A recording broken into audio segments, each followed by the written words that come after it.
Since I was born, but now I am getting youth.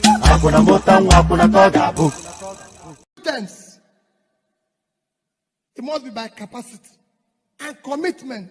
This is a job that requires physical and mental energy. And we must get it right.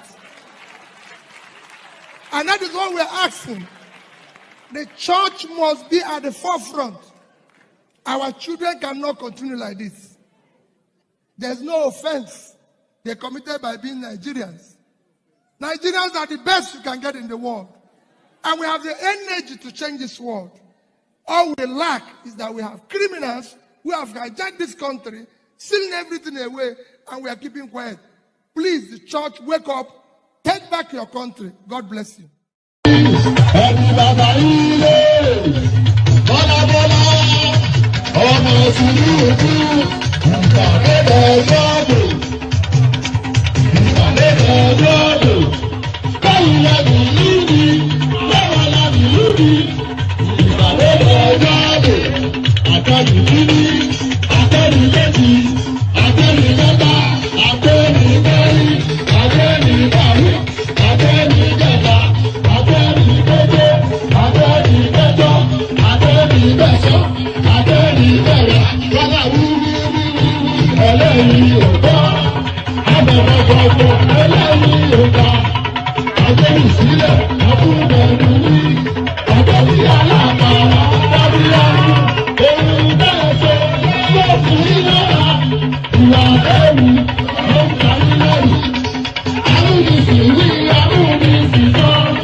and book launch in honor of Chief Kiari Gazama upon the attainment of 25 years as the Senior Advocate of Nigeria is an epochal achievement.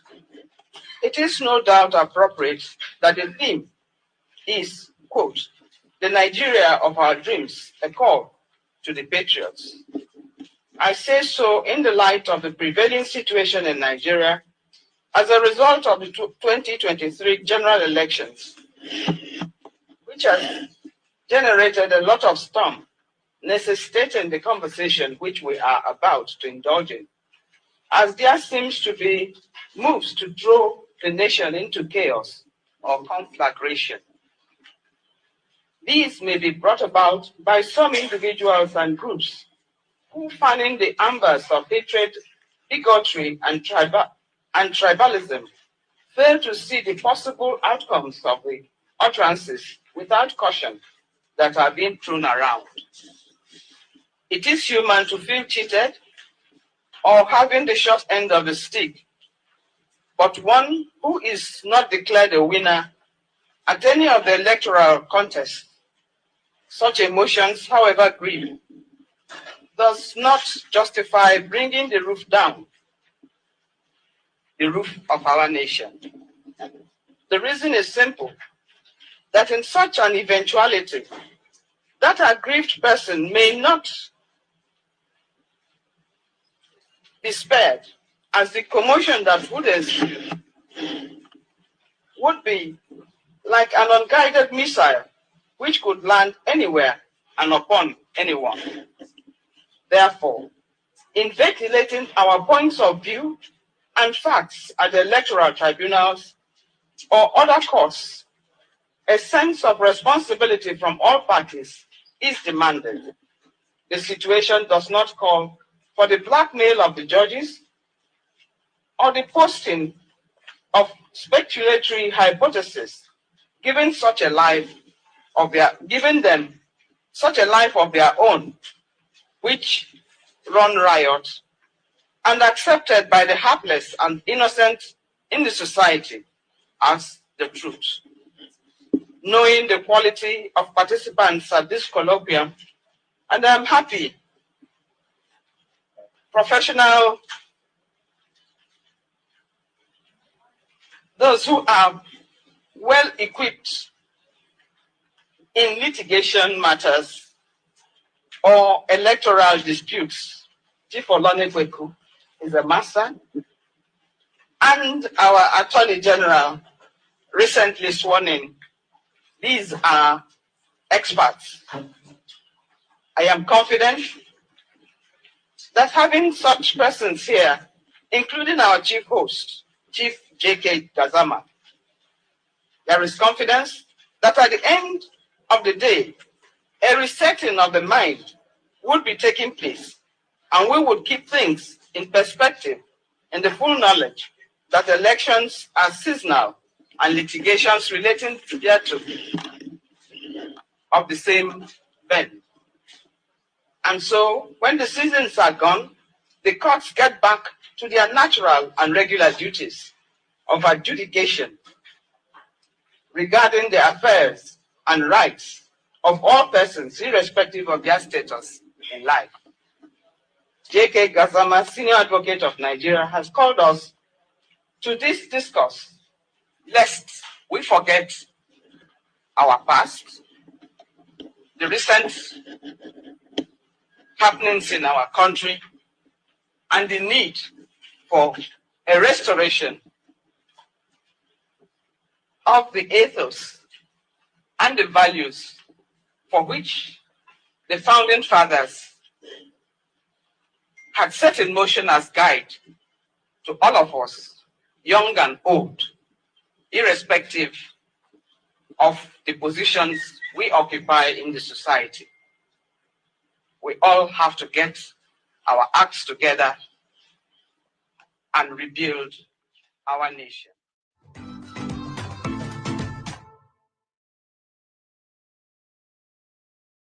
This colloquium. And there it is. Let me. Yes. So yes. And there it is right there. So there it is right there. An unusual start to the session, but then of course, you all know all the reasons why. So there it is right there. That was Justice Mary Odili speaking truth, not to power, but to the naivety that seems to be playing out within our nation and our political space. So that was Justice Mary Odili.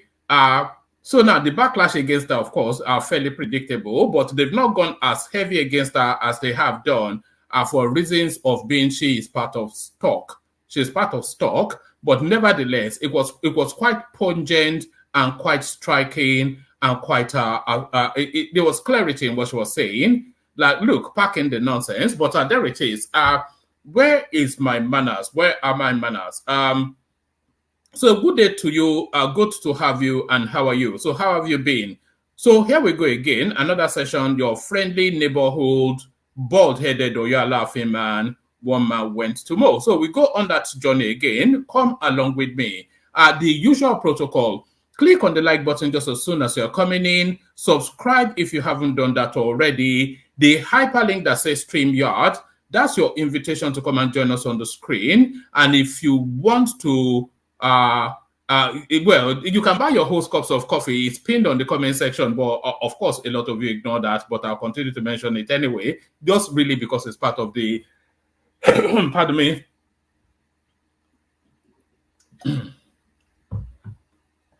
just really because it's part of the opening phase. So click on like, click on subscribe, click on the hyperlink. That's the most well, those three things are the most crucial bits. So do those. Click on like, click on subscribe, click on the hyperlink that says StreamYard. Buy your host cups of coffee, and if you want to be like Ayo, you can use the $sign at the bottom of the screen to encourage your host. I don't know that you want to encourage me that much, because I know roughly where the base of my audience is, and the base of my audience are people who watch me every day with what we call in Yoruba land, etano.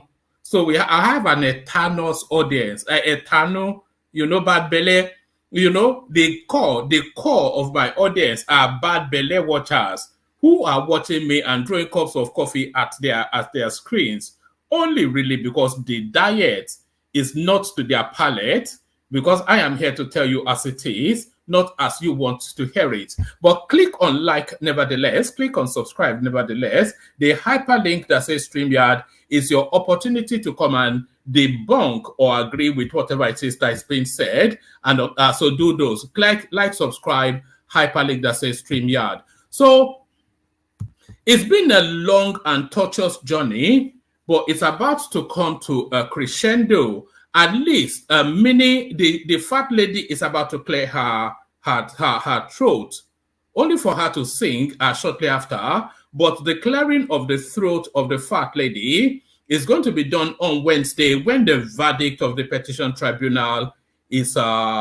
coming in. So there are indications to the direction of that verdict, and the indications for people who understand nuance and people who understand subtlety is already being pointed to you by Justice Mary Odili, and recently retired Justice of the Appellate Court.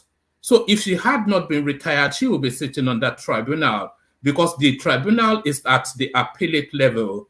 So she's already pointed you in the direction. Now forget about it and go home and go back to your yellow gari or whatever it is that your diet is. So anyway, we all know the direction of travel. So, but TikTok, after all the hooplas and the brouhahas and people doing backflips and banging their heads against the wall, it looks as though now a verdict coming in on Wednesday.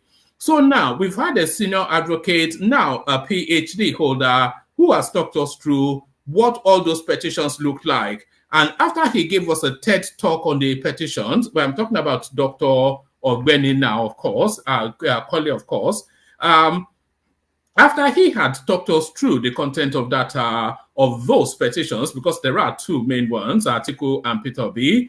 After our senior lawyer on this platform had talked us through the content of that petition, you will notice that we completely abandoned the Peter Obi narrative, and we were just focusing on Tinubu's governance, his style, the direction of travel, you'll notice suddenly it was a cold shock.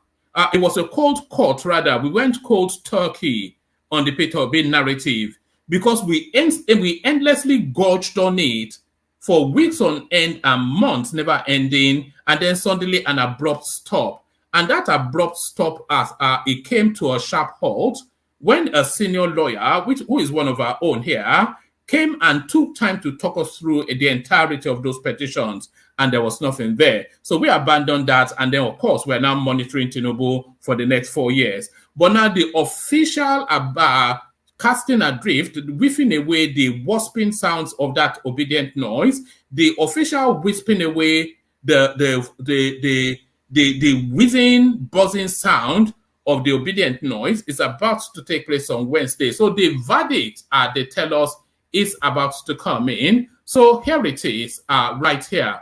So here it is right here. The headlines, presidential poll, Obi article to no faith as Tribunal delivers verdict on Wednesday. So there it is. It's run and it's run and it's run and run, but now it comes to a halt. So everything comes to that crescendo on Wednesday. But of course, we're not even really speculating as to where it's going to land.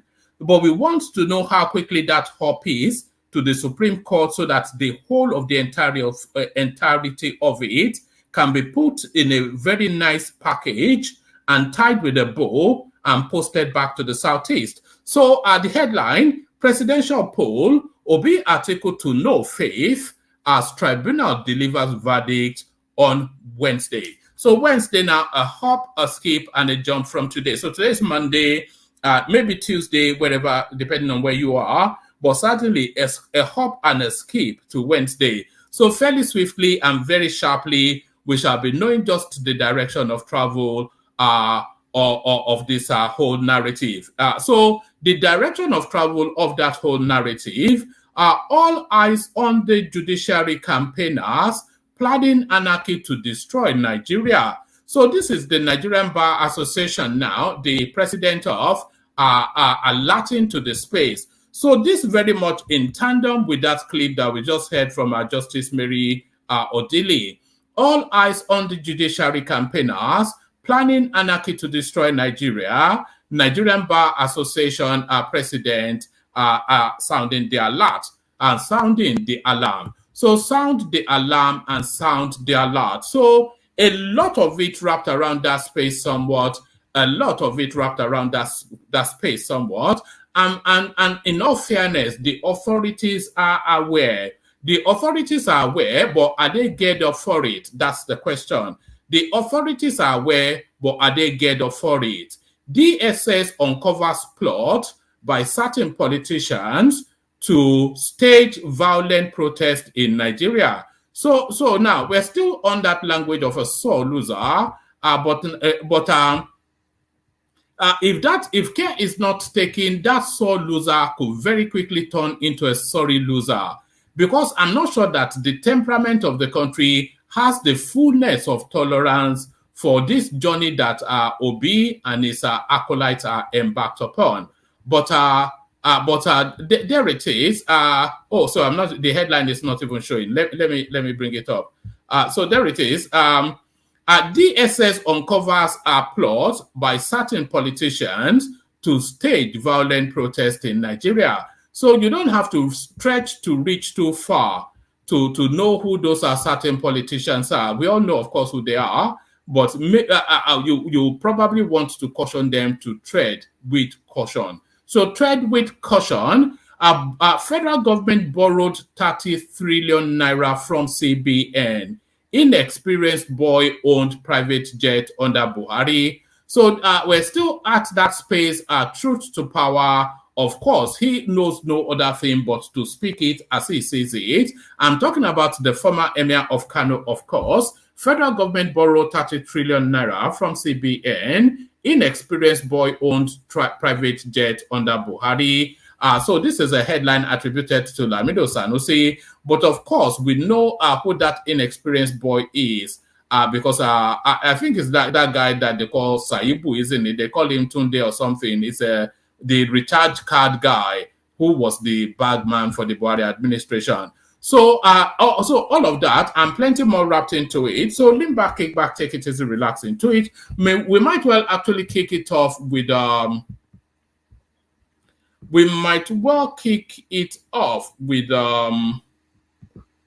clip that I was watching with Femi Falana. So we might well kick it off with this. We just see what direction it goes. But lean back, kick back, take it easy, relax into it. The protocol, of course, click on like, click on subscribe. The hyperlink that says StreamYard, so click on that as well to come and join in the conversation. And then, of course, buy your host cups of coffee and follow Ayo's example with a handsome super chat. So Ayo kicks it off with a handsome super chat, which already sets the platform in a good mood.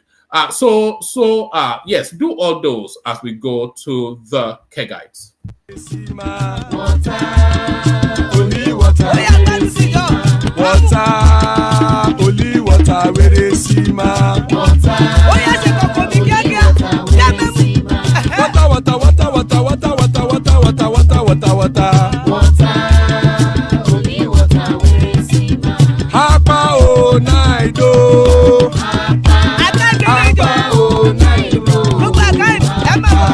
Hapa you don't come oh.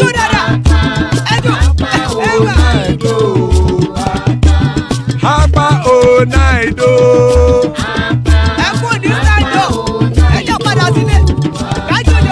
Oro kẹ̀kẹ́ ẹlẹ́mù yé o. Ilé sọ́dí àkẹ́kẹ́ ẹlẹ́mù rẹ o. Bobby master kẹ̀kẹ́ ẹlẹ́mù rẹ o. Chief Faila ti kẹ̀kẹ́ ẹlẹ́mù rẹ o. Eruku lẹ̀lẹ̀ ẹlẹ́mù dé. Eruku lẹ̀lẹ̀ ẹgbẹ́ ẹlẹ́mù dòde ojàre o. Eruku lẹ̀lẹ̀ Ghana ti dé ẹgbẹ́ bọ́dì o. Ọmọ ẹlẹ́yẹ ẹ̀yẹ o ó dilé o. Odúyẹ̀lá ẹ̀yẹ o ó dilé o. Petrosoname ẹ̀yẹ o ó dilé o. Petrosodúnkẹ́ ẹ̀yẹ rẹ̀ ó dilé o. Ẹlẹ́kọ̀ ọ̀run mú ìní o.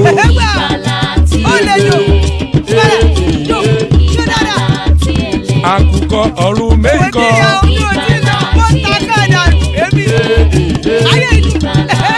Ikú kò ní ríwà gbéṣe o.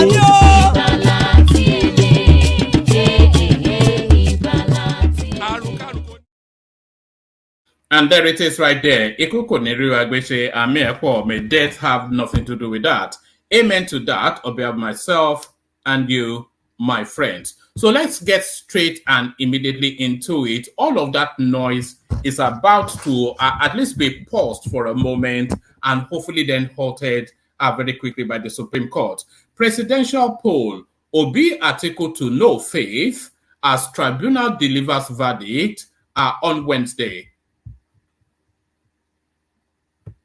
The Presidential Election Court, PEPC Tribunal, sitting in Abuja, will on Wednesday deliver judgment on petitions seeking to nullify President Bola Tinubu's election. So there it is. The two petitions marked XYZ and ABC were brought before the court by a former vice president and candidate of the People's Democratic Party PDP, Alhaji Atiku Abubakar, as well as the candidate of the Labour Party, LP, Mr. Peter Obi, respectively.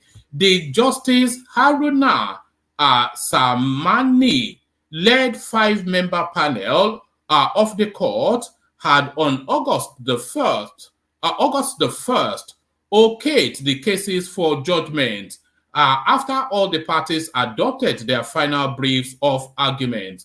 Whilst adopting their final written address, Atiku and the PDP, through their team of lawyers, led by Chief Chris Uche, SAN, urged the court to declare that President Tinubu was not qualified to contest the presidential poll that was held on February the 25th. They prayed the Presidential Election Tribunal to nullify the entire outcome of the presidential election and order a rerun of fresh contest.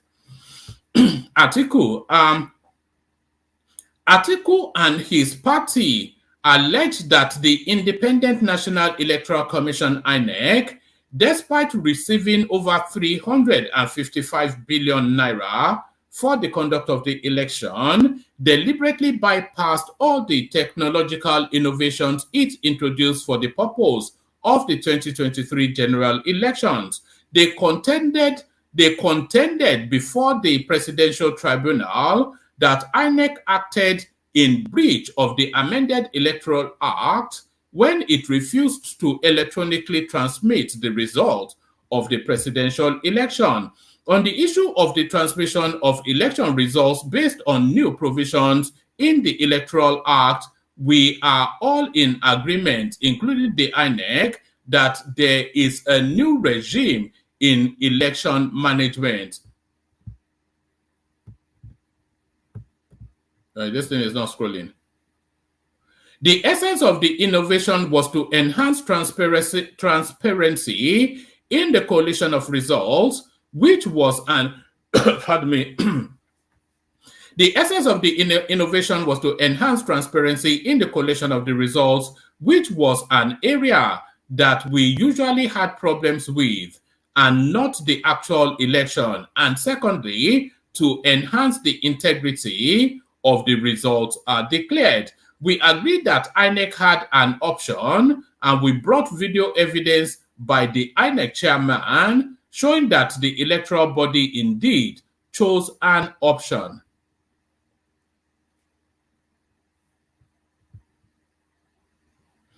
It is our contention, and it is here in evidence, pardon me, it is our contention and it is here in evidence that witnesses admitted that results from the National Assembly election were transmitted, but that of the presidential election was not. A whopping 355 billion was deployed for the election. Therefore, INEC owes this court and the nation an explanation. It is our submission that there was no technical glitch on the election day. Rather, there was a deliberate bypass of the technology in order to create room for the manipulation that eventually took place. Until the court makes a judicial pronouncement, there may not be compliance to express provisions of the new regime of the Electoral Act. So a lot hinges on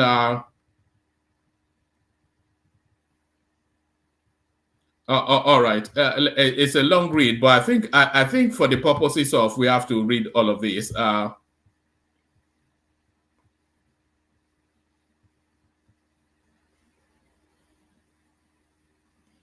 All right. Let me pick it up from this paragraph, and then I'll run through it. We agreed that INEC had an option, and we brought video evidence by the INEC chairman showing that the electoral body indeed chose an option. It is our contention, and it is here in evidence that witnesses admitted that results from the National Assembly election were transmitted, but that of the presidential election was not.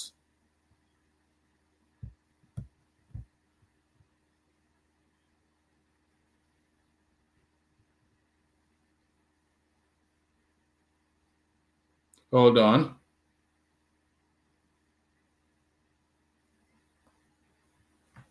Right. A whopping 355 billion naira was deployed for the election. Therefore, INEC owes this court and the nation an explanation. It is our submission that there was no technical glitch on the election day. Rather, there was a deliberate bypass of the technology in order to create room for manipulation that eventually took place.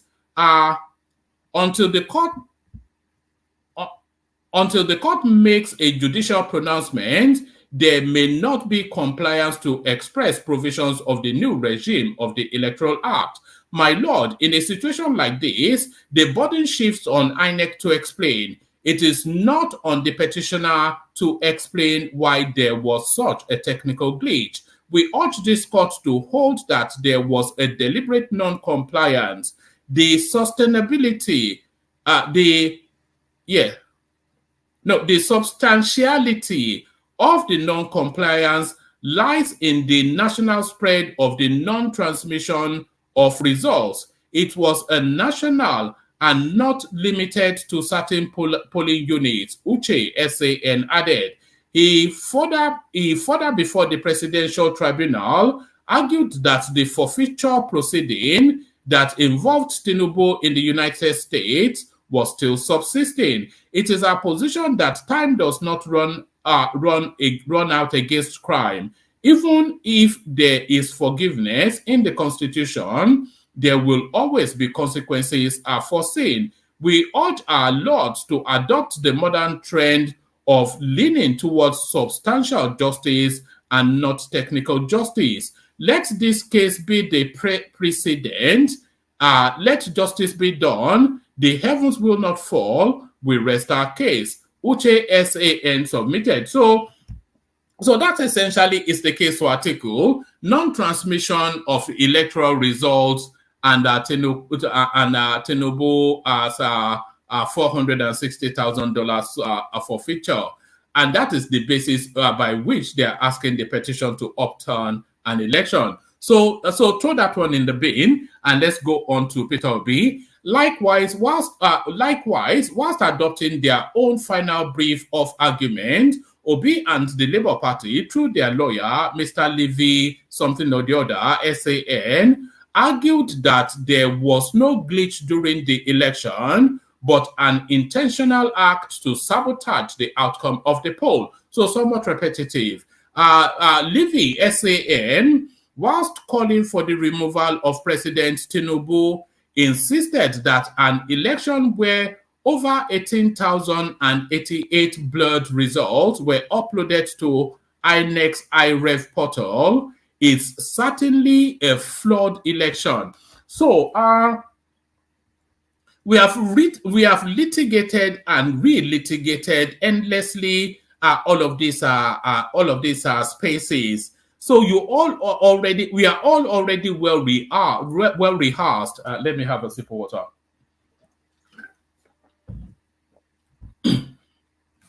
You are all already well rehearsed in the arguments, and it's really just to take a position depending on what your political leanings are. So this is what they are saying. It says, Levy SAN, whilst calling for the removal of President Tinubu, insisted that an election where over 18,088 blood results were uploaded to INEC's iRev portal is certainly a flawed election. So it's not really what was uploaded or not uploaded on INEC's iRev portal that determines anything. Is actually what transpired at those polling units that matters. So are you saying that your party agents were not given copies of the results at those 18,088 polling units? So is that an argument? And that should be the argument. And if you are saying that your agents were given the copies of the results at that 18,088 units, are you then saying that the results that was given to your agents does not substantially mirror or match the results that were announced? So that's the thing. So it's the result that you have to query, not the quality of printing machines and scanning machines. So it's not an IT exam, it's an election. So are you querying the results because you have results to the contrary according to what was given to your polling agents and what was showing on the results of your polling agents vis-a-vis what was uploaded? So that's really where it is. So you see now why we dismiss it as a totality of a nonsense. Levy SAN whilst calling for the removal of President Tinubu, insisted that an election where 18,088 blurred results were uploaded to INEC's IREF portal is certainly a flawed election. He told the court that some of the documents that INEC certified for his clients included blank copies of A4 papers and pictures. That explains their inability to produce original copies of results that were certified, he added.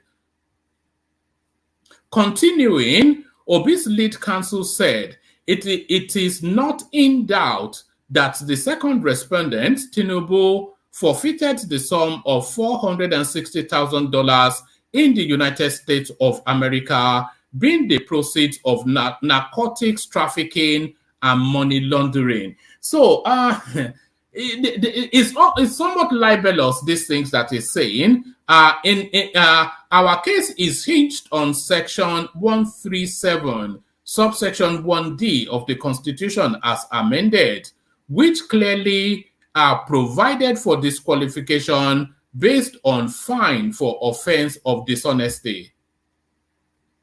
So now this is now Tinubu's case. President Tinubu, meanwhile, all the respondents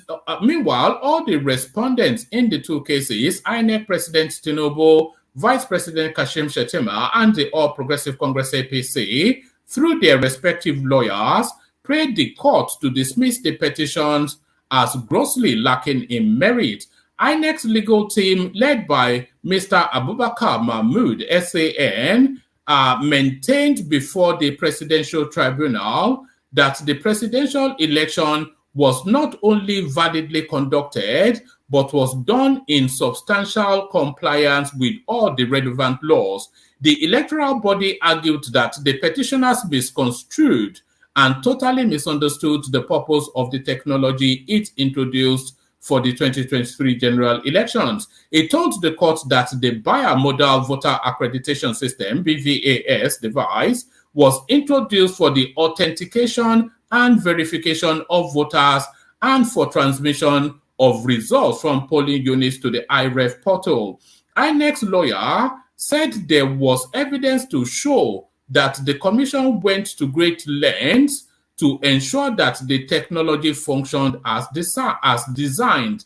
The applications used on the BVAS device was developed in-house and tested again and again, both for performance and reliability. The intention of the first respondent to conduct a world-class election is clear from the evidence that was placed before the court, he insisted. He argued that no evidence was presented to establish the allegation that INEC made use of an election coalition system in any election that was conducted in the country, adding that such a system did not exist. Mahmood, SAN, told the court that INEC made use of manual coalition system, admitting Mahmood, SAN, told the court that INEC made use of manual coalition system, admitting, however, that the commission experienced a technical glitch that lasted over 4 hours on the day of the presidential the presidential election was held. He said it was not true that the glitch was contrived to create an avenue for results of the elections to be manipulated.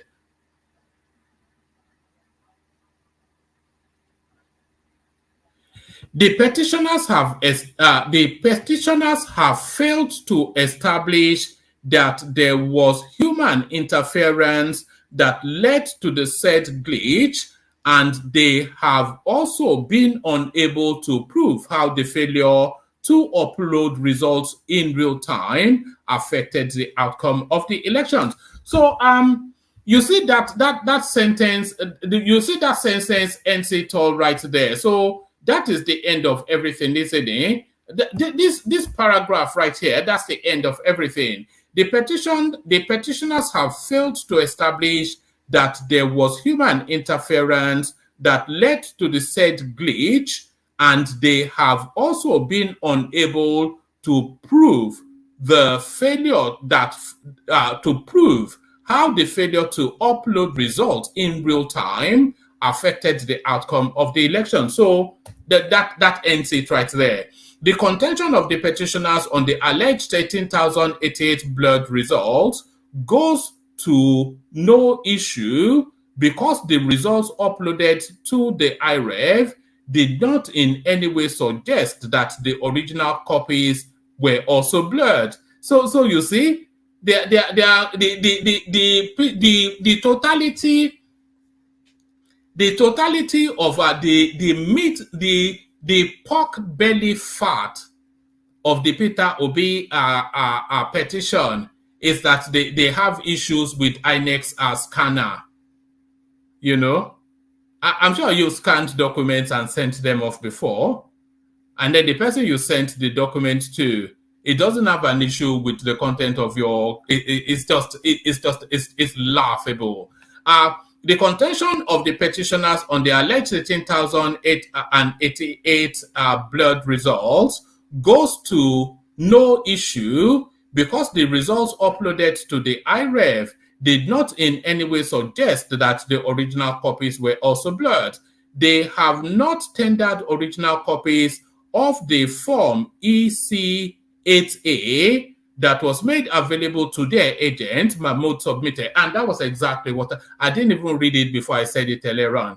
Mahmoud submitted, saying the allegation by Obi and the LP was for mere dramatization.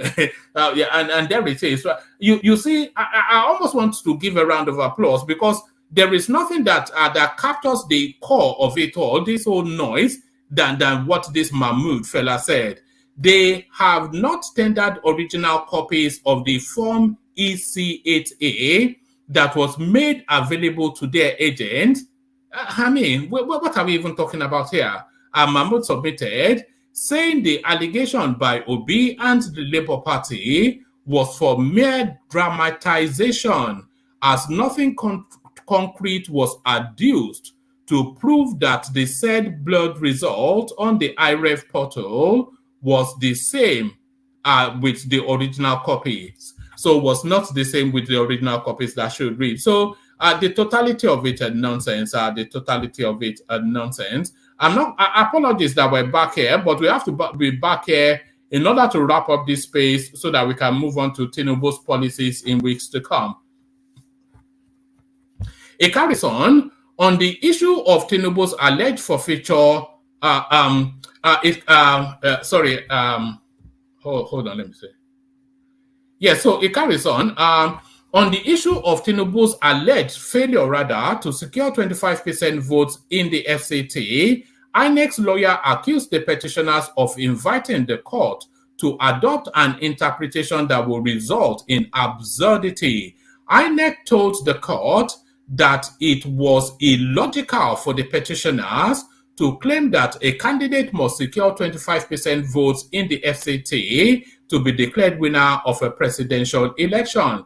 It argued that such an argument would run contrary to the spirit and intentment of the drafters of the 1999 Constitution as amended, adding that FCT ought to be regarded as the 37th state of the Federation that is without a special status during elections. Similarly, President Tinubu and Vice President Shettima, whilst adopting their written address, urged the Presidential Tribunal to dismiss all the petitions. Addressing the court through their team of lawyers led by Chief Wole Olanipekun SAN, the duo said it would not be in the public interest for the court to set aside the decision of the electorate that led to their victory at the poll. Arguing that the petitioners completely failed to discharge the burden of proof that was required of them by the law, Chief Olanipekun SAN further argued both Atiku and Obi of merely dumping documents before the courts. He told the Presidential Tribunal that his client won 1/3 of the votes in the FCT, adding that Obi had no locus to challenge the outcome of the election, since his name was not found on the register of the Labour Party. On the issue of the forfeiture proceedings that led to the imposition of a fine against Tinubu, Olanipekun SAN relied on Section 137, subsection 1E of the 1999 Constitution as amended to argue that his client could not be disqualified since over 20 years had elapsed since the case was decided. Even if there was a sentence before, it is no longer to be reckoned with, adding, "My lord, may we submit that the second respondent is not under any fine." Besides, he argued that should the court order a rerun election, Obi and the Labour Party will be precluded from participating in it, going by the provisions of Section 134 of the 1999 Constitution as amended, which he said allowed only the winner of the annulled election and the second runner-up to participate in such poll. On his part, counsel to the APC, Prince Lateef Fagbemi, is Lateef Fagbemi not now the Minister of Justice? Should he is, isn't he? Should he be a lawyer for the APC as well as being the Attorney General for the country? Am I missing something here? On his part, counsel to the APC, Prince Lateef Fagbemi, SAN, urged the court to hold that Tinubu scored over 25% in about 29 states, adding that to do otherwise will amount to constitutional absurdity. He argued that Obi was over-ambitious in his petition when he requested for a rerun poll, notwithstanding that he would not be legally qualified to participate. Fagbemi SAN stressed that all the issues the petitioners raised against President Tinubu have all been decided by various courts. There is hardly any point agitated by the petitioners that has not received judicial pronouncement and resolution, he argued. On the issue of the forfeiture order by the court in the United States, Fagbemi SAN argued that it was not an indictment that was capable of disqualifying Tinubu from contesting the presidential election. All right, still a couple more paragraphs, but let me just give you all of it because it is important that we get all of it. Assuming without conceding that it was indicted, it happened over 20 years ago, and the Nigerian Constitution is a forgiving one that does not breed hatred, he submitted. He argued that the petitioners failed to establish that Tinubu had dual citizenship, adding that the Nigerian Constitution recognizes a citizen by birth could not be disqualified from contesting an election. So this Masari Shettima VP slot, the Presidential Tribunal had also reserved judgment on a third petition that was lodged against President Tinubu by the Allied People's Movement, APM. Specifically, APM in its petition contended that the withdrawal of Mr. Masari, who was initially nominated as the vice presidential candidate of the APC, invalidated Tinubu's candidacy in view of Section 131, subsection C, and Section 142 of the Constitution 1999 as amended. The party argued that there was a gap of about 3 weeks between the period that Masari, who was listed as the fifth respondent in the petition, expressed intention to withdraw, the actual withdrawal of his purported nomination, and the time Tinubu purportedly replaced him with our senator.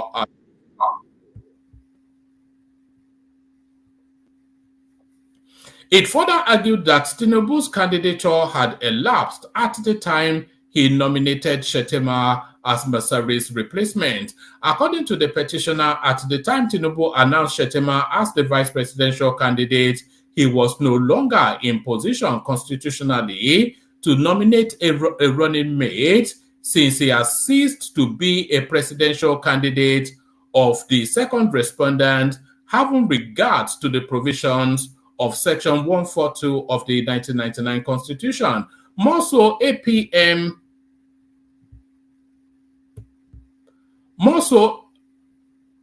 APM contended that Masari's initial nomination activated the joint ticket principle enshrined in the Constitution, stressing that his subsequent withdrawal invalidated the joint ticket. It therefore prayed the Presidential Tribunal to declare that Shettima was not qualified to contest as the vice presidential candidate of the APC as of February the 25th, when the election conducted by INEC having violated the provisions of Section 35 of the Electoral Act. An order nullifying and voiding all the votes scored by Tinubu in the presidential election in view of his non-qualification as a candidate of the APC, as well as an order to set aside the certificate of return that was issued to the president by INEC. So, and there it is, whistling in the wind. So, whistling in the wind. So, this is the ludicrous abracadabra. And by the way, there's plenty of spaces still in the on the. I'll post the link again. If I finish the readout, no one is there, then we just bail out. It's not to anything, but you know, when I finish the readout and there's nobody to have a conversation with, then that ends the stream, doesn't it? So it's not being me being trying to be funny or anything, but but there it is. So now let's now go to what is coming in anticipation of what the petition results will be. So let's go to this. Let's go to this. All right. All eyes on the judiciary. Campaigners planning anarchy to destroy Nigerian Bar Association president. Yakubu something or the other, Nigerian Bar Association president, says all eyes on the judiciary. Campaigners are planning to plunge the country into anarchy. The NBA president accused the all eyes on the judiciary campaigners of setting the country up for anarchy. When you make bare allegations, unsubstantiated allegations, you are hurting the very fabric upon which this country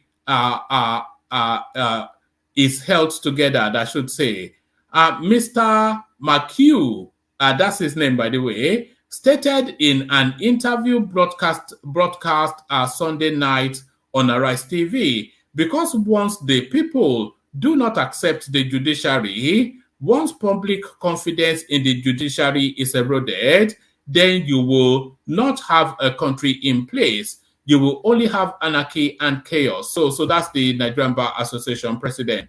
So let's go on from the Nigerian Bar Association president to the DSS. DSS uncovers plot by certain politicians to stage violent protest in Nigeria. So who are they and what's their plan? The Department of State Services, DSS, says it has uncovered a plot by some elements, including certain politicians, to stage violent protest in parts of the country. So there are only really two flashpoints there.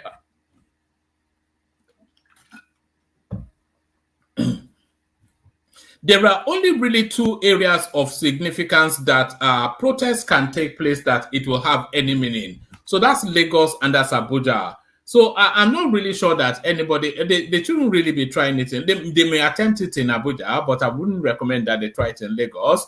We all saw what happened last time. The Department of State Services, DSS, says it has uncovered a plot by some elements, including certain politicians, to stage violent protest in parts of the country. A statement issued by the service spokesperson, Peter Ofunaya, on Monday, September the 4th, 2023, said the protests are being planned in order to discredit the federal government and the security agencies. The Department of State Services, DSS, hereby informs the public that it has uncovered plans by some elements, in parts of the country to stage violent protests in order to discredit the federal government and security agencies over sundry socio-economic matters, the statement reads.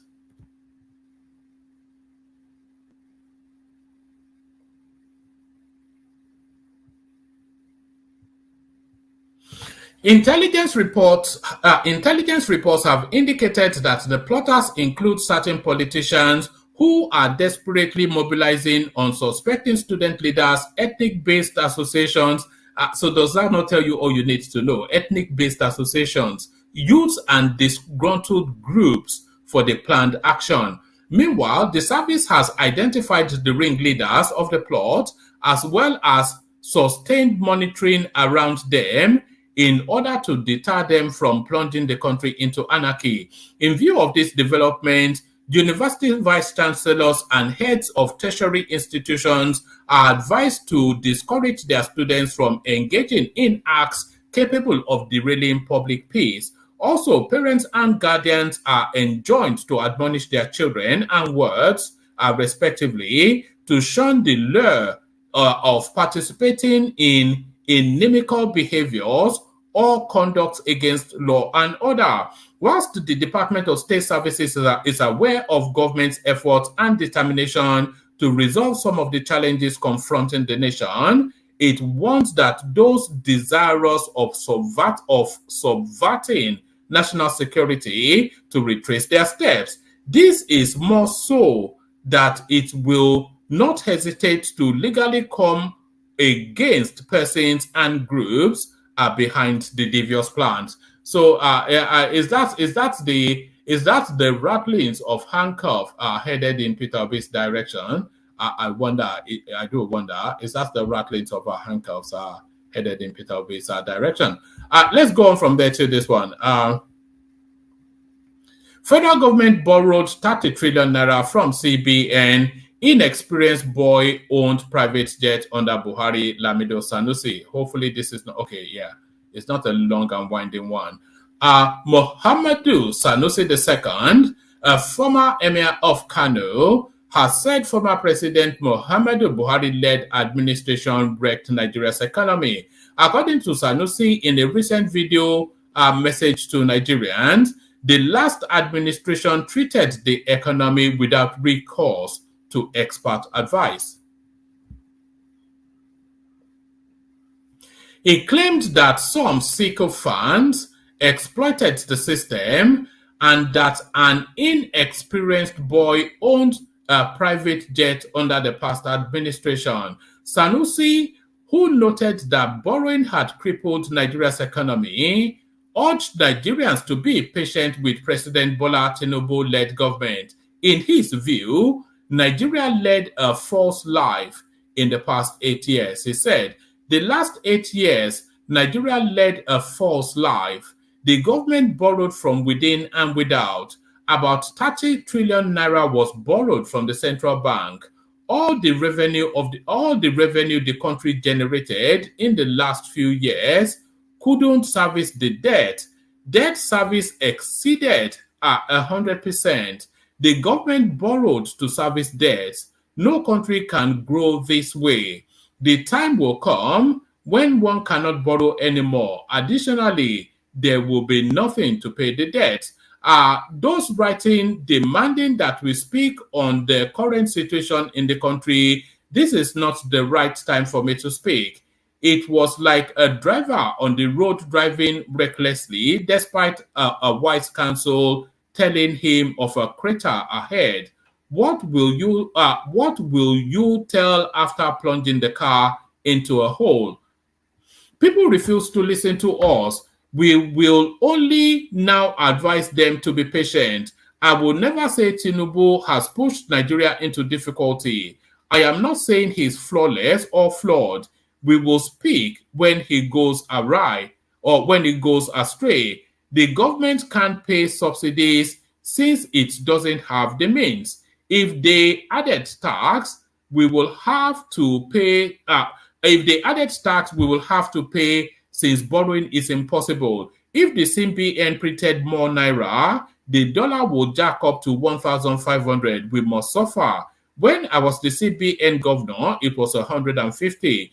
Today, it is somewhere around 900. They treated the economy the way they wanted and refused to listen to expert advice. In the last 8 years, only sycophants succeeded. The sycophants bought dollars at 400 naira and sold at 550. An inexperienced boy who had never worked anywhere owns a private jet. So that is Tunde Sabiu, almost certainly that inexperienced boy. So the inexperienced boy, all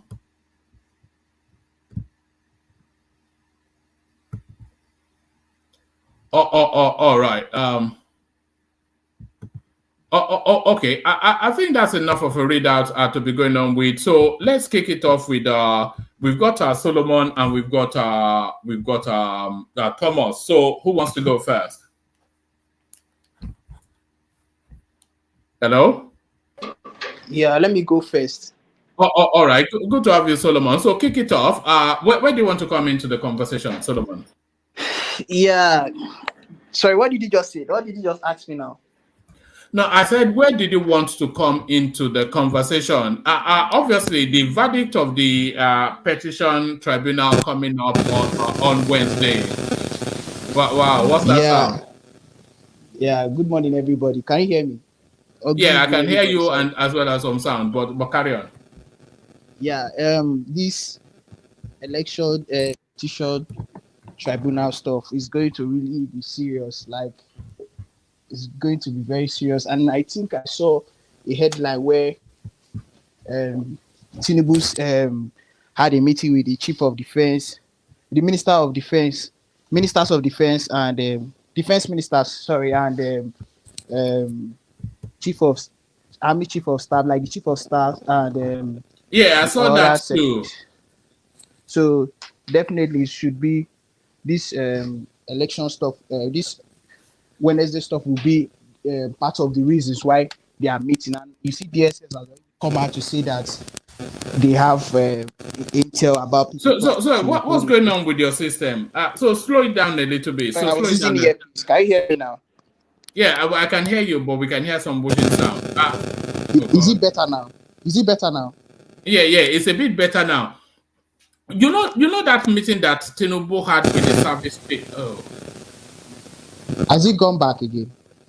No, don't worry. We have to push through since you are the only one here. So, you know that meeting that Tinubu had with the service chiefs. I thought that Tinubu is going to India for the G20 meeting. I thought he was having that meeting with the service chiefs in order to just get reassurances that they were not going to do a coup on him when he's away. That's what I thought was going on there. Yeah. I was even surprised to. I don't know if he has gone, because I saw headline yesterday that he's going. That he has already gone to US. Where they are having the meeting and all that. But I still saw a headline this morning that he had a meeting with this security agents.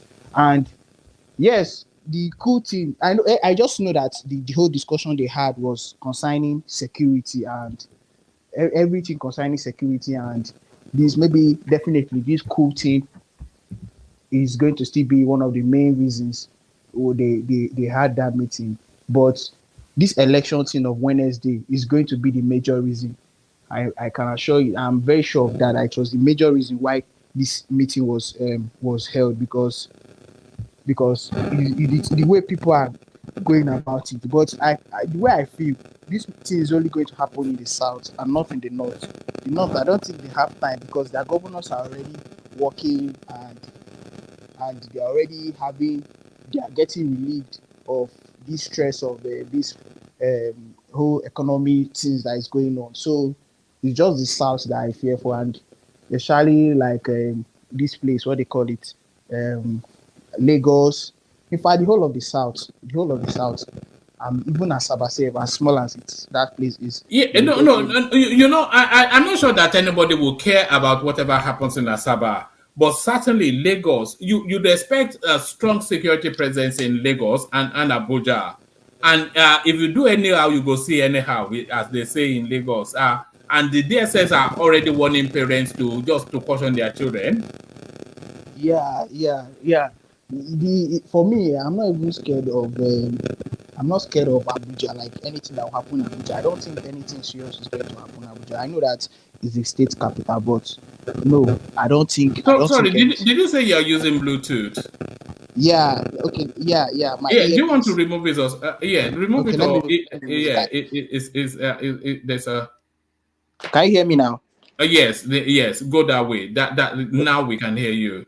Okay, yeah. So yes. But for all of it, this thing now comes to an end somewhat.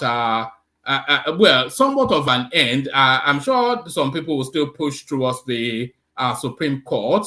But even Justice Mary Odili is already telling them to pack their bags and go home. And she's their own inside person. So you see, they already know the people there. I even believe maybe Obi himself might even know that no level. Do you understand? Obi knows now. He knew from when the results were announced that the game was up. He's just one of the submissions of the lawyers was that the whole thing is just dramatization and just acting. It's just acting up, isn't it? Yeah. Because he really carried. He was a leader of the movement, and it's somehow that he will just leave your people like that on the road. He's not going to tell good about him. So, it's a good thing that he has led them to this point, but he should try. And even I saw a tweet when they said that as soon as they disclose the date for this final petition, for the result, for the final verdict or something like that. Yeah, I saw as soon as DSS and that DSS tweet about protest and all that, I saw a tweet. People were just retweeting about that this time around, Obi should not tell them what to do. He should better just respect himself. He has played his role. He should allow them to. So let them go out now and then let the security forces deal with it. So I mean, sometimes when the kid wants to put his hand in that fire, after you admonish, then you say try it. So let them go out and then let's see how that plays out. Yeah, but I would advise that people should just calm down, and there will be other way, not just come, because in fact if they and by the way, if anything happens, Obi will be held culpable. But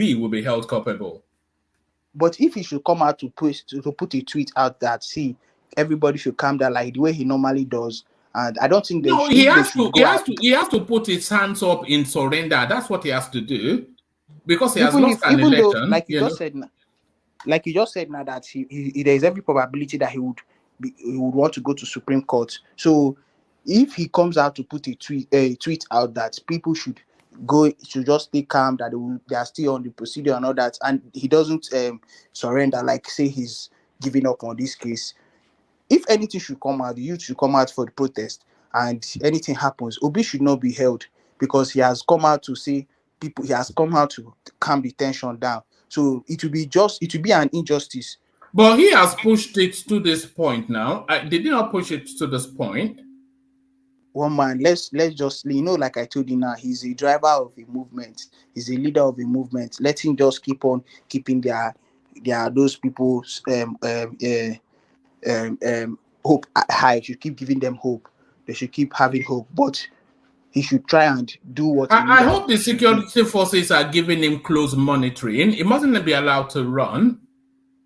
No, he's not going to run. He must not be allowed to run. I don't see him like somebody that is going to run. I believe he's going to do the right thing by even tomorrow or today. Okay, today we're already in the next day. He's going to put up a tweet that tomorrow, I believe he will do so, that tomorrow there's on the 6th of September that they will be going to hear the final stuff about the election and all that in the court, that they should try and their best to calm down and hold on to, let them hear what they will say, but definitely that there must be a way that they must find a way to recover their mandate, but it's not going to be in a worrisome or in a problematic manner. So definitely he's going to put up tweet like that, and if he should do that, one man, we don't need to really blame that man. I won't lie to you, we don't need to blame him. It is the people that I don't want to call them the coconut head, but but the thing is, Solomon, he has mismanaged those people up to this point. So he cannot now at the last moment just make some whatever and then absolve himself. Whatever he says now, if those are gullibles, if the gullibles react or act in a wayward manner, Obi must be held culpable. No, one man, you're not understanding what I'm saying. He has been doing this thing. He has been doing this thing even after the election. You saw how he every time he's always putting out tweets to calm these people down. He's doing it. He's taking action, so they can't use those things against him. Can I interject? Yeah, you can come in.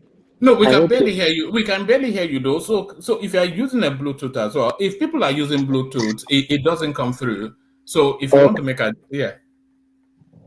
Hello, one Solomon. Yeah.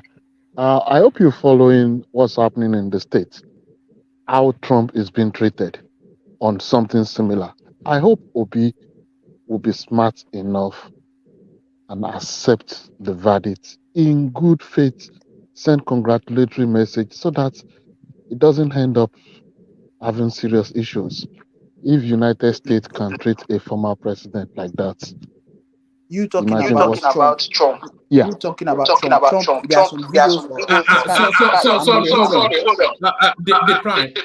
Yeah. The Prime. Can you mute the YouTube because it's echoing back? So mute it. Yeah.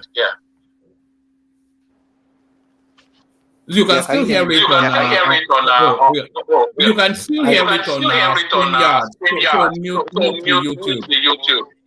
Can you do that? Is it okay now? No, it's not. You can hear it as well. Okay, I think I've done that. Oh, all right. Can you hear me now? Yeah, Solomon. Yeah, carry on, Solomon. We're having feedback from the Prime. Carry on, Solomon. Okay, you can't compare Trump and Obi, Trump's own case and Obi's own. Why? Because Obi tries to he tries to make himself, like, he puts himself in a way that he's not trying to cause problem. Like he doesn't make utterances or tweet utterances that will cause problem in the country. He tries to calm these people down. He has not made any statement that would unlike his vice that was saying those things he said after the election. Obi has never done something like that. So you don't have anything to be honest with you.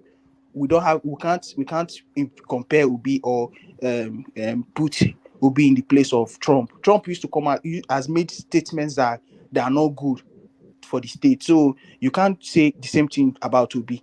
If they should do anything, if Obi should come out today now, if he doesn't put any tweet, maybe any action they take, if he doesn't come out to say, please, obedient, calm down, do this, as in to calm the tension down, the head, and the Nigerian government can have something, if at all, to hold this guy. But if he comes out to put that tweet or to come out or even to broadcast that, see, Igbo should not do this, Igbo should, as in just calm them down, they don't have any right, as in it would be unjust for the government to behave to go hard on that guy or to do anything on against him. Yeah. After the Supreme Court judgment, people should be picked up.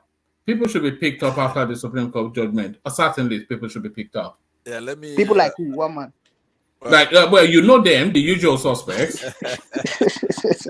And certainly should be picked up even before you're making sense in what you're saying. I think that you're right around the corner. You're almost there.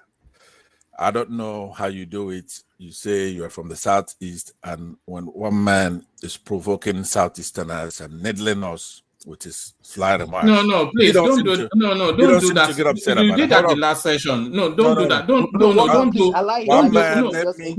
do ethnic divide again. You did that the last time, so don't do ethnic divide again, please. Now, don't do it. Okay, don't make me do it, right?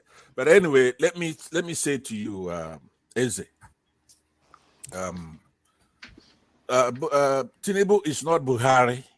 I want ethnic people here to understand that Tinubu is not a Buhari. Buhari is a military general, former thug, jackbooted thug that has the respect, I guess, of the military industrial complex in Nigeria. And he was able to rough shadow over Showore and some of our activists.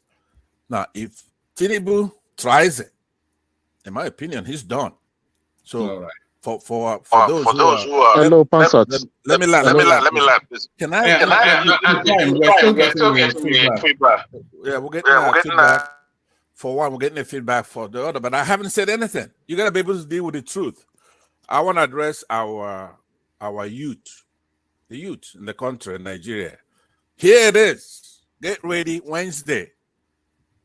There are qualities. No, please don't canvass for violence. One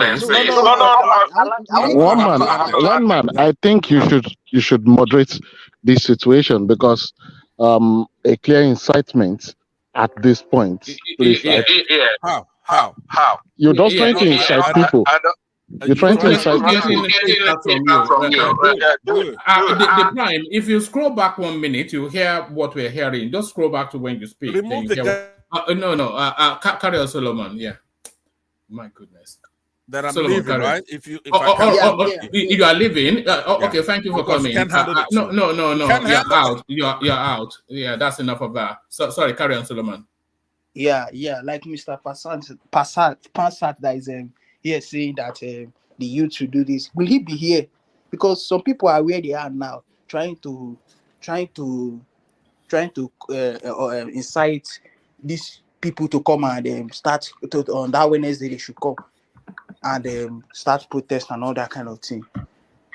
Then they will not hijack the protest and the thing will not result to another thing. So let's not do this thing. Let's not do this thing for real. Let's not do this thing because it's not going to be good for this country and it's going to cause lots of problems. So let's just stop this thing he's trying to do now. Let's just wait on Wednesday. Maybe the judgment will be in favor of Waziri or it will be in favor of Tinubu. But I know that it's probably going to be in favor of Tinubu because there is no way or there is nowhere or it has never happened in Nigeria that a president they just come and rule against him in the court, and it has never happened.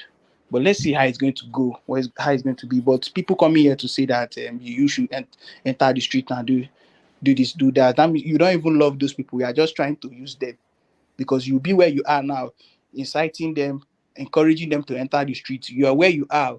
If they now eventually. No, it's a very dangerous language that Pansat was trying to introduce no, we can't. You can't use language like that.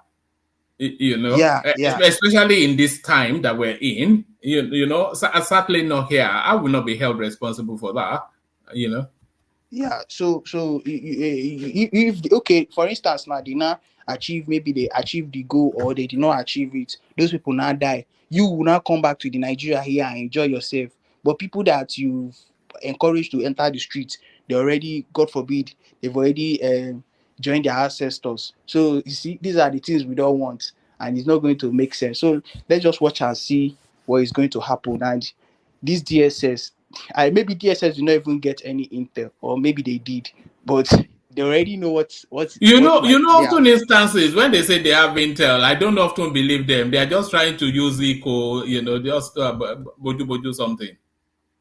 Yeah. So they may just, because they know they are Nigerians too, so they know what can happen. So that's why they would come out and say that they have intel and all that. But I know that the security agencies, that they are already at alert, like they're already taking position. Maybe I think those I'm not going against my fellow citizens, but this thing should just be let's just calm this tension. Maybe they should bring out the uniform guys from the barracks so that they would come out the way they came out during the election period. So I think that's almost a certainty that there'll be. I'm anticipating that there will be a strong security presence. Is that not your anticipation? Yeah. That's what I'm trying to say. So that it bring this tension down, and people would have fear and not to come out to engage in any protest. Yeah, it's not like I'm trying to deny them of their right or no, but the way this protest might result, it will not make sense, and it's going to only be in the south. With what I'm saying, it's going to only be in the south. It's not going to happen the people of the north, they have no reasons to protest. They voted for Tinubu, so they are not protesting anything. The only place that is most likely is Lagos and probably Abuja. But you are saying they can't try it in Abuja. So really, you are having the anticipation. We're still hearing the feedback. Somebody's echoing here. Yes, the prime. One man, it's not like it can't happen in Abuja. I'm not the FCT minister, but with the way people are in Abuja now, this most people share, but I don't see it happening in I don't see it happening, taking as being very serious in Abuja. To be honest, I don't see it, but I know in Lagos, it's definitely going to happen. But not just in Lagos, in Benin, in Asaba, these places, I know that they would definitely come out. Nobody will care if it happens in Benin, because Benin is not really. I mean, who cares really what happens in Benin? Or What's special in Osun? What is special in Osun? What is special in Ibadan? No, nobody cares what happens in Osun or so Ibadan. Why are you making it like nobody cares in Benin? If it happens in Benin, everything will. Hold on. Just don't pray that riot. Hold on. Don't just pray that riot happens in Benin. Don't pray anything happens in Benin, because nobody's praying anything happens. Hold on. Benin is not of hold on. This kind of situation, everybody's trying to count the situation down, but don't make this kind of statement to underestimate no region. Mostly Benin. Anything that happens in that country, if Benin puts their hand, it gets worse. That's why they always. Hold on. That's why they always try to make things calm down things in Benin. The jailbreak that started in that last project started in Benin. If you don't know, all this you are doing. If they are doing protests in Nigeria, Benin don't. If they are doing protests, you can do in Lagos. You will go somewhere, you stop. If they are doing Abra, do somewhere, you stop. But when Benin starts, data will peak. Data peaks. Port Harcourt peaks. It goes that change. They will peak. You don't want protests in Benin. I don't use that kind of word like who cares in Benin. Hold on. No, we don't want protest anywhere. But so don't use that statement. No, use that statement. Renounce that statement, please. No, settle down. Nobody wants protest anywhere. But a protest in Benin is not of national significance. A protest in Lagos. A protest in Lagos is not. Okay. See, Mr. Watkins, let me tell you something. If a protest will happen in Benin, he's not going to.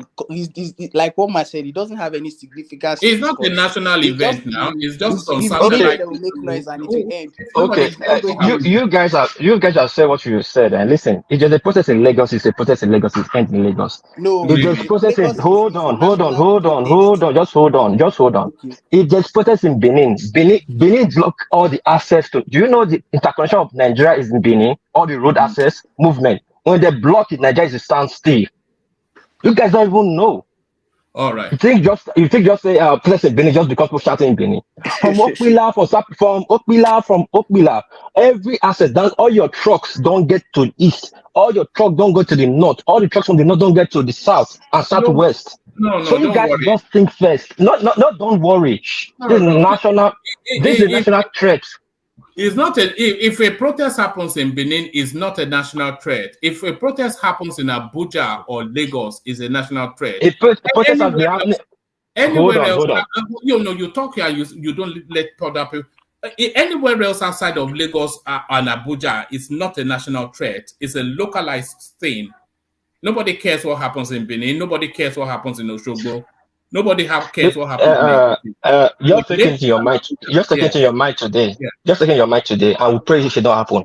If there's a massive protest and it starts in Benin, everything stands still. All right. Just take it like that. I don't need to argue with you. In Nigeria, yes, in Nigeria, I don't need to argue. I don't need to argue with you. I don't need to argue with you because it's like you guys forget history. It's just like you say things you like. That's a joke. If the process happens in Benin, it will just be a bunch of Osages making noise and then we're fighting them down, and that's just it. Okay. Let me tell you. Have you ever witnessed protests in Nigeria before 1 month before you left the country?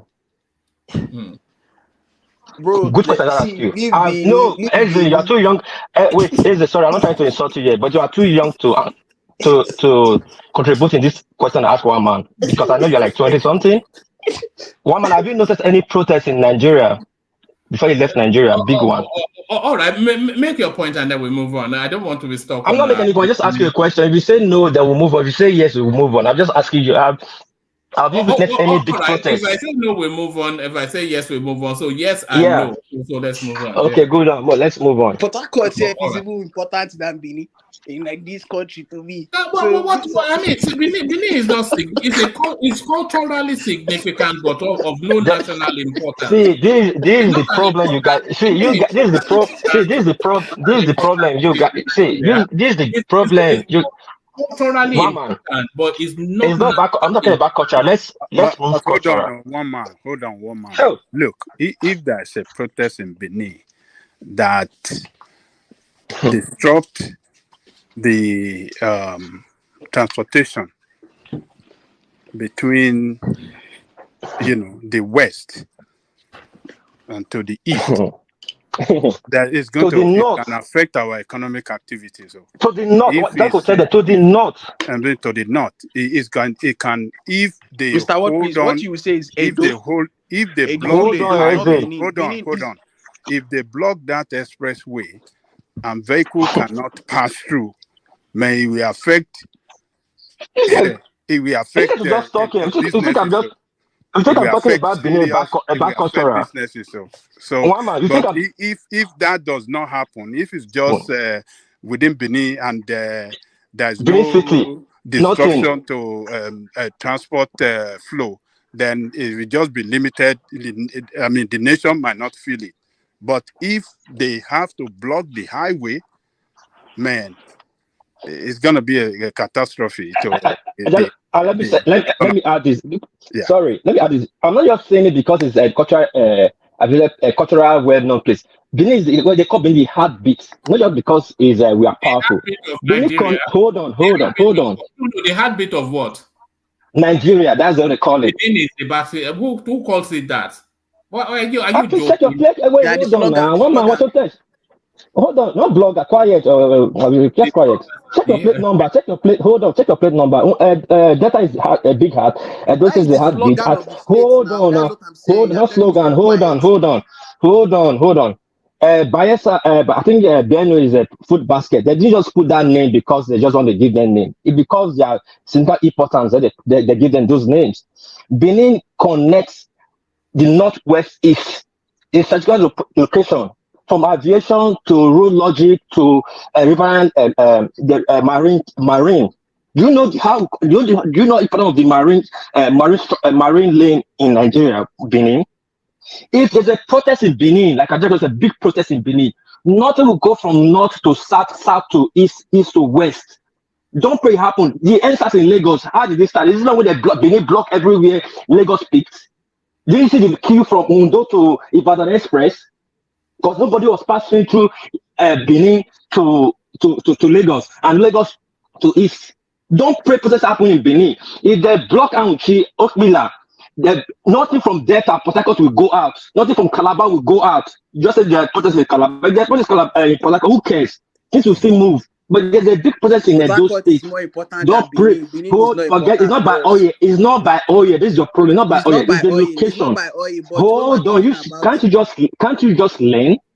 You went to school. You learned your lecture. Just learn. Your transportation, air, land, sea. You must pass through.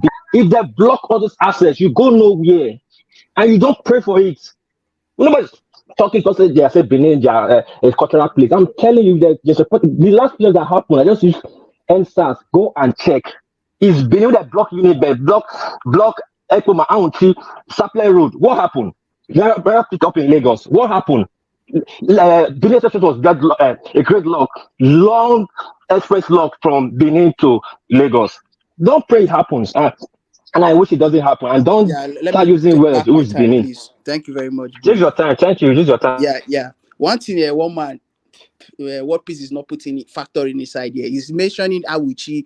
These people, they are politically inclined to, or they are aligned with APC, that they cannot protest till tomorrow. So if you are talking about Benin, say about Benin in his own location there in Benin, that you talk about the protest, and it doesn't have any significance. Benin, okay, you want to tell me that cars pass through Benin, those transportation, you have a point by saying that, yeah, Edo State connects other regions in Nigeria, but you can't say Benin. You just be saying Benin. Benin is just is on its own, and it doesn't have any... Sorry. I don't like you be talking something for like 12 days and you talk. I just let you go. Sometimes you let your age play a big factor in what you are saying. We are talking about protests as in general. Nobody cares about APC. When there's protests, nobody cares APC or PDP or who are like to. Hold on, please hold on.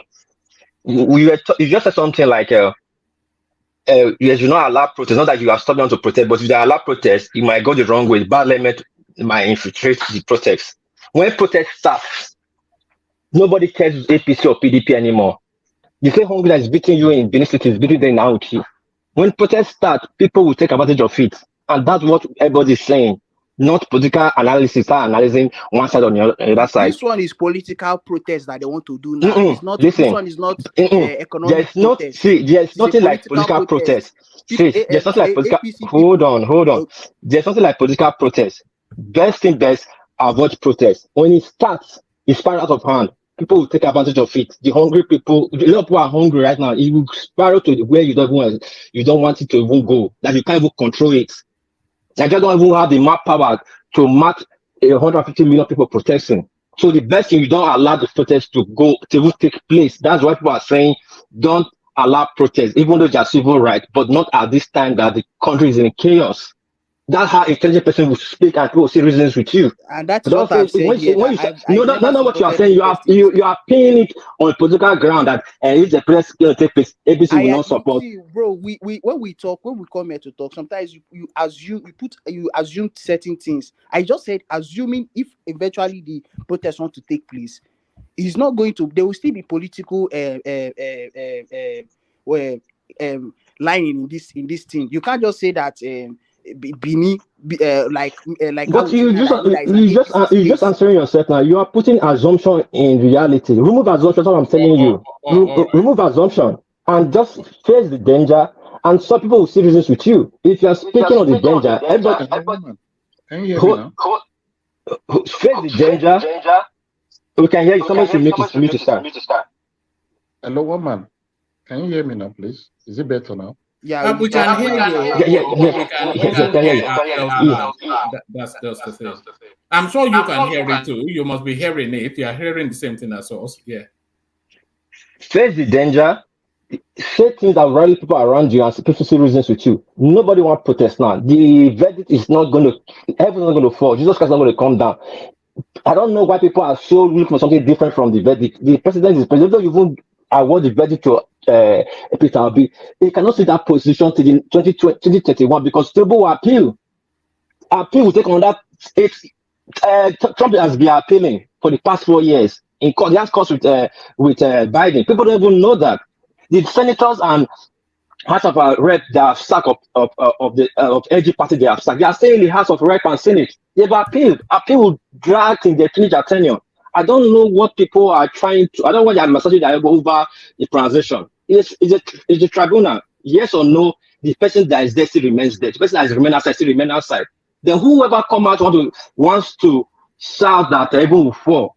We must come out and condemn it. Not start making an assumption. When you make an assumption, you start bruising people's ego. Simple. All right. Let's get back to Solomon and get back on track. Back to you. Yeah, woman. I was not trying to. I know my first time I started talking, I did not talk about I did not support the protest, and I was talking about saying that they should find every way to curb this protest, not to allow it happen, because it's not going to be good, and for real, it's not be good at all. It's going to really cause lots of trouble, and yeah, we don't need it at all. What we need now is for peace, and for be like today now, we're already in the next day. You should tweet, you should try and calm these people down, even though that some persons have said that what if you should better not talk, that he has done his part by going to the contesting, going to the court and all that. That now it is that done to carry out. Can you feel tension in the air in where you are people talking about this? Is the atmosphere? What's the feel? What's the texture of it where you are? I don't really go out, so me it's just online that I'm seeing the things that I'm seeing, and or the kind of things I'm seeing online where certain persons are talking is not really making sense. But according to Wiki, these are social media talks, so we will not take them serious. But even Charlie Boy has been making some funky noise. Have you been following Charlie Boy, who's calling for anarchy? No, I don't follow. Since this election, I just stopped following Charlie Boy because it's just, I don't want to say, yeah, he's an old man, but the way he just talks at times, he doesn't even, the way his appearance to me is not really making sense. Like the other day, they did something, the way he dressed to that place, yeah, we know he used to be a hip hop or a musician and all that. Now he's getting old. He should just level up in terms of appearance and all that. He's getting old. He's 76. So when is he going to be officially old? Yeah, getting old. He's old now. He should just drop certain things, and especially like to him now in terms of reasoning, in terms of his conscience now. He's behaving. He has a good conscience to an extent. The fact that he wants the betterment of Nigeria, but in the way he presents himself, is not really encouraging. He should do better. I believe his kids, they should talk to him. Look at the way he dressed the other day to even though those things we are wearing, they're expensive, but those kind of attires are not what you should be on in going to certain things. In fact, at this age, you should start showing it. Yeah, but it's an artist though. So artists they get that fiat, don't they, to dress as they like. Artists at what age? You should calm down. He's still releasing albums now. Is it not still releasing? Which album? Can you listen to his album? If you should release an album, will you subscribe to it, or will you? I know. I will. You know, Charlie Boy is one of my favorite artists. One of my favorite tracks is it's a Charlie Boy track. Unwata Maze. It's yes, one of my favorite. One man.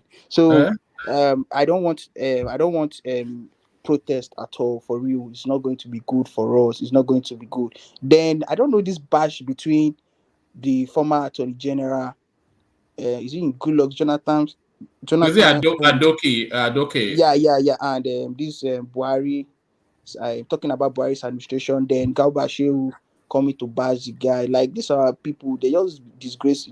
They just disgrace us anyhow. He's still on the run, isn't he, for corruption? That former Attorney General under Goodluck Jonathan. Yeah, one man is very, very bad. Like, it's really, really bad. The way they should do better, the way they are behaving now is not really making sense. As in, for real. I know that maybe he triggered Buhari, so that is why Buhari came out to. Buhari don't have any chill at all. He was really, really triggered for him to send his spokesperson to reply that guy, and that guy really hit this Adoke very well, very hard. Yeah. What are you making of Lamido Sanusi's commentaries that 30 trillion debt, nothing to show for it, unemployed people are owning private jets under Buhari? Yeah, you see this Sanusi, even though sometimes I don't really agree to what he says, but in this particular thing he said is the truth. This Buhari's administration, many people that I don't want to say never believed they will cash out. They did. They cashed out massively, like, and it was just few group of people, like Jonathan's time, that people, or at least it was everywhere. Yeah, but these Buhari were just certain persons, certain people that were just close to him, that were just cashing out. So that is what this man is talking about, that the administration was really like, it was a setback. Anybody that will come here to say that Buhari, it was a setback to the country, to be honest with you. And look at the way APC now is saying that APC government left nothing for them. It's a disgrace to APC. Then I don't know why Is that I the don't know Yoruba why you've Obi learned? did this. I don't know why Obi did this thing to us that would have allowed APC to would I just remove this power from APC first. APC is not good for this country. I am telling you the truth. APC is not good for Nigeria. APC is not good. You know, group of betrayers, group of criminals, like people that just assembled themselves and just hit the country. No. APC, we need to. So Solomon, what are you making of Justice Mary Odile coming out in the manner that she has? You know, the whole of the Peter Obi space, they are up in rage because everybody thought she was with them, but she was quite scathing in that her submission in Abuja. Yeah, there's one thing this guy used to say, Asari Doku, but they never leave you. They have left you, they've left them. You know, when I was telling this, especially my Southeast people, you know, people come here call somebody Sabu. I don't understand. What you that at your age, you don't know what you are, you don't know the kind of place you are. Who is the Sabu there? We were saying it here. I was saying it here that these South people, they are not people that they are elders, even if they are youth who might support support Obi, but their elders they already know what's up. They already people that know about Ken Sarewa, that know about Isaac Boro. So you want to come and tell me that in their own head they don't know that what their founding fathers has already bullets that to them they feel they've dodged. You now feel like they will not come and follow you to do the kind of thing you want to do. No, now it's very unwise of certain persons. So you see this Mary Delina, I'm not surprised at what she did. She's married to a Rivers man, and I think she's from Rivers there too. So they've already taken position. They did not support Wike, they did not support Wike, but when they made Wike FCT minister, the whole of Rivers were jubilating. People that say they supported Obi. So the one man, these people, that would be support. They were just look at Wike that even gave him his vans, his vehicles to campaign in that place, do everything for them. Look the day they were Shehu was interviewing him. Look at the way he was talking. Imagine calling my own uncle a social media. It's crazy. It's really crazy. It's really crazy. So I'm not surprised at Mary Dili. It's the South people as a whole. I'm not surprised at them. No bad feelings. I don't have any bad energy. But when it comes to politics, let's just play it play it well. Know that there's no sentiment in it. That is just the thing. Yeah. All right, Solomon, let me play you this clip and then give me a brief reaction to it, and then I'll go on from you to Ekene. So let me play you this clip. We don't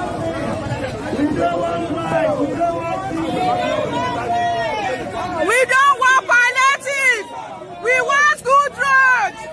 We want good roads.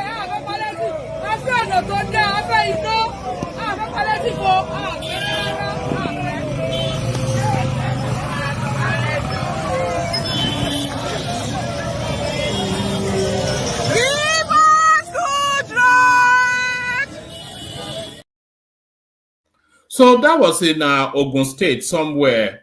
And there's something quite seismic taking place in Nigeria. It looks as though the Nigerian citizenry, there's been somewhat of an awakening that they have the right, and I'm crediting Showore for that space, by the way.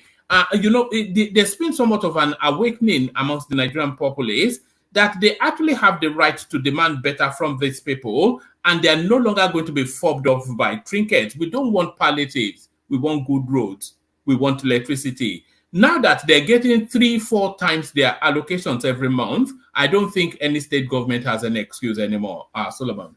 Yeah. The people they did well in rejecting that palliative. What is coming to give?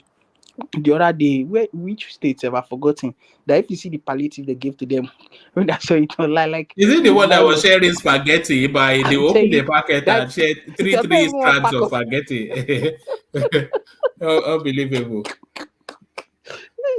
It was not even one pack of spaghetti. It was not like it was not even the half of that spaghetti safe. Like, I don't understand what is wrong happening. So these people, they are already doing well. They are doing well, like trying to tell the government what they want. It's not about giving them spaghetti, giving them Indomie and all that, or giving them 2,000 or 8,000 to not do anything for them. Because they need good roads so that if they are whatever business they are doing, they can transport their goods and other things. So the government, and they need light. We need light. It's very somehow that at this point in life, you just see somebody saying that I no get light, my phone did down. It's very embarrassing. So these are the things now that government, things that were supposed to have passed, they need to just start doing them. And I feel like it's only, see, let me tell you something.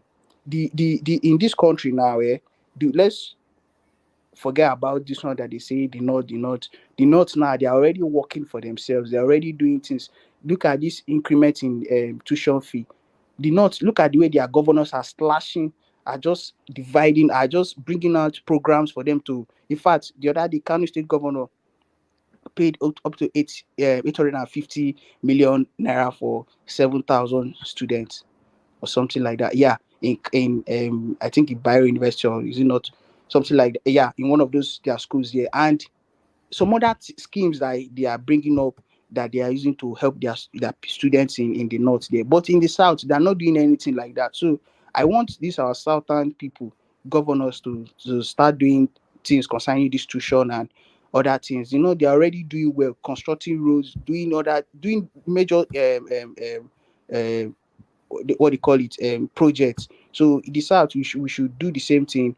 This school tuition thing that they've increased, let them look into it and help people so that they can go to school. Yeah, thank you, Do, Oman. do you see yourself settling in the north, Solomon? Because you are always speaking in glowing terms about the north. Do you see yourself settling in the north? One man, I feel like the way of life here is better than the way of life in the south. Sorry to say. Do you think they are better people than us?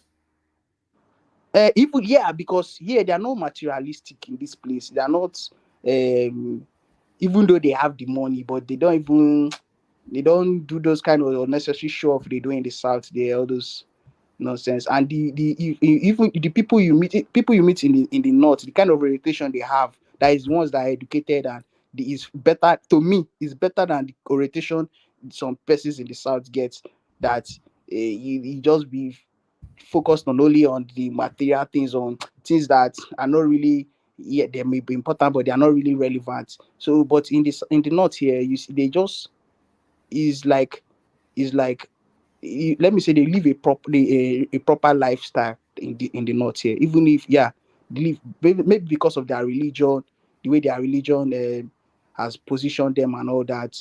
But I won't lie to you, I hear is better than the south.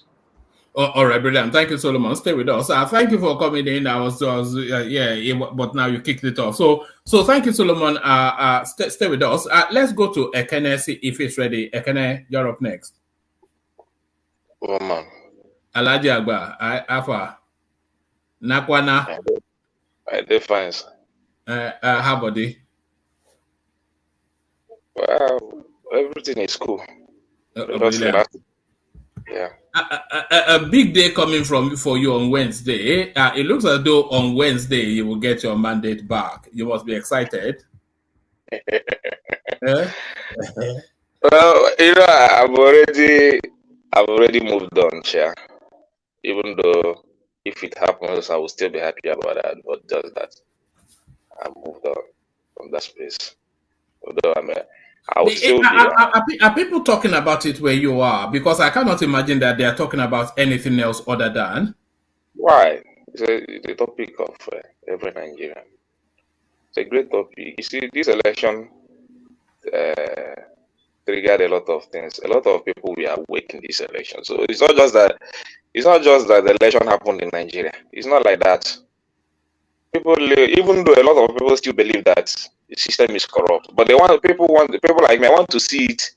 I want to still see the corruption. How they will still. Do you get the sense, Kenneth, that there's going to be somewhat of a violent reaction when the results come in, when the verdicts come in from the tribunal? Because there's no anticipation, of course, that is going to be any verdict favorable to Peter Obi or anything like that. But is there a sense that there'll be some sort of a protest on Wednesday or in the course of the week? I see the reaction shows that there will be violent protest, especially in Abuja. So the reaction that I'm getting. So, but for this area, I don't know. Lagos State is calm. So, but are you seeing security movements? Yeah, a lot. That there will be security there. There'll be a lot of security movement. That's why they said they will televise it. So they want people to realize they don't really want people to come to that tribunal space. They want people to go home and relax and watch it. Because if that starts in that hall, I don't think it will be a good thing. Because Nigerians are not playing one man. So they won't like to, if you watch the letter they gave. You say obedience are not playing, no Nigerians are not playing. Obedience are not playing. It's hitting everybody. But this one now is based on political thing. Say somebody that supported Tinubu will come and be joining you in protest. It's obedience. People that supported Obi. No, somebody did, even Atiku. Even if it happened, the Atiku space will still be happy about that. So it's not only obedience, it's Nigerians. I'll call them Nigerians. That's how I mention my own. Whatever that happens is Nigerians. So it depends on how the government manage it. Nobody is less Nigerian, whether obedient or ratifier. Nobody is greater. Nobody is greater than each other. All of them are Nigerians. Tinubu is not going to be in the country, of course, when that happens. He's off to India. But then before he went to India, he had now this very public meeting with the security chiefs. So is that to send the signal to the space that if you do anyhow, you will see anyhow? Well, sure. He has already done his work. Even Wike as the minister of FCT, because it's also a plus to him. Yeah. If not, the way FCT is now, it's not just you don't need a weaker minister, especially this type of tribunal of stuff going around in that area. So you need some strong mind that can administer that space, and that's part of the thing he has given to Wike to do. So I just want to know how they manage the situation, because for me, yeah, I don't really want it to happen, because Abuja is still and what's the reaction to the Mary Odili comments where you are? I take it you've seen her video clip. It's gone viral. But what's the reaction to that? And what is, more importantly, your reaction to it, Mary Odili? For me, woman, there is nothing to react about her. She just made her statement the way she wants. So nothing to react. It's just on Twitter. People are calling her we show that and all that. So for me, there is nothing to react because the corruption in Nigeria is not a new thing. That's why from the beginning I tried to make sure that I don't involve myself saying that the tribunal will do miracle and all that. When the INEC has not done miracle, what will tribunal do? You just need to give them money to do what they want to do. So it's not a new thing to me. The only thing is just to fight again. Continue to fight in the right direction by going out there to still make our choice. So that's the thing. All right. What are you looking at in the news? Are you still watching the dollar? And then what are you looking at? It's still that is the problem we are having in Nigeria. If things get better, nobody will complain about who is governing you, who is governing who. The issue is that things are not getting better.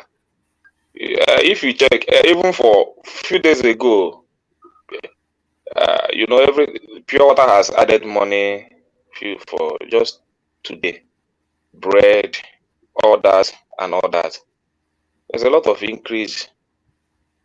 So if things are getting better, you will not see all these things. Well, the reason why you see all these things is that it seems that things are not getting better, especially our economy. So Lagos State rolled out its palliative. Is it a bag of rice, a bag of beans, and a bag of gari to 500,000 families? One man, you know, it's just like mocking. Those things are not working. I said it here. Those palliative is just like a mockery to Nigerian. I saw your last video. I'm happy that people are beginning to understand the situation. How can you be giving people a bag of rice or even quarter bag of rice at this period in Nigeria? So I don't even know how these people think. But for me, I will not see evil and call it good. I'll say my mind. The government is not doing enough. But I believe they will do. They're getting to 100 days in office. So I will not see a clear cut where they're going to, no matter what anybody wants to say. So that palliative, I don't know what to say about it, but for me, it's not a good idea at all. It's not a good idea. What people desire now in Nigeria is a good governance. Good governance. Good governance. You don't need all those things. I watched the news today. The Zamfara state today is nowhere to go. Zamfara state. So most of those northern area, they are nowhere to go. A lot of youth coppers were kidnapped in that area. And they were making a suggestion that no youth copper will go for youth service in that area again. That is killing youth service. That NYSC is becoming something else, and people are not eager to do it anymore in Nigeria. Insecurity is killing it. They were interviewing those parents that their children were kidnapped in that area. No contact, nothing. Nobody knew the whereabouts of those young youth service people that were kidnapped in that Zamfara area. Zamfara area is a threat now. It's a very big mess in terms of insecurity. And these are the problems we are facing in Nigeria. These are the things our government needs to face with bold action, so that things will begin to work. You don't just come and be dashing people food to eat. You show them how to fish that food. Go and fight those insecurities. Even if it is that food, if you have 1,000 naira, buy something reasonable for your family, 1,500. Today, what are you going to prepare with 2,000 naira in a family today? How many people are making that? All right. On a positive note, Lagos State has launched the Blue Line for now public use. Have you been on any of those metro systems yet that Lagos State is rolling out? Well, I just saw it on the news. It's a welcome development. Yeah. You've not been on any of them. That's the second one. Have you been on any of them? I've not been. Even the first one, I've not been on it. The second one, I've not been on it.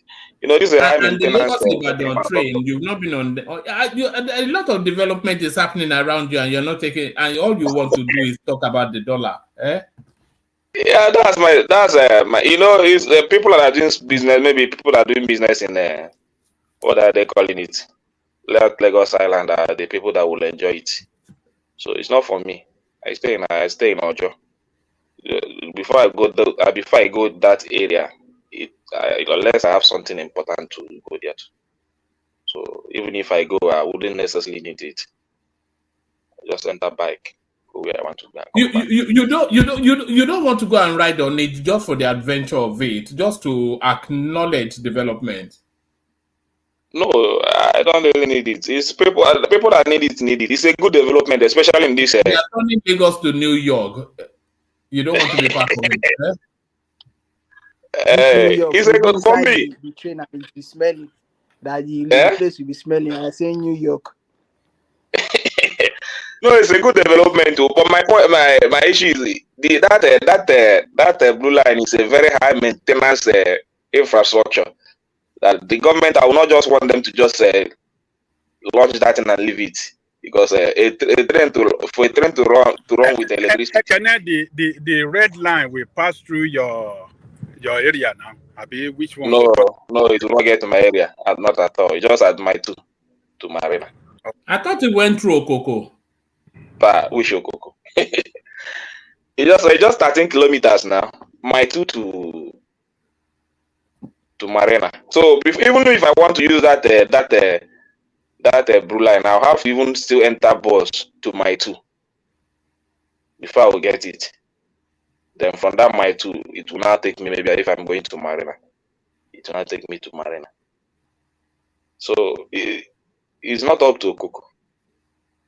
Even though they are still planning that they planned it in a way that it will go to reach that side, but that one will still take more years. That one I've not started.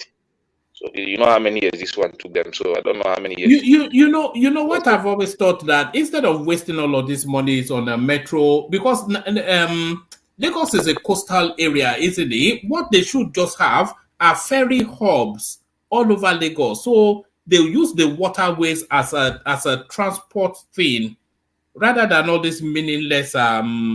If they went with that strategy, all this money that they're spending on this metro thing, which is a vanity project, they would have just built the whole of that waterways. There was a time where a friend of mine were going to ship ferries to Nigeria, but one man, I think we are behind time. I will send you the marine station, the marine station for the boats that goes to Badagry, and there is another one at Ozumbambadiwe, and another one at Ekpe. That one goes to Ekpe. Is it working though, or is it just? It's working. They are those are smaller boats. They are working. They are working. They are working. Anybody who can dispute it, they are working. They have ferry service too. One man. Exactly. Yeah, that is working. That is working. So and they are interconnected. You know, you can. Those boat transport systems, I think they are working. Then connect to ferry service, and so it's progress. I mean, we are making progress. I mean, small. Look at the Lagos Ibadan one I sent you a couple of days back. Can you believe that's in Lagos?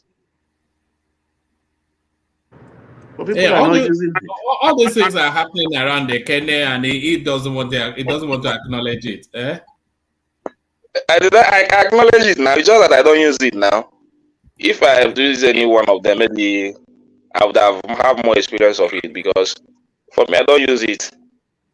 I don't see I've not had the need. If I have the need, I will not use it. But I've not had the need. So I don't think they went overboard with those train stations. I mean, I'm not belittling our taste, but as they could save more money. Look at it. Look. I think that's it. Is this one is the one they launched today now? No, this is the one from Lagos to Ibadan, from Yaba. This one is this will rival Piccadilly, not so. Well, I won't go that far, but it's an effort. It's an effort. It's an effort.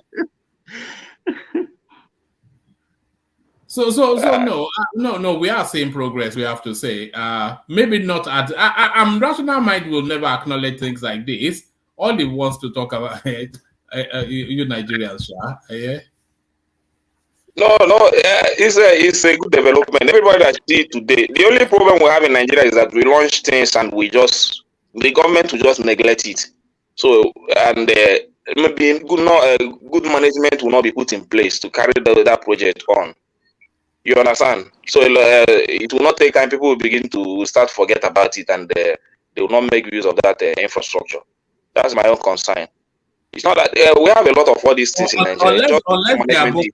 Unless their bookings go there and start to unbuckle the rail tracks and sell it as that might too. They need to be very careful. The rate of our booking in that area is very high. So if they're not careful, they don't maintain that area very well, they will begin to pluck out those lines. It will happen. I used to see it. Sometimes they need to come back to visit again and again. So it requires a very big some security measure. It has a lot of cameras and neighborhood watch. Apart from police, they are guiding everywhere. So they just leave it like that. They will just vandalize everything. That one is for sure, especially in that my two area. It's a very lousy place. So government, it's not just. They've still not cleaned up Mile 2. They've still not cleaned up Mile 2. Is it still as dirty as I remember? No, Mile 2 is not all that dirty. It's not all that dirty, but it still needs some maintenance. Yeah, the characters are living in that environment. And the Ghana garage, the Lagos Ghana garage, all those, they should take them away from that space. Yeah, that space is too much lousy, very lousy. But the infrastructure there is very nice. Have they built a standard motor park there? Because I remember it was just a den of iniquity back in those days. Where are you going to attach motor park? There is no motor park. It's just main road. You just park by the roadside. That is it. Yeah. So, my God, there is nothing like a motor park. Lagos don't have not a lot of space for that now. So, but yeah, I commend them. It's a good development. One man, it's a good development. It's just that. People don't trust our government much. That when they commission something, that thing would be a lasting project. That is the only issue we are having. It's not that we are not doing a lot. The government has tried, so I commend them for that. That my Marina is a good development because a lot of people that are trading in that area, if they manage their infrastructure, it will give them a lot of money. It will be a lot of revenue for the state government, because it will reduce a hold up. I think they say there are 500,000 a daily this thing. So if they can manage it, it's a very big something. The price was supposed to be 750. They slash it to about 375 naira or so for palliative. So it's a welcome development, especially for business people. I've always objected, just as a matter of principle, that government should be taxing people for using infrastructures like a road. Then what are people paying taxes for? If they pay their tax, you use their tax to build the road, and then you tax them for using the road. That has no meaning. How do you maintain the road without taxing it? Because you maintain it from the tax that you're already collecting anyway, do you not? Wouldn't they build another one in another place? Other people need. Are you saying that people are just going to go there and using that thing just like that without paying anything? How many roads? If you drive through Lagos, let's say you're coming from Lekki, so you pay a toll there. And then you get onto this road, you pay a toll there, you go to Lagos Ibadan Expressway, and then you pay a toll there, and by the time you hit Ibadan, they've already emptied your wallet. What's the meaning of that? I don't know, but I still feel that they need to pay, but maybe let it not be just high. Because that 750, if it is that 750 is very high. That 750 can get me to Marina with a bike and come back. So why would I waste my time on that blue line? You take a conditioner, you have Bluetooth, you charge your phone. Air conditioner. And then you go there fresh when you land. You day fresh. I don't like to day fresh for Lagos, yo. I don't like to day fresh for Lagos. You know that bike thing you said. I've been thinking that the Nigerian space should actually they should start thinking of adopting a biking culture, because if you go to places like Thailand, like Philippines, etc., they consider they consider a vehicle an excess and an unnecessary luxury and an expensive habit as well. You know, everybody should be on a motorbike in Nigeria. I think it's a culture that we need to adopt. You know, motorbike is very nice. It's not good. One man. It's not good. No, it's good. It's good. It's this thing that government are doing, pounding a motorcycle, saying that it's not built enough orthopedic hospital. Yeah, it's not safe. Number one. Then number two, I mean, what do you enjoy in riding a bike? What kind of? I mean, that is even. It doesn't make you. It's suicidal. It's suicidal, man. No, I know. Well, that depends on your habit, isn't it, and your expertise.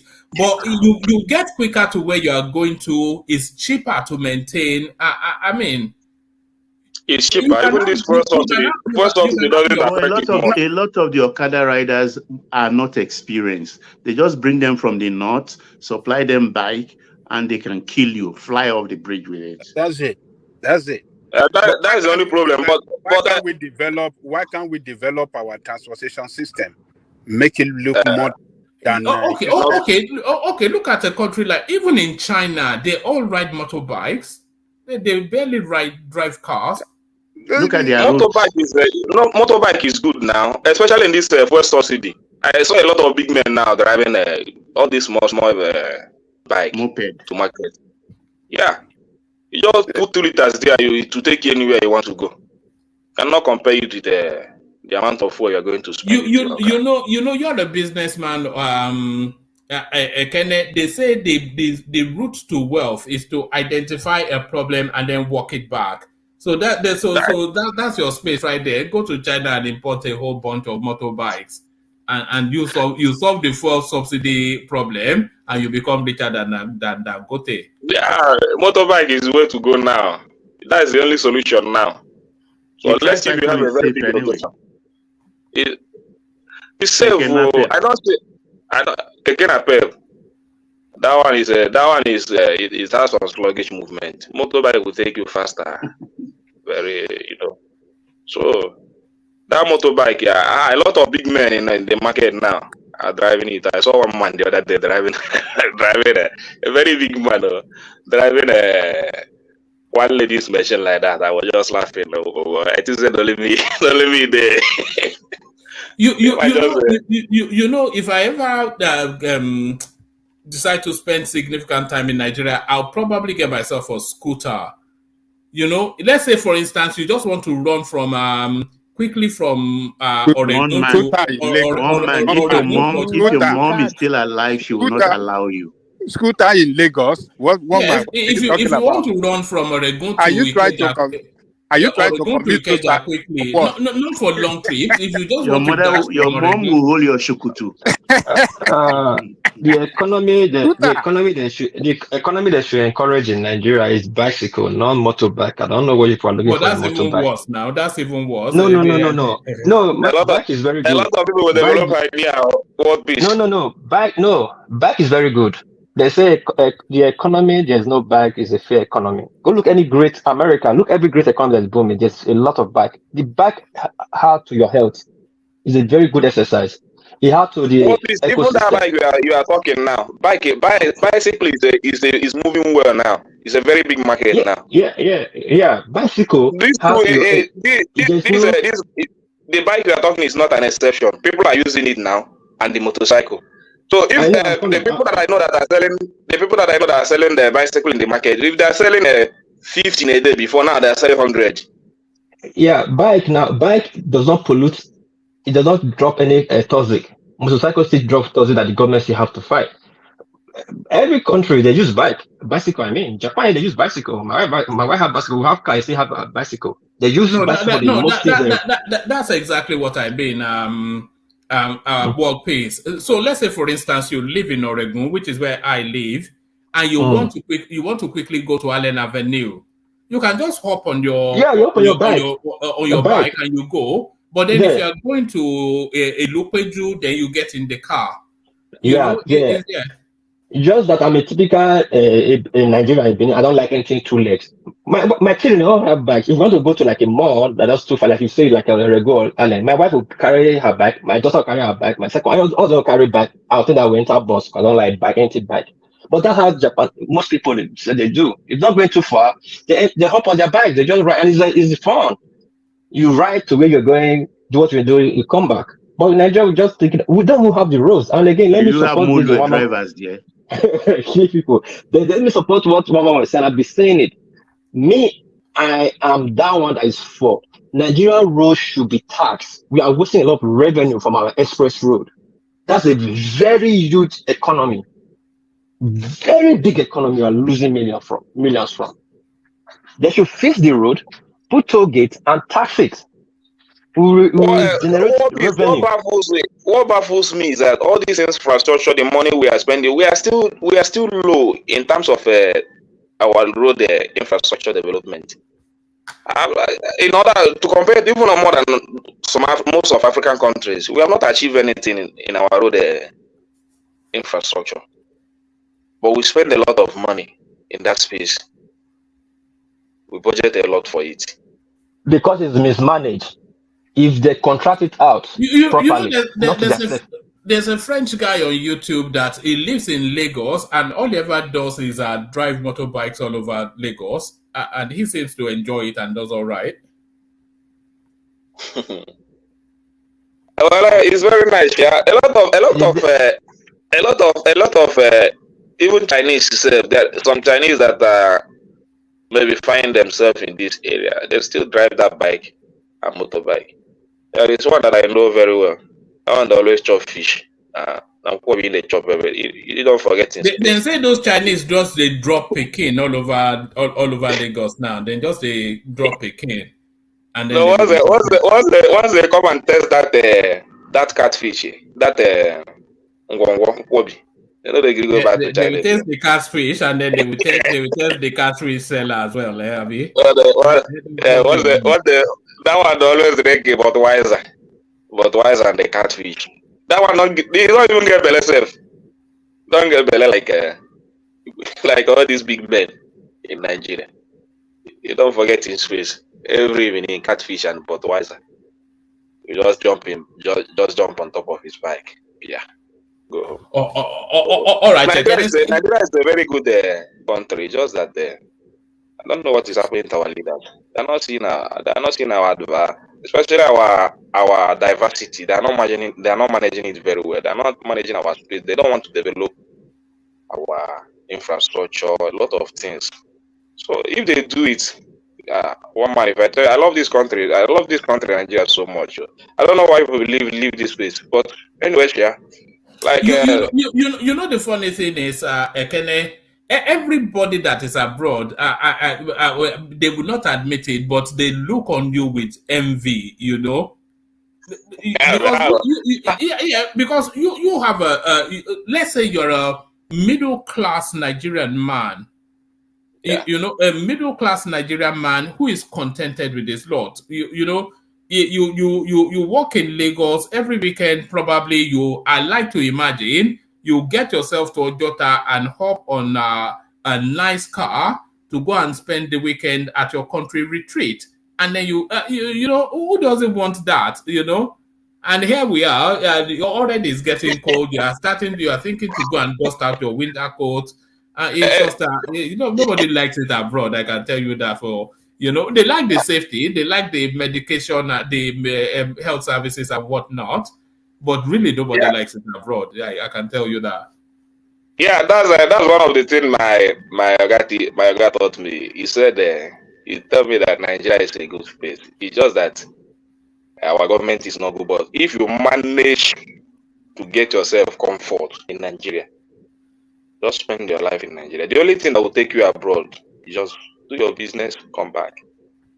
Nigeria is a good, and when I begin to think in that direction, I like it so much because it's not.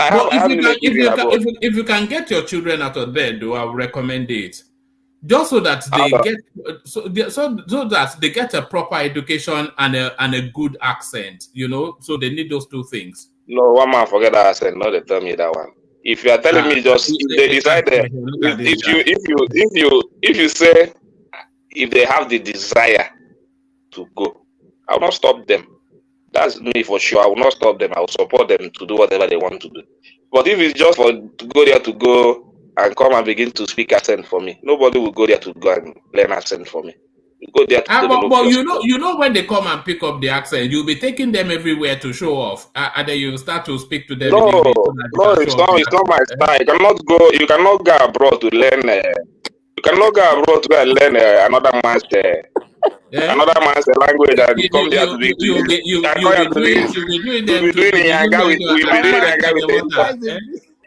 village man's mentality. You gotta learn another man's language. They come to Nigeria to be doing yanga with it. What kind of lifestyle is that? They'll be speaking like Prince Daddy, and then you'll be showing them. No, Prince Daddy has the right to speak. Some places you go to say, "She will catch you that your children are speaking like that." I will be looking at them like, "Where are these ones coming from?" So that's not even know that. You don't even know that. No, how shame go catch you if you're? If they have proper American or proper English accent, you'll be ashamed of that. Before now, you want them to be speaking like it's your man from Ugeli or something. One man, forget it. Forget that accent of it. Me, I don't like it. I don't like it at all. It's not if you want to speak, you speak, but you must have something to offer. Don't just speak accent for me. You understand? So that is the stuff. Abroad, people that are enjoying abroad is very nice. It's very nice. But I know people that I have cousins that live abroad. I have 2 doctors there, but they're doing well, but I'm okay with Nigerian stuff. All right, let's catch up quickly with Emmanuel before he leaves us, and then from Emmanuel we take the I think have we lost the prime? We've lost the prime. So from Emmanuel, then we take the conversation on to Baba. Yes. So Emmanuel, come in. You of course died in the wool obedience. A day of excitement for you on Wednesday, Emmanuel. I bet you cannot contain yourself. Emmanuel. Hey, one man. Good evening, everyone. Salam alaikum. Alaikum salam. How you doing, sir? I'm good. Yeah. How are you? Yeah, like I told you, it will be the end of the year, December period. So there's been no changes. It's still on. Yes, it's still on. Don't worry, I will share invitation to everybody. Hopefully, I will see you guys around. You might not be surprised. Oh, okay. I don't even know where to start. I don't know whether to talk about the election or talk about stuff. You can only start from Wednesday now. I mean, is that not what you've been building? All this fight you've been having here. It ends on Wednesday. Yeah, I would say that. I don't know whether I should talk about it. I should talk about that stuff. You understand? But anyway, I don't know. I seem to have moved on with the whole thing. That trying to, face real life after the whole election. Yeah, gets right. Like there was a time I came around, told you that even in this tenable period, I was able to get a job. Stuff like that. I'm focusing on my job and new career stuff like that. So the fighting of the who win. Anyway, what we are fighting for is just to better the country and all stuff like that. So we are still on it. Not that we are giving up, but it's not a do or die affair. So the issue here is that these people, they should act independently and they dish out their all eyes on the judiciary. Yeah, they should dish out their judgment based on merit, not based on technicality. I think that's the way the obedient will fight them. If they want to go that lane of technicality, so they should just dish out the whole thing based on merit based on the evidence. If Peter Obi didn't win his case based on merit, fine. They should give it to whoever that wins the case based on merit, not technicality. Yeah.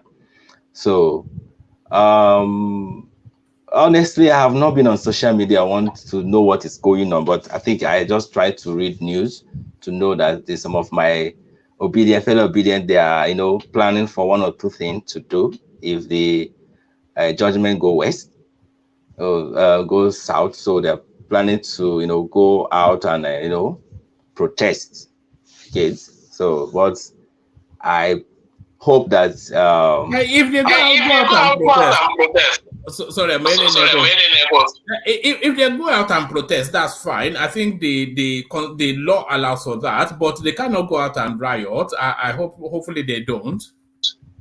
No, I don't think they'll riot. They'll just protest to say that they don't agree of whatever that happened. But I don't know.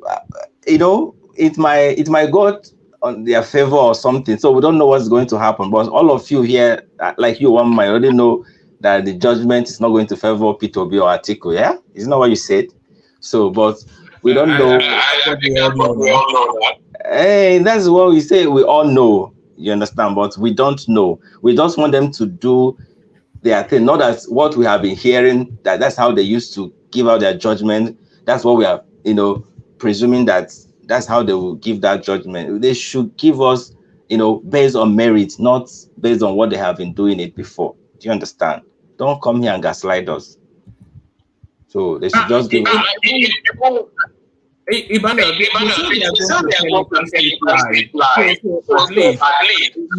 how they are right, and then you can have Yeah. They said they're going to broadcast it live, and nobody should even bother going to the courts and stuff like that. Because if they allow that to happen, I think that will be the genesis of their problem. Because if they allow people obedient to come to the court, you understand? Because they say it's based on invitation, based on accreditation before they will allow you to go inside. So I think it's a bit tight. And the security is, I'm seeing them around in Abuja here, and they paraded themselves. I'm sure what they did before election, I think they are doing it again. The soldiers are just everywhere showing their faces. So they're just areas for Wednesday. Yeah, I don't know the kind of pattern of court this thing will be used. Like that when they use security from the traffic light of that the closest traffic light to the court, security will be there to the court. So maybe that is definitely the kind of way the securities will be in that area. Yeah, because they are just trying to scare people away, to make sure to stay at home and don't come out. And I'm sure, I don't really think that obedient they will protest. I'm honestly speaking, because some of us have gotten one or two things, busy with one or two things. But people that are actually, people that actually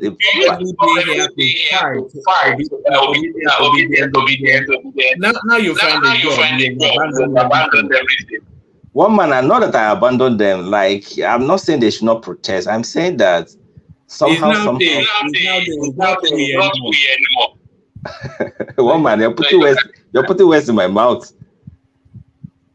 One man, look like your system is echoing. What's that?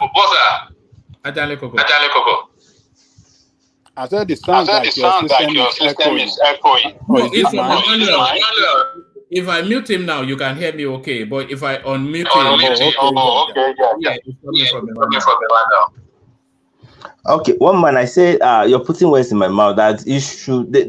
Not that they will not protest, but I think people abroad are the one actually, leading them, and some of them that in Nigeria, they are not really like ready for that fight. I know some of us that are very, very hot pre-election, even shortly after election, but some of them now have gone back to their business, trying to concentrate and do one or two things. Yeah, and a couple of them. So Don't all of you outside Nigeria should not feel like Nigeria is going to burn. No. Obedient, I don't think they're going to do anything.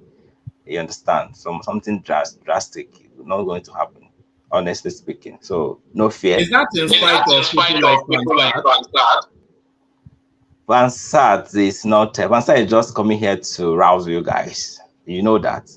So is having a jolly. Just relax. Nothing is there. I don't think there is going to be a protest, and I'm sure Peter Obi will put out tweets as usual to calm the environment. That man has been a very wonderful man. We should give it to him. Look at that. Hold on. Let me make you.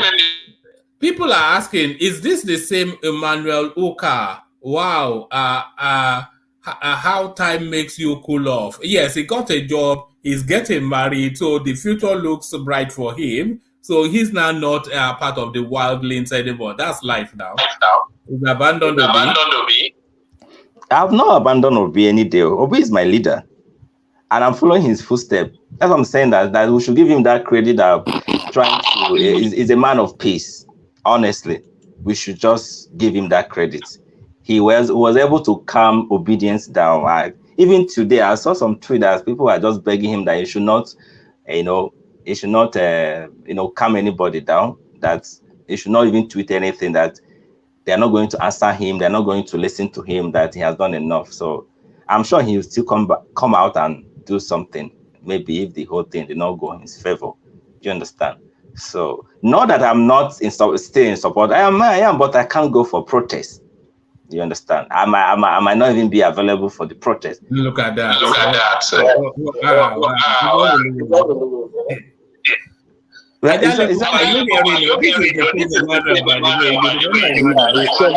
telling us that it's more matured now. Ajala Koko, it's not really Ajala Koko, listen. It's not really that I'm not in support of Peter Obi tonight. Like I'm saying that I'm not going for, like, if there's going to be a protest, I will not even be a chance to go for protest. Maybe people are not getting it. It's not the same way that they told us they use artificial intelligence yesterday. Are you expecting everybody here? One man, maybe I believe he's praying for Tinubu to succeed. So that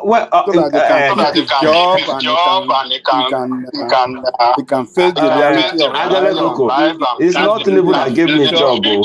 Adele Koko, point of corrector. It's not Tinubu that gave me job. Yeah. So whether he's there or not there, my job remains. Everything is good. Yes, but it's not Tinubu's era. When some people saying that inflation is killing them, Adele Koko, you're putting it not what I said. I said I got job during this administration, but not that he's one that gave me my job or something like that. You understand? My people are suffering. I know that everybody is suffering. But it's just they are making big money. Look at that. What? We're hearing from you. Okay, well, let me correct that. Yeah. Okay. No, that's better already. Is that okay now? No, I think you've got to. No, I think I was on my monitor. I just off the one on my monitor. Oh, all right. No. Yes. Okay. Let's just start carry on. So you asked the question. What did you say? I can't even remember. Tell us about your new job. You sound very excited by it. Well, he's saying that everything is going good for you now. You are making good money. Hoping for a better future. You know. Yeah, so you don't have to be too frontal. You don't have to be too of Tinubu anymore. You are praying for him to proceed. I've been frontal, have I? I think the only person I have fought here is that woman that called herself Try to remember. Yes, that one that what else will she call herself? Yeah, that one that has called herself Zita. I think that is the only person that have fought for here. So I've been a good guy here. She's not here. You're not supposed to talk like you're not making sense for you. Bro, I've got a present for you, to celebrate your new job. Get yourself ready. Let me get to your present. So this is your new job.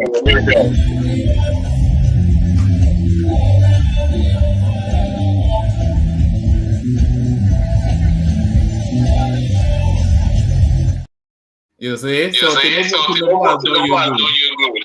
One man is not actually Tinubu because my job is not I don't know how to put it, as it's a job that will take me outside very soon. It's not really like Tinubu that did it for me. Yes. So it's just that keep working. One day it will happen. That's all. That's what happened. You understand? But I'm happy it happened. He will take the glory, and he will take the whole thing because it happened during his time. That's all. All right, brother.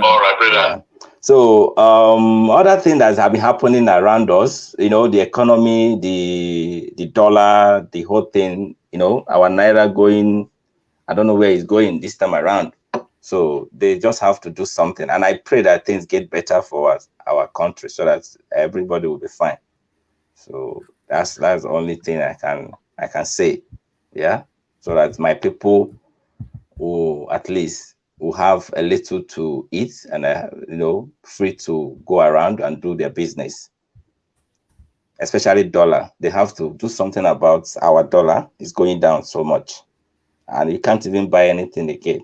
Can't even use anything again. So but you don't care. You are being paid in dollars. One man, what are you saying? It is still affecting everybody. That's how the first day I came here, you showcased my picture and said, "How am I the ones that I don't look like someone that is suffering?" So stop. It's not like that. Everybody is suffering, even though you're rich. It's touching you. Do you know that ordinary when you buy a liter a fuel of 5,000, that line you cannot even move. Do you understand? So fuel that you can buy 5,000, it will take you the whole day. It can't even take you for 2 hours. Now, so whether you are rich or you're poor, you are still suffering. Imagine where the rich person is suffering. So what happened to the poor of the poorest? You have to let them breathe. But they're not breathing. They have already right now. So, and that nonsense thing they are carrying around saying is a palliative is just very foolish. We have not even seen that. I can't even rate this man at 100 days. I can't even rate him because I've not seen anything. There's nothing that he has put in place that is working for the people. It's only for the elite. So I'm not going to judge him yet. I might even give him full year to operate. You get? So, but for now, I can still score him 0. How are you giving him a year when you are getting your mandate back on Wednesday? One man, we don't know how it will go now. So let's just see how it goes. Yeah. But so whether he is not my president. One man, leave me alone. So one man, you know, a lot of people that suffered some kind of, a lot of people put much interest in this election. So you wouldn't want to go and put all your focus in the tribunal again, knowing that they might fail. Nigeria is a system that you just have to operate it with a liberal mind. Don't just put all your mind.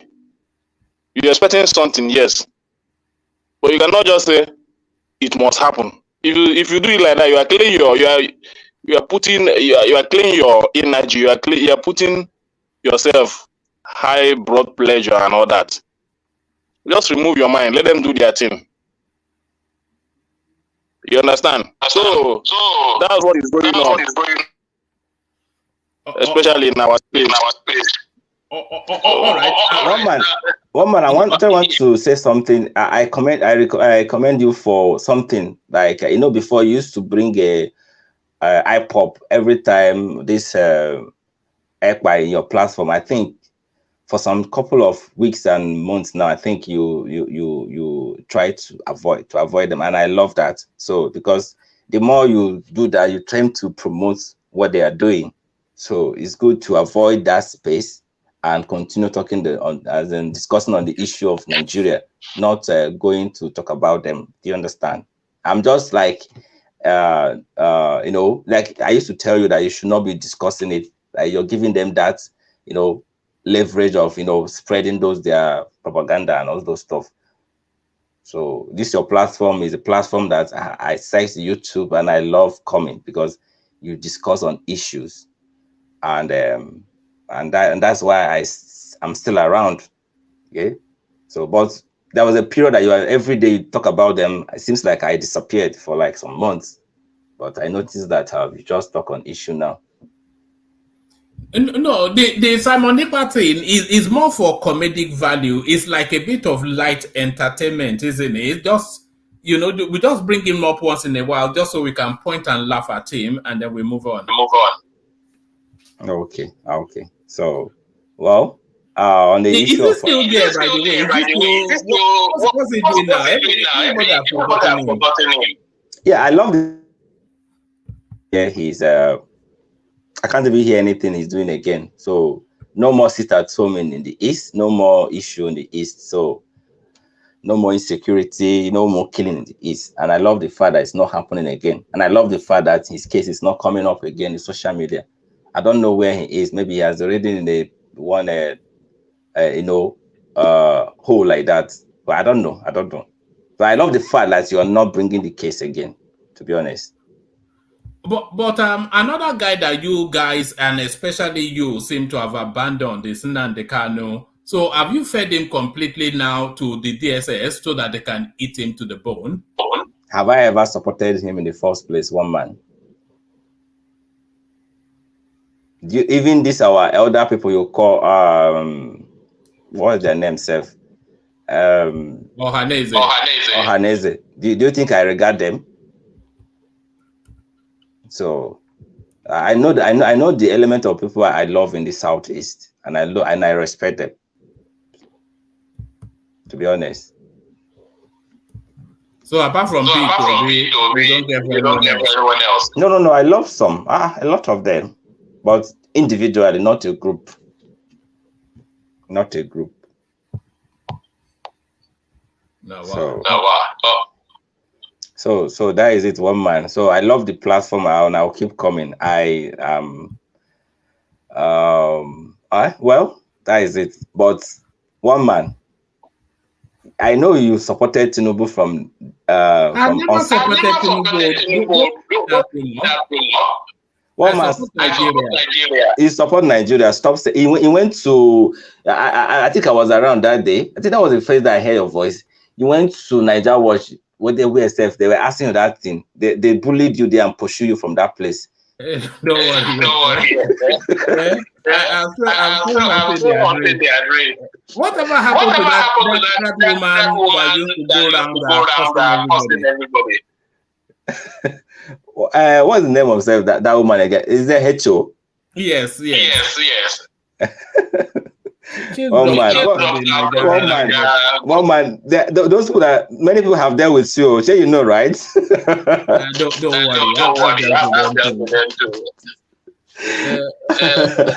They don't want to see you anywhere around their platform. Like just let it be.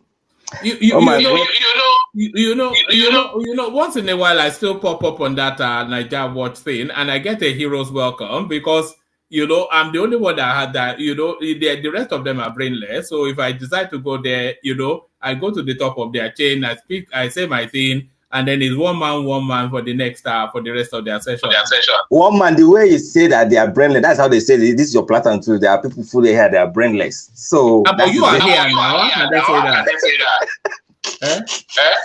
No, but I love your platform anyway. I love your platform. But I think the one I will not enjoy to come is when Thomas is anchoring it. No, I can't.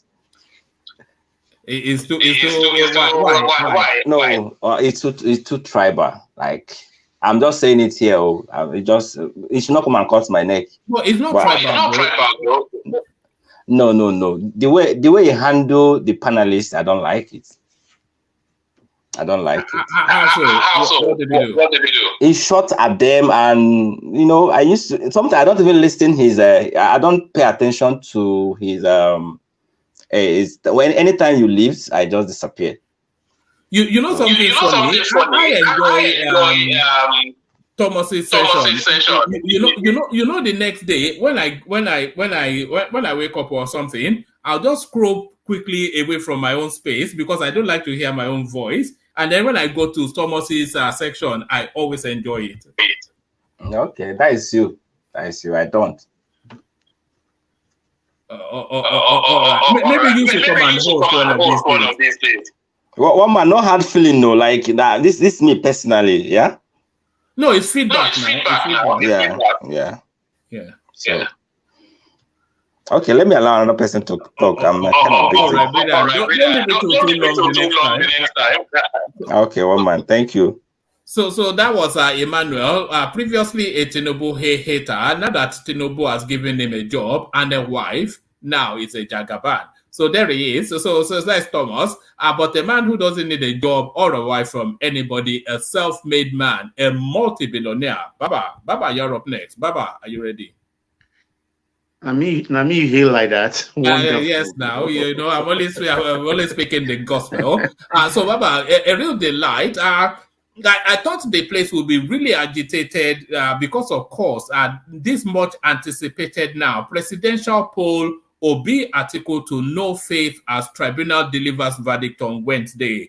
But it's somewhat hold on. Okay, sorry.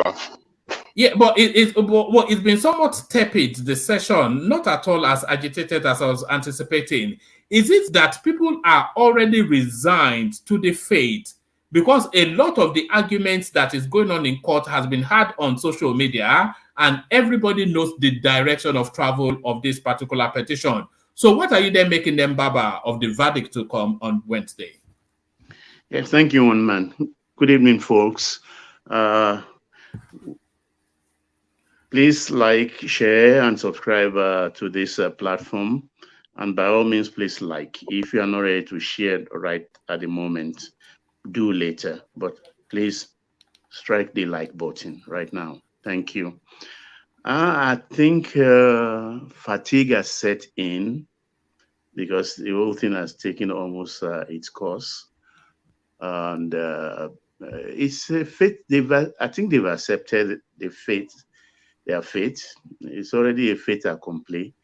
We all know exactly what the outcome of the tribunal judgment, not because we are biased, but we are just discerning, and also we have looked at it critically, because right from the word get-go, the panelists, the judges said they are not interested in any technicality.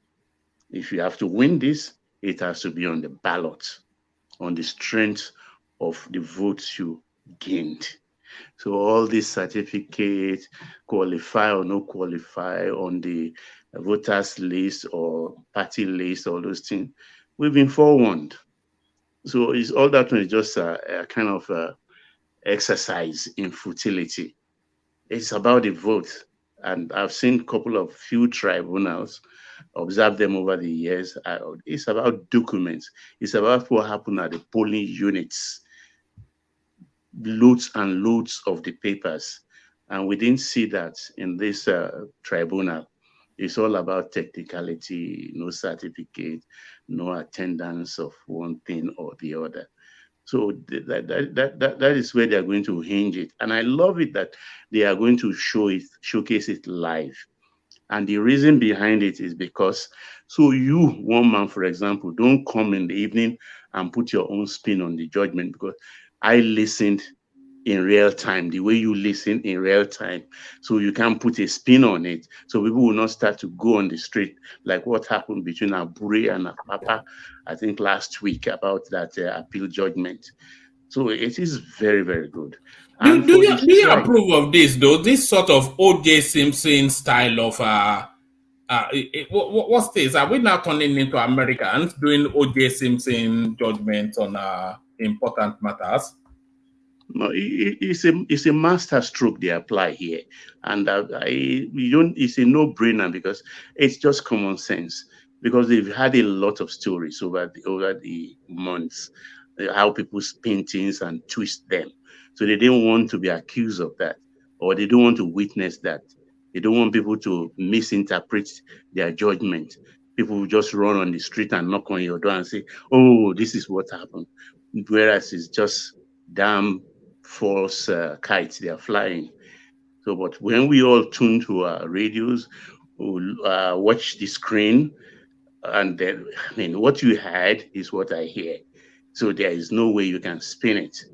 But for the Ajaero, I think this is about the worst labor leader we've had in decades. From Pai Modu to Wahab Goodluck to Oshiomole to Pascal Bafriau they are all politicians in disguise. But this guy is taking it to another level. I mean, I don't know what he wants. You are going on strike as NLC until you see it's not backing you, and it's like, okay, I'll go it alone. Who does that? In one breath, it is clearly compromised. That is what it's. He is, and I think he has insiders information, because I don't believe in the coincidence of them going on strike tomorrow on Wednesday. I think he knows something about that. Do you think they are trying to use it to open a portal for people to act against the verdict from the tribunal? Is it trying to? But unfortunately for him, he's dealing with masters of the game. Unfortunately for him, compared to the people he wants to lock on with, is a mid-get. It's a non-starter. You understand? It's a menon. What is happening? They've told him on that Wednesday they are going to restrict them to a certain area of Abuja. They don't go beyond that area, because Abuja is going to be on lockdown. If it goes beyond that, I mean, you say you want to go on warning strike. You are talking about Wike and FCT. Should they not just stop them? You are talking about NURTW, or what is workers, transport road workers, transport union. You are talking of subsidy. You are talking minimum wage. You are talking of palliative. What is wrong with you? What do you want? Can't you stick to? Should they not stop them, Baba? Not stop them from being able to exercise their fundamental rights, but on that day, at least during this week. No, they'll be far away from the tribunal. Restrict them there, and the police will be there. Like you said earlier, quoting Asari Dokubo, if they do anyhow, they could see anyhow. It's as simple as that. Why do you want to cause problem? The minimum wage thing, actually, we all know. You don't have to be an economist to know. Right now, we are fixing so many things. We are applying plaster to some sore points on our body, and you want the minimum wage to come and cause a runaway inflation. It's like adding kerosene to a fire. So they have to do it systematically. People are suffering. I repeat myself, how do you do a surgery, an invasive surgery, without spilling blood? You understand? We are re-engineering our economy. We are refocusing our country. It's not going to be easy. Look at what is happening. Look at Baba OBJ yesterday. Agunloye signed a contract of $6 billion, and you, a man on whose desk the box stopped, you say you don't know. You never asked any minister to do anything beyond 25 million naira. But somebody signed 6 million, and we are now in the hole for judgment debt for about 3 billion. If offered the guy something at this song, I can't remember the first name, the chief, $200 million for nothing on your watch, and you tell me you want to blame Jonathan as a OBJ, Baba OBJ. Yeah, you the want to Buhari blame administration, in the tail end of it, they set a lot of booby traps for Tinubu, especially that $500 million that Malami wanted to help himself to with that Nedumoko. No, they all will have their just desserts. All Tinubu want to do, the way I read it, is like, look, he has instituted an auditing panel. Everything will come out from that panel. And it's like, well, it's not my fault. This is what is happening. Because what they did actually is evil. It's just not ordinary sin to Nigerians, the entire citizenry, but it's real evil. How could you do that? How can you leave us naked? Not even minding. It's really evil, because look at all these judgment debts all over the place. Look at how nothing, like, I love what Sanusi said. He was signing off judgment debts like, like confetti in the last month. Because the man there, I mean, whether it's the illness that has affected his gumption, I don't know.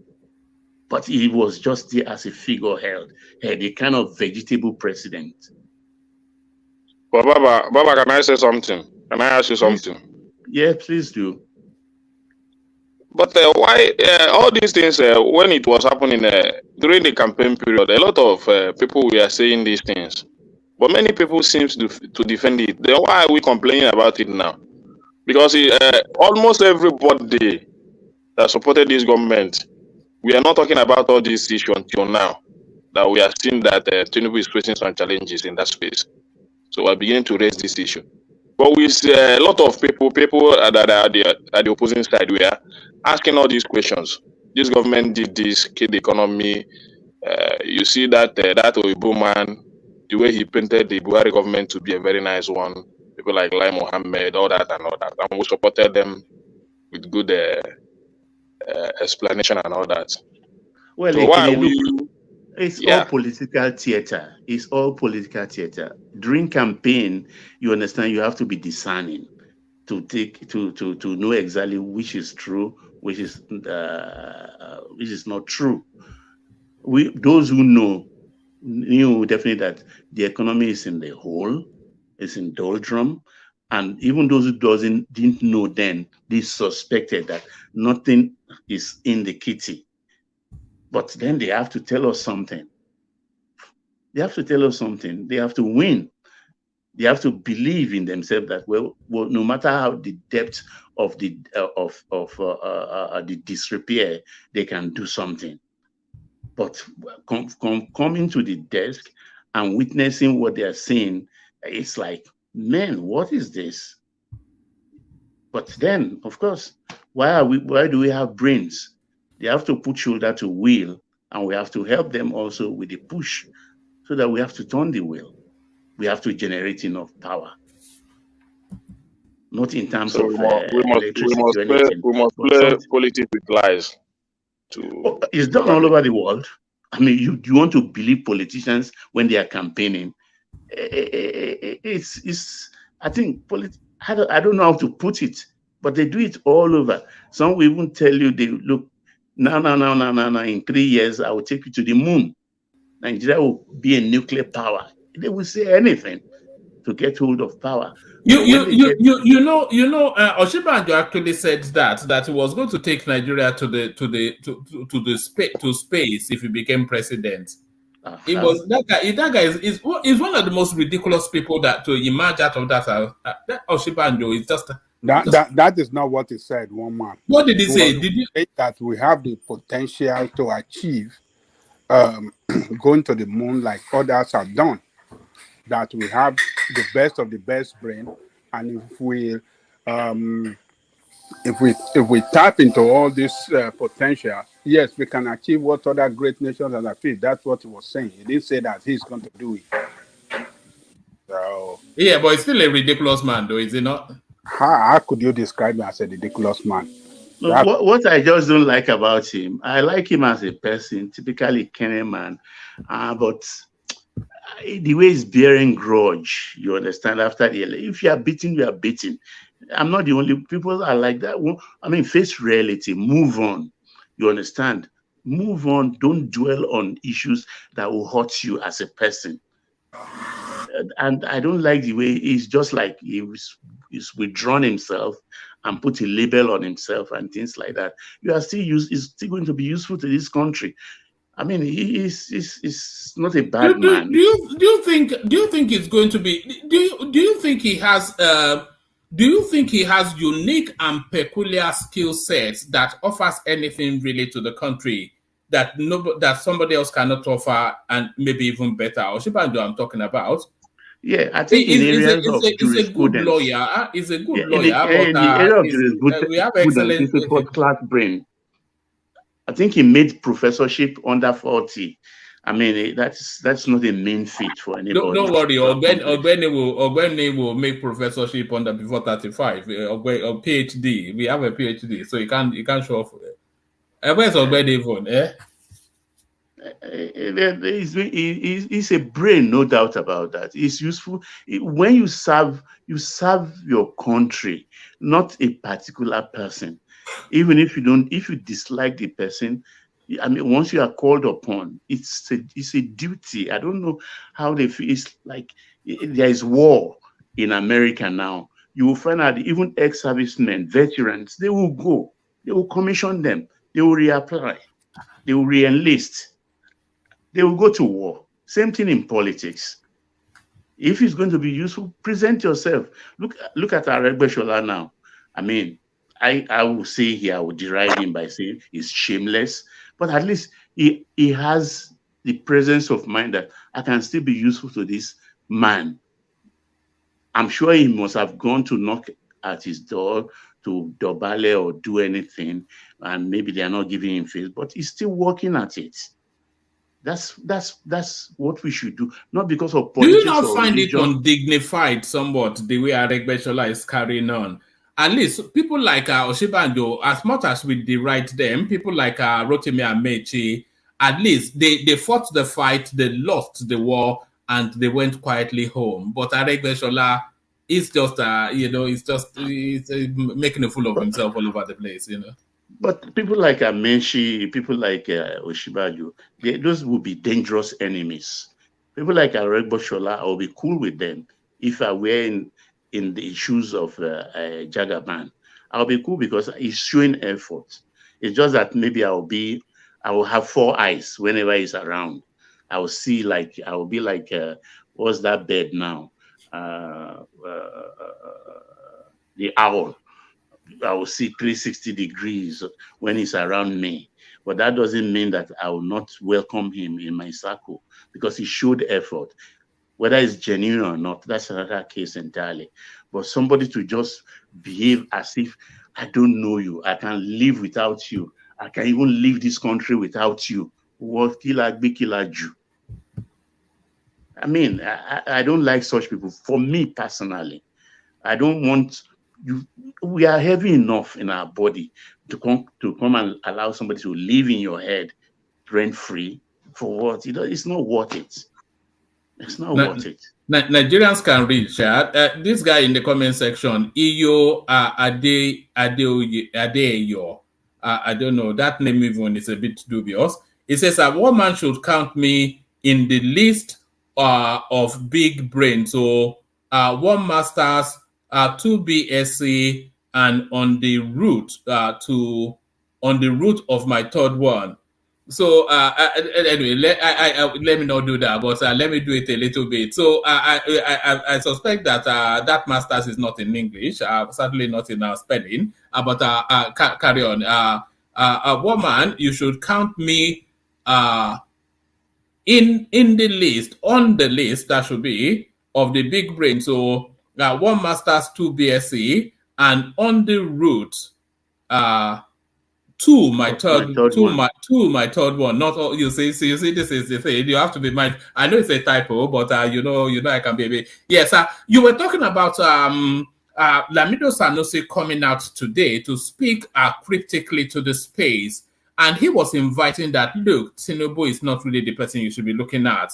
At 30 trillion, he was saying that the Buhari administration borrowed from the central bank. Ways and means, they call it. They just print money and then throw it to the future. So it's telling us that people are asking him to run commentaries on the goings on in the country, and it will be remiss of him to come out at this stage when he knew what went down. So what are you then making then of the former emir of Kano and his cryptic message to the space? Well, when I read it, actually, he situated the whole problem. I mean, he's an economist very well, and he must have been studying it. So he has empathy for those that have taken the reins of power from Buhari, and he outed the problems very, very well. And I mean, if you read in depth what he said, I mean, you want to see Emefiele and start biting the meat off his body, because, like we always say here, but I think it was Iskulata that I was even saying, oh, don't bring any banker into TBM anymore. It has to be somebody grounded in economics. I mean, bring a banker to that space. He was treating it as if Nigeria was a branch of a bank he was managing. That's how he treated Nigeria. That's how he treated the central bank. Look at the Anchor program for farmers. How could you do that? Yes, sir. Baba, I still want to ask you, because I still need to understand some things the way we see issue in Nigeria. This banking sector, economics and all that. I'm seeing it in a different opinion, but I don't know. Many Nigerians are not seeing like that. Is it all about what you read or what you can offer? Because I see people when it comes to modern times. Yeah, let me land. When it comes to managing the economy, people see it more in what you read. But for me, I don't see it like that. Economy is far much better than what you read. But why do we Nigerians take it down? Take it so serious, certificate what you read, rather than what you have been able to build in terms of economy. Because I can give you many instances, people that manage economy without even going to school, and they survive more than the people that No, that's at a rudimentary level now. You are not asking that somebody that doesn't know what's going on to go and manage the 27th largest economy in the world. No, it's not that you will not be knowledgeable enough to do that, but at least the way we take it in Nigeria, we are not going to the direction to pick the right people. I'm seeing that way. We are not even mentioning the right people in that space. Well, I hear they talk about Augusto. I suggested what's this guy? Mogalu, because he's an economist, he's been there, and he has international experience. I think so also for Augusto, and those are people I know anyway. But then I know in a country of 200 million people, there will be several hundreds of thousands that are qualified for that kind of job. But when we talk about Mogalu has been very silent these days, unlike him. Very much unlike him. Kingsley Mogalu. Because nobody's giving him attention. So I think he's in the US here somewhere. The other time I think is no, he has retired now. He retired in public politics, so it's no more. No, if they call him, he will answer. Imagine the disgrace. He didn't even get the ticket from he will answer the call. He will answer the call of his fatherland. It's a duty. It's a duty. Well, the only thing I want from him is to come back to Anambra State and do something.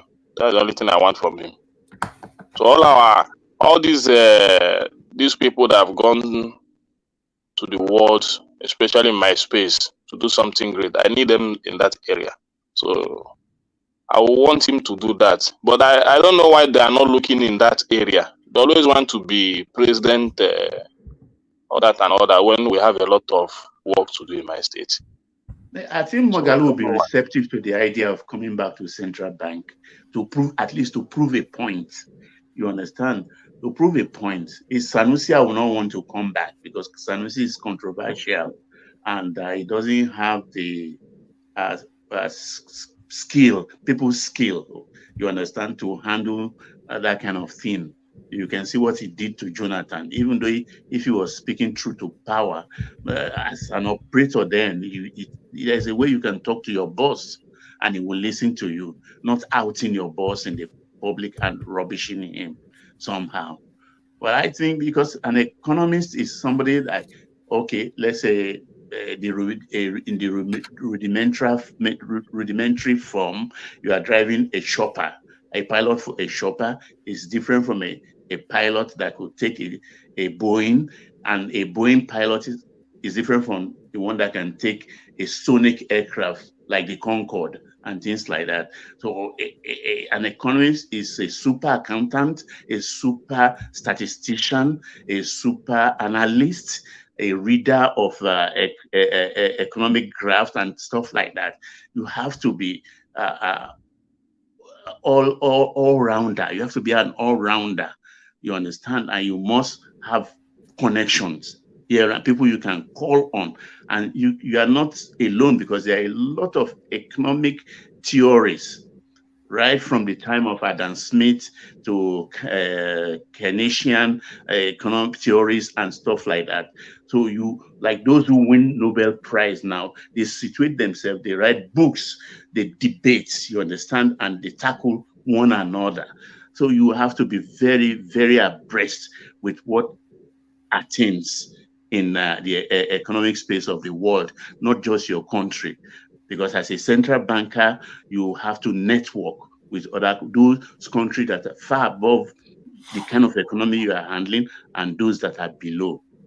So in a normal balance, you have to belong and you have to have the status. So that is how the central bank thing works. But Emefiele doesn't have that, from Zenith Bank MD straight to central bank. It was meant to be it was meant to be a placeholder, wasn't it? When they hurriedly got rid of Lamido Sanusi, I thought it was just meant to be a placeholder for a couple of months until they found somebody really substantial. But then I think the election saved him, and then and why Buhari quite kept him, I don't know. And then he's been just there looting for 10 years. It's amazing actually how he stayed that long. Baba. I don't know, because I thought he was just going there to be a placeholder until they can find somebody suitable. Baba. But I think he spread the goodies around, and he spent 7 years, not so, or 8, 9 years there. I didn't give him a chance in hell when he started. I was thinking maybe when Jonathan is ready.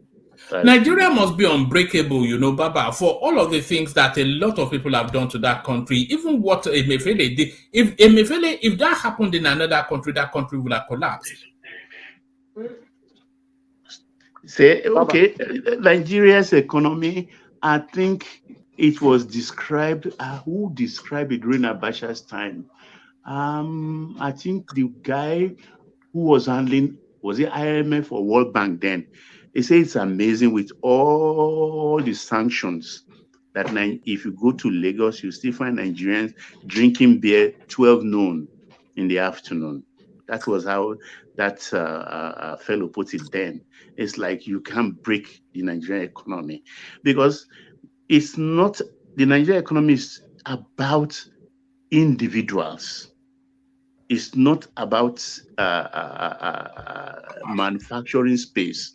Everybody has one jig or the other on the side doing, and which is at least fetching them money. Like the situation we are in the country today, I mean, given another 3 months, you find out that all the agitation, everything will peter out and people will settle into the groove.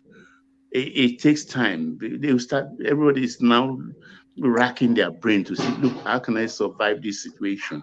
That's how Nigerians are. I think I tell people, I say, look, we are special because ever since I look at my own life, I didn't gain anything. My lights, there's no time. We don't have 2 generators, borehole, our own hospital.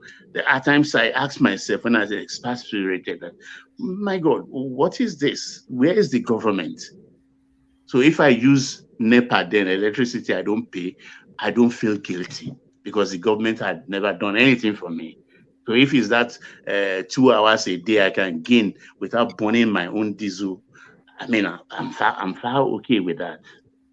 Baba, I think Patrick wants to come in. Patrick, have you finished eating? Patrick, I would like Onje go. This is my first meal today. Yeah. What time of the day is it where you are? It's 7 o'clock, 7 p.m. Are you fasting? No, I've been very, very busy. Okay. Of coffee since morning. Yeah, thank you. I think sorry. Patrick is trying to lose weight. No. Yes. I think we're all on that struggle. Sorry. Sorry, go on.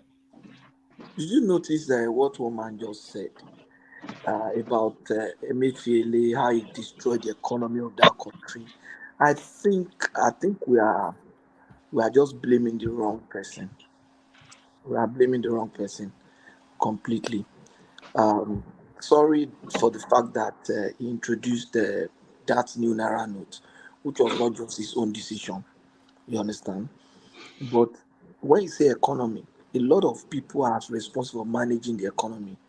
As central bank governor, there are some instruments that he's responsible for, and he's not the one who is going to take decisions on those. That's the interest rate. That's monetary instruments, and some fiscal instruments, some fiscal policies are not within his purview. The fiscal policies are very essential part of the items that are used in managing the economy. So he doesn't control tax. He doesn't control how much of tax. He doesn't control government expenditure. Government expenditure is a major factor of the economy. The government expenditure in terms of volume and in terms of areas where government will spend those money, that's not within the purview of central bank. And so many other factors like creating the environment that enables business to thrive, that has nothing to do with him. Improving security to make sure the economy grows, that's not within his purview.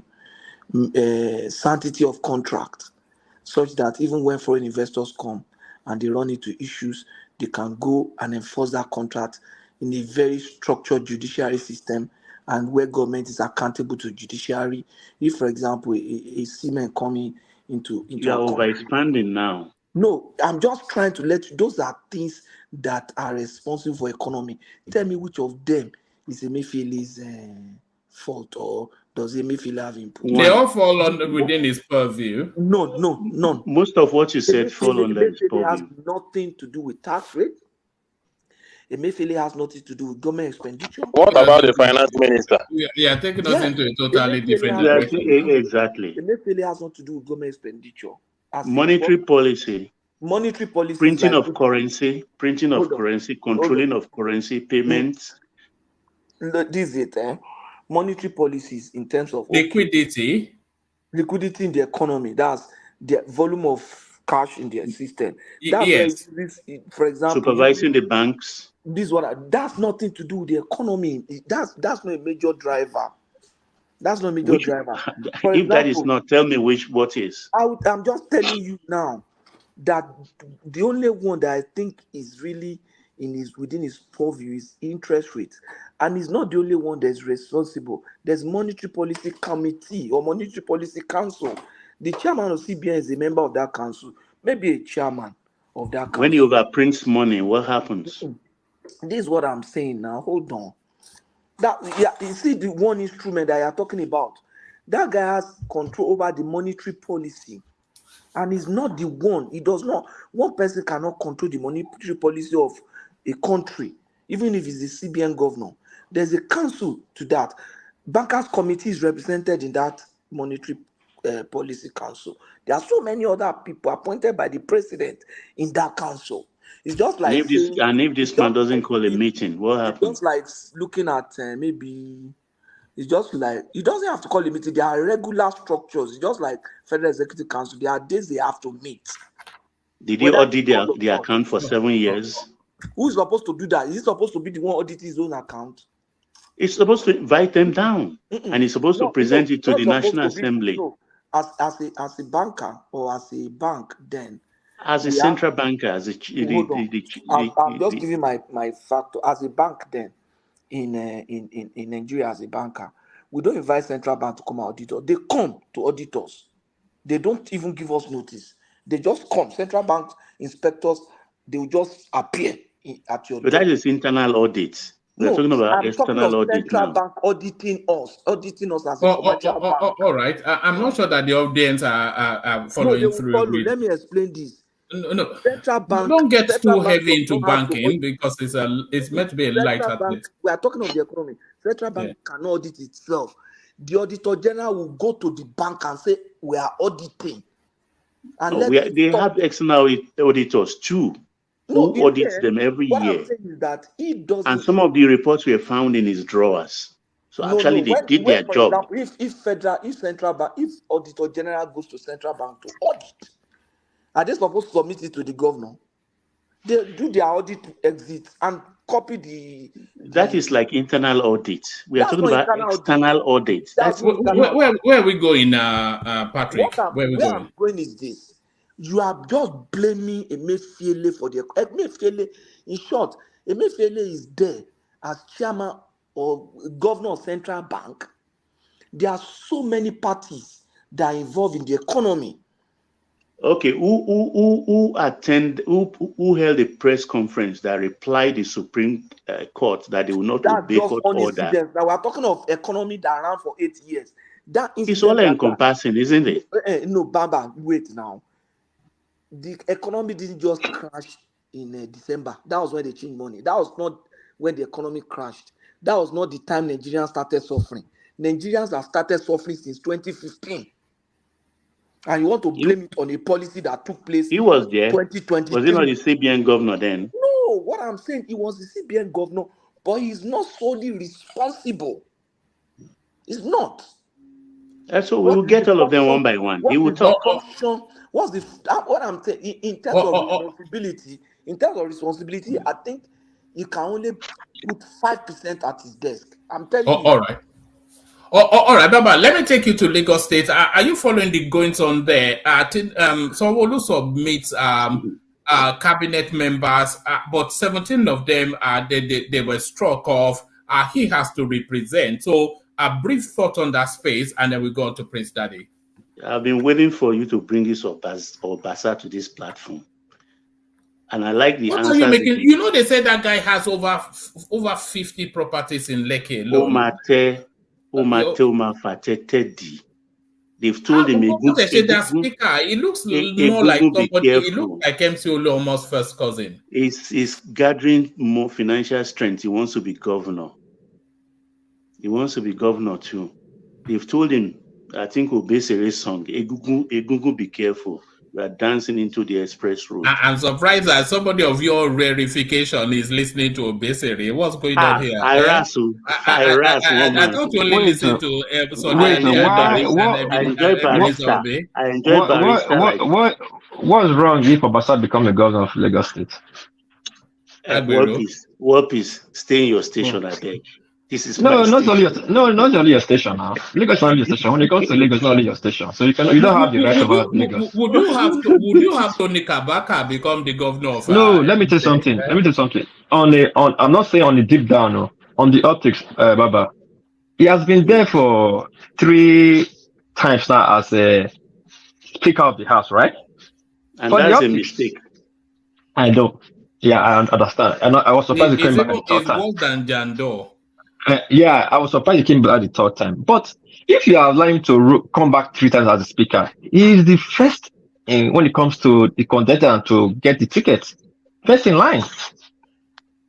No, that's not how we arrange things. No, I know that's not. No, I know. I said for the optics. I'm not saying deep down, or you know my English. I didn't say deep down in Lagos politics. I said for the optics.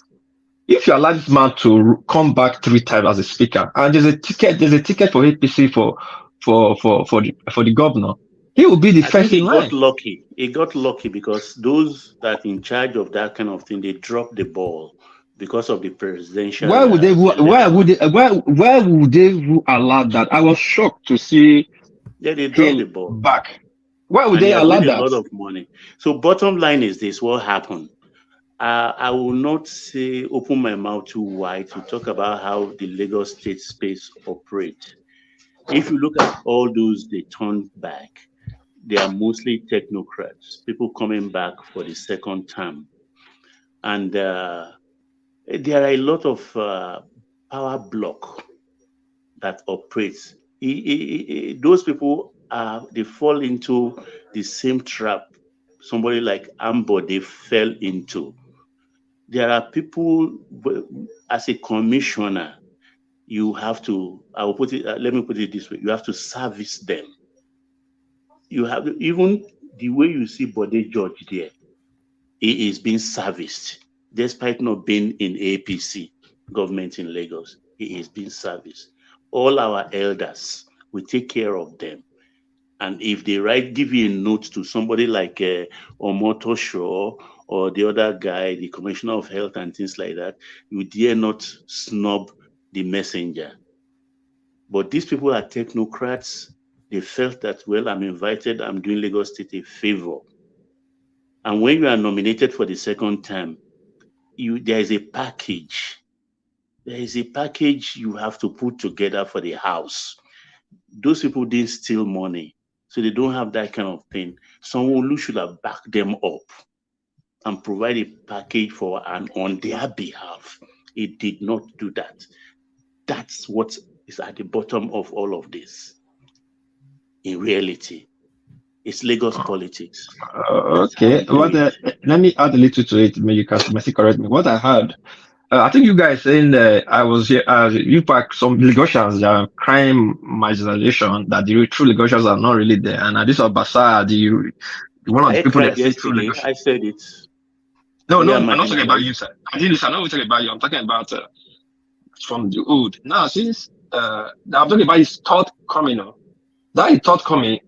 Which one will I use? I cannot use tribalism inside one tribe again. That election that took place was purely tribalism. That was what I would use to describe it, because it's smart politics. He's gathering strength, financial strength. Yes, I agree with you. But he used the advantage of the electionary period. We are not settled in the head and mind. So yes, because the power that be like the people you called now, you're just calling now that the people because Lagos politics, there are just few people that control the politics, that control the power. You may not see them in the surface, but they are the hands that control the politics. And there are those families that control, and I think he aligned with. That's why he got that third place ticket on the ground, on the pure tribalism that we are true Lagosians. Otherwise, he will not get that position. Yeah, he must have been doing double of what every other person had been doing before. I don't understand how he got it, because it was a shame to me. Like, this guy got it. Yeah, people like Mamura didn't get it beyond, I think, 2 terms. And Mamura is a superstar. But this thing he did now, you open on that pothole for a bigger problem in the future.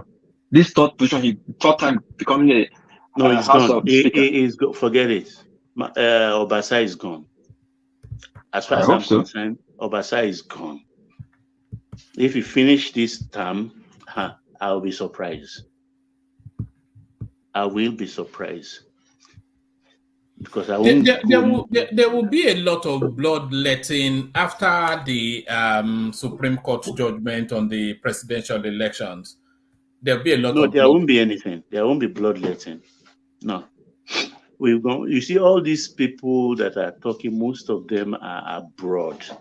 It's all bravado. No, I mean, a lot of people will be picked up. A lot of people will be sacked.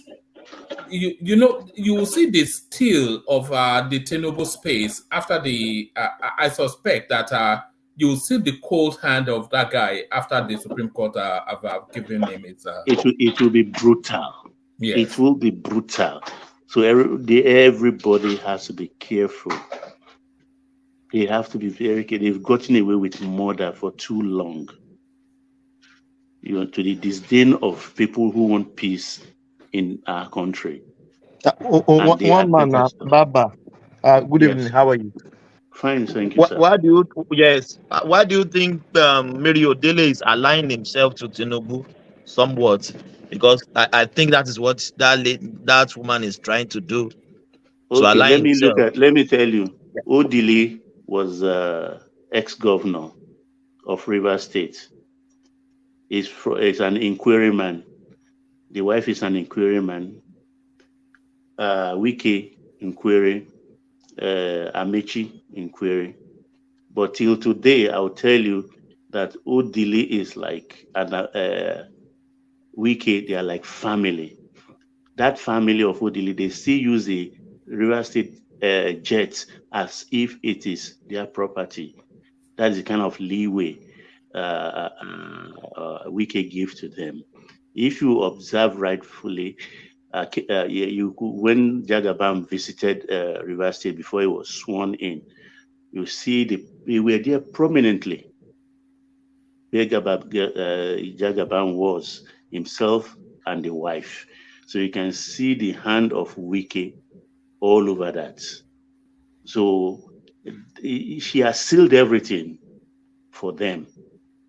Let me put it that way. So though the forum where she came out 2 days ago to say something, I mean, they were just trying to make a molehill out of an anthill, or how did they say it? Because Ola Onikbekun was a chairman of body of benchers. It's from Ola Onikbekun that she took over as chairperson of the body of benchers. The Gazama that was promoting his book or memoir or something like that is a very, very senior lawyer. The Attorney General also was there. So no lawyer actually will want to denigrate a Supreme Court judge, whether serving or retired. It's like a mortal sin. No reasonable lawyers will do that. If you do that, well, if you say, oh, you will escape them, what about their junior? Even if they are retired, they have their junior, a brought up. That thing is like a cult. It's like a cult. So you don't offend big judicial officers like that. You have to be very, very careful. Well, more also, there has been, but Odile and Tinubu has been friends since the first, since 99. They have been friends. I like the way you put it. They have been friends. He's friend to everybody, all the politicians. Yeah, I know. They are all friends. Again, the right word to use this person, they are all friends. So you have been friends since long. I don't know what people are thinking or what. If Odile came out to say anything, he said things from inside. People should even be grateful because it's inside that he just give a snippet what's going to happen. You know, no, but it's not.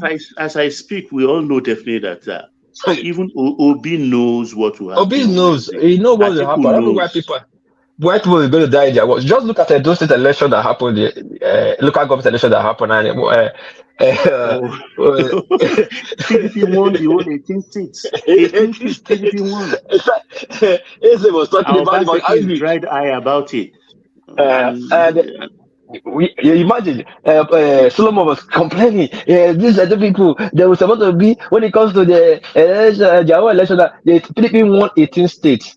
I look at who I laugh. Opposite is very unpopular. Realistically, can I be a governor and organize an election and I will lose? I will lose. I don't say. How can it happen? Opposite is as unpopular he is in Edo State. He's still 18 local government, 18 plus 8, 18 0. A man that did not conduct a free and fair election. That is Ajale Koko.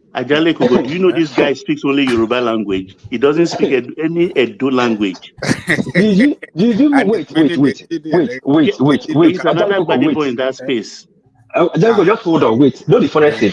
Even Oshomole war, the one in the local government, they didn't write. Nobody votes. They wrote results and submitted to INEC. And now that's good. That will make me laugh. Now the same INEC we are complaining about that said that is against PDP. He's not the one that called 18 local government for Obaseki yesterday. All people are friends.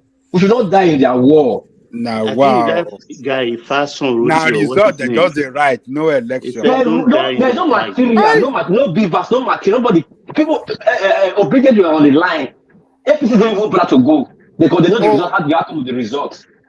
Those one they obedient. Then election rigged, they rig the election. Did you hear Abure kicking against it? Abure is not kicking against it. What is? And you can imagine the same PDP is contesting presidential election when they are rigging in Edo. You can see Nigeria. The same people, PDP or FP that is complain that INEC is not doing a fair justice in the tribunal. They just called INEC just called a clean local government for you people for PDP. I thought there would be riot in Benin. Nothing. Above they even contest it. Even the weekend they say fraction. Weekend did not contest it. Baba, this is what I was talking about the other day. That country, look, we are not practicing democracy. We are just practicing fraudulent government. That is it. We are not. This is not democracy. You see, whoever that have the greater strength among them, will carry the. And the pop, and that is it.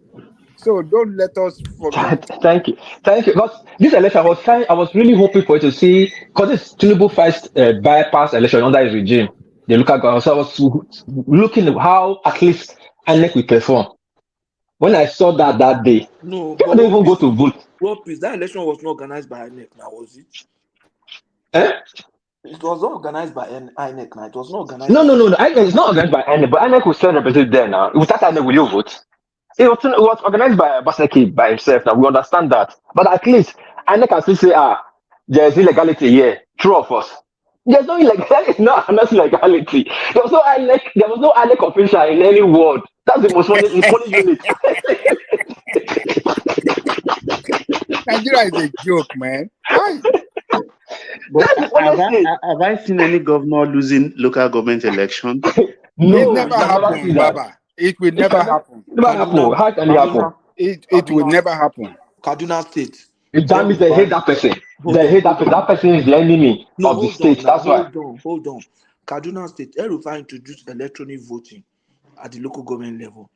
The results, APC won more than PDP, but PDP had a sizable number of chairmen. I mean, so it was in the local government. Yeah, in local government. We should comment El-Rufai. At least he showed that he wanted free and fair election. You know, he has conscience. Yeah, true. By introducing the electoral machine. History, electoral machine in the state. You know, so that there will be transparent and free and fair election. It to be commended. Yeah. Yeah, we should commend him. That's why I didn't deliver the presidential opportunity. Yeah. They should commend him also because that act alone showed it gave politicians a lot of threat. That's why the election was the worst. There was no beavers. They didn't introduce it. Because if they have introduced it, the person could not win one local government. In 21st century, they were writing election material with hands like in 1980. Where were the beavers? Where is the IRED? I ask you, the one piece, how would Obaseki live his life after leaving office? Where will he go? Do you think he go to Lagos? He go to Lagos. That cannot be human being, no. That cannot be human being. The father was a judge. Appeal court judge also. See, that guy is not a human being. That guy has fought with all his friends. The only person I have not fought with is Dangote. He has taken everybody to court. That guy not be human being, no. And the people that follows him that same people like him, they think in one way. So just his nickname, we call him Wait and See. You wake up and find out your building is being demolished. You can do what you are doing, saying, you wake up the next day, you gotta finish you totally. You know what he did to Oshomole? He almost ruined Oshomole's political career. If not this senatorial election Oshomole won. You can imagine someone that was former Labour chairman, 2 times governor, APC national chairman, at that time one of the biggest party, second biggest party in Africa.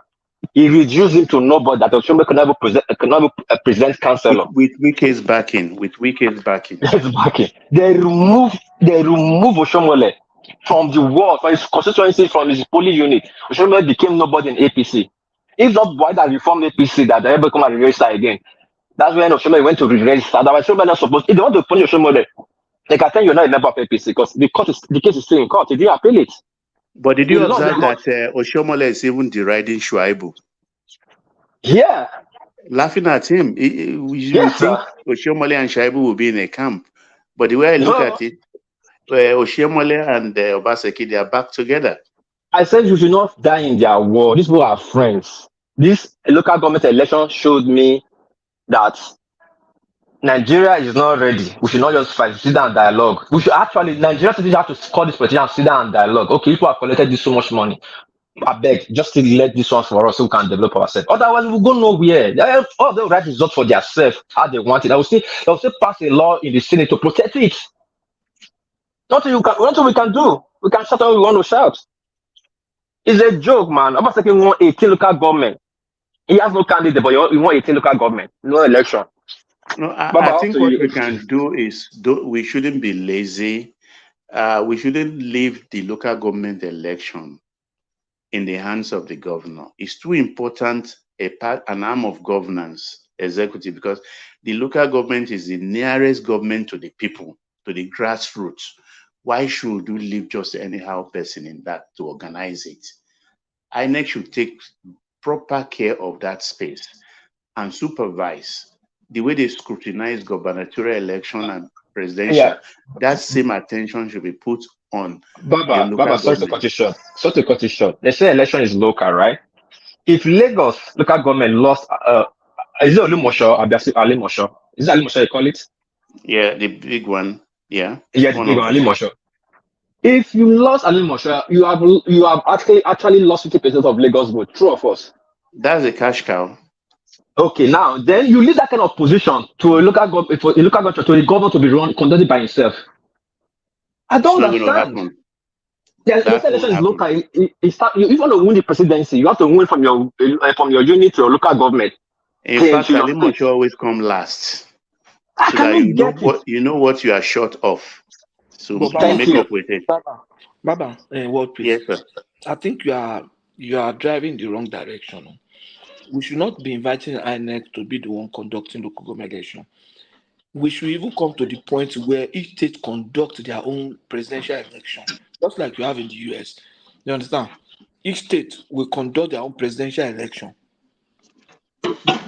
So INEC is decentralized. The way INEC, one person will be the one controlling everything and they will just declare results. If each state had conducted their own election, obedience won't be saying what they have said now. At least to be clear. You understand what I'm saying? Let each state have their own electoral body and conduct their own election and return it, just like you have in the US. Well, it's about political maturity. Maybe we'll get to that much later down the road. Hey, Baba, sorry. Was that Patoski that said that? I think so. Yeah, I totally disagree. It's not going to work. I mean, I'm not sure even in the US you're talking about, the level of corruption at the local state level, it's even much greater than the ones you get in Nigeria. Because the ones in Nigeria are just like crude and crass way of rigging election. What do they do? Like steal like ballot boxes and they run away and they intimidate. But if you know the level of sophistication that goes on in the state level here, Patricia wouldn't have said that. It's equally as bad. In fact, I prefer the federal level election management. I think it's much better actually. on the state level. Like we can just announce the result right now. We can just announce the result. I mean, each and every state will go tribal.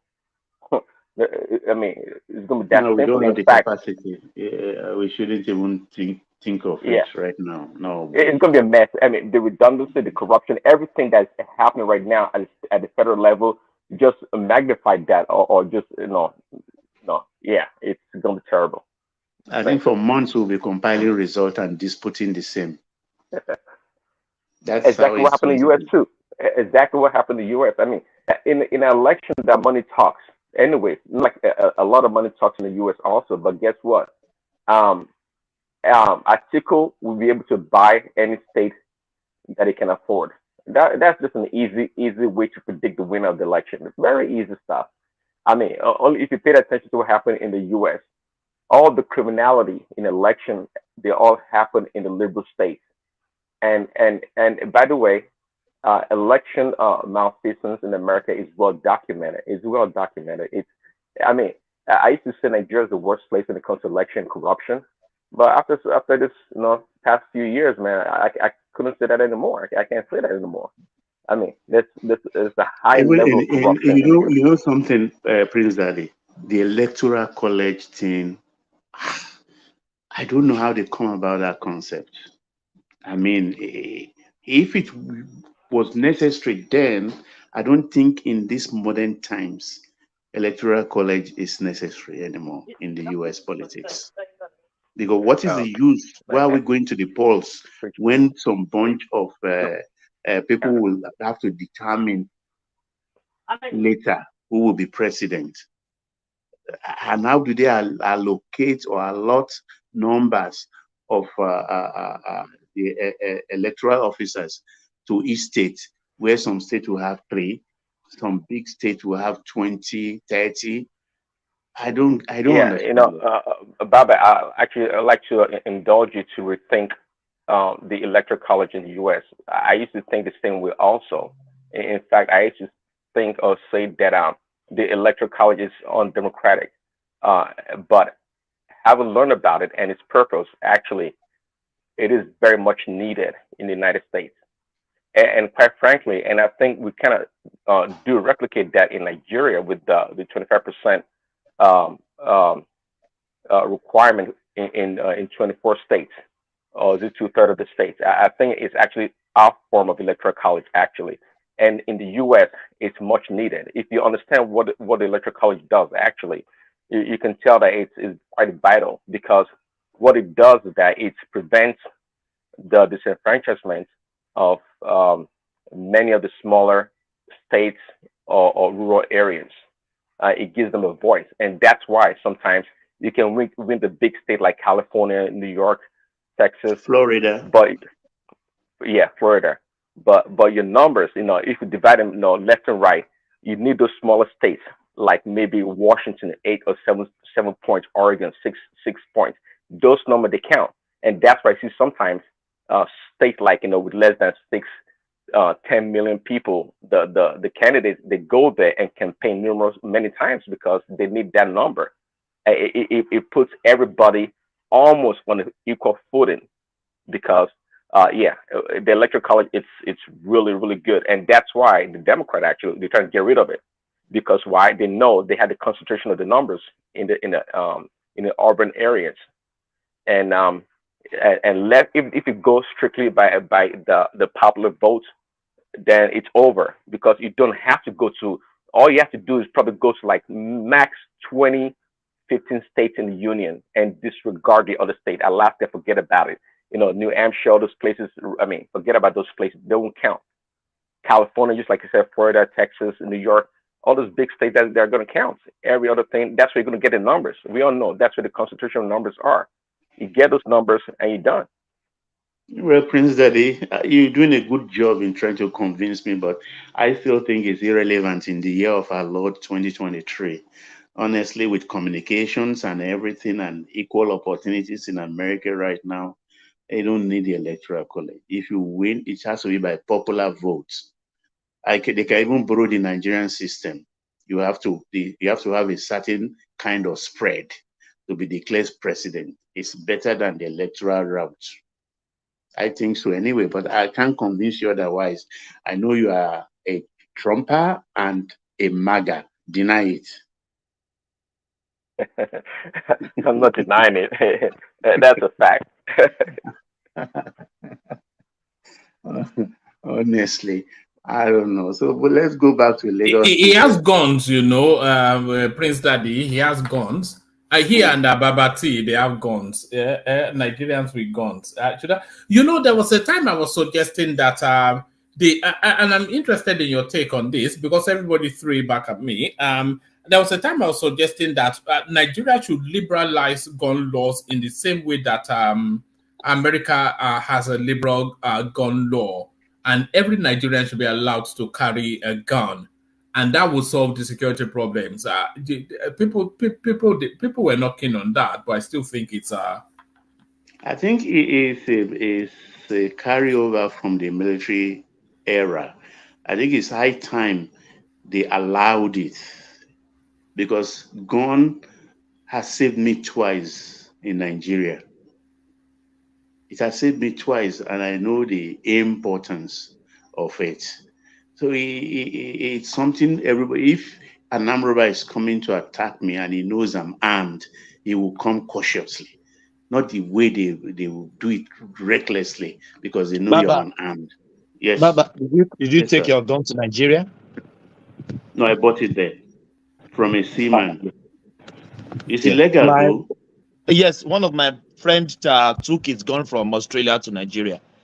Yeah, you can do that as well. You register it when you get to the point. No. What you register a double barrel, or a pump action. So you use that receipt to cover your pistol. It's not that nobody's going to give you license for pistol. No way. Pistol. Yeah. But you can't pistols. Yeah.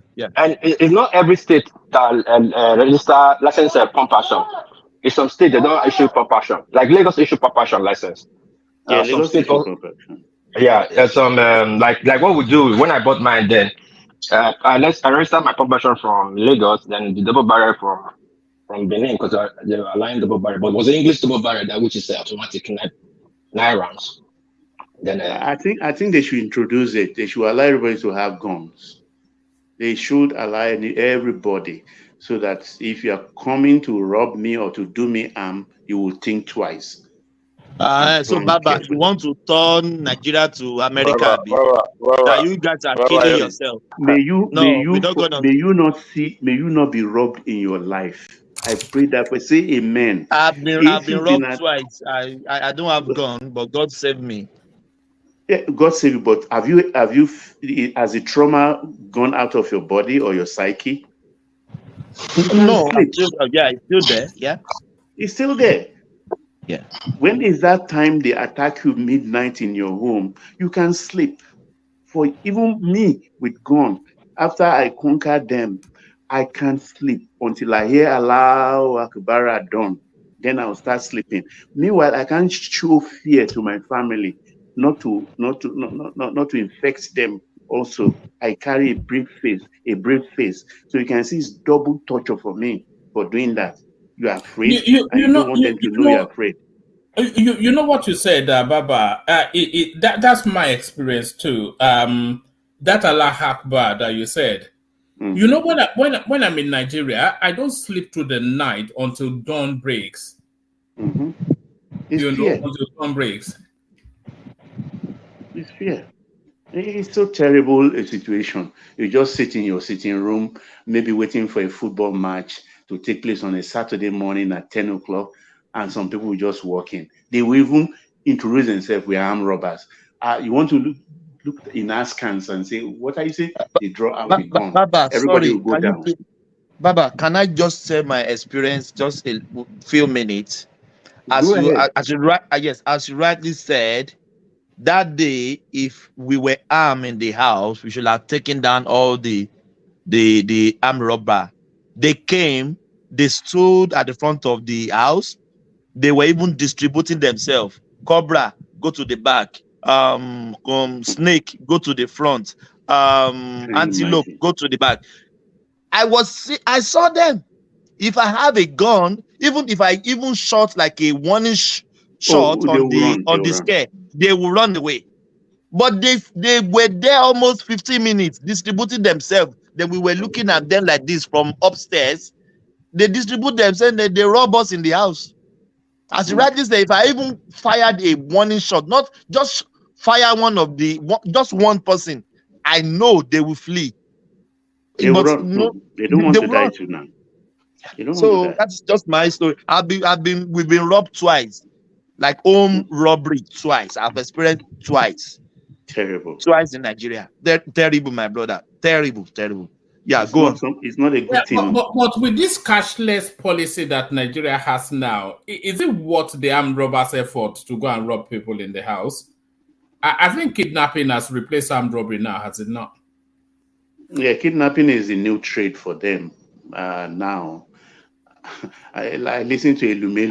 If armed robber comes, you really be saying you should transfer money from your account. I even hear they carry POS now.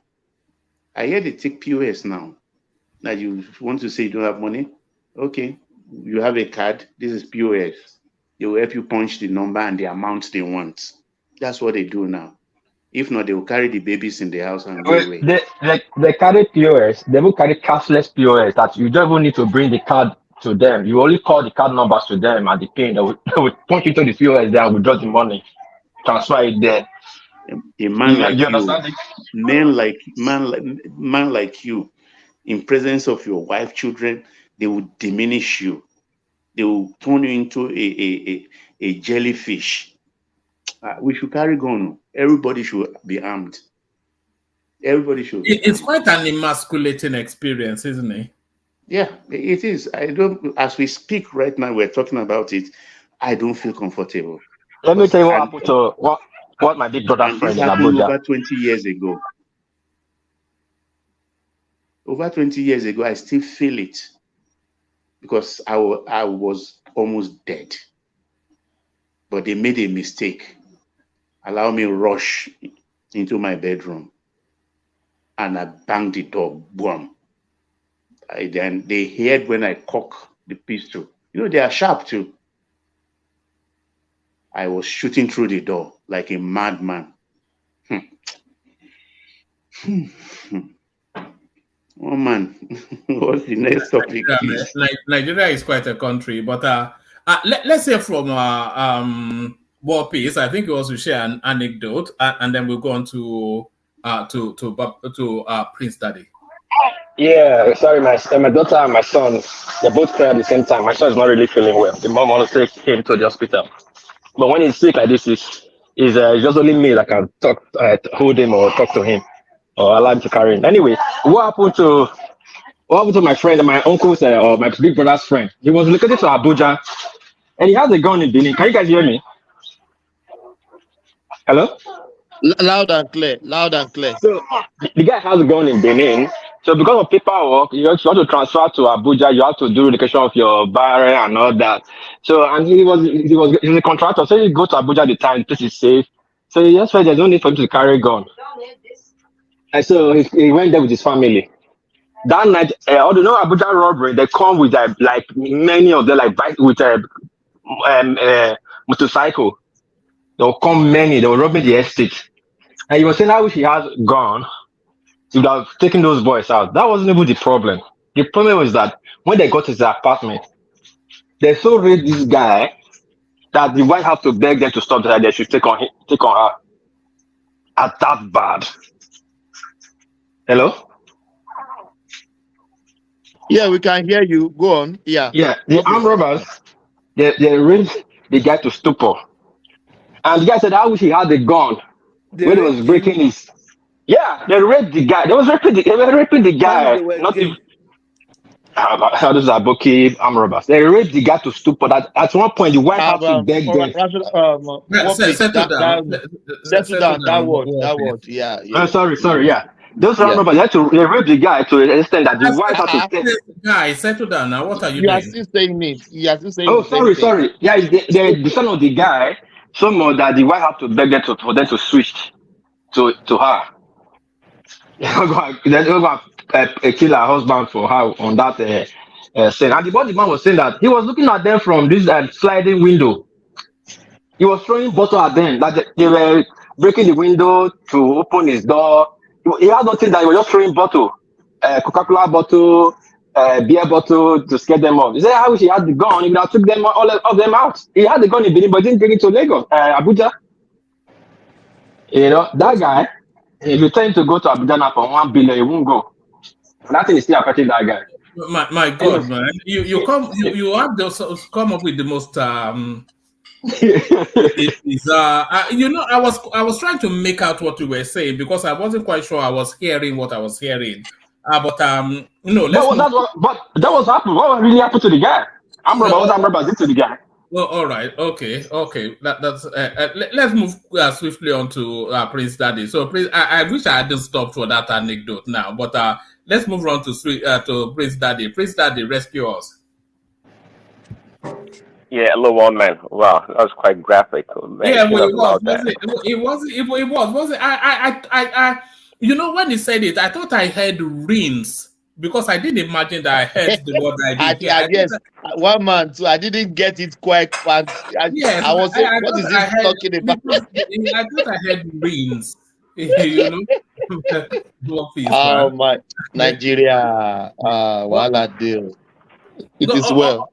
All right. So Prince Daddy, yes. Thanks for holding on. You know, it can be a bit of a wait sometimes, but yes, we were going to kick it off with the verdict coming in. I suspect on Wednesday it will really kick off, but certainly now Wednesday to look forward to. Are you just glad that this thing is coming to some sort of an end? Prince. Yeah, one man. Are you driving? I'm talking through my Bluetooth. Is it?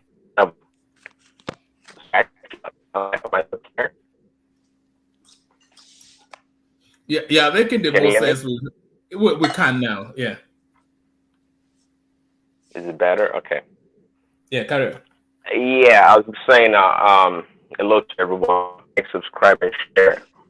In regards to your question, quite frankly, I've not been paying too much attention to that space. I mean, of course, I'm anticipating the verdict, and I don't think anything should change from the status quo at this point in time.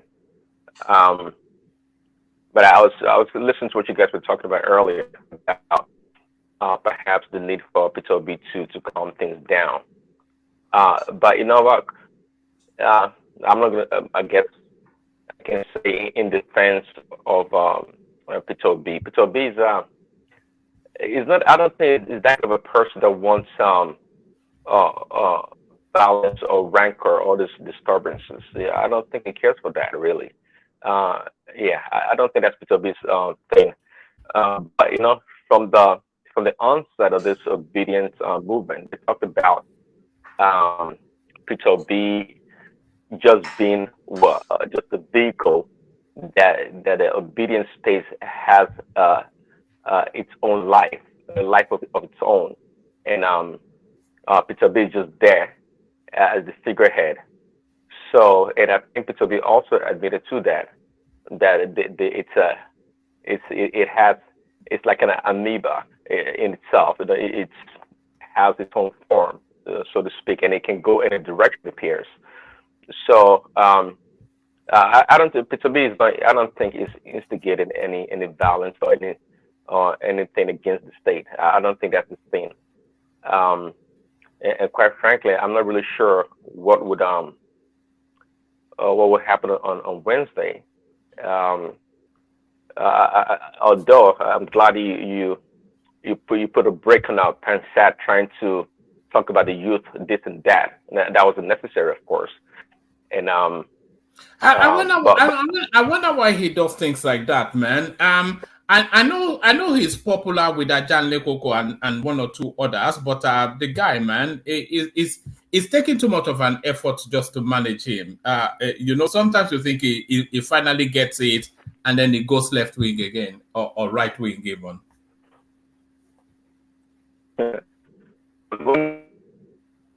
is rational most of the time, I would say, but when it gets a little bit agitated and I guess stressed or frustrated, and it needs to vent anger or its frustration, and that's what happens. But yeah, most of the noise are going to be in diaspora, I believe, on the internet, on the social media, asking and other people wanting to go to Nigeria and experience it themselves. What wants to be in that? Are you there? I think that is breaking up. Anyway, one more quickly. People like Pansat, what I mean, people like Pansat, people that reason like him. There are so many in that Nigerian and all over the world. You understand what I mean? I don't want to be tribal, but I can't such people like them. Yeah, what they do is that they try to make you see their problem like your problem. I know you understand me. Now, like I heard you in the beginning when he was talking about when the show started. If people want to agitate or whatever, if they want to agitate, they will agitate on their right causes, not you making them to understand that somebody's mandate is stolen, somebody's mandate is about to be stolen or all that, and we must come out. It's not so. When I encountered one of them 2 days ago, by this BS ago, they were talking about this, called me, telling me about this verdict, blah blah blah. I asked him, I asked my brother, hold on. As I asked him, how is it not my problem? How many times have you people agitate for me in those states? He said no.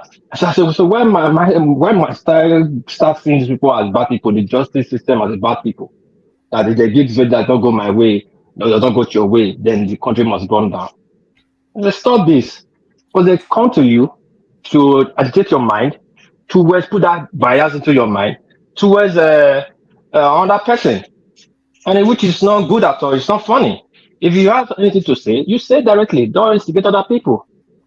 So that's the part I want to talk about, that Pansat stuff. Yeah, I've seen many of them like that, and people have to be careful not to be used by people like Pansat. Thank you, Waman.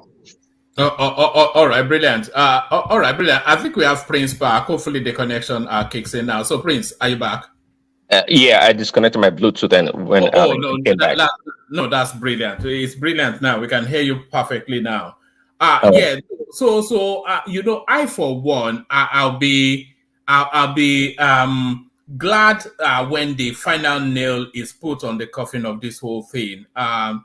It's been quite divisive, that Obi space. Because people have gone into their trenches. A lot of it has been ethnic. So when it's gone, when it's done and dusted, we will try and just expand the platform to bring back because once upon a time we were actually overloaded. Adale Koko will tell you with Southeasterners, it was only really when we got into the politics and we couldn't really agree that a dumb ass like Peter Obi had any prospect of being president. And they didn't quite like that. So, but it's been quite divisive, this whole election. Yeah, well, yeah, it would be nice for them to come back. I mean, really, if they can accept the final results of the judiciary, really, and that'd be nice. And it's kind of tough to convince people that they lost. But you would think it would be much easier to convince the obedient that, look, you guys came third. Even the second person didn't win. How much more you guys? But somehow, some way, they permitted the results or how the election should have turned out, and they believe in their heart of hearts that they won. Which is kind of it's quite interesting, actually. And I think we've asked the question before on the platform. Do you think they believe that they won? Or do you think they are pained that they lost? Oh, no. I mean, they believe that they won. It could be a combination of both, but trust me, they believe that they won. When it gets to a point that you defenestrate your logic, and even when people explain things to you, you just your brain, it's like having a heart transplant with a heart that does not that's not a match. And your body rejects it, right? it has gotten to that stage. You cannot tell them otherwise. They believe they won. I mean, some of them absolutely believe that they won the election. And do you blame them? If you look on the internet, it was quite clear. I mean, I don't know. They did a pretty good job, you would say, because all the way from Lagos to Benin to Ghana to all around West Africa and overseas, the obedience were more popular. They were more popular. They were more visible, quite frankly, and a lot of people, even in Nigeria, that don't know what is going on across the country, that they have access to the internet or social media, they truly believe that.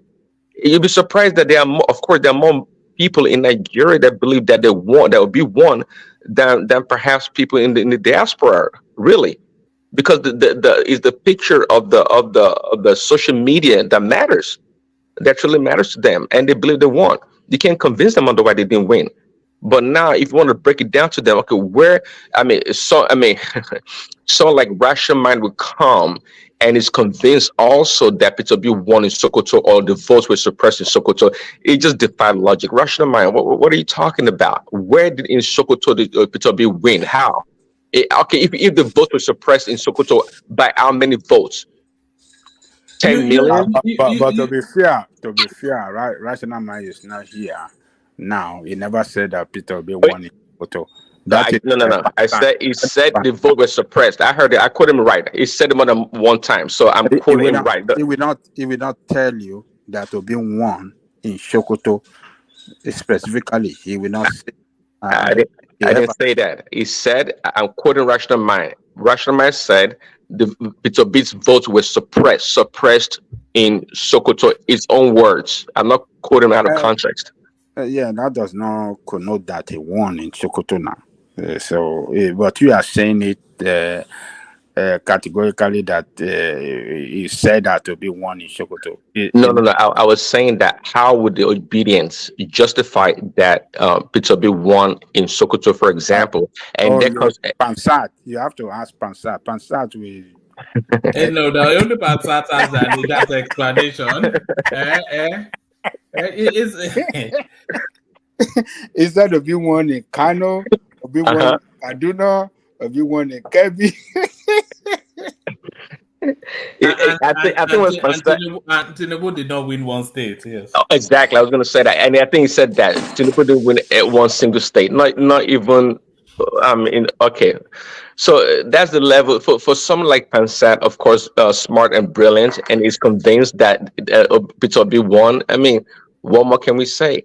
But anyways, Prince Daddy, what gives that notion is because Obi won Lagos, won Edo, he won some states in the middle belt, so that gave them the impetus to be carrying that. But they're forgotten. If Obi can won 99% in the east, what will make them feel that Obi will get 9% in the north? If your own state, your own side give you 99%, the north as well go ahead and give their article 99% too. So how are they not winning in Sokoto, Kebbi? I don't understand. Yes, they had some protest votes, but for winning, I'm not saying it. You used to get 25%. It's not even close. You understand? As you stop all those narrations you are going about that they won in Sokoto, you're talking about middle belt, I'll be hearing, but not hardcore north. They didn't win a Jack Robinson in all those areas. Of course, they didn't. I mean, they didn't win, and I think Peter Obi also knows that because they said it. Now Peter Obi goes to Kano, it goes to the Igbo dominated communities and do his thing, and so I would like give him a lot of votes to win across Kano. I think they know that they're just being dubious and duplicitous in their presentation to their own people, and all it's going to cause is headache and pain. But again, if you are an opportunist like Peter Obi is, of course you're going to ride the wave for as far as you can go. This is politics. Look at Aburi going up and down in America, wherever he is at. telling them, all this stuff, raking in money. It's a lot of money to be made. It's politics. Who is their chairman right now? Is it Abure or is it Papa? Does it matter? Abure is getting paid. I think the appeal court told us that their chairman is Papa now. Right, but Abure is the one getting paid. No, because Abure already have that appeal before Papa. So because they have to appeal judgment, Abure has that in Benin. I know, but the Apapa judgment was about a few days ago. I'm not sure if Ajanle Koko remembers, but the Apapa judgment was a couple of days ago. Yeah, see, Apapa judgment is not directly on Apapa case. It was from Imo on a case on some people, some aspirant. So then when they dissolved that aspirant, they then added to Apapa and said every other jurisdiction should be dissolved. So it's tricky and it's a problem. That's why you see Apapa is not really being promoted like that. That dissolved Apapa is in Benin court and they went to court and he lost. They are going to appeal. This one that just came out from Imo, from a candidate they disqualified. They said it's not qualified. Meanwhile, the Apapa fraction, they're still in court too. Or they also said that it's not they're still fighting their own candidacy. They are disqualified on that person from Abure. That one, they affirmed that they say, okay, this guy is a real candidate. For that reason, every other people that contested that period, participated that period, they're all dissolved and to Nigeria. So it will be difficult. If it's Imo, we understand, but you can't say Nigeria, and there's been a part of our case on that before. So I don't understand. I think Benny should explain better to us if they can have two judgments in one case. The thing is, Abure will leave that party anyway after the verdicts come in. Oh, sure. I mean, he's getting paid. What does it care about? Abure getting paid. Doing Okupe also got paid a lot of money. That guy, it was shady in his dealings. Come on, see, and they're not unique. I'm not pointing finger at them. PDP, APC, they all do the same thing. It's politics. I mean, everywhere. Even there's a lot of money, somebody got to grab the money back. So that's what it is. I don't blame them. It is politics. Yeah, that's but again, Okupe has somewhat crossed over to Tinubu now. Of course, now this is not. Why? See, sometimes I hear people talk about this politician, how things go, and I don't know why they are surprised. I mean, they really treat these people like they're non-humans. Again, maybe they're like aliens. I mean, these things are not surprising. Okupe, even before when it was, sometimes even Pat told me, right, when these people were supporting Peter B. You can tell them. They can tell that they have one leg in here and the other one there. These people also they have their own interest. Okupe, as far as I'm concerned, was all about the money bag, and he got paid. They don't care, Peter B happens to be, there's something called, there's an acronym called TANO, taking advantage of naturally occurring events, right? Some people are like well-stationed, smart people. They have the resources, they have money, they have manpower. When an event occurs, they take advantage of that event because they're well situated to embark on it. So people like Okupe and many other people, they do that. It's just a short term, like getting into the stock market for a short term, ripping the stock price when it goes up, and you cash out. Like even if you short the stock, people, not a big deal. But again, on Wednesday, we hope everybody. I will hope everybody comes back and okay, this is the official result, and maybe not just support Tinubu by mouth, but in heart and in our dealings and doings to want the best for the country. Because at the end of the day, it's the common people that are suffering, really. All right, brilliant. Was there anything else you were looking at in the news today, Prince? No, not really. I didn't even touch the news today at all. I think I sent you one video about it was an African report about the Gabon junta and the French government had mastered each other. Did you get it on your WhatsApp, on your Instagram? I'll check in a moment, but let me take Prince Daddy's thought on this. This is something that somebody else sent in as well. It's to do with religion, of course, a topic that I know you pay attention to. There it is. It says something happened at church today and it pissed me off. The pastor came down from the altar and told everyone to bring out their offering whilst inspecting it from seat to seat. It was so weird because he added no one should transfer less than 1,000 naira. It doesn't say naira, less than 1,000 to the church account. The way the camera will face your offering envelope whilst you are bringing out your 500 naira was so unnecessary. Men of God should do better. So yes, somebody sent that in, and people send a lot of things in, but that especially struck me because there's this church that we used to go to in Woolwich in London. But then something happened one day that made me think that no, I'm never going to come here again. So now it was Christmas. I usually really back in those days. This was back in my single days. I usually really only go to church on it wasn't on Christmas Day, actually, it was on New Year's Day. I usually only really go to church on the New Year's Day because I always like to break in the year in church. So now the pastor then he was doing the usual ding dong ding that they do, and then suddenly he came to the offering bit, and then he said, "Oh, the people that are going to be offering X amount of pounds stand up." And then the people that are going to be offering X amount of pounds stand up. So people that are going to be offering 1,000 pounds stand up, and then he'll bring you out and park you to one side of his altar. And then people that are going to be offering X amount stand up, and then he'll bring you out and then park you to a side of the altar. And then I was flummoxed when I was seeing this going on. So I was there, If I had 100 pounds to my name, and I'm giving that church £1, and you had a million pounds to your name, and you are giving that church £10,000, I'm considering that I'm giving more than you because I have very little. So I mean, where does that all even come into play? The pastor embarrassing is a shakedown, isn't it? What's going on in these churches, Prince Daddy?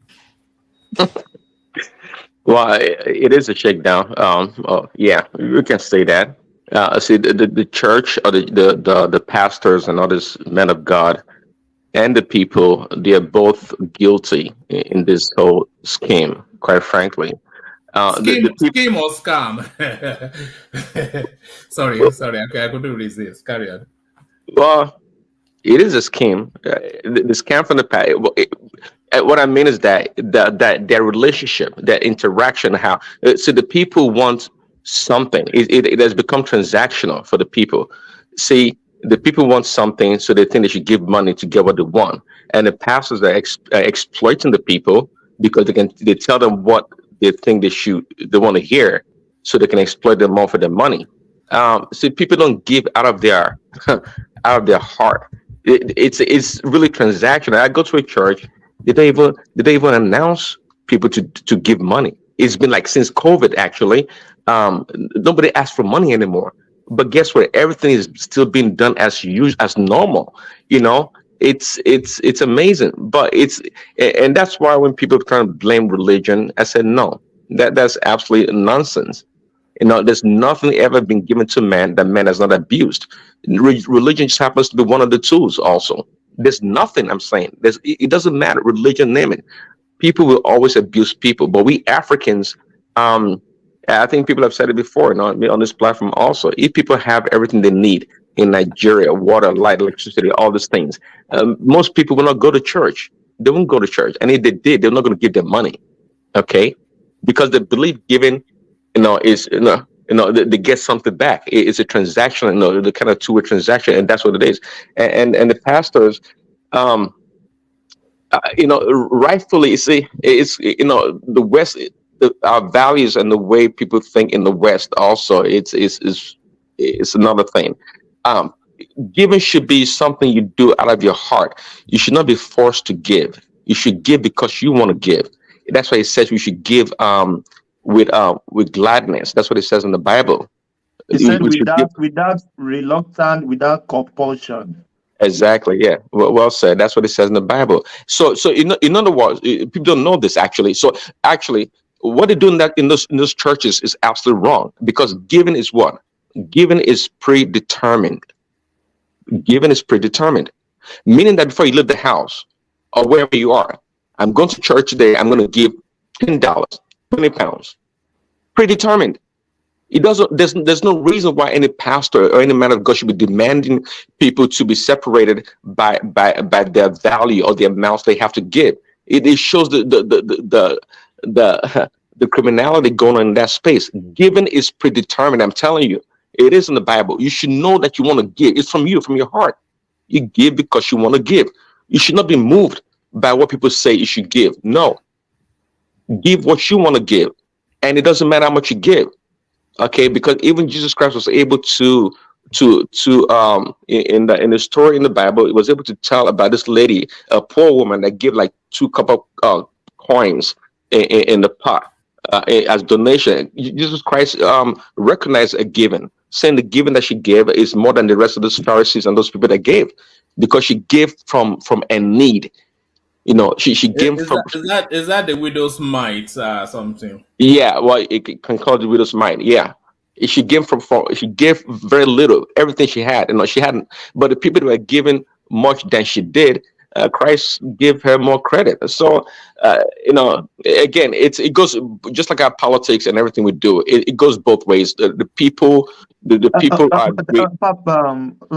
Please, Daddy, sorry if I may comment. I think this is my own space. I'm a Christian, so I was moderating at the church yesterday, and when I read the Bible verse for the giving of the offering, I was telling the congregation that if I'm forcing you now to give, put your money in your pockets and go back home. Don't give because I'm saying you should give now. If you don't have anything in your mind before you left your house that you want to give, don't bother to give, because God doesn't even want you. Maybe somebody force you, mandate you to give. No, even if you have $10 in your pocket and you don't feel like giving, keep your money with you, because you understand what I mean. So but some people just think they have to coerce you. Some people even threaten you that if you don't give. I've been in a congregation. My mom has been in the congregation before. A pastor told the congregation to give all they have in their pocket, and people were trekking them, and the pastor entered his own Jeep, Prado Jeep, and he drove home in his own Prado Jeep, and people were trekking him. He said, give everything, your transport, your everything you have in your purse. He start not stealing by trick. God, continue, my brother. Yes, Prince Daddy. Yeah. Yeah, well said, Thomas. Actually, yeah. Prince, sorry, I don't understand. I think in the old, when they say give tithe to people, it wasn't necessarily money. I'll be offering. It wasn't necessarily money. I think what you have, it could be bread, clothes, or whatever you can give. But now, why is it not money that you must? Yeah, because you can't take bread. You can't take bread to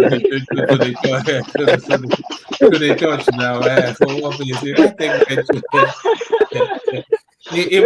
imagine that a congregation of about 1,000, and then when it comes to offering time, everybody comes to the pulpit with a loaf. I mean, with a getting bread for that matter, but these people are too much. Just one I watched too. There's a pastor, I think the American Nigerian pastor. He was talking to his congregation. He said that his work, he needs to be in America, but because the visa he has, he cannot do his job properly. That he has a B1 or B2 visa, and for that visa does not require him to do much.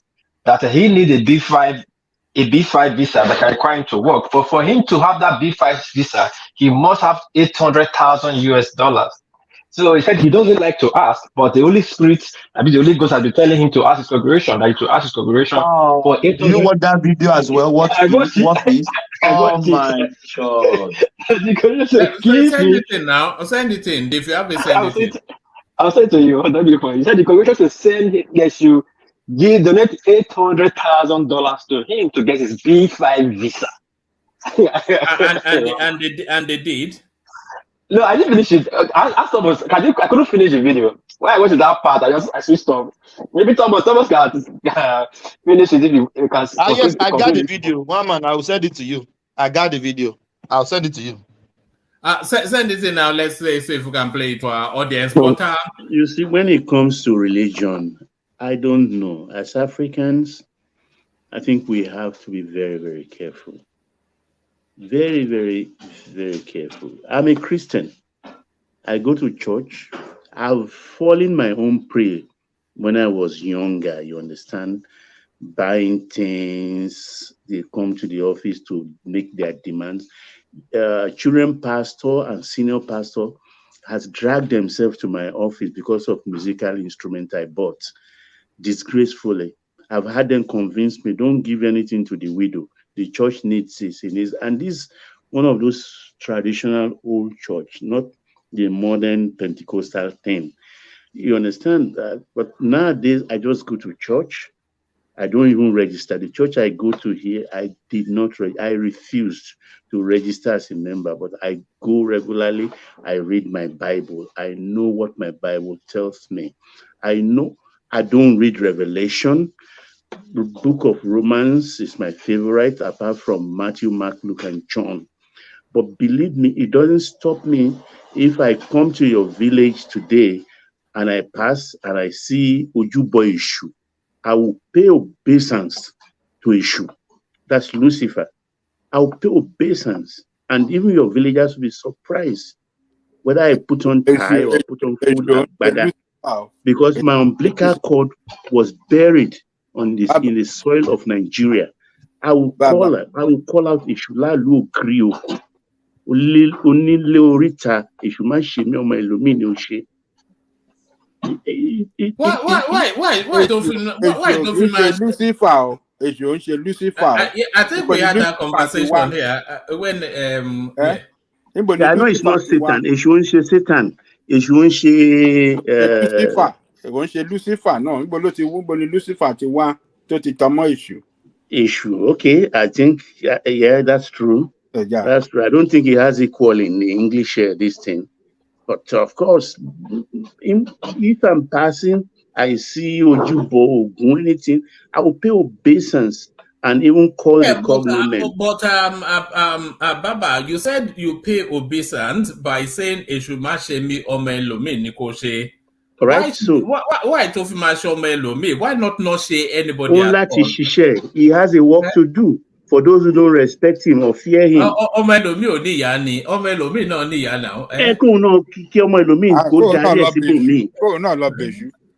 Exactly. Go direct people me.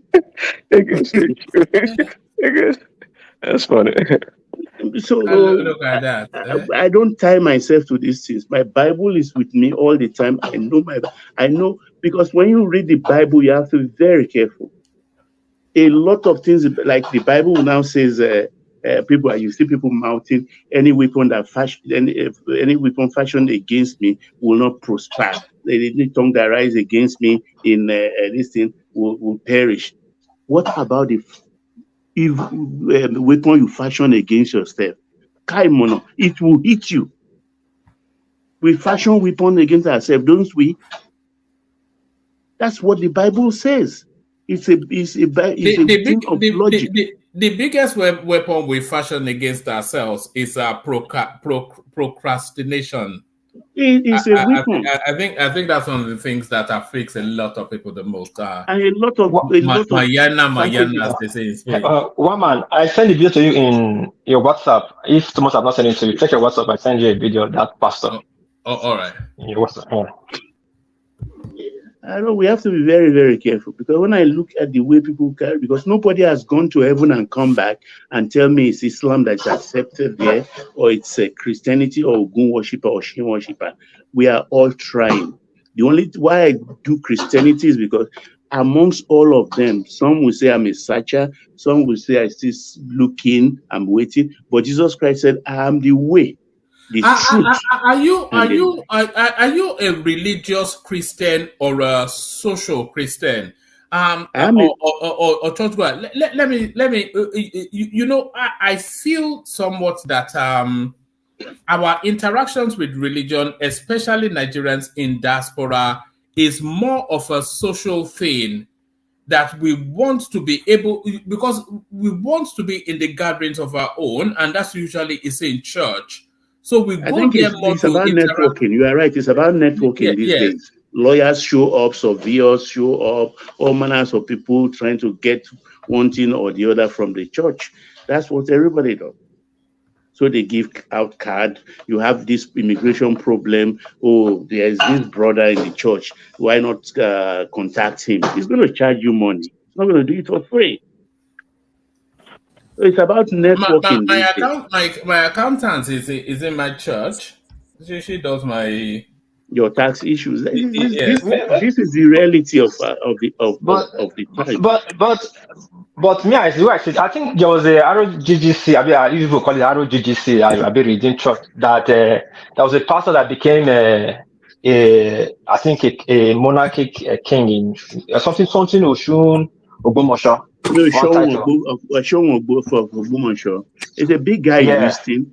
They made him and he's denouncing RCG now, but tomorrow night he will go and raise his Irukere in RCG and be saying King of Kings. Please, what kind of thing is that? But Baba, yes, can you remember in the maybe early 70s and towards the late 70s that whenever somebody back then, when somebody buy a new vehicle, even when they are Christian, practicing Christian and Muslim, do you know that we still observe that Ogun ritual on that new vehicle? You go and pour naps on it. They like to pour naps. I don't even pour naps. Korinji Magbono na Fanta. Make the engine the sweet.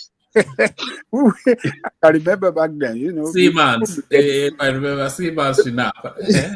Yeah, my first car in 76, I took it to my father. He has to pour snap and bless it.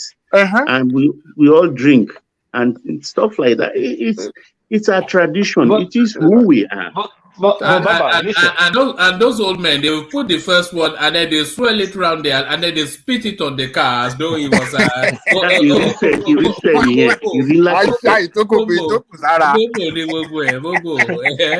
No, don't joke with our religion. They are grounded in the spirit. Because most of us these days, yes, sir. See, if we talk about religion, tradition, for me, the way I've gone in my tradition, I separate both of them. I don't go to church. I just say, I have my ear and everything. I don't go to church. The last time I went to Nigeria. My Bible tells me that give to Caesar what is Caesar. Hold on. Well, just when I came to Nigeria, they said I should buy a precious, just artifact I need to buy for my ear. I need it. And they said that, they told me that the fact is that if I buy it, the person I buy it from must pray on it. He must pray on it. That anybody I buy it for know the prayer to put on it. So I was looking for the kind of artifact I want to buy, So I also saw the very fine one I really like. So I went there, I priced the guy. That time it was about last time I went to Nigeria, about 13,000 naira. I really like it. I said, okay, I want to buy this one. Then when I paid, the guy took it. Like I said, you have to pray. The guy started quoting Bible verse. I told him, hold on. I said, hold on. The man was serious. I said, hold on. I took the money. I said, well, I don't need it. He said, why? I said, you cannot be selling a traditional item for me. Babalawo instrument and then I don't know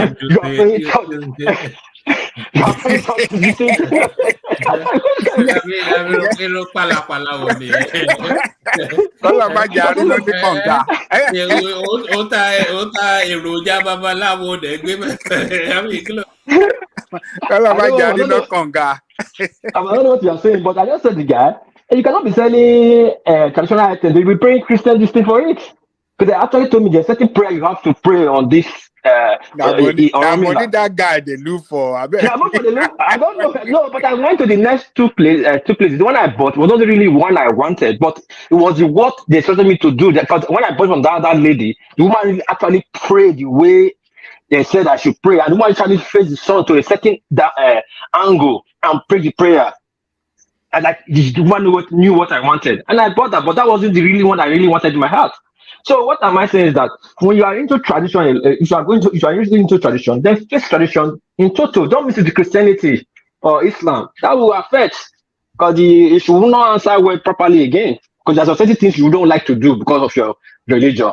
So that's how I say it too. That's why I don't go to church. I don't step in church. We don't put one hand in my head to pray. No matter how things are hard on me that you say it's just no. Everybody must die. That's one thing. So if what I'm believing, and if I serve it, it's not going to be eternal life. One that will still die. So let me enjoy it now. And from your hardship, you will learn a new thing. Everybody I must not cut. And I don't need to give you money to pastor. Me, I don't like it. Me like to negotiate. I can negotiate with Babalawo. He says bring 10,000, I'll negotiate with him. Baba, at 10,000 I get. You will do make it work. At 3,000 I get. That kind of things I like. Not the one I go and drop money. I don't know what my fate be tomorrow. So that's my own take, Baba. Thank you. All right. Please come in. Please let me play you this clip that Wapi sent in, and then you give us commentaries on it. What's this? There's something the Holy Spirit is telling me to do, but I'm struggling. So I don't want it. I don't want it to be like I'm trying to. I struggle. Honestly speaking, I struggle to ask for fund.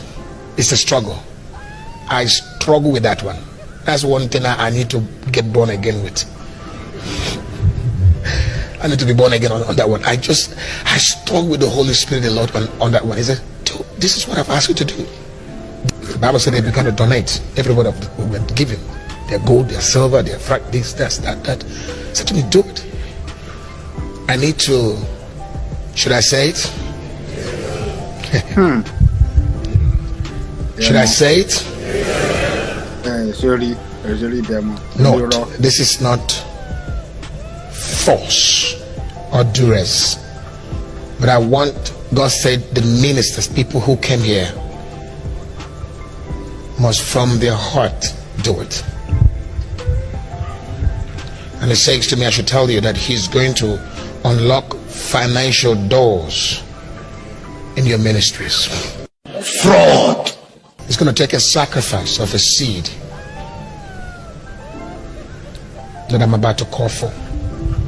I have exhausted every possible platform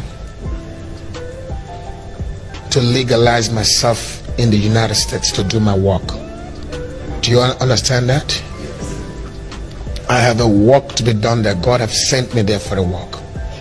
But I cannot be operating under B1, B2 visas. It has a restriction. Are you get what I'm trying to say? A lot of restrictions. I've done all my investigations. The most reputable, reliable, and dignified way I can gain my visa is called EB5. How many of you know EB5? Okay, it's an investment of $800,000 US, and you get your green card. Are you hearing me? But you will get it back in 5 years' time. Does that make sense now?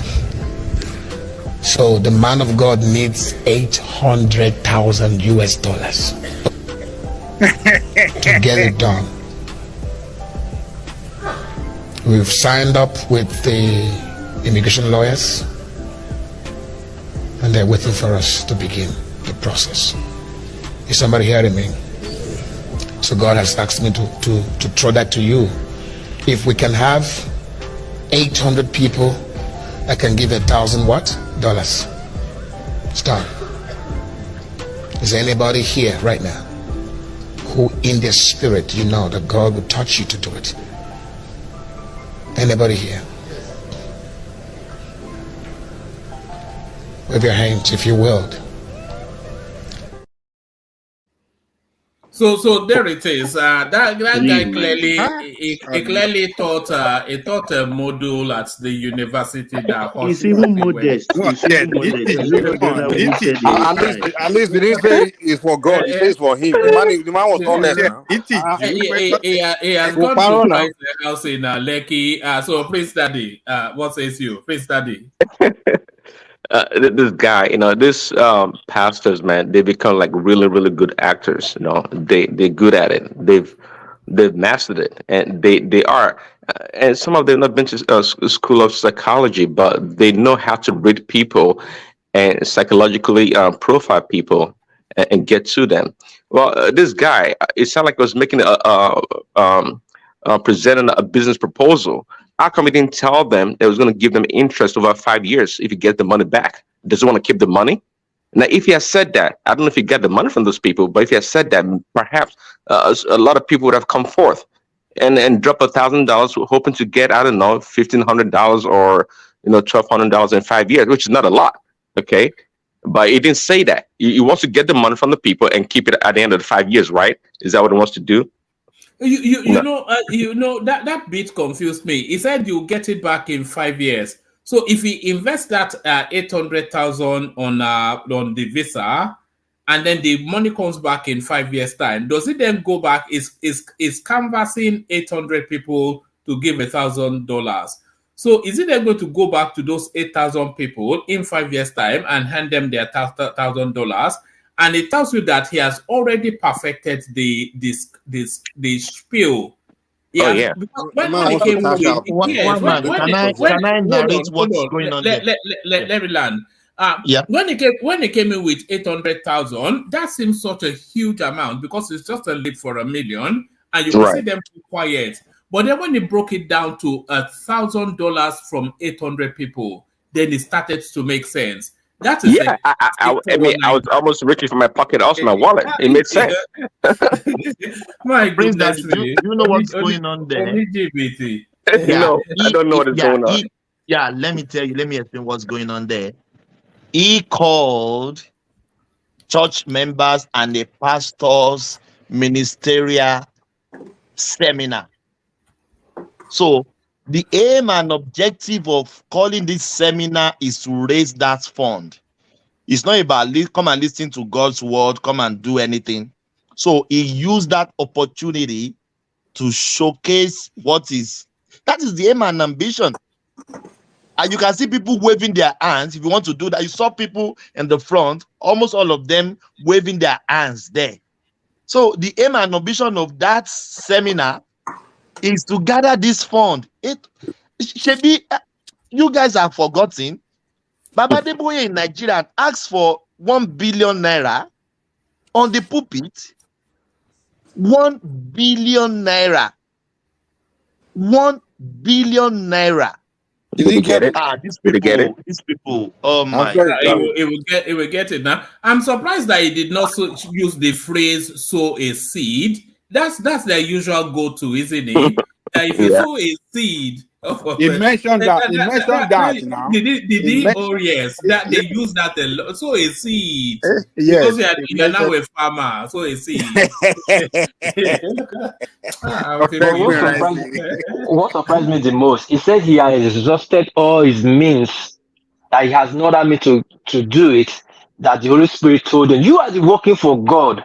Your God you're working for is not for God. God will show you way to get that B1, B2 visa or B5 visa, not to ask congregation to get money. The congregation that is paying you that money, they have not even found their way to America. They don't like the B5 visa by themselves.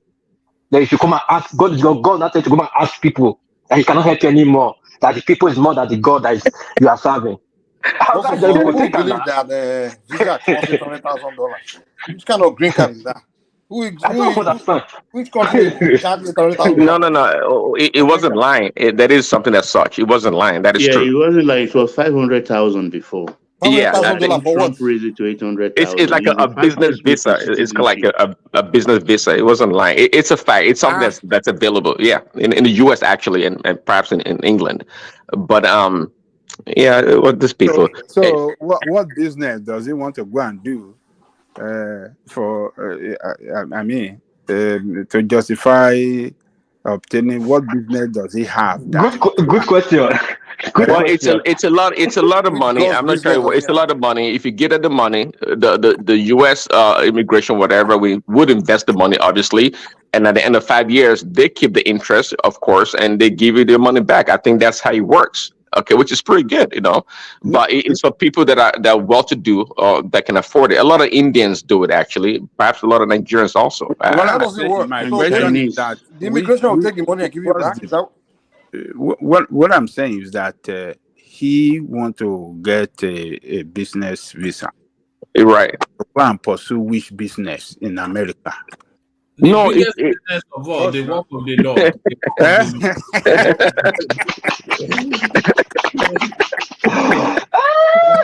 God business. For 800,000.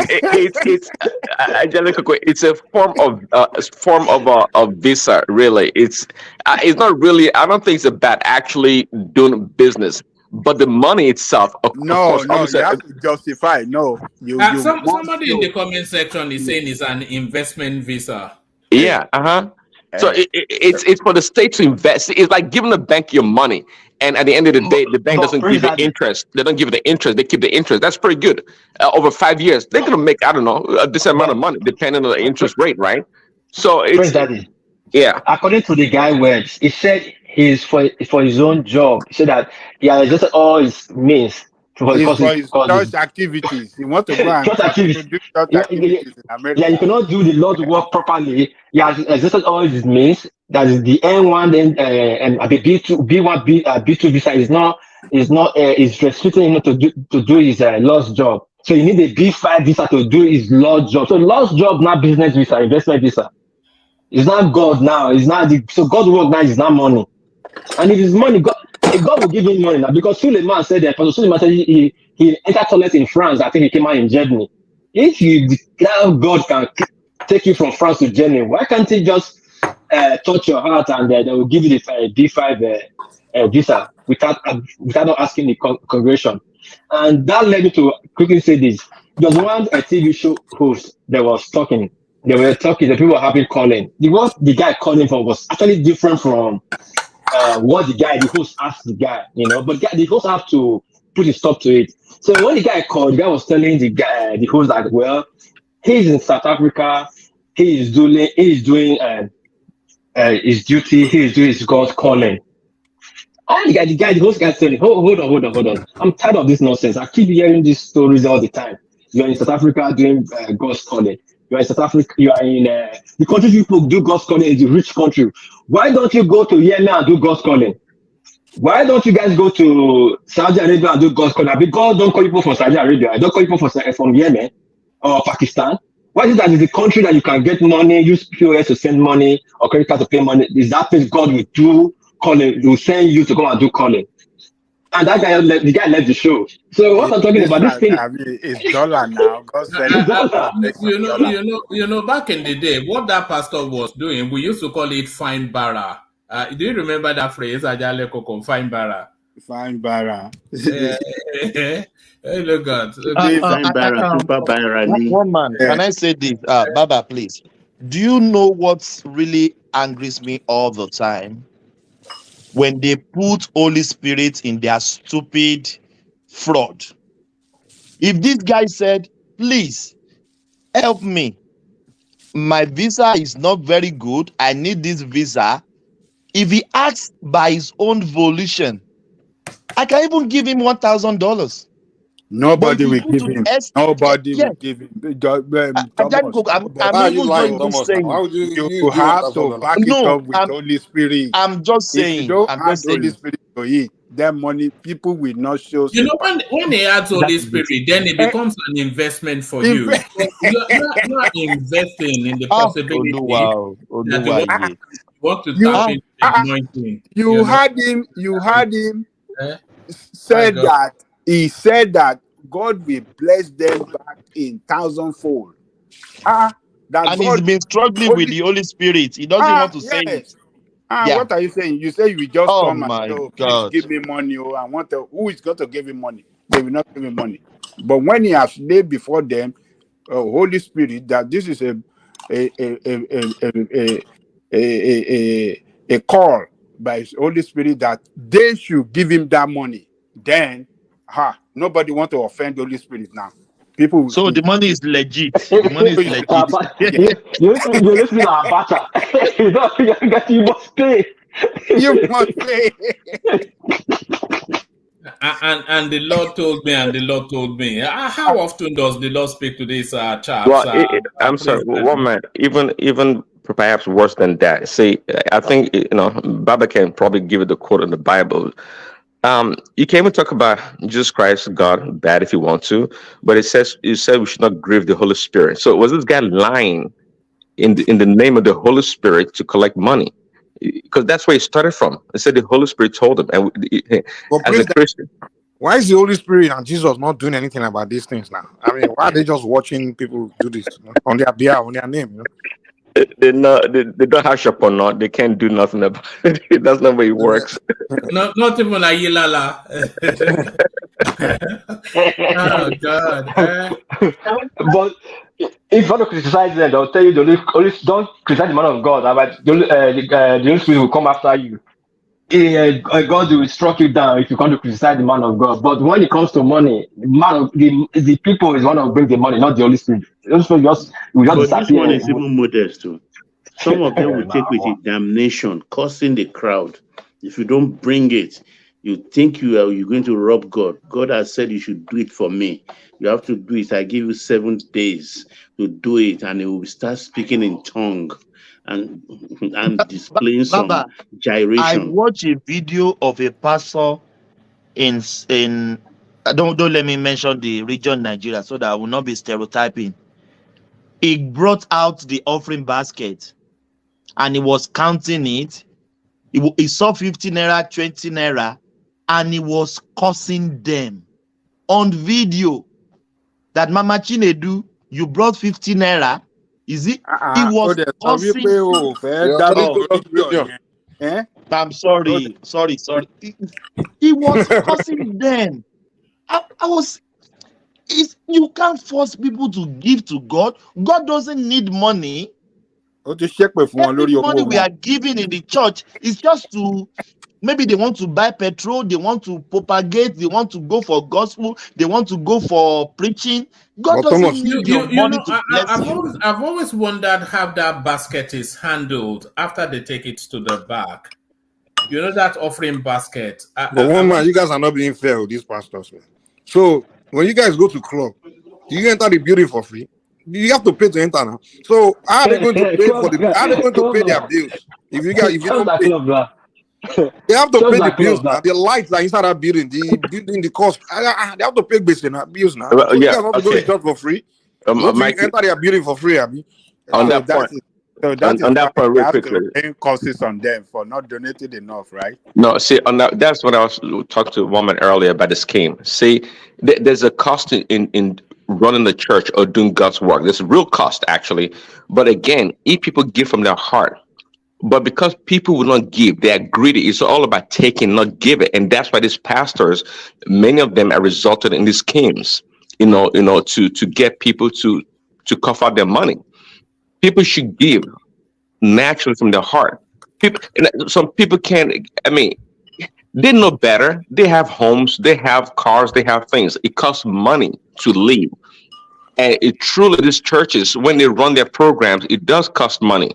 You got to pay the staff members, the pastors, and people should naturally want to give.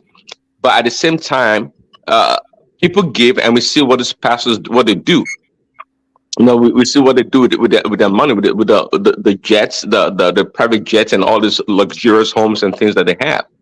So that's where the problem comes in. Churches need money. People should give, but we shouldn't be gimmicking people to doing it, because people naturally would not want to give. We Africans or Black people, it's all about taking. Most white churches, I don't think they ask for money. I mean, they just. The church that I go to, for example, they had a project worth about maybe $200,000 to more than that, actually, to annex the building there, and people give out of the free will. At the end of the day, nobody announced any single person's name that donated. Not at all. Nobody really You don't cared. meet people like Rod Parsley, people like Benny Hinn and Olsen. Do I go on mentioning their names? Those are Americans. They are mega rich. Some of them Good have evening, Princess Rosie. No, I mean, just like it was talking about corruption in American politics. I'm not saying all American pastors, Benny Hinn and the rest of the guys, but if you go to number churches, ordinary churches, they don't beat you on the head for your money. They don't do that. They don't do that. Has he been arrested? You would think by now they should have arrested him, but I think he repented. I think it came out. It came out, and I don't know what he repented for.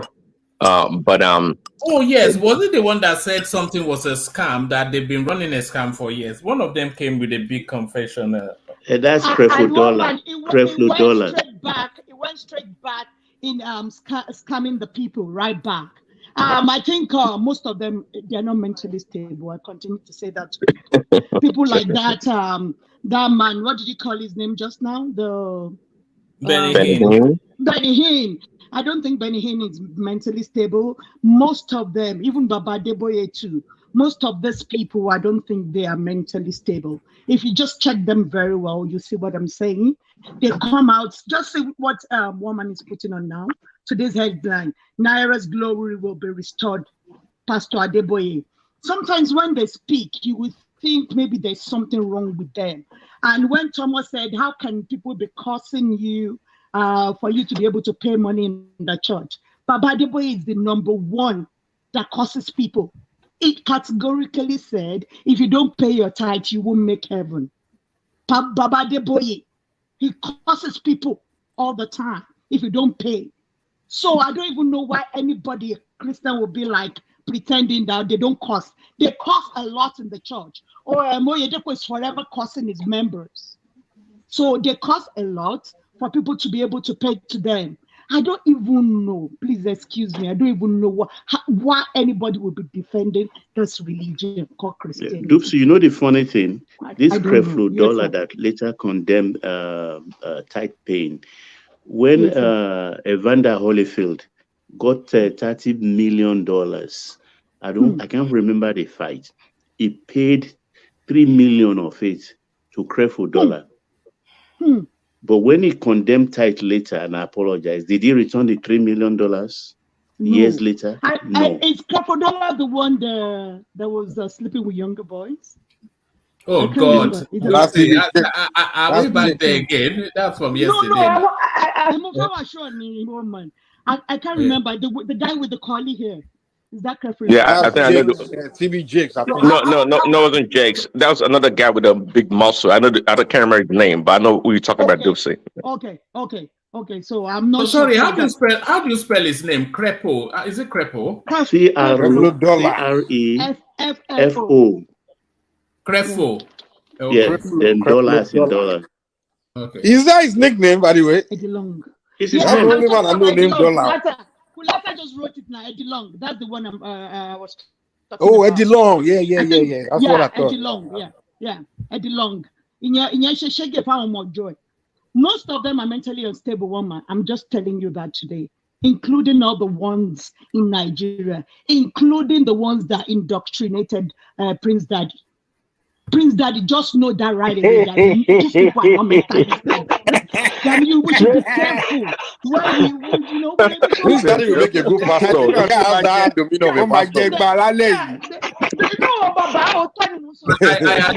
I agree with you, Mike. Prince Daddy will make a good pastor. Yes, he has the voice texture and he has that authority. You got that church like Prince Daddy. We can do it though. We can all donate money and build church. We all be stakeholders. Prince Daddy just be the pastor, and we all collect the money. We share the money. Is it not pastor? You as Ashemolu? I don't know. You don't even need a building anymore. According to what's that one that does Instagram? free the There's this sheeple man, movement. though, I forgot his Free name. the sheeple. The one that does shows business. Something nation. That guy is big. If you look at every Daddy young, Freeze, yes. According to Daddy Freeze, he runs a church, but he runs it online. You know, so he doesn't have to leave his living room to collect your tithe and offering. Yes, Path Nation, they call the church. Is more truthful. I'm telling you, it's a mad guy. I know what you're talking about. that the president is even better than the other guy that the other guy that prefers does on Instagram. There's one other guy that does it. There's one other guy that is doing, that is collecting money from all the young girls and young boys now. What God cannot do does not exist. That is He's insane. What God does not exist. But anyway, what I wanted to say, there's one video I did at Pastoral, who I don't know what you call it. It was in America, and he was he now said he wants to do people should come out and do tithes. Now they want to sow a seed, and he just started calling them by bash. People that pay $500 come this way. You see people move. People that pay $1,000 come this way. You see people move. People that pay they did it to $5,000 bash by bash, and he started praying for them. He said their prayer is different. So now God that bless people according to the money you give as tithe and seed. That's what he was trying to say there. If you drop $10,000, your blessings will be more. If you drop $500, your blessings will be small. So now imagine a person that has cancer, because he dropped $500, God will not bless him because he dropped $500. All these people are scammers on the highest order. I don't know how people believe in them. I don't know how people fall for them, but for me, they will not see my red cent. That's all I have to say. Let's hear the confessional from Kripo Dollar. Saying to you that I'm still growing, and that the teachings that I've shared in times past on the subject of tithing were not correct. And today I stand in humility to correct some things that I've taught for years and believed for years, but could never understand it clearly because I had not yet been confronted with the gospel of grace, which has made the difference. I won't apologize, because if it wasn't for me going down that route, I would have never ended up where I am right now.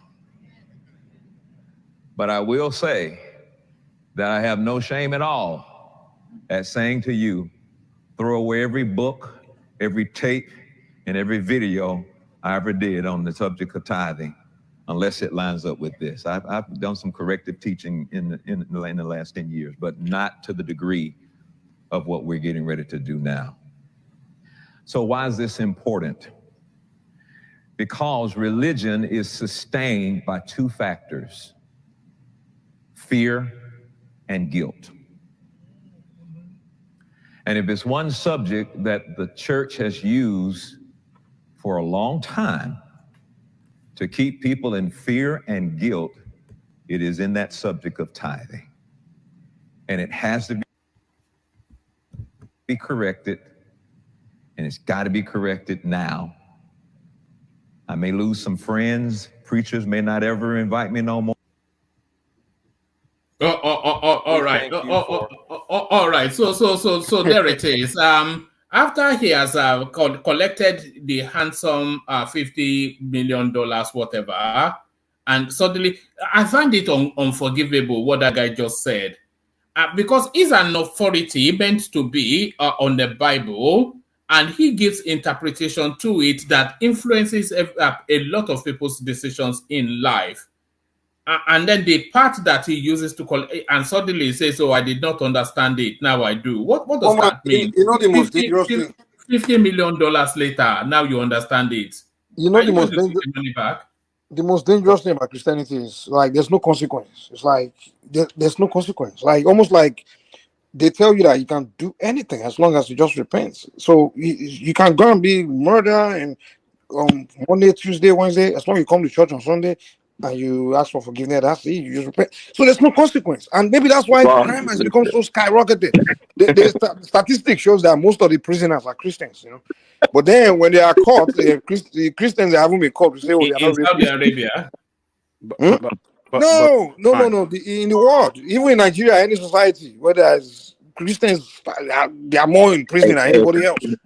Mike, God is long suffering. God is long suffering. So, but to say that there's no consequence, I'm telling you, to say there's no consequence is not true. Actually, you're telling me. No, it's in the Bible. It can ask Baba too. It can collaborate. But to say, I mean, it says in the book of Matthew, right? There's consequence. Of course, in the last day. So what's the consequence for Creflo Dollar? Who told you that? However, though, if he repents genuinely, of course, it can be forgiven. There's no sin. There's no sin. No, there's no sin too big that cannot be forgiven. But the thing is that, yeah. So you agree with me that there's no consequence? What about the concept of Jesus as taking away all our sin? Well, yes, but there's also a false teaching that says that it's because Christ has done that, then it doesn't matter what you do. It's not true. That's a false doctrine.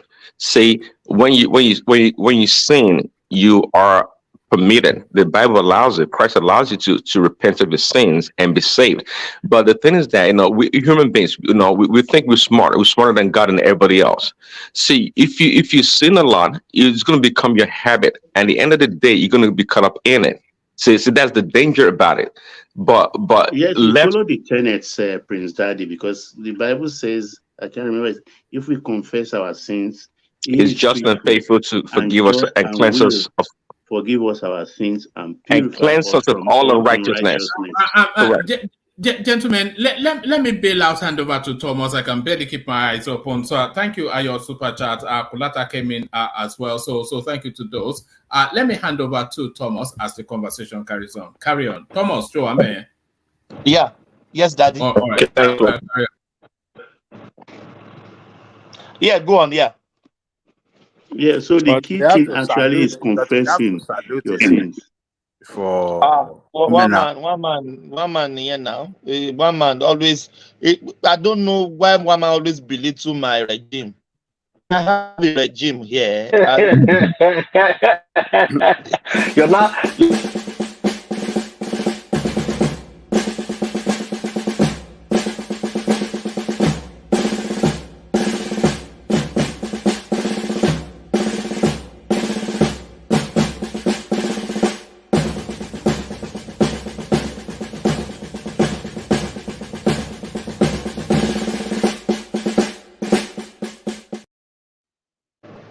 Yeah, the military junta. The military junta is here. So go to Niger. Go to Niger.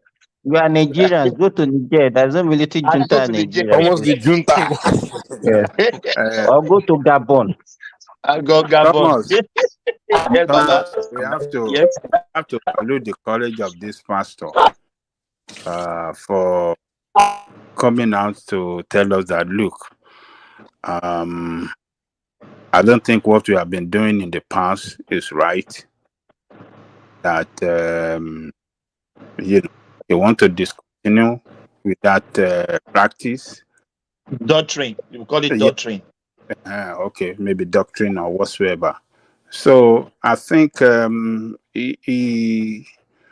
is good that one of them that have been in darkness, that preach darkness. Darkness. See darkness in the air before one day. Darkness no need. Still darkness. Darkness. Now, yeah. Well, what's wrong with darkness now? Yes. So he didn't know that he was doing. So I think he has done. He knew. That is part of the 419 that we are talking about. And up till now, some people are still preaching the same thing, and they say have followers. So what are we talking about? Let me tell Baba something. Baba, you know when we were younger, with the 419, they would say count like 5 poles. By the time you reach your house, you will find the money underneath your pillow. You know that kind of old scam. So now people have changed that scam over years. Exactly what Creflo is doing right now. He's changing his tactics. It's a lie. Baba, you wrong to go, man. Because once you try to find you out, most of them are changing their methods. That's exactly what he's doing right now. It's still a scam, sir. But you see, Dupsy, Baba Jegoro, to back you, Dupsy, are you telling me this pastor not talking now? Are there people not still dropping tithe and offering in his church? Did he stop collecting tithe and offering? No, under the idiom of Lord loves the cheerful giver. Yes.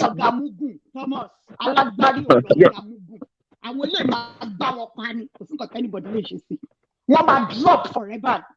As long as you continue to go to this kind of place, they will continue to scam you forever. Except now you decide in your mind that you want to start using your brain, your critical mind, to be able to serve God that you believe in. If you continue to go inside this place called religious house, they will scam you. Just take it. Take it. I want you, including the whites. They will scam you. Take it or leave it, my brother. But he doesn't want to scam. He doesn't want to scam people no more, and that's why he's saying, or rather, Baba, I said look, the doctrine of is not. It's gonna come up with another tactic, sir. Hey, if you understand the The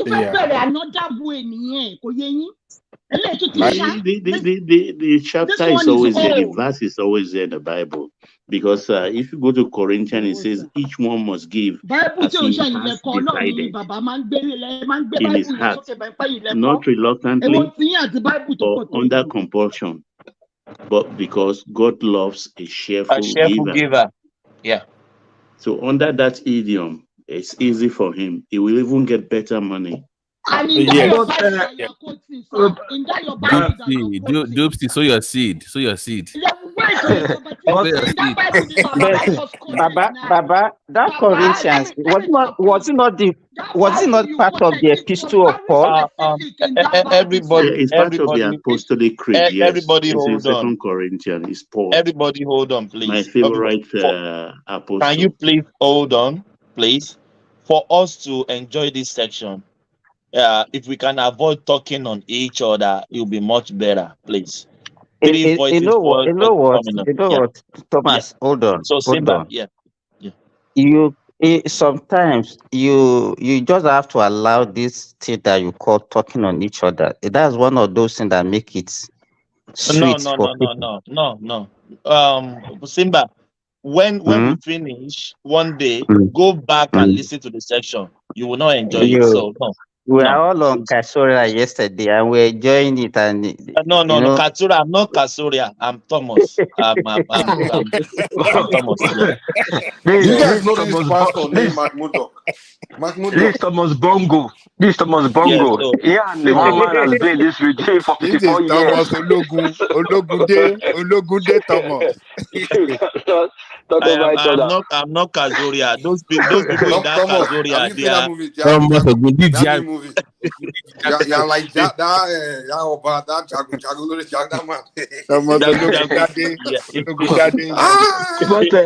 But what I said, what I'm saying, they say God loves a cheerful giver. God loves a cheerful giver. God did not say share dollar, naira, pounds, yen. Cheerful giver, you can share agege bread. You can share agbado corn. You guys make it about bread all the time. Bread. You must love bread, though. But I think that's true now. That's true now. You give agbado, give yam. That's King talking right there. That's King and Abel. That's King right there. But guys, to be honest with you, I will not deceive you. To run a church, it costs cost. Don't let us deceive ourselves. At least, yes, they need money. It's very expensive. Thomas, Thomas, that is true. If the pastor is saying every day, like Catholic now, that's okay. We need fundraising for our utilities and this, and maybe at the end of the day, those bills will end up like 1,200. You see people will doing it every month because church is expensive. We are paying for utility, and everybody will pay very stipend from their pockets. Some people will drop $1, some people will drop a penny. You're saying that if the churches are transparent, people will be more willing to participate. Is that what you're saying? And I think so. No, but the reality actually is that Jesus led a roving existence. He moves around. Speak that English again. He led a roving existence. He didn't stay in one spot. But Baba, sorry, yes, I have a question for you. Okay. If you just mentioned Jesus now, but during the time of Jesus, there was no church. Yeah, that's what I'm saying, that he led a roving existence from one place to the other. If we say we are Christian, and he came to correct. Just hold on. One voice, please. If you say we are Christian, and what Christianity means that Christ-like, why should we now not practicing what Jesus practiced? One voice, please. You're not put on carbs. What is going on, please? One voice. Simba is still talking. Hold on, please. Let him land. Simba, land it, please. Okay, I was talking to Baba. I said, okay, if we say Christianity is Christ-like, and during the time of Jesus, there was nothing like a church, then why are we now doing something against the practice of Jesus when we say we are Christian? Because Paul himself was not that's a mistake. It wasn't called church then, but they gather in the temple. It wasn't called church. But when he was going to say that the church then. Let me interject. When he was doing the great, what we now call Great Commission, when he sent out his apostles, he said they should not even take a purse nor water. Say, go into the world and preach the gospel. Yeah. You understand? That is the Great Commission. He didn't tell them go into church. Admittedly, we have to have a place to get together to worship. You understand? That is understandable. But in these days, all the apostles, they work. There are fishermen, there are carpenters, and there are tax collectors. Tax collectors amongst them. So some pastors do not work. They have to work. If you don't work, you can't eat. It's in the Bible. But these apostles, where are they from? They are all Jews. But what we don't tell us is this, Mike. Christianity is dynamic. When Christ came, he was a Palestinian Jew. When you finish, I have a question. Okay. Christ was a Palestinian Jew. He came to correct a lot of things. He's called himself the Lord of the Sabbath. He called himself a well you can drink from. You understand? Those are the bread things of life. you use logic. That was in a Palestinian tribe, a Palestinian nation. What does that have to do with you? You are from Yoruba land. What does that have to do with you? I've said it before in the beginning here that my kind of Christianity, I give to Caesar what is Caesar. No, that's not what I asked you. You said Jesus Christ came a man that exists among Palestinian people, right? He taught them things and things like that. So that's their business, that Palestinian culture. What does it have to do with you in Nigeria? Jewish culture, no doubt about it. That's Judaism. He was practicing Judaism. So we Baba. No. The thing is, you guys believe that his call was for the Jew and not for the there is a name they use for the Gentiles. So and it was Paul that came and started talking to them and said no. The same Paul that was against him when he was alive was the one that turned everything around. Guys, hold on, Joe. Sorry to interject. Baba, can you just repeat that? You said you were a Jew by faith. Can you just repeat that again? I'm a Jew by faith, yes, because I'm Christ. Are you okay? Are you okay? Seriously? I'm sorry, not to be disrespectful. But it's true now. It's true now. Let me explain now. Baba is from Northeast Israel now. Why are you guys laughing? Hold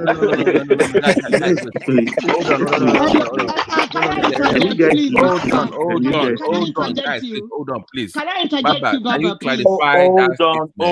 Go ahead. Please, can I interject? Hold on. Yes, he's getting rowdy. Hold on, everybody. Hold on. Go and sleep. Go and sleep. Can I Go and ask him the sleep. question? Can I ask him the Simba, question? please. I'm not joking. Please. Let me ask him the Please question. let me interject, Yes. please. Baba, Hold on. Babati is talking. You will come after just Babati. Just to clarify, I'm not even talking to the Mok of a journey. Baba, can you explain what you mean by you are Jewish by faith to us, so that we can understand what you're saying? Okay, Christ that I follow is a Jew. You understand? So Sorry. How did can you please let him land, please? No, it says something now. I don't want you to continue. No. Don't let me go to the route of putting you in the background, please. We can't have conversation if somebody if they haven't even learned anything. Please now, help me now. Yeah, go on, please. Okay, thank you. I follow Christ. Who is Christ? A Jewish preacher. You understand? Because one thing we must realize is that Yoruba says, in your Londorisha, Jesus Christ is a deity. First and foremost, he is a deity. And the art of that's what they call apotheosis. That is our religions are very similar. So if he's a Jew, that's why I say by following him faithfully, I'm also a Jew. I'm circumcised. I was circumcised like the Jewish faith. I imbibe all his teachings. And I believe that if he comes back today and meets the world, don't be surprised that he will still change a lot of the things that he found on earth today. So that's what I meant when I said I'm a Jew by faith. Because Let me interject you, sir. Yoruba Jew. Baba is a Yoruba Jew. Let me interject you, sir. Baba, ahead, it's hello, sir. It's so disappointing, sir, to hear somebody as old as you to talk like this. Oh, familiar. Dupsy, no. You were not. Maybe you were not here. Hold on. No. I will not take that. No. I will not take that. Hold on. Are you? Is everybody not adult here? So you are the one that be guiding adult. I thought, is she curse? The only guideline here is not to insult. I mean, No. Mike, please. Can everyone just be adult and have conversations? Mike,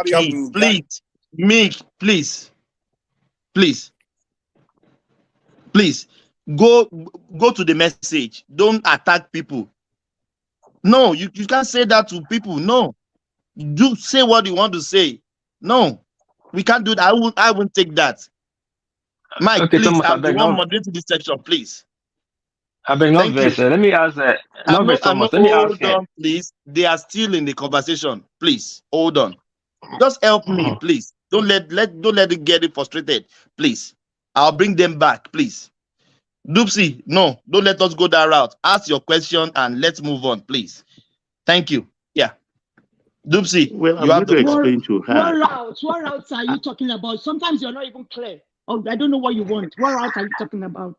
I'm making a statement. You didn't allow me to talk. You just love to put people at the back. This is okay, please. I beg. It's okay. Let me. I love to come when a woman is here. What please? Do you understand? So that we can have intelligent conversation. Sometimes when people don't understand something, they just start misbehaving. What did I say to Baba? I was addressing Baba in a polite manner. Take it easy, Thomas. No, that is not polite. No, that's Dupsy. That is not polite. No, that is not polite. You address polite is subjective. What is not polite? They are not your children. You are your children won't polite this. Oh, guys, don't make this difficult for me, please. Okay, Baba. Guys, please, I'm begging you, please. Baba. Thomas, let me tell you something, man. Mike, please. Please, Mike, let me tell you something. I'm not. Dupsy, go on, please. Okay, can I answer the question? Baba, I'm sorry, Baba, if I've offended you. I'm just saying that I respect you, sir. That I don't expect you to talk the way you're talking, sir. That's what I meant. You were not here in the beginning when I said that. Look, first and foremost, I'm an African. Number two, I don't follow faith blindly. And I give to Caesar what is Caesar. I mentioned here a few minutes ago, maybe you were not here then on the platform, that if I step into one man's village and I walk past Ojubo Ishu, I will pay obeisance to Ishu or Ogun. I'll kira Ogun, and even if there is somebody there, I'll buy oil. It doesn't change me from who I am, because my umbilical cord was buried in the soil of Africa. Because I can't go directly. The principle here, as espoused in many books, is that, look, God is a big entity that you don't just open your mouth as a creation and just call unto him directly. There are lesser gods. And I chose Christ because of all of them, be it Ogun, be it Yemoja or anything, who will say, okay, I will carry your offering, I will carry your tithing, I will carry your supplication to God. Jesus Christ said, I am the way, the truth, and the light, confidently. Without me, you cannot come to the Father. And he went further to say, and they said there is only one mediator between man and God, and it's the man Christ. It's a very authoritative. It is direct. Daddy, you are still but it doesn't stop me. You are still quoting from this book that your colonial master wrote, sir. That is my own problem now. You are still quoting from that book. I think so. Anything that you have researched yourself, you're still quoting from that same book that your colonial master gave you. That's what I'm worried about. Well, I find it convenient. You understand? I've said it on this platform before, but if I have the discipline to be an adherent of Yemoja, for instance, I will gladly do it. But I don't have the discipline. I don't have the discipline to follow Muhammad, because I can't bow my head or do ablution 5 times and pray 5 times a day. Can I ask you a question? Yes, sir. You said Jesus Christ said he's the light, the truth, and the light, and without him, you can't get to the Father. Yes. He said that's what the Bible says. Do you honestly believe that you can't get to the Father without Jesus? He said it confidently. Do you believe it? I believe it. So you believe you can't get to the Father without Jesus? So you can't do that. So Jesus. And he went further. He went further to say there is only one mediator between man and God. But what makes you think it's true, though? Because how do you know he said it, Gonse? I mean, it's something you just read in a book. And how do you know, like, that's truth? It's just in a book. The way they will talk to me about Orunmila and the Ifa corpuses, which are 256.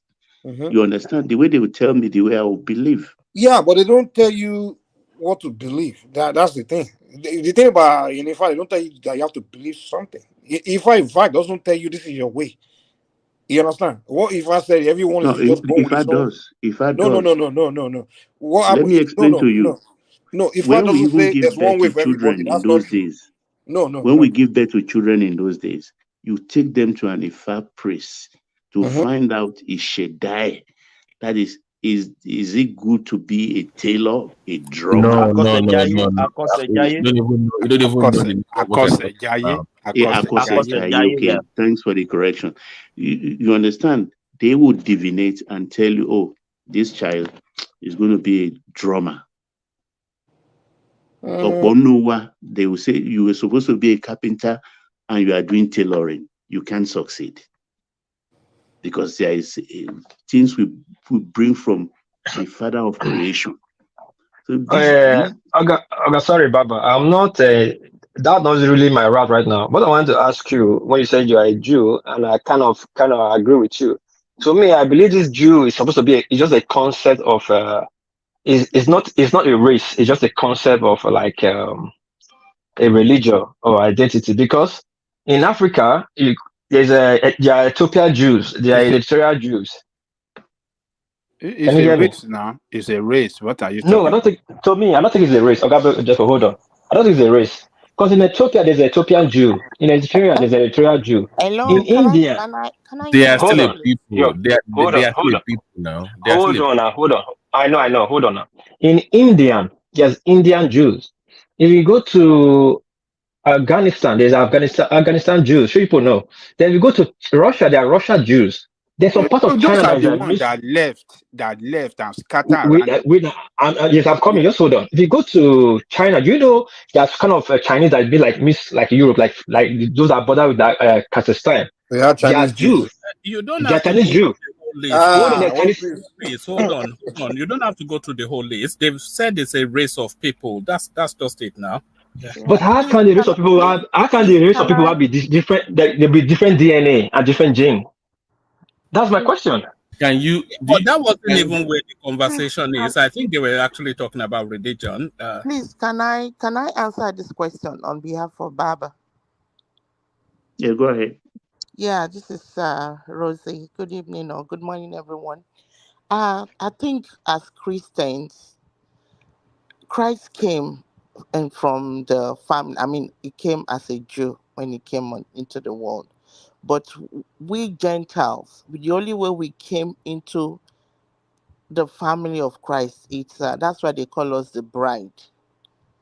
It's by marriage. You know, like a woman, when a man marries a woman, she's not part of the family, right?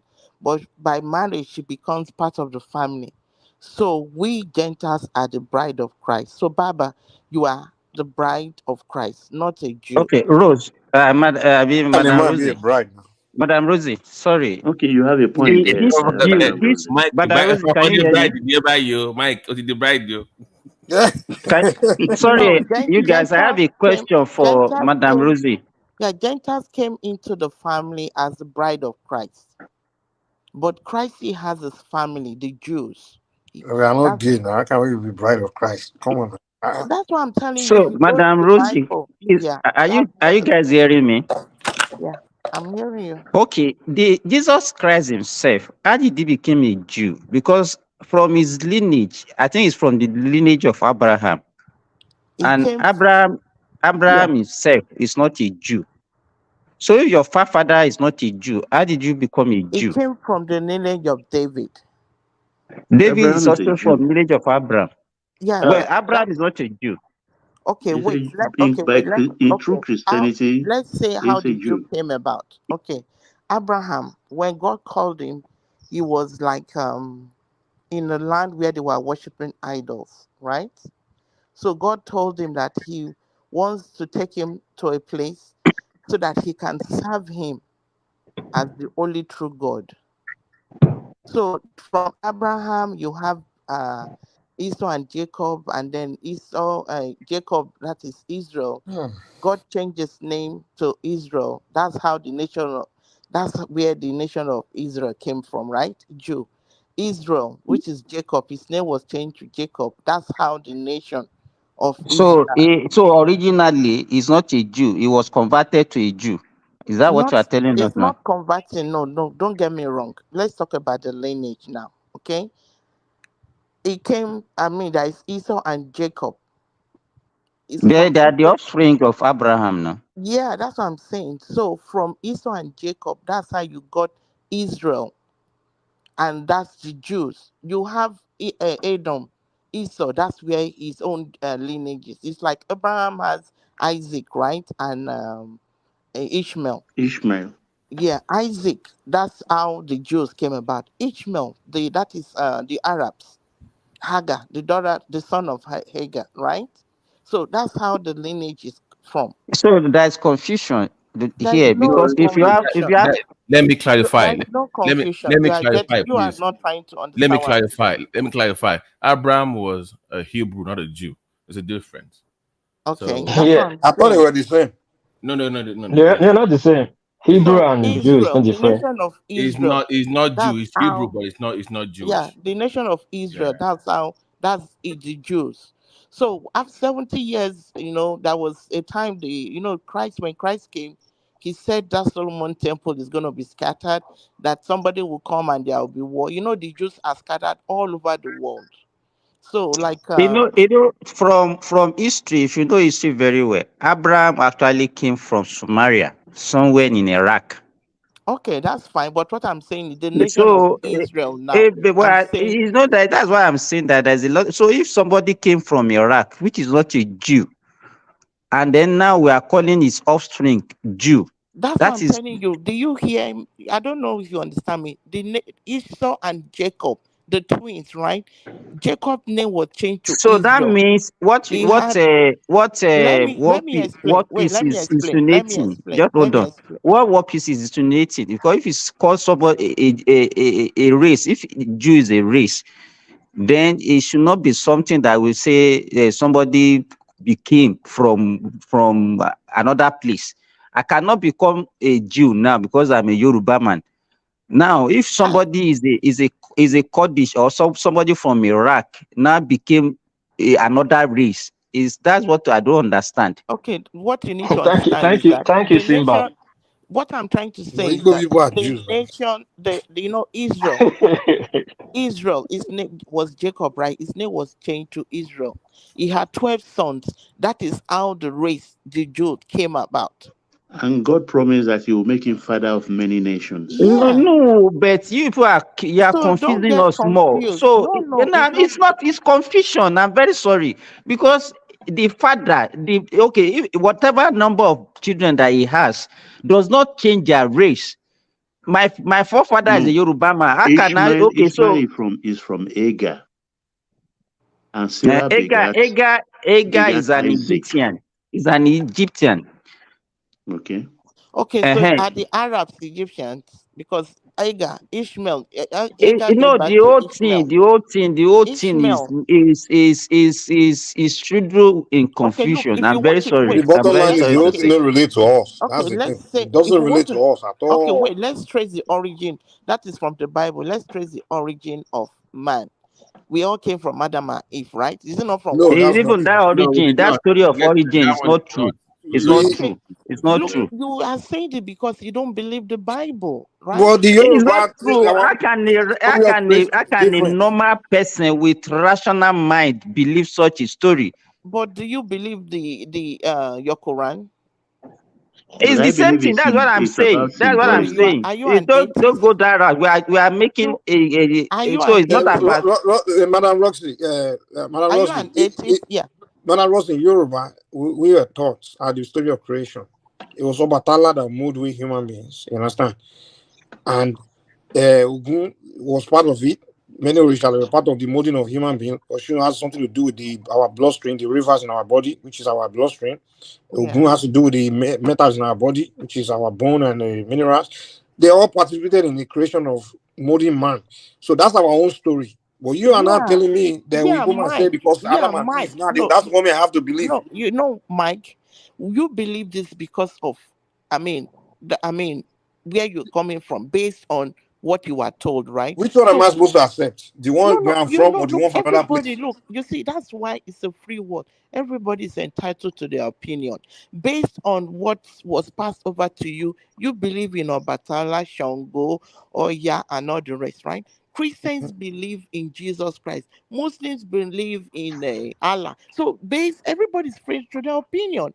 But you cannot say, no, I don't accept Christianity faith because you are not a Christian. Madam Joseph, please No, let me say this before you. Sorry, no, let it's me say not a this before you matter of move on. acceptance. It's a matter of trying to make My, sense. Like, I'm not going to my, say, okay, go please, ahead. Prime Minister, Prime Minister. See, Sorry, one piece. Before you go on, let's bring Dami into the conversation. He's a new voice. We've not documented either him or her. So Dami, unmute, come into the conversation. You clearly come in because of the topic. So let's hear from you. Dami. Can you the one that was in the conversation before, right? Yes, I think so. Dami. Yeah, Can hello? you? Yeah, good to meet you. Come in. Yeah, it's a pleasure. Thank you, woman. And by the way, shout out to woman. Thank you for giving me the opportunity. Yeah, I think I'm gonna go a different dimension. Um, Personally, I believe, um, you know, the Bible, or let me say the Torah, the Jewish book, I'm talking about the Old Testament, was written by King Josiah. And King Josiah was narrating an history. Or he was narrating a history that is like 2,000 years,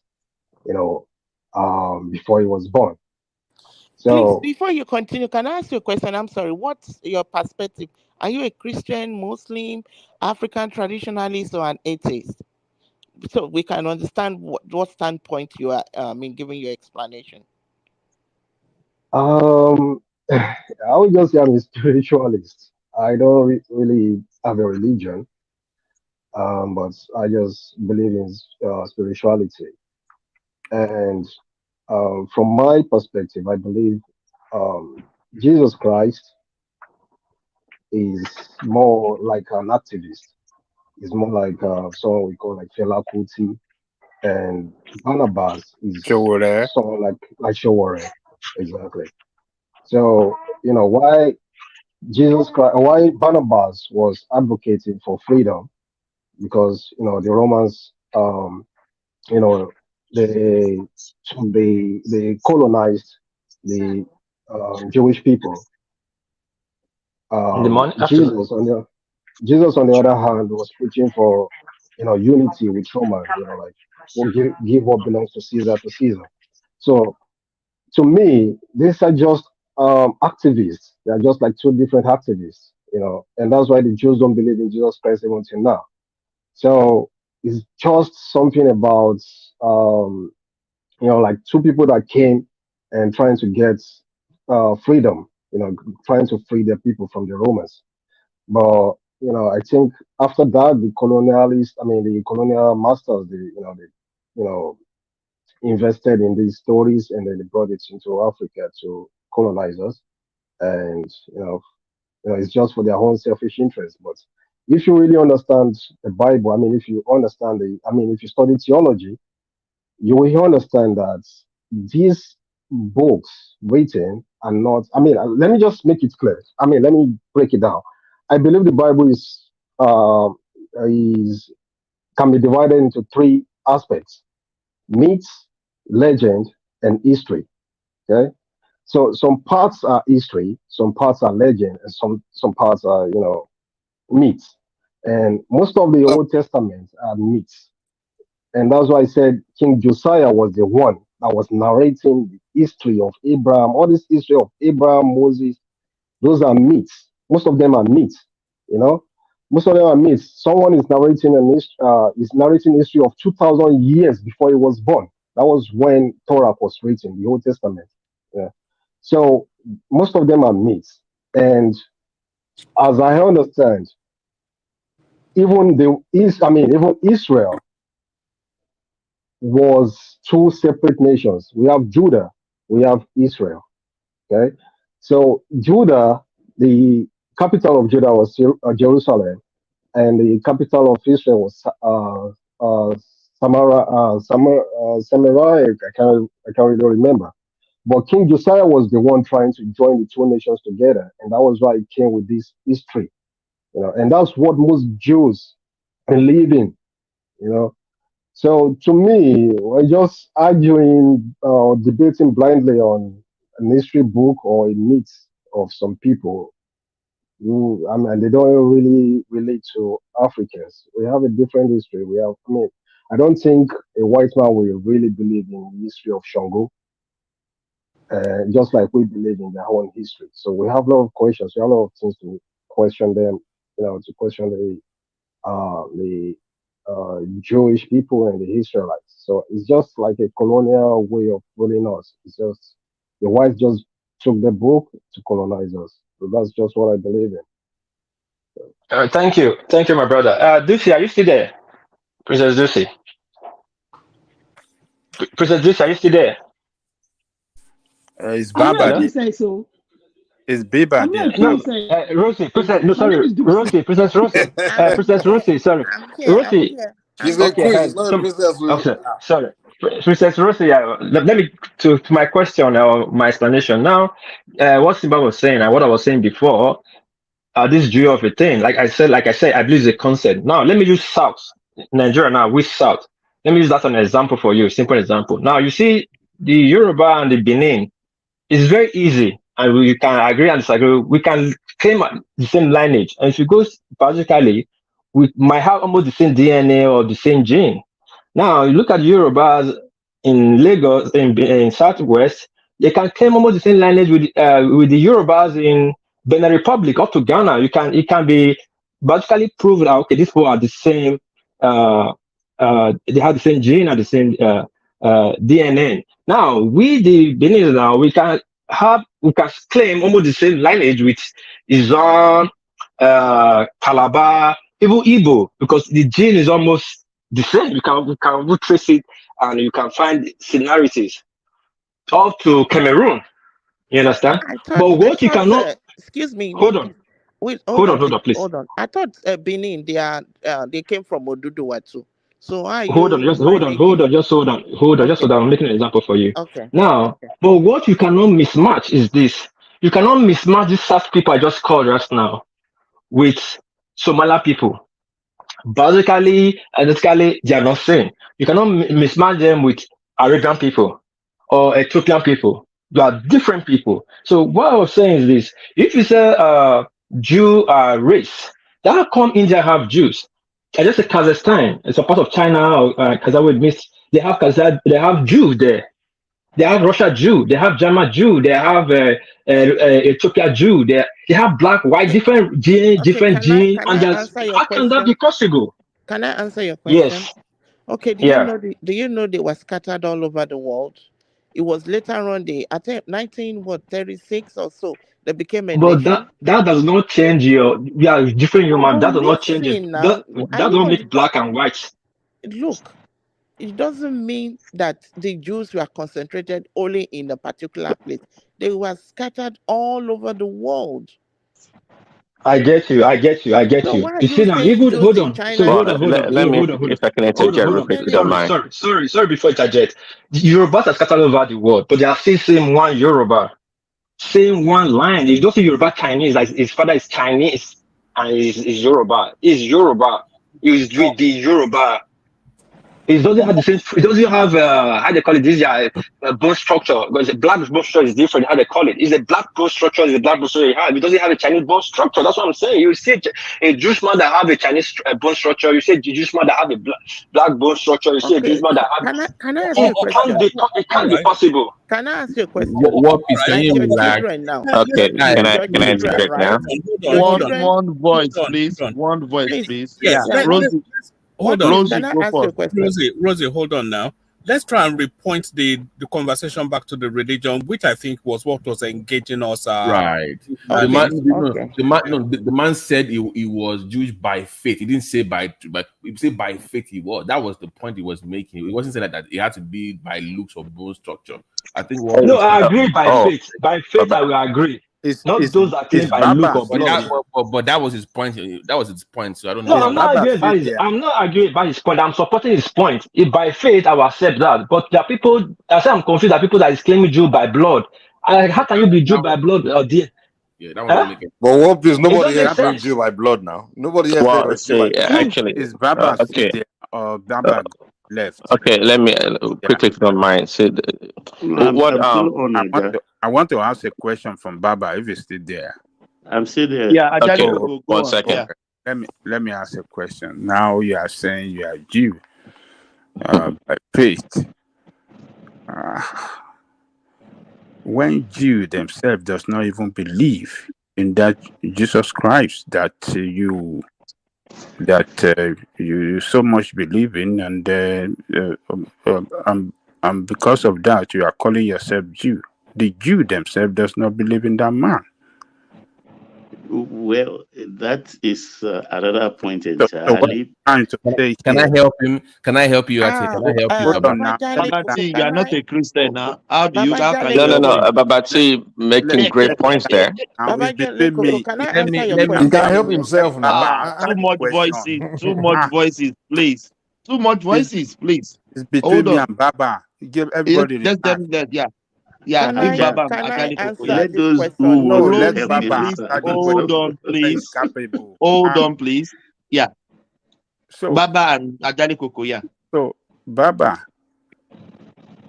Ajali Koko. I yield to Dupsy to Princess or Babati.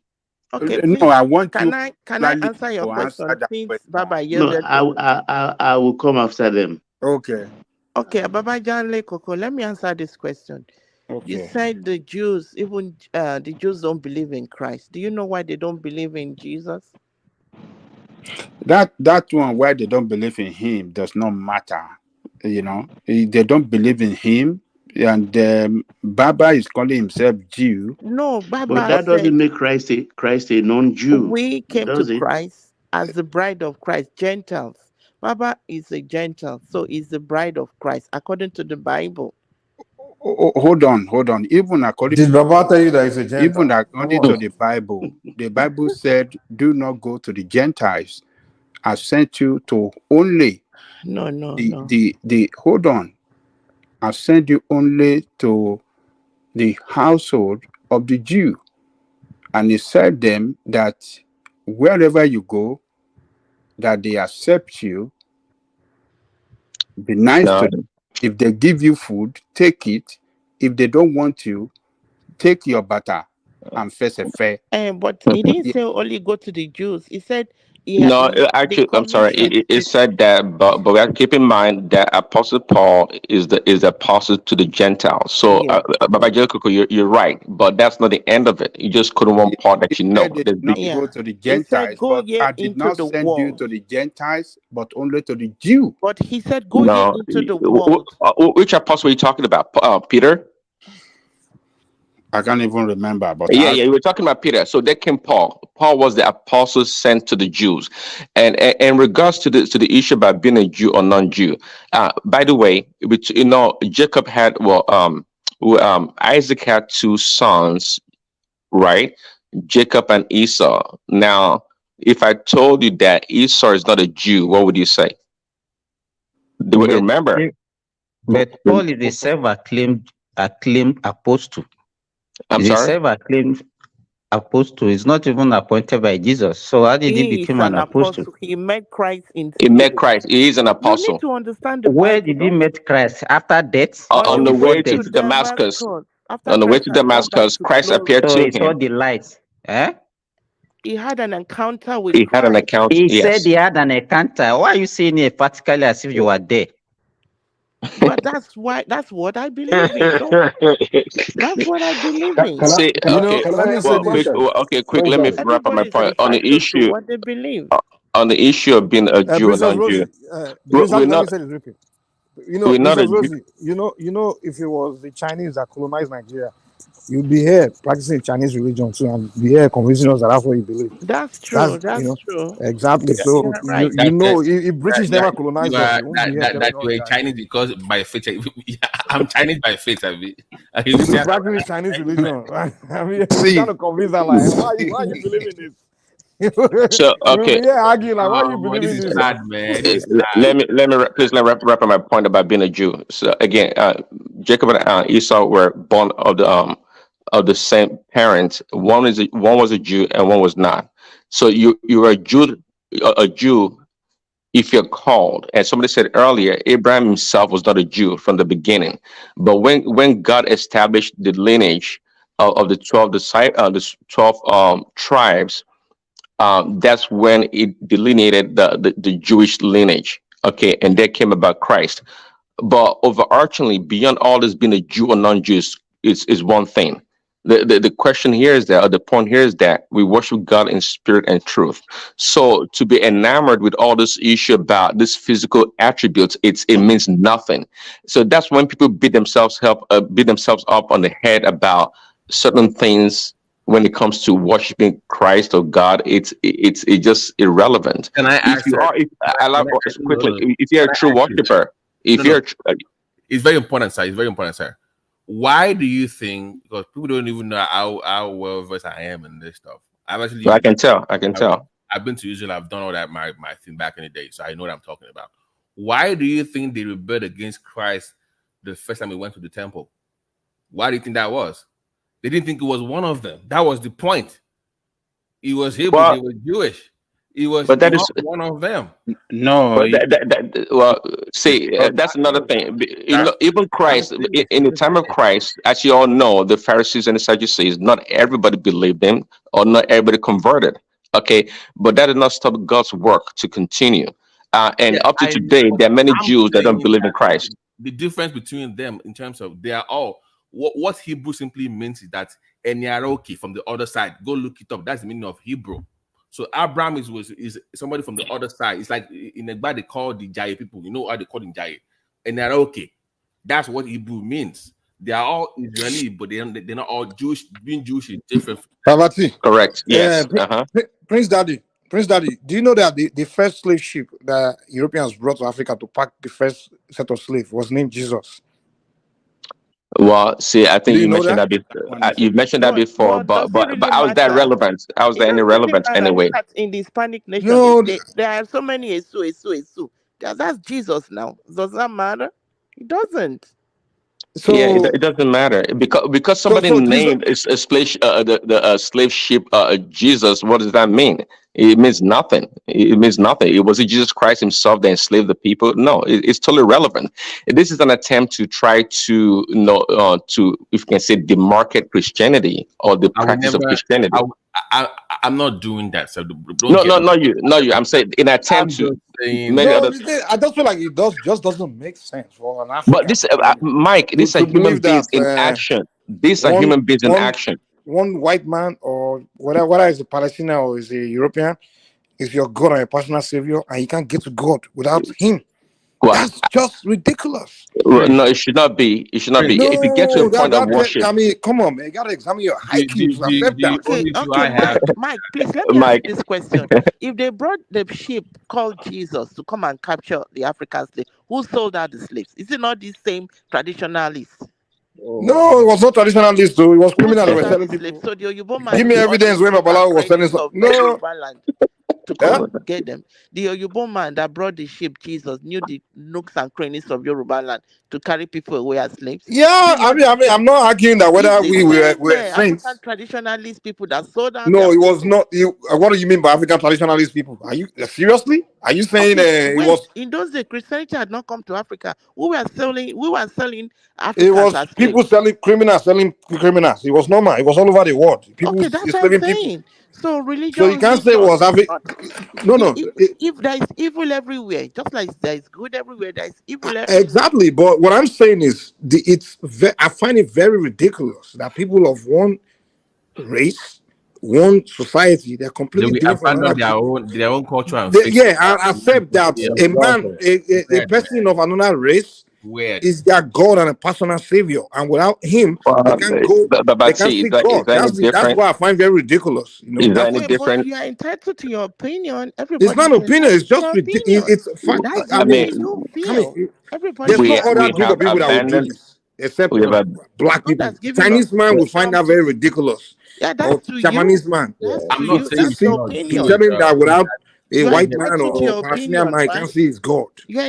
Say, Mike, because just like many Christians, by the way, a lot of people, I'm assuming Baba they've not transitioned beyond this material, physical worship of God. We've passed that stage. That's like old school stuff. What man. We don't do that. Now? Worshiping Christ in spirit and truth. I think in spirit and what? Which spirit? Can you guys allow Baba to even answer the question I asked earlier? Oh, Baba ran away. Couldn't handle it. He ran away. Come on. No. I didn't run away. I wanted to listen to other people's perspective. I helped. I'm just kidding. Because I'm teachable. And life is learning until one breaks its last. So, Ajale Kuku, please remind me your question again, please. Yeah, the question is that why you calling yourself Jew because of the religion, because of the Jesus Christ you worship, when even the Jew themselves does not even believe in that Jesus Christ. They don't worship him. They have nothing to do with him. They don't regard him as their savior or anything, but you regard him as your personal savior, that person, as God. You see him as God. But no, I don't see Jesus as God. Oh, you don't see I read my Bible, and there is no place. You said it's the Father. You said it's the way to God, but the Jew, where he comes from, does not see him as the way to God. They don't even see him as Messiah. The way You see. Yes, because a prophet is not honored in his own land. Oh God. They were expecting a warrior king. They were No, expecting a warrior king and don't you expecting think to liberate them from the clutches of the Papa, Romans. if I tell you what they call Christ when I was in Israel, you would I can't even say it on internet. It's that bad. No, just to let him know. Like, I know they will never I thought you are a Sorosuke generation. Why they fear? Okay. So they will never accept him. They refer to him as because they don't they don't believe that it was. No. Let me put it away. They don't believe that it was conceived of the Holy Spirit. They feel like it was on your man. I'm not kidding. No. I'm not kidding. But it's dead. His death was predicted. Let me finish.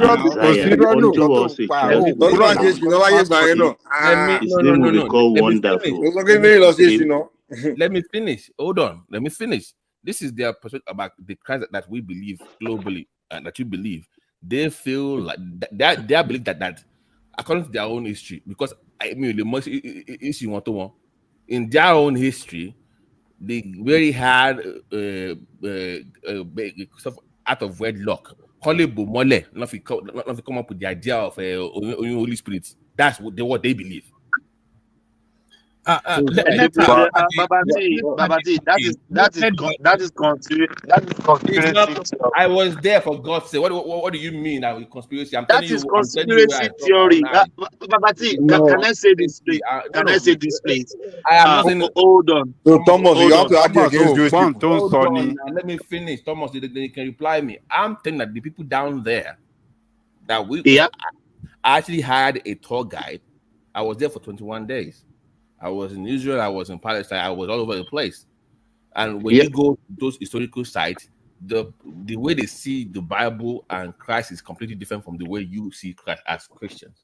It's completely different. They don't even take it serious. The only reason why they will even talk to you is because they want to take your money for you to buy all these crosses and memorabilia, whatever, whatnot. Souvenirs. But they make money from me. That's the only reason they pretend that they even like Christians coming over there. That is fine. That is fine. And doesn't change anything. Hold on, please. Because they care. That's the point. Babati, can I answer stone that? The builder rejected has become the headstone of the corner. That is the essence. They rejected it. We accepted him.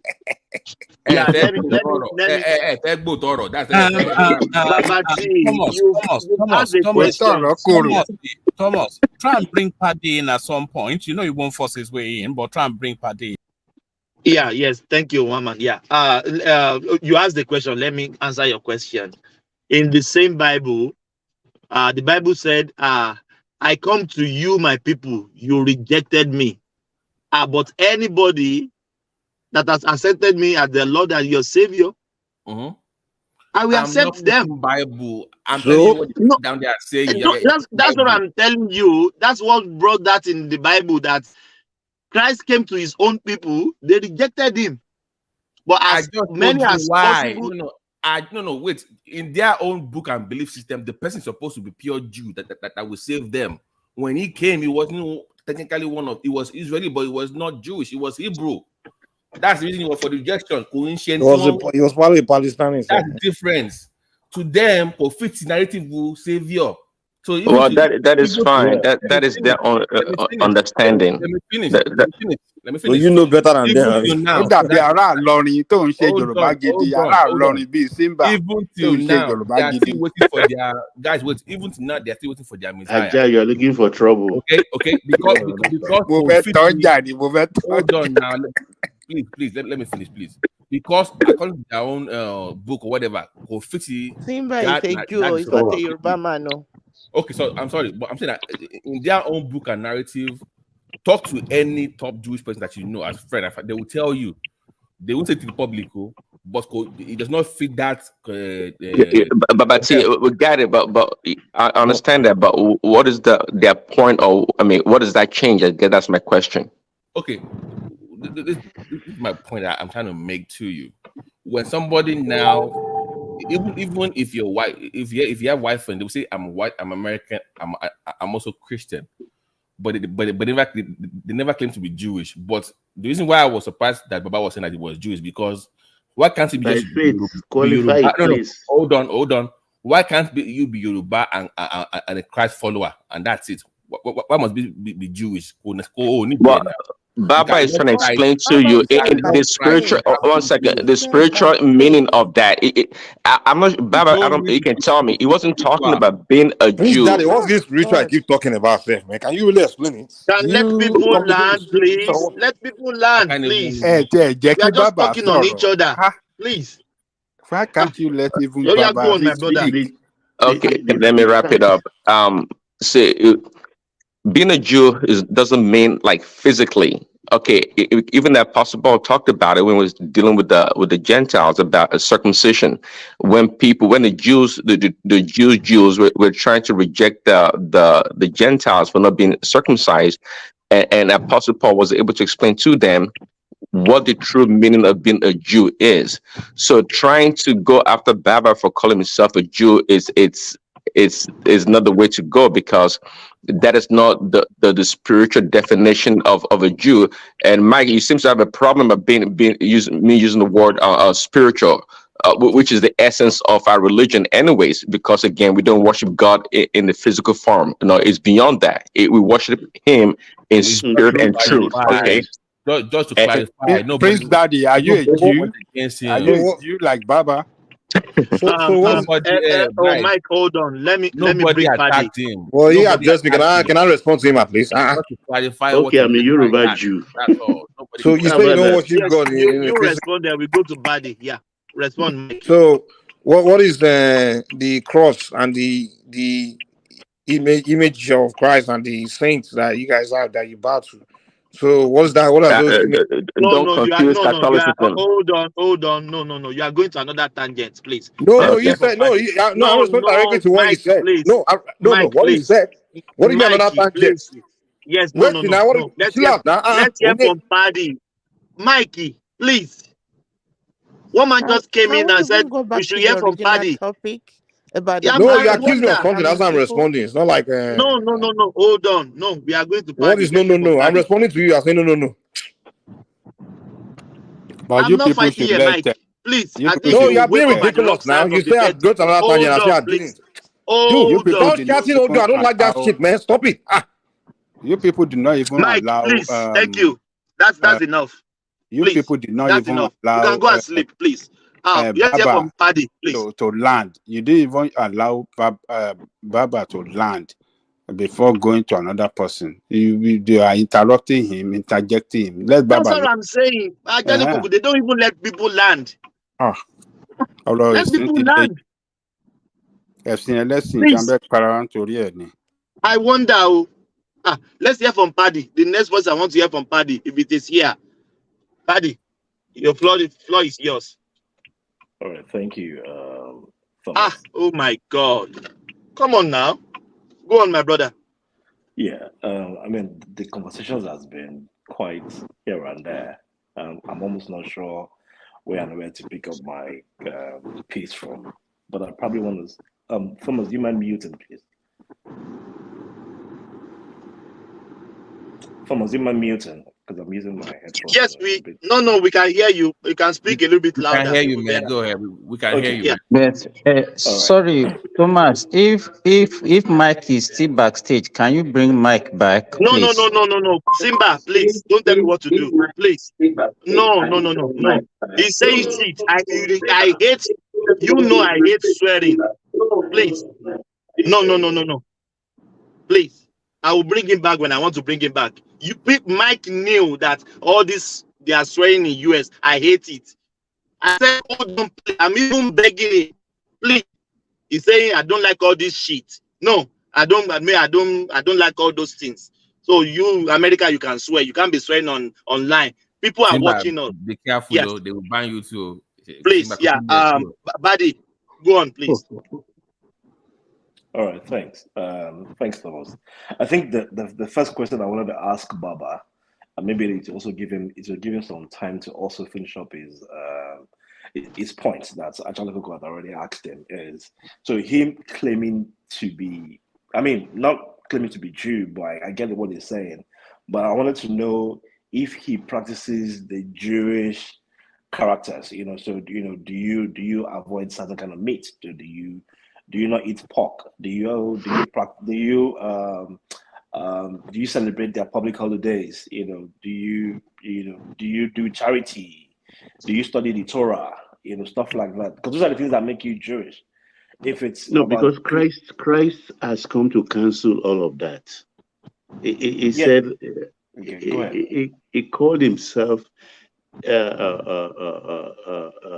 is the water is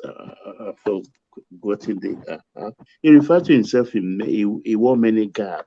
You know, he said, "I'm the Lord of the Sabbath." He called himself the something water. I can't remember now. Living water, living bread of water, life, bread of life, and a host of other accolades he gave And himself. the high priest too. Say again.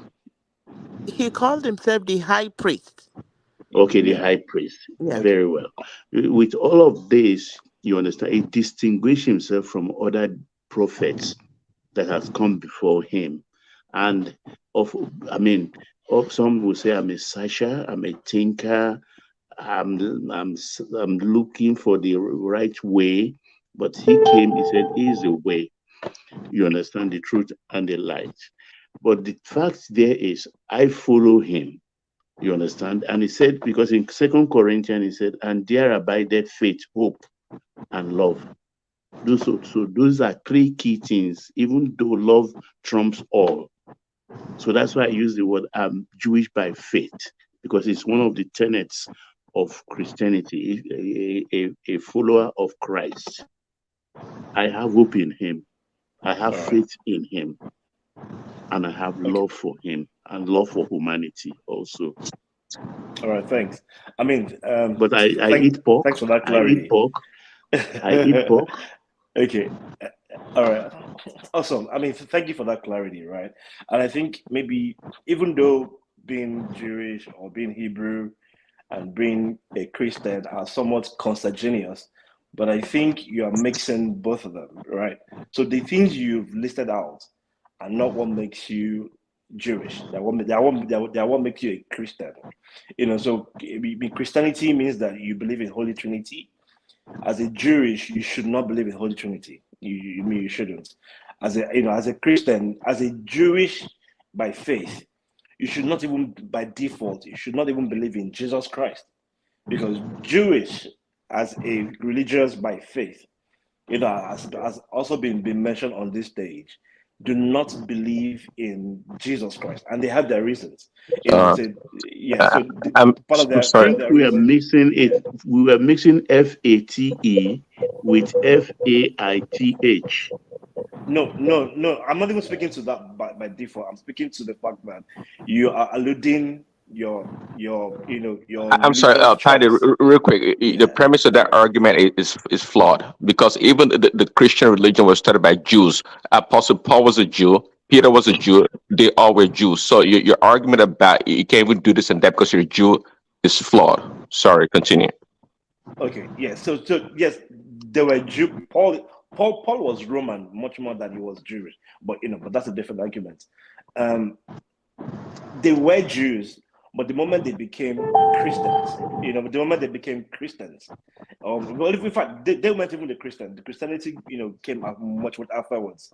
And by the time we in the part of the world where we met Christianity, we met it as a faith-based religion and not necessarily based on the Jewish bit.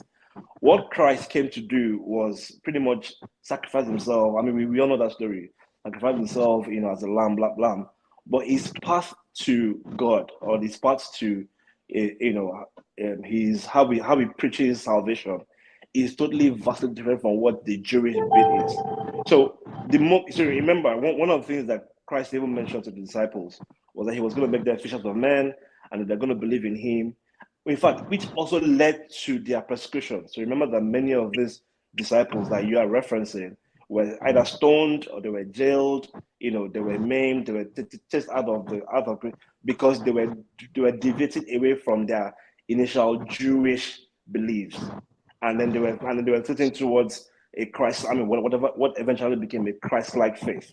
You know, so what I'm saying, what I'm trying to refer to Baba is his points will, to me, I mean, and I'm not saying that he owes me that, but his point to me would have been vastly much more valid if he had said he was a Christian, right, than much more than him saying that he's been a Jew. But because even by default, a Jewish religion is totally different from Christianity religion that he's referencing. So almost like saying Christ from Christianity standpoint and being a Jew from a religious standpoint do not even align. They are vastly different. So even though I understand what he's inferring, I get clearly where he's coming from, but then he's acting his Jewish connection or faith or belief to the fact that he's a Christian. But Christianity believes in Holy Trinity. If you worship as a Jew, or if you have a faith as a Jewish person, you do not believe in in Trinity. Okay, how about being a Christian Jew? Just remove the word Jew is the point. That's what they're saying. Can I buttress at this point, please? It's like, let's say somebody from England that is white converts to Ifa worship and comes to Yoruba land, and they're like, oh, I worship Ifa, and I'm like, oh, wonderful, I do Oshun or whatever. Oh, by the way, I'm also Yoruba. I'm like, hold on, that you're going too far now. So just it's Yoruba by faith. It's Yoruba by faith. Yes, because Ifa is Yoruba. Ifa is Yoruba. How can you be Yoruba by faith? Yeah, because he's an Ifa follower, adherent. No, it doesn't make and you Yoruba. Ifa is a Yoruba god. So it doesn't make you Yoruba. If you're practicing Ifa, does not make you Yoruba. But even by faith, does not make you by that. Okay, that is fine. Maybe it doesn't apply to the Ifa worshiping, but what Baba is saying still applies and holds true. Okay, it's not a Jew by the practice of the tradition of being a Jew. By faith, just like he said. Okay, that's why, because it said that the Gentiles were grafted into Christ through being Jewish. Okay, but even Christ and Apostle Paul, I wish I can give you those exact Bible quotes. Apostle Paul actually admonished some of the early Christians, because when they were trying to convert the Gentiles to be Christians, these Jewish people were demanding that the Gentiles be circumcised. And Apostle Paul went ahead and gave a really beautiful quote in the Bible. Okay, why being circumcised was not necessary, because they've had the true circumcision, which was the circumcision of the heart. Again, circumcision of the heart, which is more important than the physical circumcision of the people. You follow? See, you got to read the Apostle Paul, man. It's one second, really. And to Patty, one second. And to Patty, by the way, Apostle Paul was a Jew. It was just a Roman citizen. It was a Jew. Let's keep that in check or in perspective. So Apostle Paul, you got to read the Apostle Paul's epistle, his work. The man is brilliant, and he broke everything down. Okay, it is not, again, we're not caught up with this issue about being a Jew. If he says a Jew by faith, it is so. And it's not by the practice of the traditional beliefs of the Jewish people, but more so being Jewish grafted into Christ. No, you're Jesus. wrong. You're wrong. You're wrong, and here's why. Because you just answered your own question. You said, Paul said what? Of the heart, right? No, of the heart. That circumcision of the heart. Yes.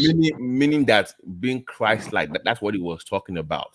You following Christ itself is good enough. You don't need to align yourself with the traditional values of the old ways of doing things. Following Christ enough is good enough for you to be one of us. Doesn't mean you should then change yourself to them, because you can never be them.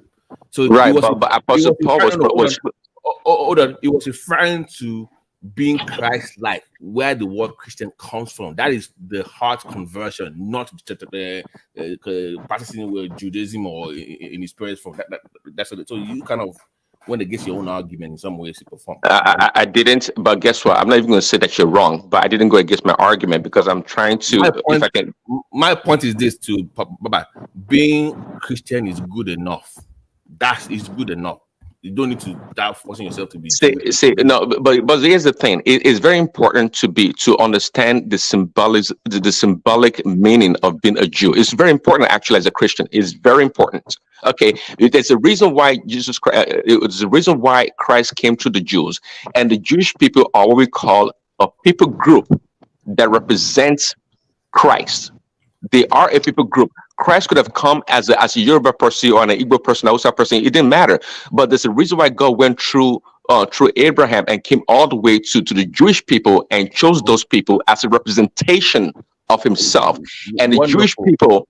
Wonderful. You do know that technically being Jewish in that context is a covenant, right? It's a blood covenant with. Yeah, it is a covenant, exactly. Okay. So to the point, yeah. Hold on, because let me just end it up right there.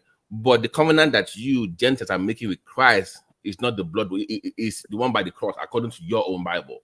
It's a new covenant. Remember, I know this thing.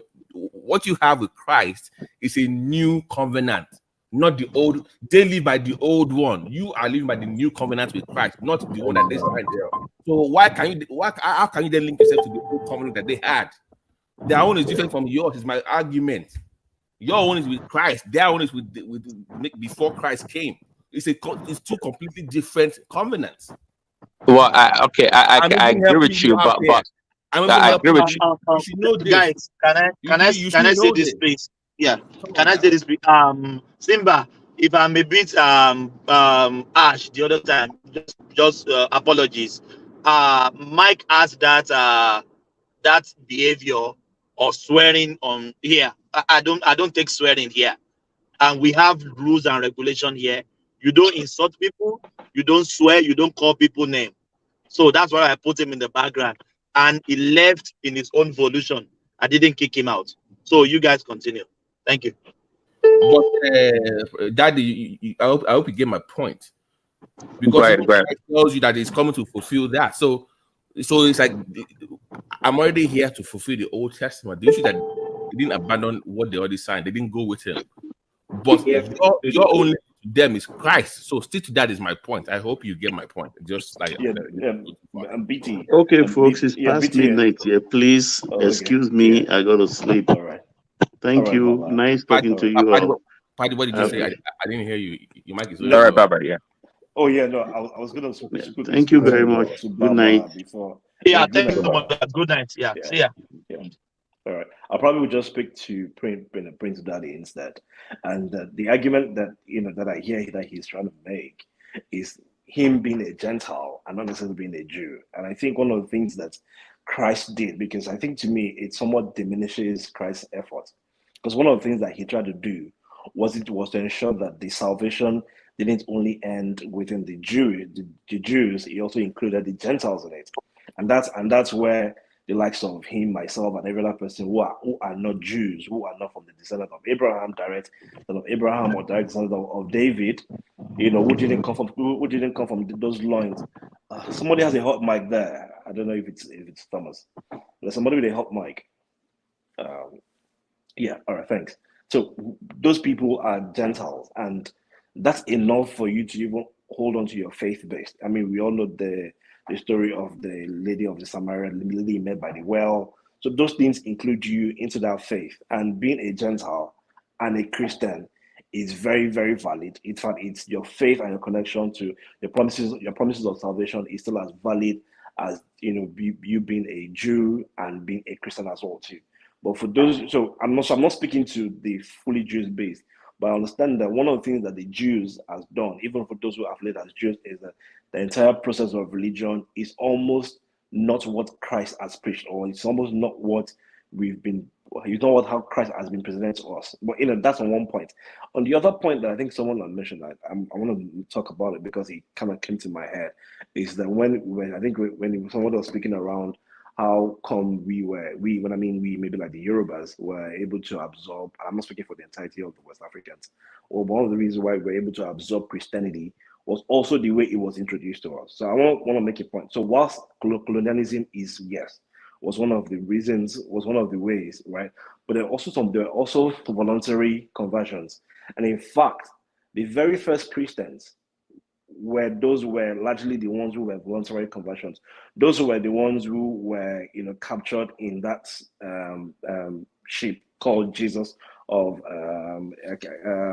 Lubeck, So those ones were like the very first. So there were people who generally converted voluntary. There were also some missionary efforts, yes, that happened. There was colonialism, yes, also that happened as well too. And then there also syncretism, and I think that's the one I'm even trying to Sorry, speak Paddy, on. Yeah. Are you Yoruba? Yes, I am. Can I ask you an honest question? Do you think we are culturally? Do you think we are better off without Christian? Like, if you have to do it again, we would have been better society without the Christian invasion into our culture. Okay, so I think the point I'm trying to make now might answer it's your a simple question, a little bit. And no, and I'm not dodging it. I just don't want to derail the point so that, but I'll probably just infuse into the point I'm trying to make, right? So syncretism, is one of the things that made Christianity a little bit easy for us to assimilate. And I don't want BT or Mike, if Mike is on stage, to flip out. So remember, in our pantheon in the Europe, right, we understand we have the concept pre-existing of Olodumare or Eludumare, however it's called, that supreme God. But then we don't worship him directly. So we connect through him through other spiritual deities, or right, however you want to refer to them as well too. So people were worshiping, or people were worshiping those deities, but then we understood the concept of God. But what Christianity was able to do was to give that, to say, look, you can almost have, all you need, just rather than having several different families or different people worshiping several God, you can now even worship that God directly. So what's Christianity didn't Paddy, slow down. No, it's very important. Okay. Olodumare is not the God of the Bible. I hope you know that. Just again, I said no, because when I hear Yoruba people singing Olodumare in church, I always laugh. So when you say I know Olodumare is not the God in the Bible, let's not. I know. Okay. No, again. So this is what you and Mike do. You don't allow people to finish. You just want to quickly. I'm not disputing that. I clearly said at the very beginning that Yorubas understood the concept of that supreme God that Christianity was bringing. What Christianity gave us, there is Jesus, right, and then there is God. So Jesus Christ is the Son of God, and that God is that supreme being, or Sky Daddy, or whatever it is, that supreme deity, that supreme being that we have there.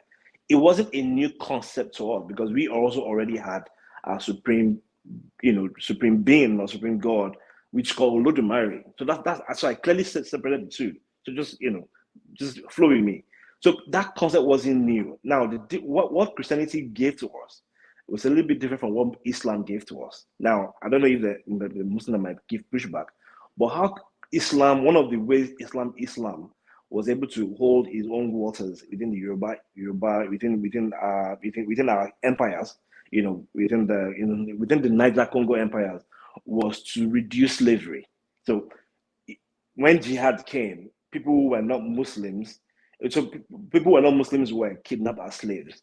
So part of the reasons to avoid being sold were captured and then eventually sold as slaves was to accept Islam for the vast majority of people, aside those who were accepting Islam based on trade or individually. So I'm speaking to those ones. So Islam came from a jihadist standpoint. However, Christianity came from multifaceted ways. So there were the voluntary people, and then there was this syncretism people as well, whilst also not bearing colonialism and missionary. But the syncretism of itself was easy because people what Christianity was selling, people already had that concept already pre-existing. So that's why you see that many of the names that our forebearers within the Yoruba pantheon were referring to our own supreme God. It was easy for us to call this Christian God the very same name. So, and that is your point, BT, which is where your point came in. So people were now referring to God, to Yahweh or Jehovah, as the same name as Olodumare, because there was that connection. So the ways you would hail Olodumare, or the same way you would exalt even Ogun or Orumila, or you also use those or Batala rather, you use those same exaltations even on Christ himself and God, and that's where syncretism came in. So it was easy for people to assimilate into it. So not all of us within the Yoruba pantheon took Christianity by colonialism. So when people say we're colonized by Christianity, not everybody took it that way. And I'll give an example. In fact, there was many pushbacks. An example is one that I've had on this before about when we had argued with Mike, not argued per se, but when we had bantered a little bit around Shopono. So there was a massive pushback. Another example, which is probably a very popular one, is the Kitiparapa War. The Kitiparapa War was also a little bit of a pushback between the Yorubas and the missionaries. It was part of, so there was taxation, there was also religion as well too. So it didn't come in all smooth or all well and dandy. There was pushback. So when they were trying to forcefully colonize, Yorubas pushed back. But when they came from a missionary standpoint, Yorubas accepted it. And even that acceptance is almost what we are still doing today. So you find churches like Cherubim and Seraphim and Celestial, and the very early Adeboye days were able to use the same way we worshipped our deities, our gods. We were able to transition that into the way we worship Christianity. So they stole it. So you can use all the fancy word all you like. You can say concept, transition, whatnot. If you say those are that's gone beyond concept. Anything you can't keep using the word concept. That's just literal robbery. So just call it what it is. It's not robbery. That is not concept. Excuse me. That is not concept anymore. That's beyond concept. Why? You literally just stole the words. That's not concept. It's syncretism. No, hold on. You just robbed one fake to the other one. That's robbery. Okay, hold on. The reason you can't call it robbery is because the people who are using it are the same people who were using the other ones. If it had been the missionaries who took the word and went to maybe Europe or went to Spain or went to Rome and used those words, then you can call it robbery. The people who were using the Alagbada in us are the same people who are also using Alagbada in us for Jesus. Wait. You remember one of the reasons I don't like Crowder was because when he was doing the translation. So when they even called devil issue, is that also concept as well? So it wasn't even coming from the locals. It was whatever the person transcribing the Bible to their language said it was. That's where the robbery came about. That's my point to you. So when you say it's the devil, when you say God is Olodumare, when you start using this to preach to them, you literally are robbing them of the truth. Okay, that's my point to you, sir. That's my point. All right. Okay. So again, here's the thing: what the Saros did, Ajayi being one of them, and quite a few of them did to Christianity as conversion. Indeed, was bad. Yes, I accept that bit.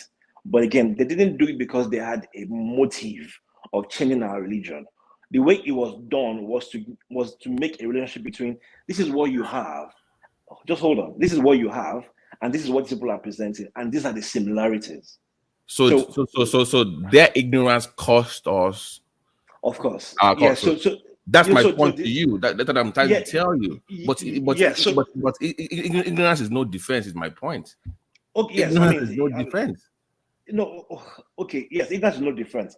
But if you, I think you keep missing my point. Right. My point is saying that if Ajayi didn't come in and say, this is the Bible, we've converted it. If you want liberation, if you want to receive free healthcare, be a Christian. No. What Ajayi did was to look within the Yoruba pantheon and found deities that were similar, and he could use those things to equate into breaking down what the Christian God meant. Do you understand? So it wasn't coming with a very new concept. It wasn't coming with something that was vastly new. That was why it was used issue in the first instance, because the concept of what issue was I'm with you, people, brother. He was able to action it to that sit. Yeah. I'm with you in terms of trying to find similarities. My point is that sadly they were not similar. They were like the balance. I'm telling you, our court morality, the balance of our court system was issue. So because it's balancing, so how is that even similar to what the devil is? So they did that was even wrong. Okay, well, so it's similar now. Okay, hold on. Okay, no, so the similarity, right, wasn't. It's because issue itself was supposed to be like a shapeshifter, even within the Yoruba pantheon, right? It's not, it doesn't have like one form, and that's on one side. Or then also several kind of issues. I think you can attest to that. So because within the Bible itself, issue wasn't that. Even though the way we accepted issue as a modern day Christian is that evil guy that's in hellfire that's going to fall. I mean, as much as we know, issue is not in hell as of today. Issue will be in. Oh, sorry, apologies. Then the devil, the devil is not in hell today. The devil will be in hell at the end of the day, after judgment, right? And we also know that no, that's not. I'm just saying what the Bible is now. The devil is going to be, as far as we're concerned, the devil has only been casted out of heaven, right? And then after judgment day, so right now he's looking for who to devour, who to kill, and then who will bring their souls into hell with him after the day of judgment. What I'm saying is that because of the suits, the cunningness, the shape-shifting attitude that was projected of the devil or Satan within the Bible. And again, I'm not making a case for Ajayi Crowther. I'm just understanding now. I'm just understanding, like, look, this was the closest he could use. Issue as a deity is not of one form. Issue as a deity can be good today, can be bad tomorrow, depending. Can be bad to you, not bad as a person. Can be bad to you. Let me explain to you what it is. Please, stop being heckling now. No, because you got it wrong. No, just give me a second. Are you a fan of Star Wars? Issue is pretty much what you would call Luke Skywalker. It's supposed to bring the balance between the force. That's what it is. It's not shape-shifting anything. His job is to do that, to balance both sides on purpose. So if you're going to left, it will go to right. If you're going to right, it's to balance you between good and evil. That's what his job is. So it's not, you can't say shape-shifting. He balances both sides of the force. That's what the issue is. Okay, fantastic. But that point, wait done. Okay, so even if you go that route, right? Even within the same devil, the first act that the devil did to people, it would be like it was evil. But the first act that the serpent did, or whatever it is did in the Bible, as people refer to it as for this case, is to let Adam know that you will not die. You'll only be able to see like God. That's like what it did. And if you look at that context, it wasn't evil. He just presented the options that Eve had to her, and Eve took it. On one corner. If we look within the Bible, the only people that Satan or the devil killed are just people. That's Job's children, and those are the people that the devil killed. The devil did not kill any other person aside those Job's children within the Bible. Nowhere else that the devil killed anybody. So I'm not trying to say. So the devil itself, as saying the Bible, is just someone who would just present you your other options, whether you're good or bad, and then there are consequences for it. What you've said about issue is not far-fetched. If you're good, it will give you good. If you're bad, it will give you bad. Again, I'm not making a case for Ajayi Crowther. I'm just understanding why he must have made that flaw. We know today that it's a flaw, but we can't always, but it'd be unfair even on us as people who are Yorubas to say that the issue as the god was just a god of just, it's not the same thing as the god of Ajay or the god of children. It was more like, if you did bad, you could call issue to punish you for doing bad. If you did good, but you get my point. Let's not even drag about issue. But again, it goes back to my point. All I'm just saying in a nutshell is that one part of the reasons why Ajayi Crowther was the Saros, were able to use Christianity to convert people was because the concept wasn't vastly new to them. It was still worshiping. It was worshiping from within faith in your heart. The only difference that you did not need to do too many sacrifices. You could just go within your faith. And I give you clear examples. In fact, if you went into the very first slave ship, I'm sure somebody you guys must have learned the story. We're supposed to be Christian converts who went on the ship to go and become get baptized. So the story. Let me just make it very very very mild. The story was, Henry.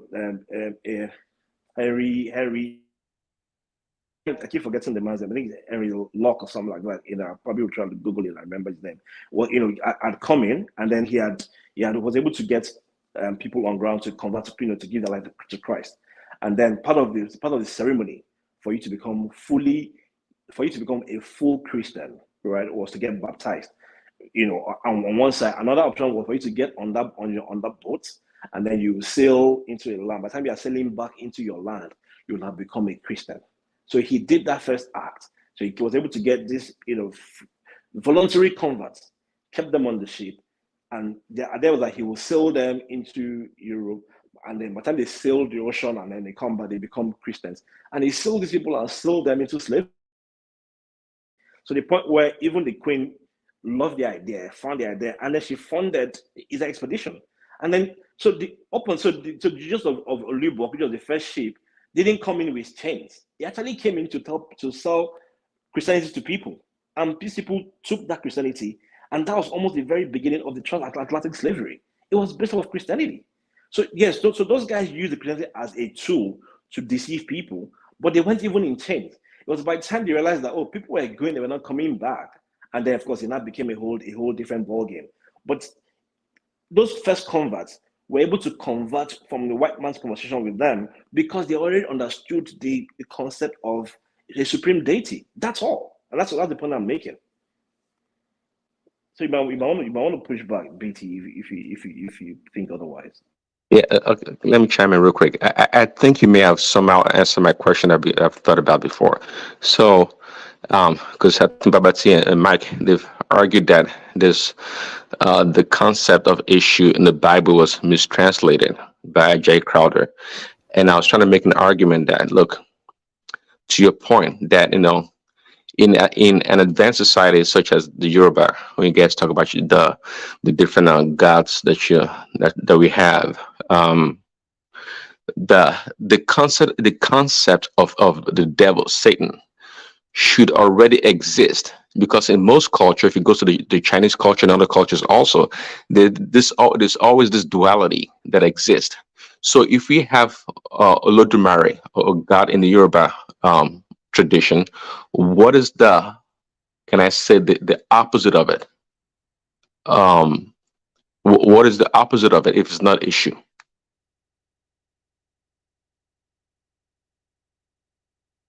Point, but issues. The devil is not supposed to be the opposite of God, though. But I'm sure. Yeah, that is true. In this context, I totally agree. Yes. Yeah. And so in this context, it could be anything. Funny enough, it could actually be Shopono itself.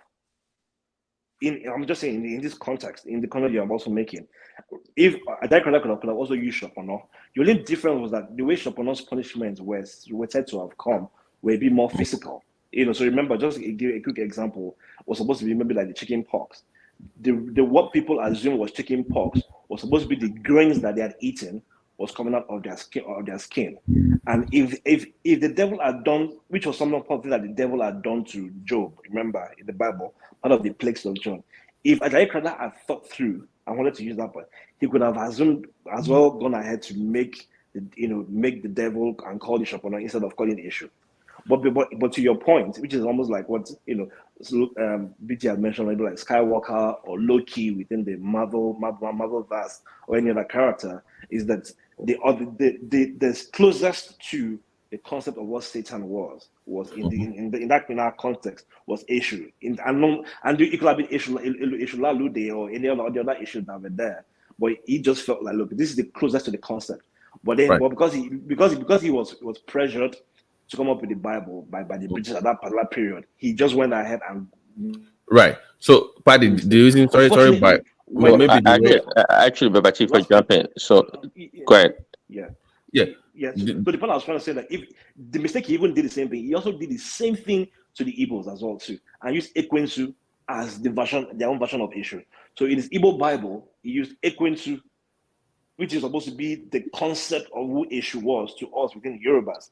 The Igbos also had their own version of that literally called Ekwensu, and that's what at the same Ajayi crowd that went ahead and used that same thing, did the same mistake as a result to with the Igbos. So he made that mistake, but He people said he understood made a where he mistake. was. Yeah. He said he made a See, mistake and was pressured by whom? I didn't know that story. okay, no. So I think there was a pressure time for him to be done with that conversion of the Bible, to be So done with what about Bible concept. transliteration? Because I don't believe that every concept or word in the Bible we had it in the Yoruba language. So I know the word for angel is not a Yoruba word, and Angeli. angeli. Okay, that's more like a transliteration. Perfect. Transliteration of okay. So Do how you know come what he you're saying didn't? now? How That's come he the didn't do that for example Satan also? that's the example I was trying to make before your voice came in. Is Okay. that if the modern Yoruba Bibles now have now made that correction. So if you get a modern Yoruba Bible, you will no longer see issue there. You will not see Satani. So that correction has already been made already. But I know very many traditionalists still make that same point as a talking point. But Satani is now what Yorubas used to refer to as Satan. They don't refer to him as issue anymore. But of course, because it has become like a street parlance, we almost sometimes it takes a while for these things to acclimatize. But so you find a song. Satani is not Yoruba now. Yeah, exactly. So I Yes, know with it's not you, but Yoruba. It's the same point. sorry. So Let me you just see it say in this. our songs. Satani Kojogbon. Okay, right. Right. So they don't call it issue anymore. Just that, but because This it's not is the reason why. Go ahead. This is the reason why I get very passionate about the issue, because in our own culture, the issue itself is your court. The balance. When I say balance, that is your court system. That is what is so even in the court system, that was his duty. So you will see what you call the messenger, so if that's why in life, if you're too good, you get punished for it. So you're supposed to, you've been too nice, come back to the center. You've been too bad, come to the center. So that is the whole point of the issue. So even our old court system, even to now, if you go to Ake Palace, if you still go behind the palace, you will still see the old issue courts, people still go there for dispute. Could it be a deliberate effort in demonizing our own deity? It wasn't some kind of ignorance, which maybe I didn't want to go too deeper in that with Paddy tonight, but there was a deliberate attempt to balkanize our culture, and they knew exactly where to go. They knew, because that was the heart and soul of your what you would call in today's world your judicial system. It was the balance for our enforcing what we consider good and evil. So, but once you mess that deity up, you pretty much have that system's court system. Because that is the same thing why a Yoruba man will call himself a Jew just because of the religion. So that's my own thing. I just didn't want to push back so back with Paddy, because that would be a different conversation. We have to go in depth. No, I agree with you. It's not even an argument. It's a deliberate effort. They just did it deliberately. It wasn't a mistake. When they go against your Olodumare and say, because if you ask the average Yoruba person that is a Christian in church now about Olodumare, they will think it's God. Paddy knows it's not, but most of them don't understand that. So it's not like it was just kind of something that was similar. They knew exactly what to attack. Those key deities. They went after them. They wouldn't have known. I mean, so okay, even the person wouldn't have known. Hold on, the person we're speaking about here, Ajayi Crowther, was picked up as a slave by the Fulanese. At what age? At 12. He was taken on this expedition, dropped in Sierra Leone, grew up there, school there, came back. He came back to his ancestry. He wouldn't have vastly known all the. So by the time he came back, it was. So just give an example. And I'm Prince Daddy. Pardon me for using this example. So let's use a Prince Daddy as a case in point. So Prince Daddy had said before on one man show that he probably maybe at the age of 8 or something, he had moved into the States, and then he's probably lived there almost all his life. Thankfully, he hasn't lost his Yorubaness. Same thing with Ajayi Crowther. He didn't lose his Yorubaness, not because he was already taught, already speaking language. He already understood some of the religion. I mean, we would assume that he did. And then he grew up in Sierra Leone with the British, came back as a Saro, right? Now, again, part of the characteristics of it, again, so I've said it before and I'll say it again. and I'm not making a case for him to say what he did is right. I'm just putting myself in a situation of the British have said to you, you have a mandate to make a Yoruba Bible. You have a mandate to even give this your people, a name, and so you have to give them a geopolitical name. Can I, because Paddy, at that point they were already. sorry to interrupt you. Can I recommend a book for you to read? No disrespect, that will clarify so that you will know exactly how they did it. It's a book called Black Critics and Kings: The Hermeteus of Power in the Yoruba Society. It was written by Andrew Aper in 1974, but they did a reprint in 1992. So I'm going to put the link down. Just take time to study it, and you will understand how exactly that was done. And you can go on YouTube and even listen to Soyinka briefly explain how that was done. So this idea that it was not deliberate is false. I'm sorry. There's enough evidence for you to look up. To my point, to my point to you, of all the gods to use, of all the least characters to use, what purpose was issue 7 to the Yoruba pantheon that making him evil was justifiable? Like I said earlier, when I said it was the heart and soul of our court system, and I gave example of even in Ake Palace now, they still have those court systems that people still go to resolve cases, family disputes. Even till now, people use those court systems even at the Western Court in Abeokuta. So that was earlier I said our court system was based on the worship of Eshu as the balance of the force between good and evil. So when you go and swear before a God, when you make promises, so that's what it was for.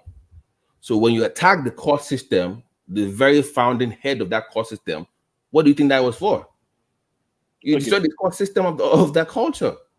Perfect. So now there's no balance then, because you can't trust what is not balanced. The old issue was it was fair-minded to both sides. Okay, that was perfect. what they attacked.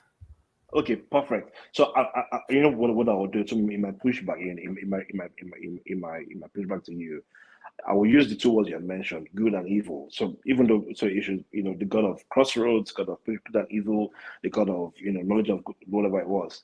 One of the first things that the serpent had done to Eve was to let her understand there was a tree of knowledge of good and evil, which is already documented in the Bible. It wasn't just the Yoruba Bible as well. So again, I understand you a whole 100%.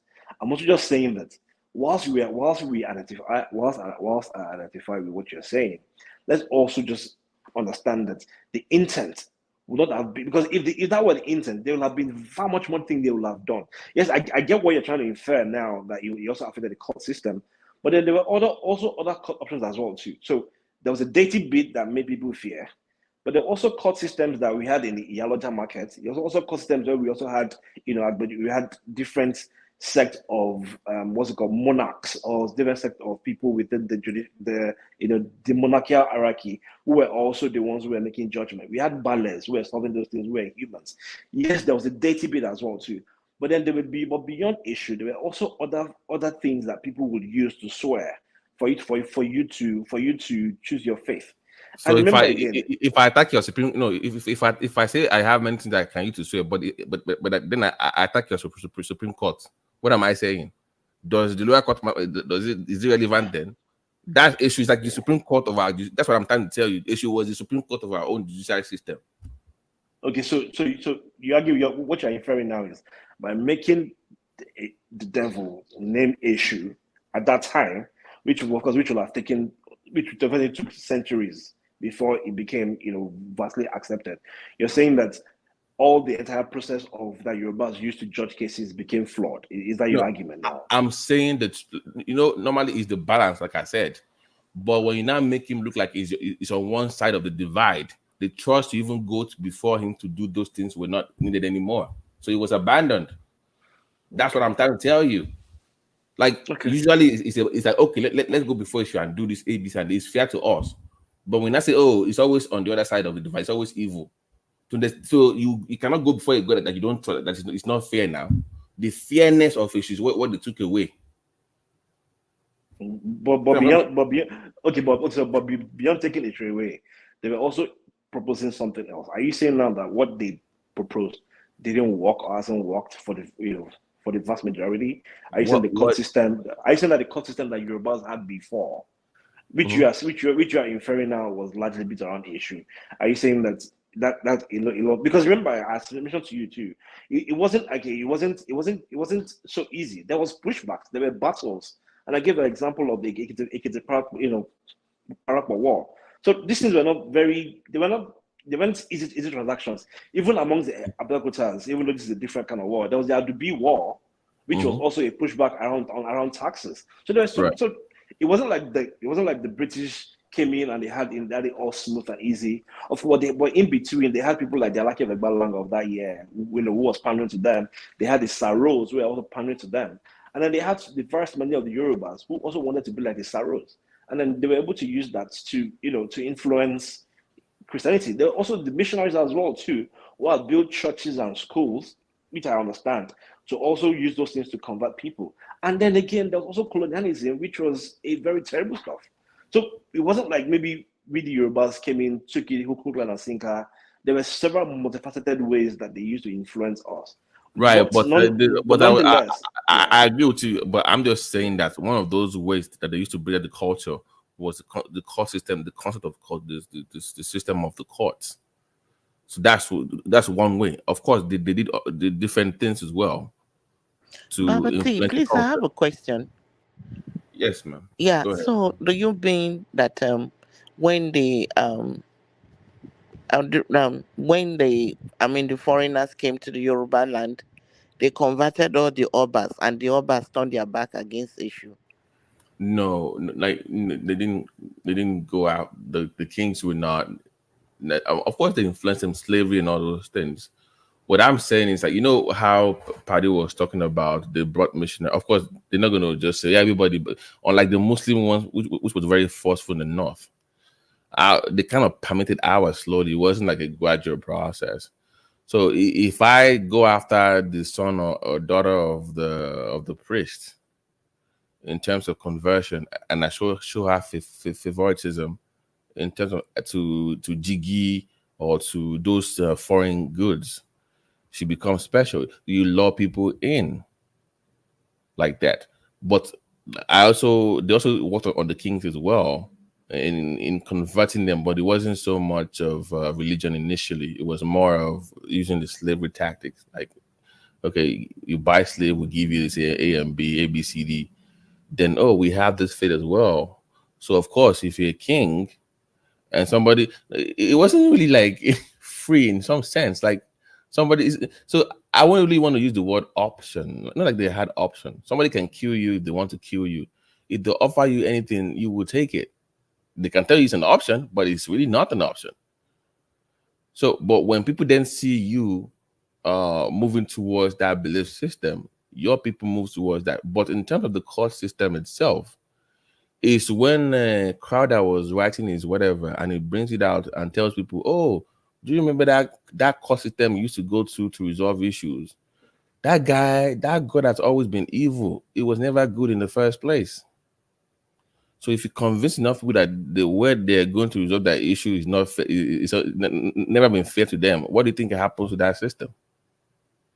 And remember, issue in most cases back in the days when you went to resolve, even when you made blood covenants with people, and you could not resolve the issue, and you've gone to the lower court, you've gone to Ogun, whatever, and you could not resolve it, guess where everybody went to? Issue. That's the reason why I said Supreme Court of our judiciary system. But if you then say our judiciary system is that the guy there has never been fair, it's always been evil, what do you think that does? People will not go there, they won't trust that system again, even though it's the fairest. So you took away the positive side. I hate using that word. The light of what issue is. You took that away, and over time, it took time. They worked on the minds of the people, but it took time. So once you take that away, it permeates through the system, because the issue is I just said the court system itself. There are many ways that is even done beyond the court. There are many things that issue does for the society, more than, because balancing evil and good is just more than just settling disputes. So there are other things in society itself. The role of the king in balancing the force, the head of the markets, the family system itself. They must sacrifice to issue. They must do some things rituals to issue. Those were also abandoned as well. So it took away many things within the. Babati, don't you think that what was responsible for all this is lack of maybe we didn't write our own history? You know, and I know it's, I'm a man, I have to say it, but Atenuje of our people also. And it's not only peculiar to the Yorubas now. You talk about the black race generally. I know. People kind of because then even this because the other time when Madam Rosie was pushing back, he said, "I didn't know your people that are selling you people as slaves." And those are the history that the European wrote that she read, and she believed it, and it's also even using it against us. So for the Mrs. Rosie, I put the name of the reason why I'm saying is that how did they get the slaves that they took out? How did they get them? No, they just came like that, and people started selling them like that. There was a lot of pushback. They killed a lot of people. It's like what is happening very presently. It wasn't that way before. You got to understand. Usually, if you were a smaller kingdom, the only way you could survive was to form alliance with an empire that would guarantee your safety from other kingdoms. That was the way it worked. So if you paid your what we call shakole, your taxes to the big boys, they will send protection to you to guide you, your farms and farmland. What the European? So if I defeat you now, how is it different from what is happening presently, Babati? Let me finish. So you know where I'm coming from. So if you lost, they take your women, they kill the men, and they sell you they make you slaves within their own empire, or they make you pay with your own kingdom, or they take you somewhere. The slavery was not selling you to other people before the white people came. It was using you to expand the empire that they already had. So how did the white people get the slaves then? What they did was that they introduced incentives with weapons. So they would now go to those small people and say, "You don't need to join the people of Benin Kingdom anymore. You don't need to help people anymore. We can help you defeat them. But if you win and conquer one of their smaller towns, those people give it to us." So to guarantee their own safety, they had to trade with the white people.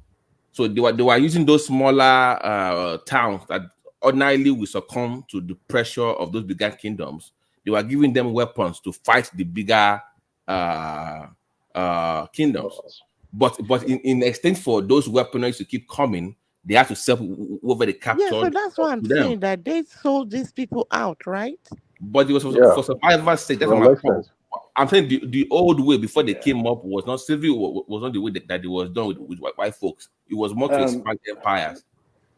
Yeah, but okay. So I think yes. So it was like a trade by barter.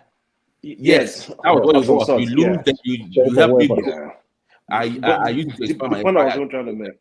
Yeah, the point I was trying to even make earlier was that whilst many of us today focus on the most recent, slave trade which probably happened, and that's the transatlantic slave trade, the trans-Sahara slave trade that also affected many people, in fact, far much more within our coastal part of the Sahel, the Sudan area, lasted even long, even lasted even to as recent as the they call that one Trans-India. The Trans-Sahara. No, the Trans-Sahara. No, it's Trans-India. The one that happened in Sudan, Kenya. So there's the Trans-India. There's also the Trans-Sahel. That's the ones that happen within the Mali, within the northern part of Nigeria. Yeah, the Bogu happened in the old Malian Empire, happened in the old Ghana Empire, happened in where we have like Niger, Chad, northern Nigeria, even some part of Bogu. Those ones was even worse, because by the time our people were getting into the Iran Saudi Arabia area, they were not just using them as slaves, they were also castrating them. So meaning that they had to take a whole lot more. So one of the things that chattel slavery did was, after they took the slaves for a couple of 100 years, they stopped taking new slaves, and then they had the ones like in America, in Brazil, in Cuba, in the Caribbean islands. They're procreating. But the ones that the Arabs did, which was one of the things that birthed Islam, they were taking those slaves. If they died in the Sahel, they would die in Sahel. The ones that made it, when the men got there, they castrated them so that they won't have babies. And once that man's lifespan is gone, they were also taking much more slaves. And this slave trade happened up until Common Era. Common Era meaning as recent as 1970-something, 1980-something, they were still, taking black people as slaves. And you will find some of them even happen today in like of Libya, in Iran, and Saudi Arabia, when you find Nigerians crying that that they're using them as slavery in some of those areas. Those are the torments that black people face through within the Arab world is even far much more grievous. As terrible as the transatlantic slave trade was, what happened within the trans-Sahel slave trade was far more egregious. And to Rose's question is that it was like a triad. So that you would sell slaves, and then they would take those slaves to America. On their way back, they go to Europe. They'll bring in fabrics and sugar, either for plantation, bring fabrics, bring guns. Even up to some of the women we revere. Like Madame.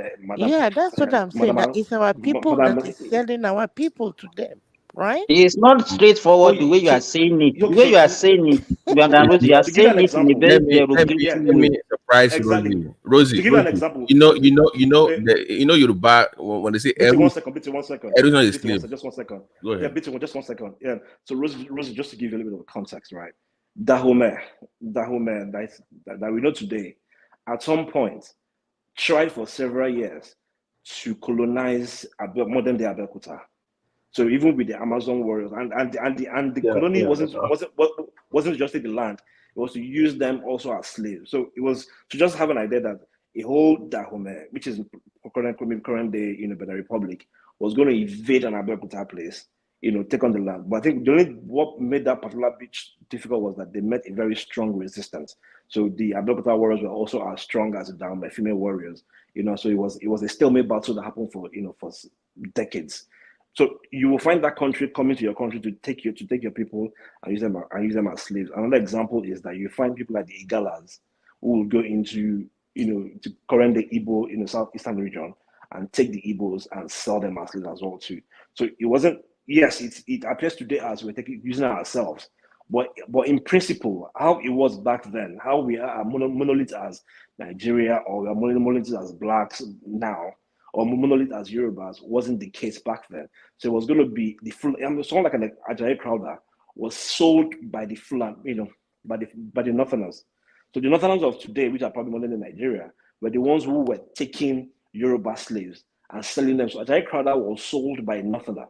So it wasn't like maybe, of course, we had Yorubas, someone like Efeshetu Adewura, who was selling slaves, but they're different stories. So some people believe that she was selling some Yoruba people, and there are also people who believe that she was selling people from, they're buying slaves from the Galas, and the Galas largely sold Igbo slaves.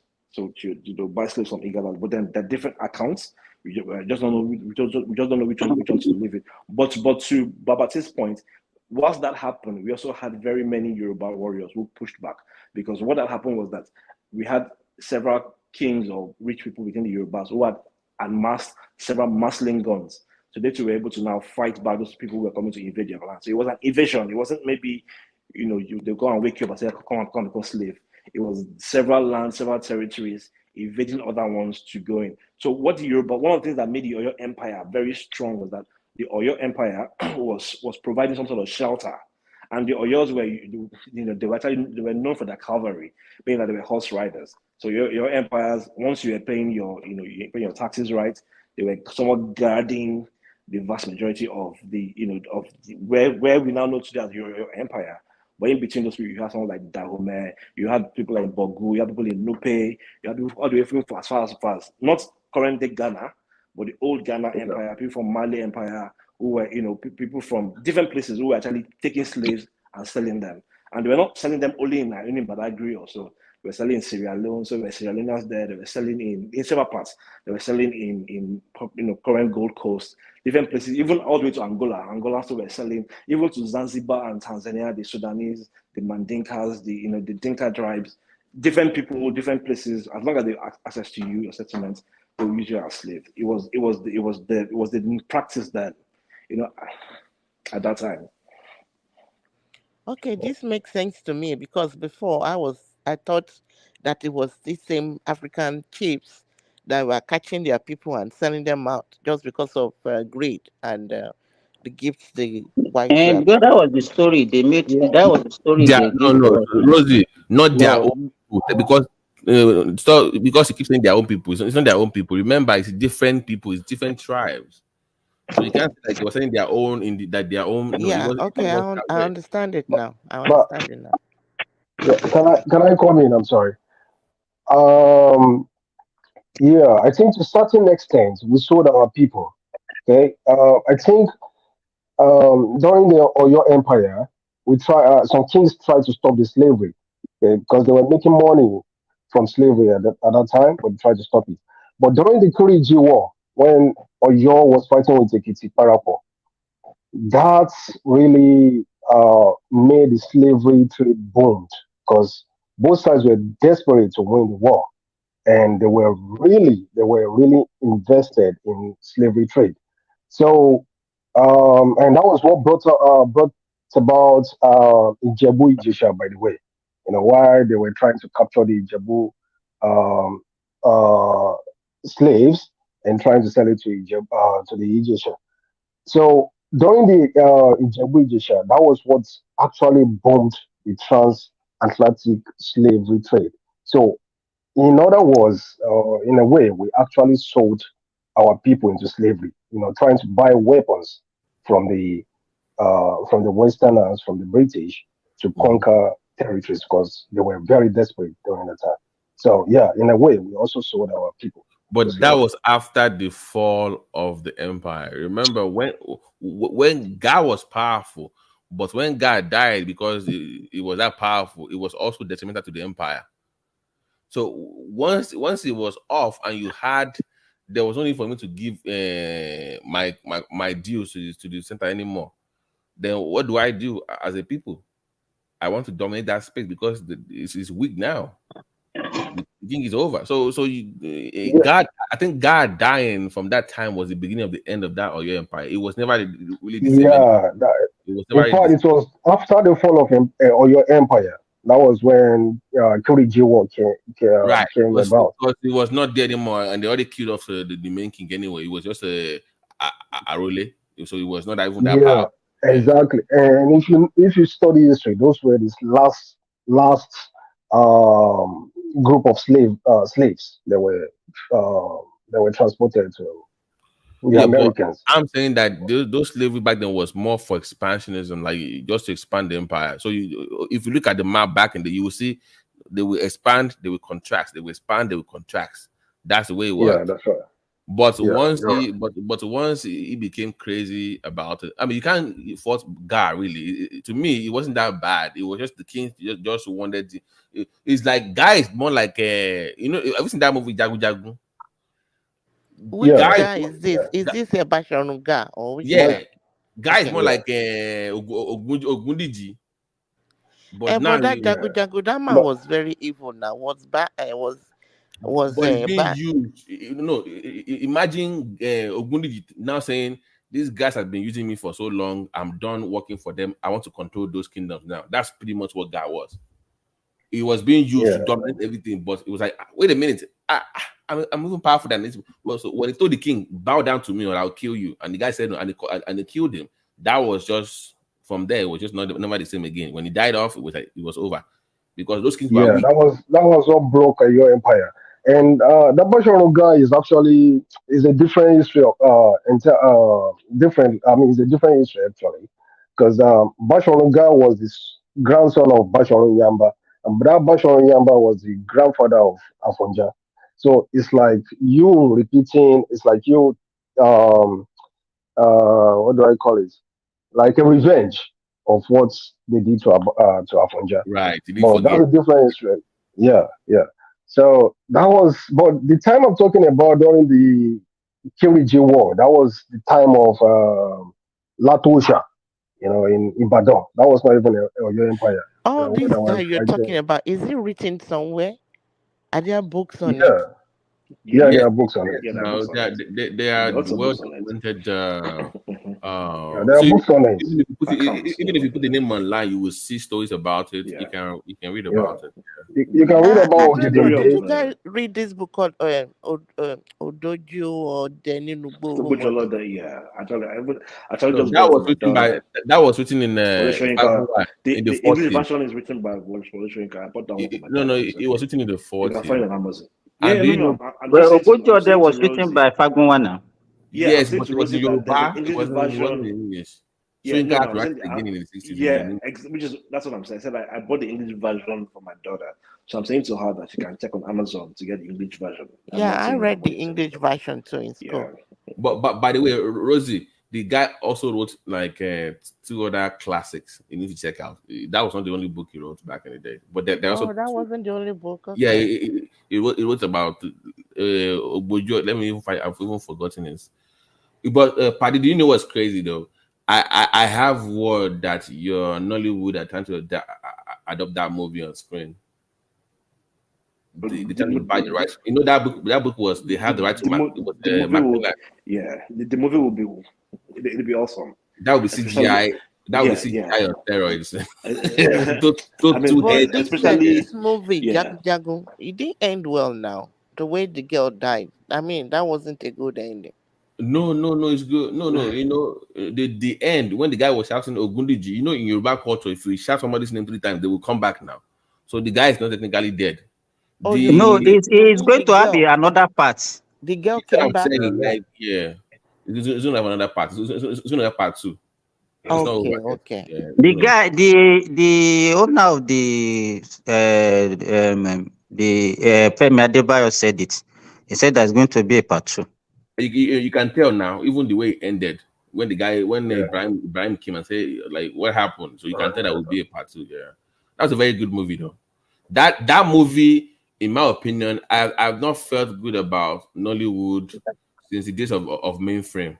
It's like watching Shabumi in the 80s with Abija plus mainframe With in the 90s. Olowaye, Jima Aliu. Yeah. Jima Aliu. The movie was good, but the voicing wasn't nice. They should have allowed them to speak Yoruba, and then they'll be writing it in English. They did. No. Choice on Netflix. Change your audio, okay? Change your setting. Yeah. Change your audio on your they Netflix spoke in Yoruba. when you watch it. Oh, I need to change it. Okay. No, it's just like all this Indian movie and Mexican movie that you watch in Nigeria now. You think that they are speaking English, but they're not really speaking English. No. Simba, she's saying that she didn't watch it in Yoruba. That they didn't. Yeah. No, the movie was actually done in Yoruba. You'd enjoy it more in Yoruba. Okay, I'll watch it in Yoruba. I watch it in English. So they have Yoruba, they have Portuguese. If you watch it in Yoruba, you will enjoy it better. Yeah. Okay. I think I have to. You will be able to appreciate the language. Yeah, because when I was watching it in English, it didn't sound original. You know, I was. You would enjoy it more. But can you, Babati, can you imagine that it was a non-Nigerian that was telling me have I watched Jagun, a non-Nigerian? You know me. I'm for food. I'm a cinephile, so I'm into movies, how it's shot, cinematography. I'm obsessed with it. In fact, I was surprised when a Kenyan was asking me that if I watched Jagun. The movie I was looking dazed. Simba, the movie was #1 non-English movie in the world when it first came out. One thing I think about is this famous Yoruba actor that had a lot of Ogunde. Some of his plays. I wish they could put it in Netflix too. They must do a lot of remake. You know those plays. If you really wanted to, you must. Yeah, they should actually. They were Celluloid. I mean, the production will cost them more because of the way those tapes were shot. Making the remix is gonna. So if you'll be shocked that it's gonna take longer time to recompile them than even shooting a whole new movie now. So being able to convert those very old, celluloid short movies from those tapes, getting them and trying to make them into 4K. I mean, even the cost it took them to convert Titanic, even though it was shot, in common era, to what they have it today. Yeah. You know, Can I ask you, Paddy? Can I ask a question? Yeah. Can I ask a question? Yeah, On the most serious one. sure. I didn't want to say it earlier, but I'm going to say it. So I was privileged to be somewhere, and that's how I knew about trying to buy the rights to those books. Okay, so the issue came up about, because this is what I said. I won't tell you how, but you should figure it out. I said, if you guys are going to produce this, the story must be told from the African perspective. The story must be told from the African lens. That means we Africans telling you about our story. I don't want where like a half of the yellow sun or whatever, where you have Bruce Willis flying to Africa, and I don't want all that. That was my own. When they asked that we should comment about one of those books, I won't say the one. That's what I said. I said so. But this is where it got crazy, Paddy. Who should direct this kind of movie? If it's going to be a $50 million budget, who should direct that? A Nigerian? Do you have a name? I would recommend Kunda Fulaya, or maybe now I think that they buy a CGI high power movie.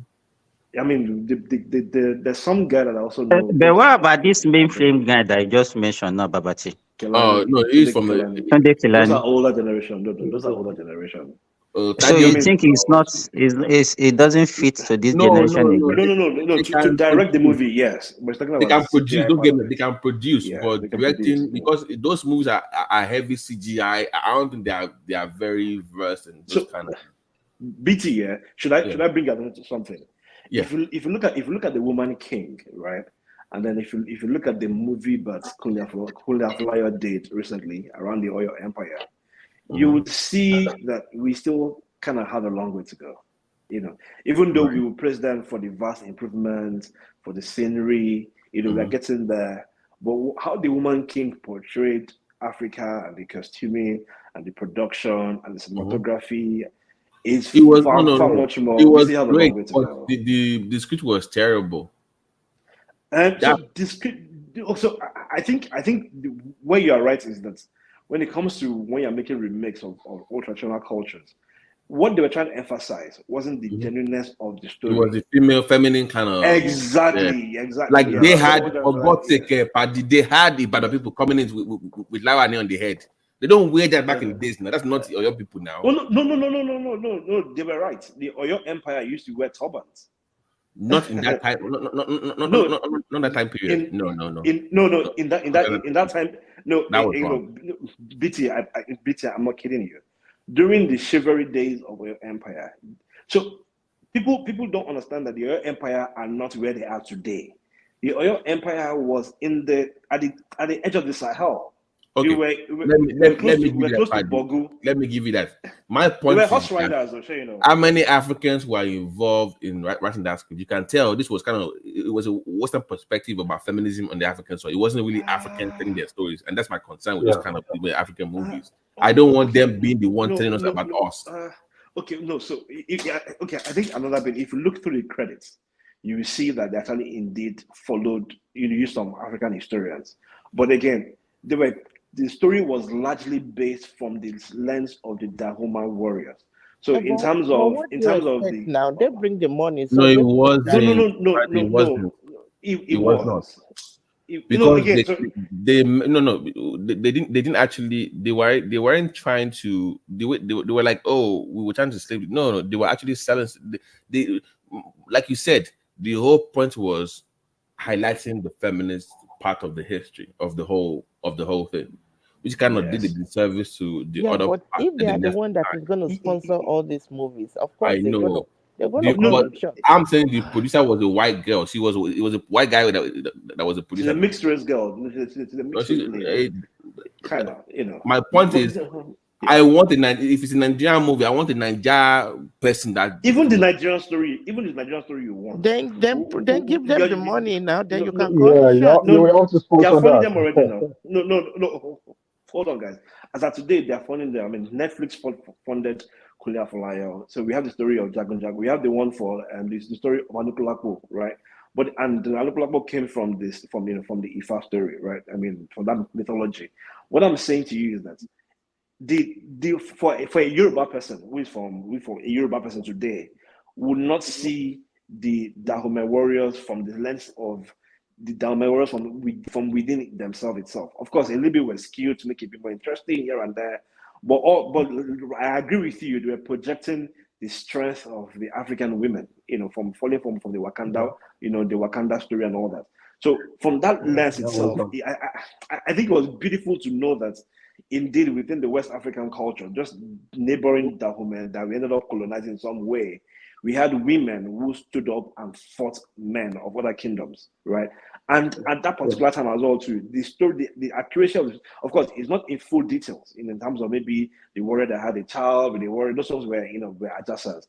But the fact that the Oyo Empire was indeed a dominated empire was true.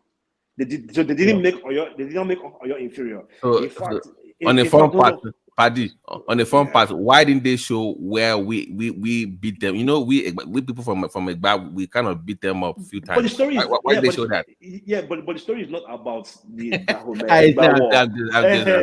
Wait, do you mean that there were women that were fighting in this war? Yeah, no, the Amazon.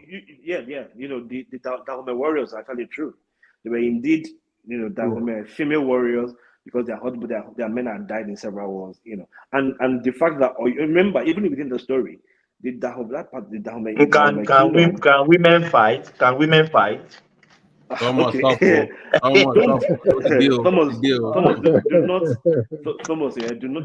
underestimate the strength of I'm trying to poke at Princess Rosie. Okay. Oh my goodness.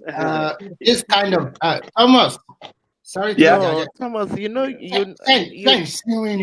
just keep quiet before you put backstage. You are one of the co-plotters. Now you put me backstage. No, I didn't. No, I'm just kidding. I'm kidding. No, from what you said. Paddy, you already. Let's hear from Remy here. Sorry, Thomas saying something. Yeah. You know that this type of people, when they are in the primary school, is next door, is that sits on the same bench, is that strong female girl that always tell you, sit down there, don't go there, give me your phone. Tomboy, that tomboy girl. I mean, bully Thomas very well when he was in primary 4.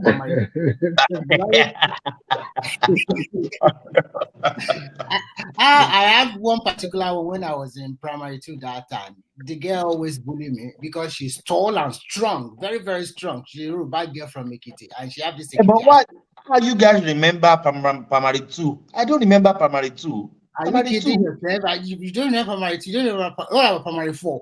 Can you remember primary 4? Okay. Never. Thomas, go and use Ogunsoye. This is what I can remember. What can you be remembering primary 2? Primary 2. You cannot remember. You can remember. So, what it means that Thomas is one of those kids that they took to primary school at the age of 1.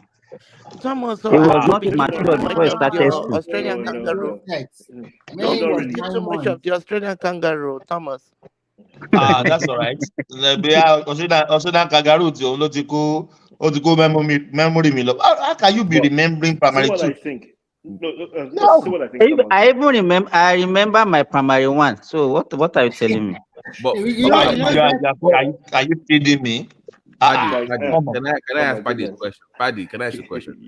Do you think that with the success of Dagun, do you think they will invest more on those? Because the epic movies kind of died down for a while. We went to this Lekki kind of, everybody wants to be posh. Do you think that we are back to the era of epic Yoruba movies? Oh yeah. So the Jagun one is a photo shoot of Anikulapo and a few other ones that come like that. So I think what is different now is that these directors and movie producers are a bit more intentional.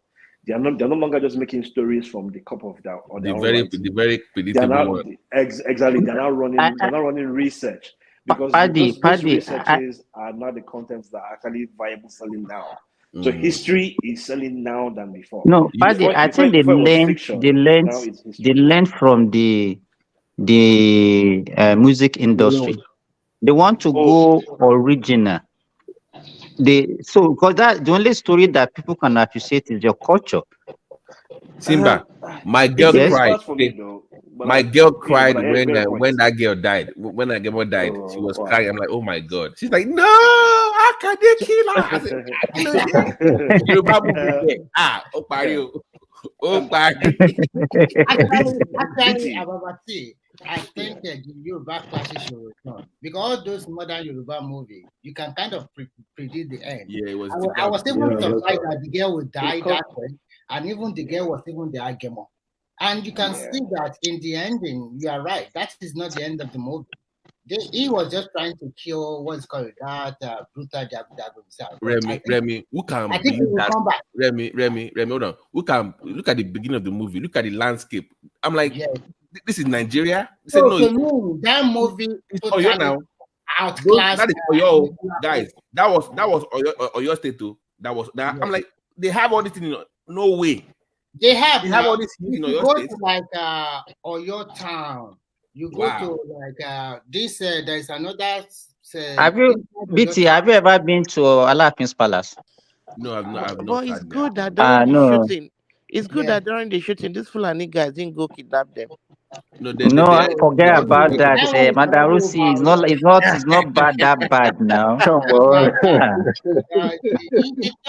No, because the impression we have is that all the villages, all the rural areas. You people, people in diaspora, you heard so many false stories and you believe it. We are exaggerating. Nigerian newspaper. I thought there are no farmers in Nigeria anymore because of the Fulani. So what are they now eating in Nigeria? They are not eating food. Sensational headline. You read the news where they will tell you that 10,000 people just killed in this particular village. And you will surprise, 10,000 people just like that. And before you flip another newspaper, that this is sensational news headline, they will tell you in a town very close to Kwara in Learning, about 2,000 people were killed by herdsmen. And when it's all lies. I think there are so many evil Nigerians that they want to turn around. So people are still peacefully going to their farms and coming home safely. Exactly. Everything is done now. Everything is okay now. Wow, that's good to know. It has never been that bad, Madam Rosie. It has never been that bad. It is the newspaper, just a way to also sell their own newspaper. Remember those if you say people cannot go to farm in Nigeria, then how would they eat? Growing up, we used to wave to them now when they come with their cow. That's the way we were. It wasn't a big issue, but now they're coming with their cow. They have guns. I'm like, but it's true that some of them they are not from the original. Some of them from the Senegal and the rest. No, but the question we're supposed to ask ourselves: how is it possible for somebody to come with herds of cow and invade the village and he will still be able to run away with the cows? Is it possible? None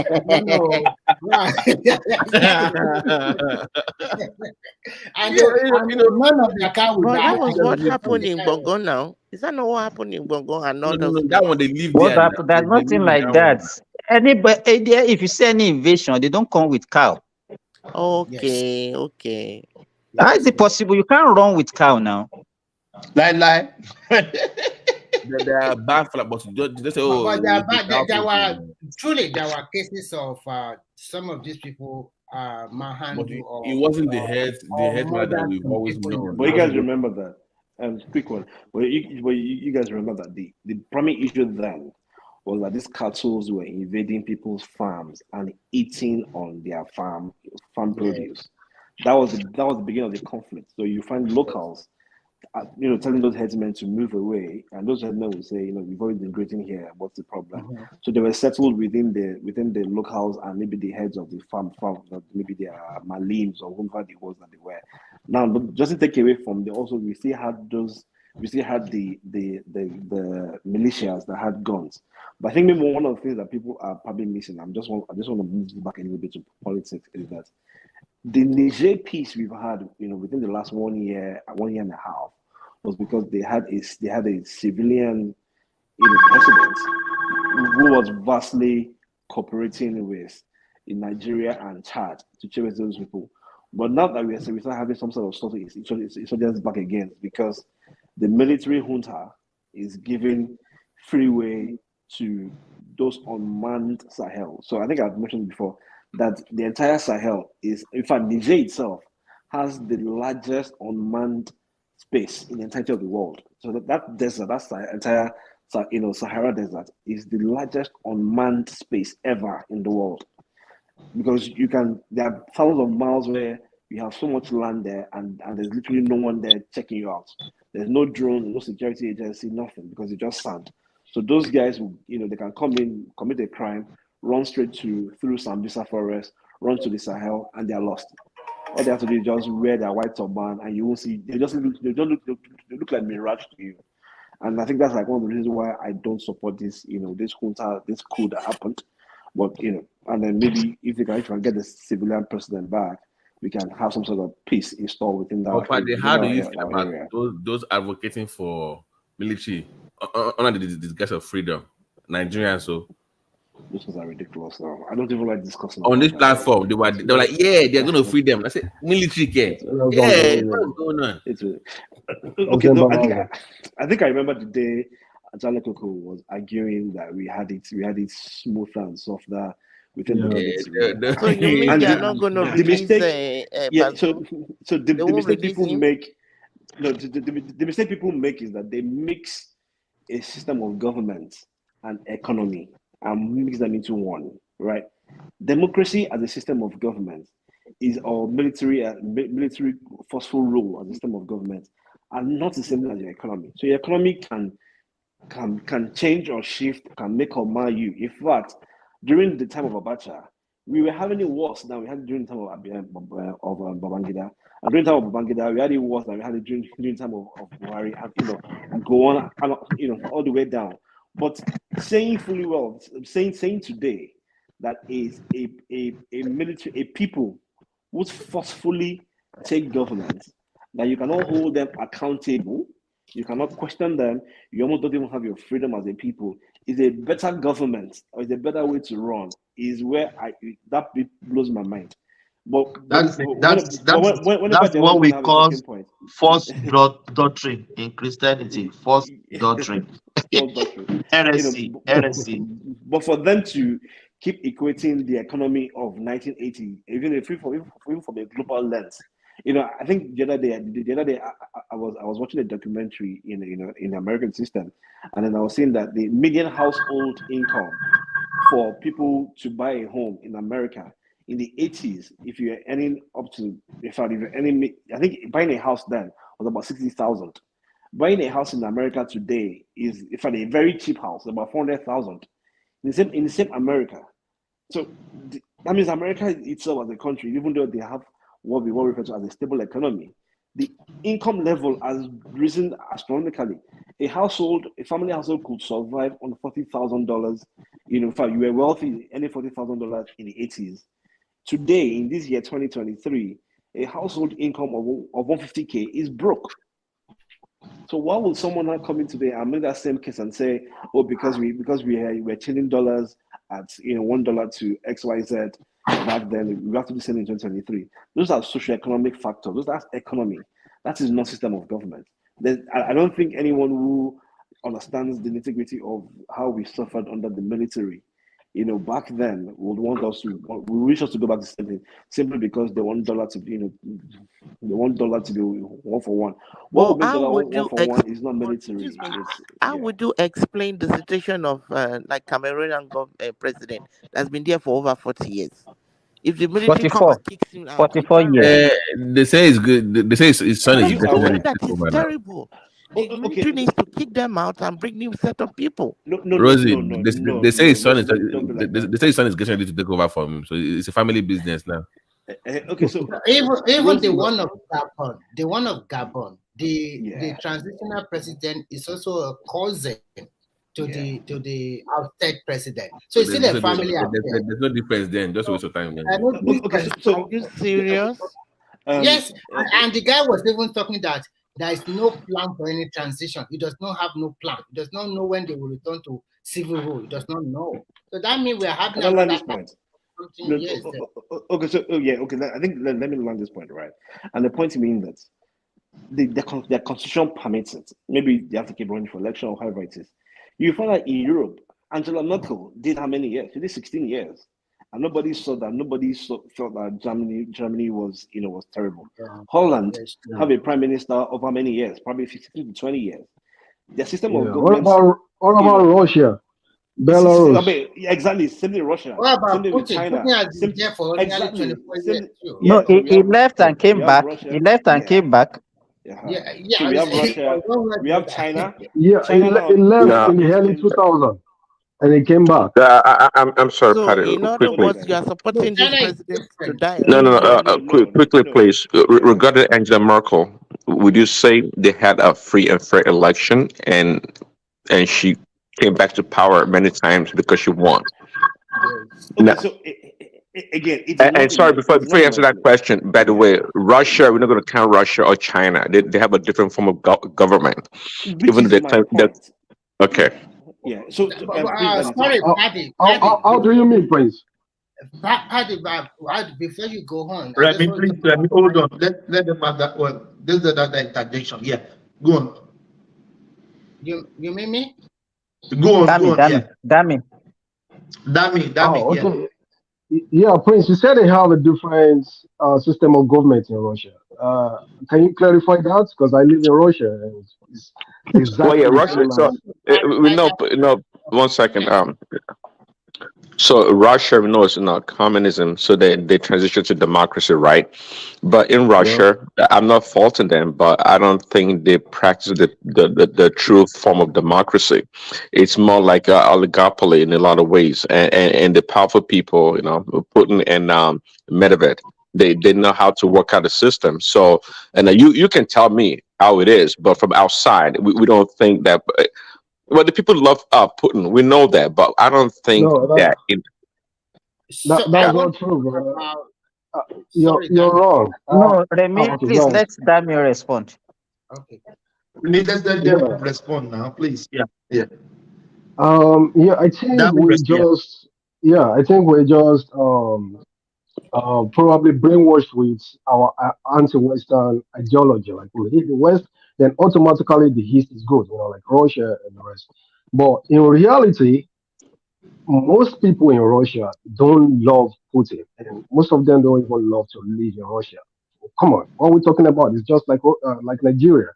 Most of the politicians, like Putin and the top politicians, the children live in the West. They all live in the West. They don't live in Russia. So this is just like a different form of dictatorship. Putin, he jailed oppositions. He controlled the media. So you do agree that it's not a pure democracy? That's what I was meant, right? Yeah, you cannot. We have different. My point is, we kind of. Like the Pan-Africanists, like the modern Pan-Africanists we have in Africa right now, they're trying to move away from Western democracy and trying to move closer to Russia. But in reality, they're contradicting themselves, because how can you say the Gabon president is the rule? The family of Bongo has been ruling for over 56 years, and you see nothing wrong in Putin ruling for over 25 years. So it's contradicting each other, and the ideology that the Russians are living a good life, like that have the best economy, they're fine with the rule, is wrong. That's just a fallacy. They try to protest, they get jailed, they got killed, they got thrown away or thrown out of the window. So it's just more like a dictatorship, and they're not fine with it. It's just like the slaves, So it's similar to what is happening in Africa. So when you see Russian neighbors trying to break free from Russia, trying to have a good economic power, trying to have freedom, okay, and you see Africans that don't even understand the rule of communism or democracy, and they're trying to move towards Russia. It's embarrassing. It's just, I can't believe it. It's something it's more than what it's just, I feel so ashamed to watch the scenario. And then you You have people talking about moving closer to Russia, breaking away from the Western. No, I mean, they're practicing democracy, okay? But it's just the same way the Cameroonian president is ruling Cameroon. It's the same way the Gabon president is ruling Gabon. No difference. It's exactly the same. Exactly. So, No difference. in addition, Dami, I just want to talk about the Chinese model, which particularly they practice a kind of democracy that to me is a little bit weird, but I'll quickly explain it. What they do is very simple. The local community will do a shadow election in which they will select their own leaders. Maybe I'll call this kind of leader councillors or something like that. And then after that, the councillors will now select those ones that will be in the local government. The local government will now select another set of lawmakers. This set of lawmakers will go to their national conference every year. They always do it every 2 years. Every year, they do it for 2 weeks. It is this conference that they will now talk about their plan for the year or for the next 5 years.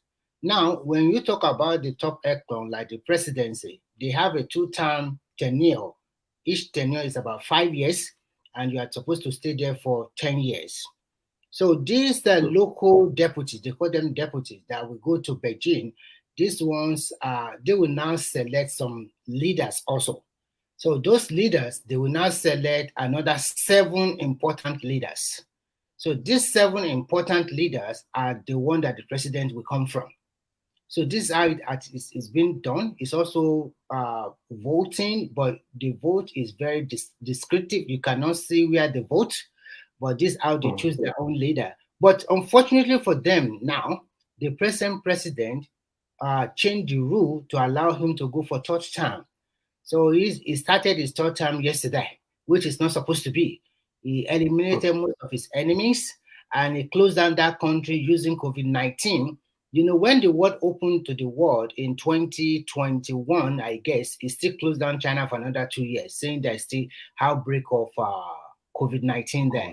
So there is a power play for 2 years because they don't want him to continue.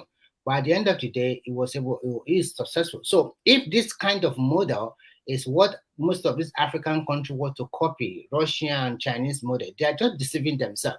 I'm not saying that the Western model is also 100% safe-proof and is the best. Of course. I always advocate for that. We should just use our own and take some of their best, and then we can fuse it together for our own benefit, because we are totally different country with different culture and tradition.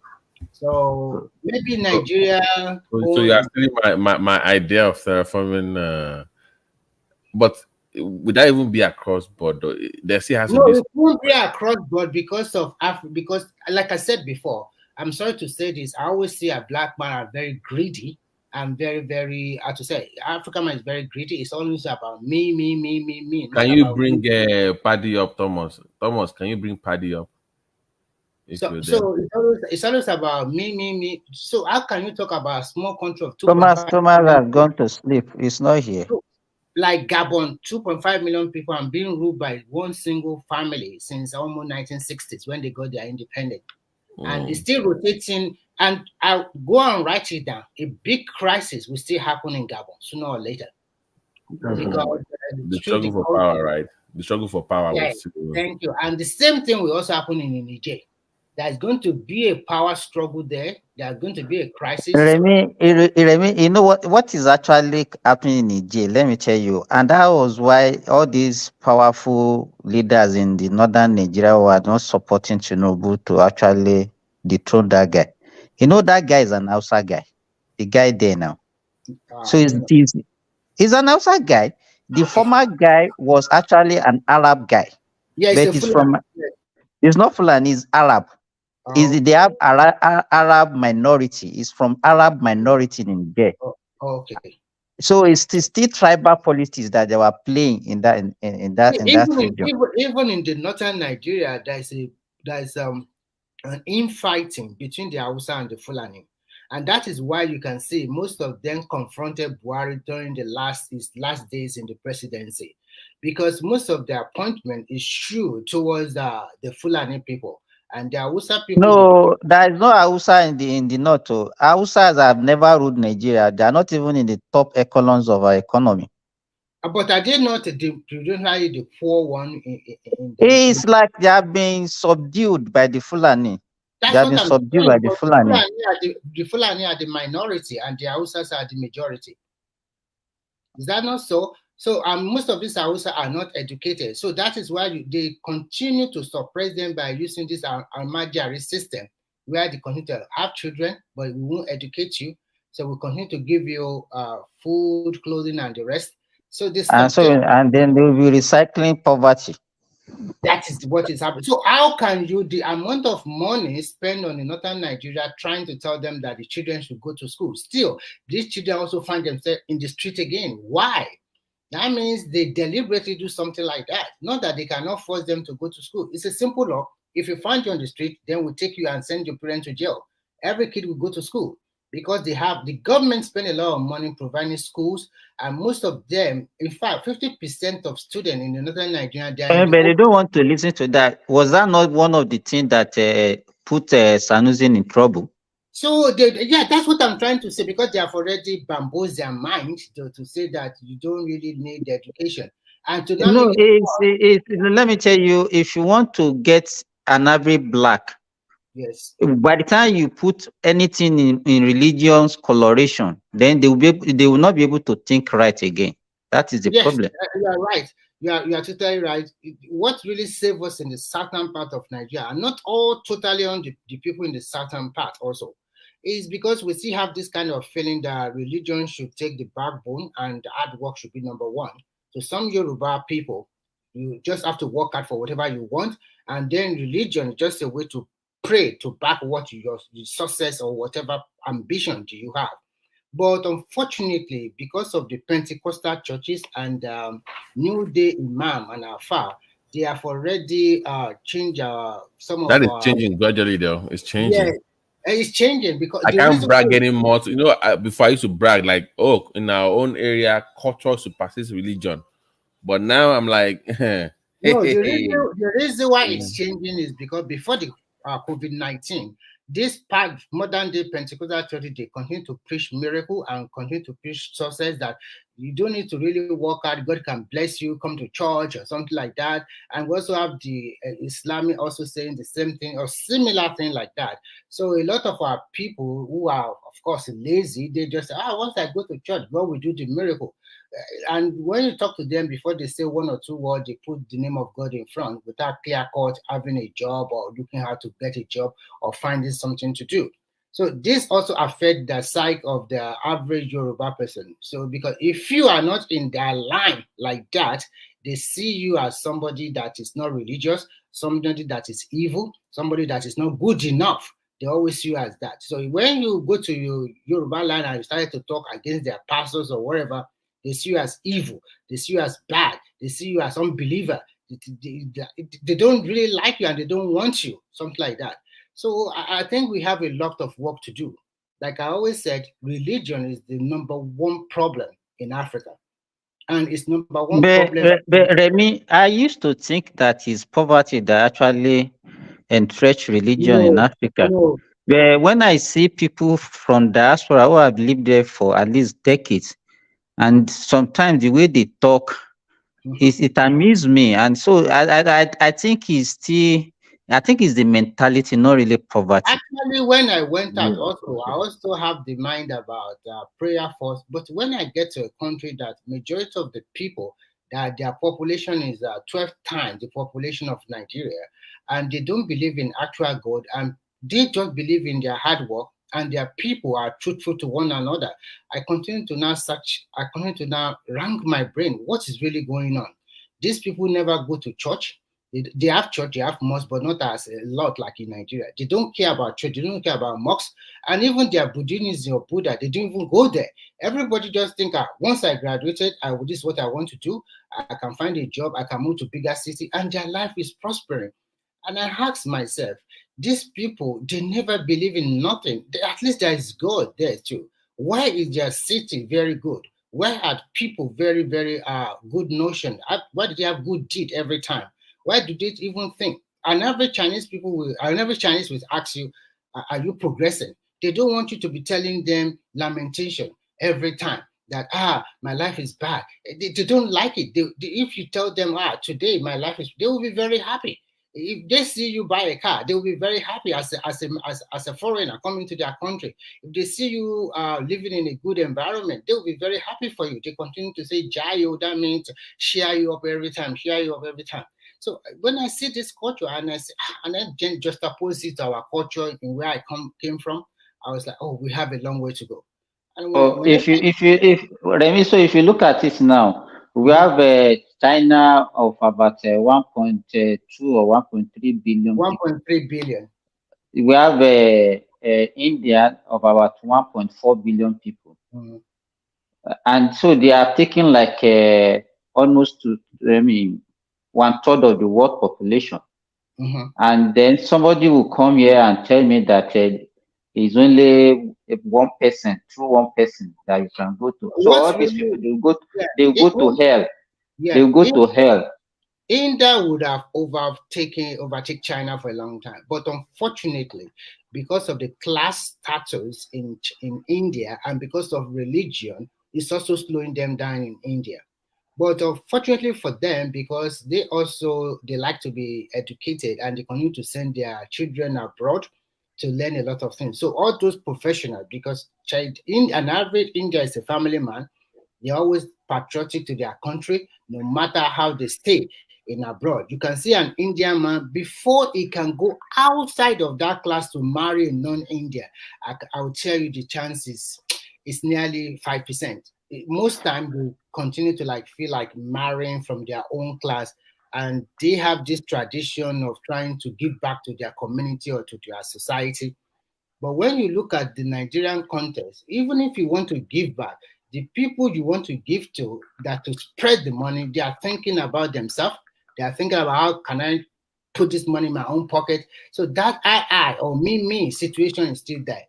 Even among the family, it's always, even if you are trying to have your own immediate family or extended family, you want to spread everything, you give it to one person, that person will just pocket everything. So the mindset is not really good. I don't know how we are going to do it. There's a lot of work to be done. Because if the orientation from birth is not good, when I was in the primary school, we used to have teachers that would teach us civic education. They would tell us how to be patriotic to Nigeria, how to be good Nigerians, and they will continue to tell us good things every time. And they continue to encourage you, and they continue to of course, it does have the cane aspect. If you did not perform very well, your teacher will beat you. And when I get home, my father will also beat me again because I failed that particular subject. But if you just apply it to today, it's totally different.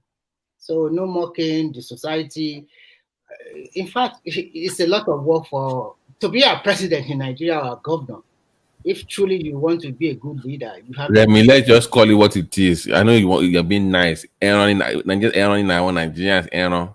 So they need a high. Let's be honest. They're good.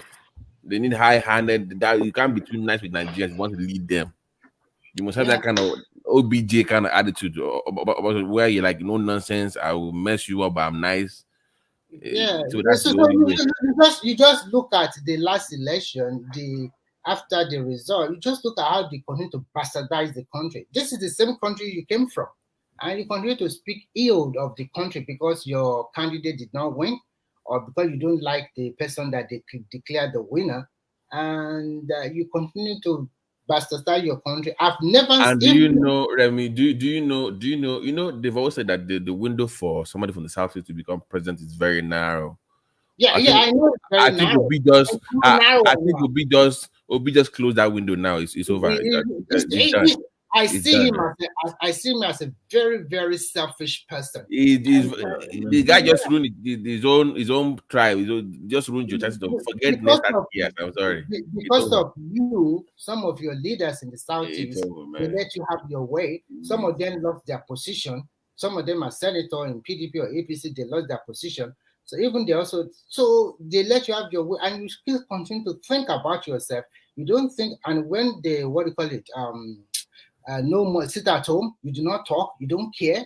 and your people are being maimed, your children are being flogged, the teachers are being flogged. You do not talk, you do not care. Only what you are interested about is you alone. So what kind of a leader is this? A leader that cannot sacrifice, a leader that cannot show us the people he has mentored over the years. You cannot tell us, you cannot give us one man that through me, you have mentored this man to be a governor, I've mentored this one to be a senator, I've mentored this one to be a top CEO in a company or something like that. How many people have you helped? Nothing like that. Everything is just about you, and you. And then you also want to use that religious angle to become the Nigerian president. God really saved that country. If he had won, then we are in the masses of all this Oyedepo and all these big church leaders. His own would be worse than Jonathan.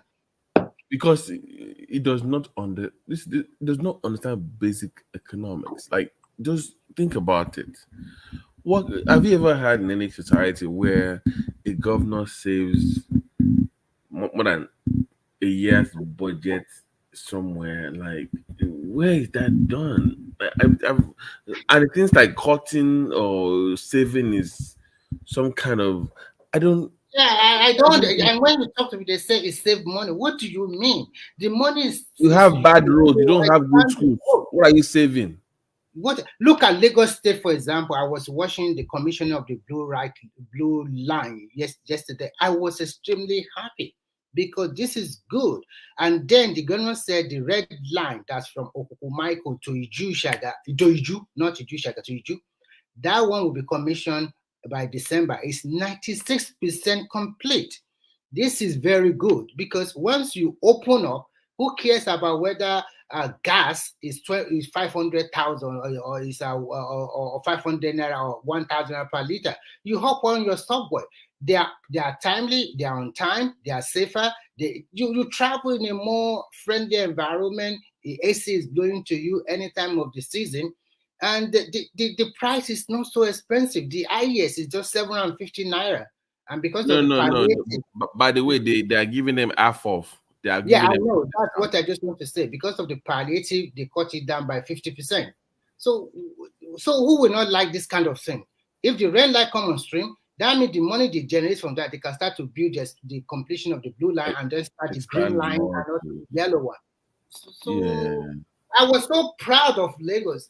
I'm telling you, if my state, Ogun State, can just be 50% of Lagos. Remy, let's not do. You know how I feel. You know I'm going to start. Are you not ashamed that you are?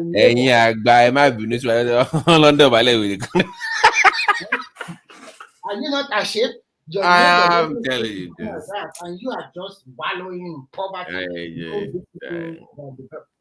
Even Oyo State is supposed to just cover the eyes and shit. We can forgive Osun and Ekiti. They are newer states. But for all those old ones, like Ondo, Ondo, Oyo, and Ogun, I beg, what are they doing? What are they doing? Look at Ibadan. I just don't get it. Are they not going to Lagos? Are they not saying? And you are telling us, they will be telling your story. Yeah, they are paying your salary. The salary, then it's over. Thomas. Okay, Babati, you can continue. Thomas, Dami, are you there? Yeah, I'm there. Prince Daddy, are you there? Maybe they are sleeping. Yeah, Dami, where are you from in Nigeria? What state are you from? I'm from Osun State. I'm from Hede. Osun. So you kept quiet, right? you know, all they do is dancing. All they do is dance now. I don't understand. Dance. All they do is dancing. They dancing Osun now. Their eyes will wear when. The guy puts all these people there now. Did they care everything? Yeah. I don't care. Yeah, they always play politics of bitterness there and petition writing. That's what they know how to do. Can you guys remove that Oluwo of Iwo from seat? Can you do that, Dami? It's an embarrassment to your bodies. Yeah, to be sincere, I don't know much about Ocean politics. I just have a general idea about Nigerian politics too. So, but I know Adeleke is the governor, and I was embarrassed when he was elected. To be sincere, 'cause I don't really see any potential in him other than dancing. So I don't know, probably because he comes from Davido's family. You can dance now, that means only Komole.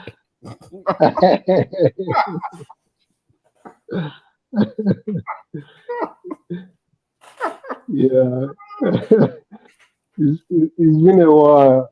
I've not been in Nigeria for a while, so I don't really know much. And by the way, Baba T, thanks for having my back when one man was trying to The demean man had a PhD in Yoruba and he's telling that you don't mind that ways.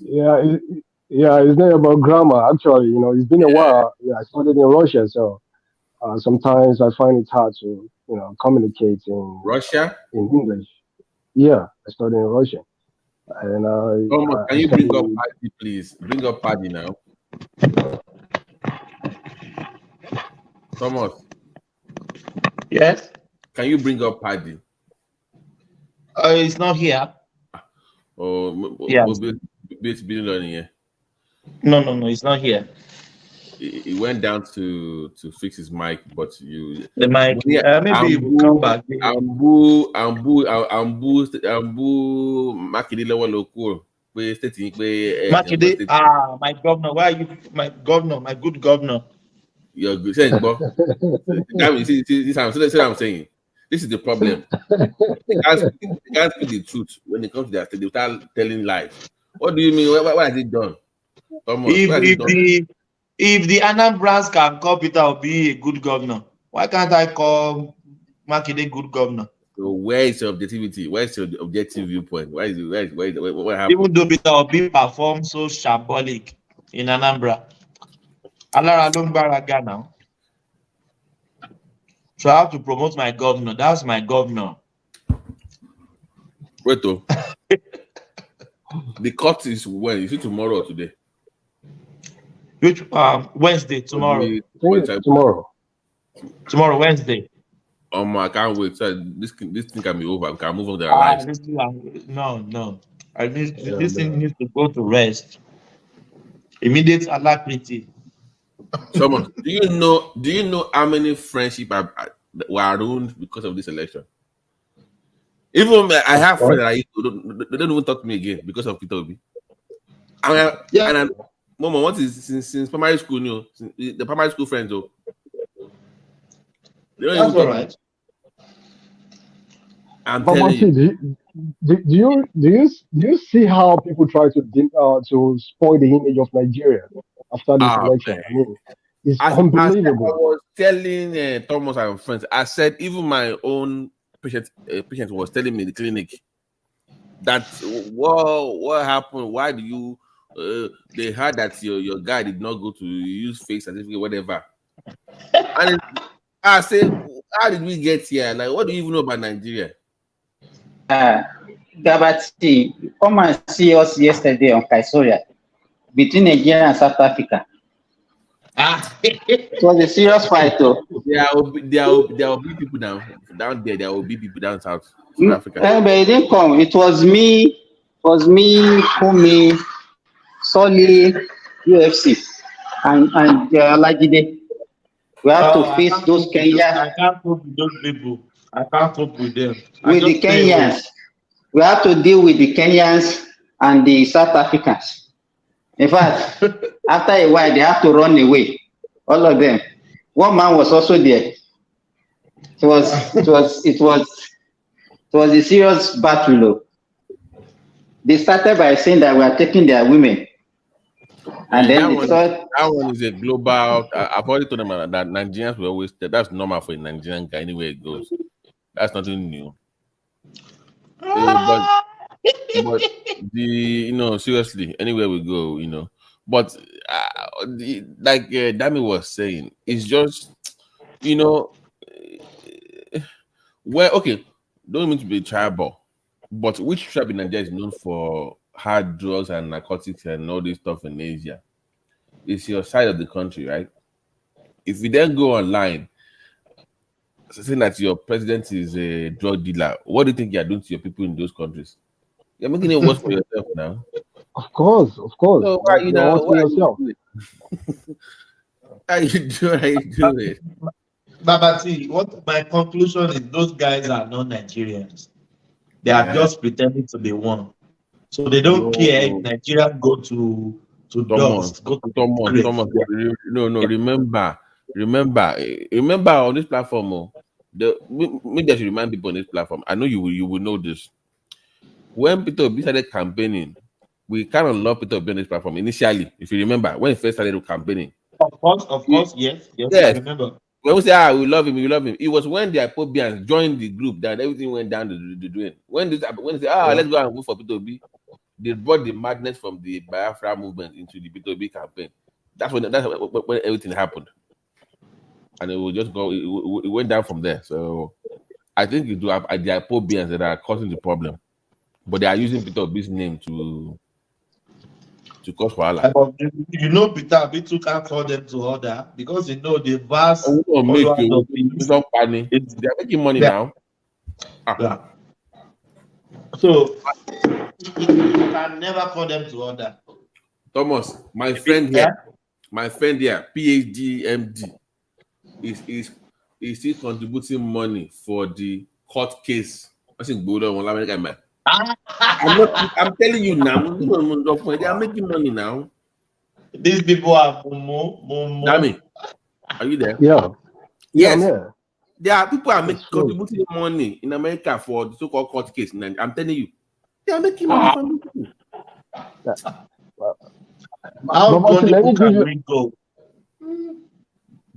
it. Let me give you an example, because I'm a marine engineer, so I work on a ship. I was talking to I worked in Scotland on a ship, Kingdom of Five. So I was talking to my captain. He's from Scotland, and this man was talking about. He has been to Lagos, so he was talking about the development in Lagos. That he was surprised about the development, like Africa is is moving. So I think because there were no blacks on the ship, and even in the town. So I met a Ghanaian. I was doing bunkering to the ship, so I met a Ghanaian. He was just walking by, and I was surprised to see a black man around the place. So I was talking to the Ghanaian, communicating with him, and my captain came across.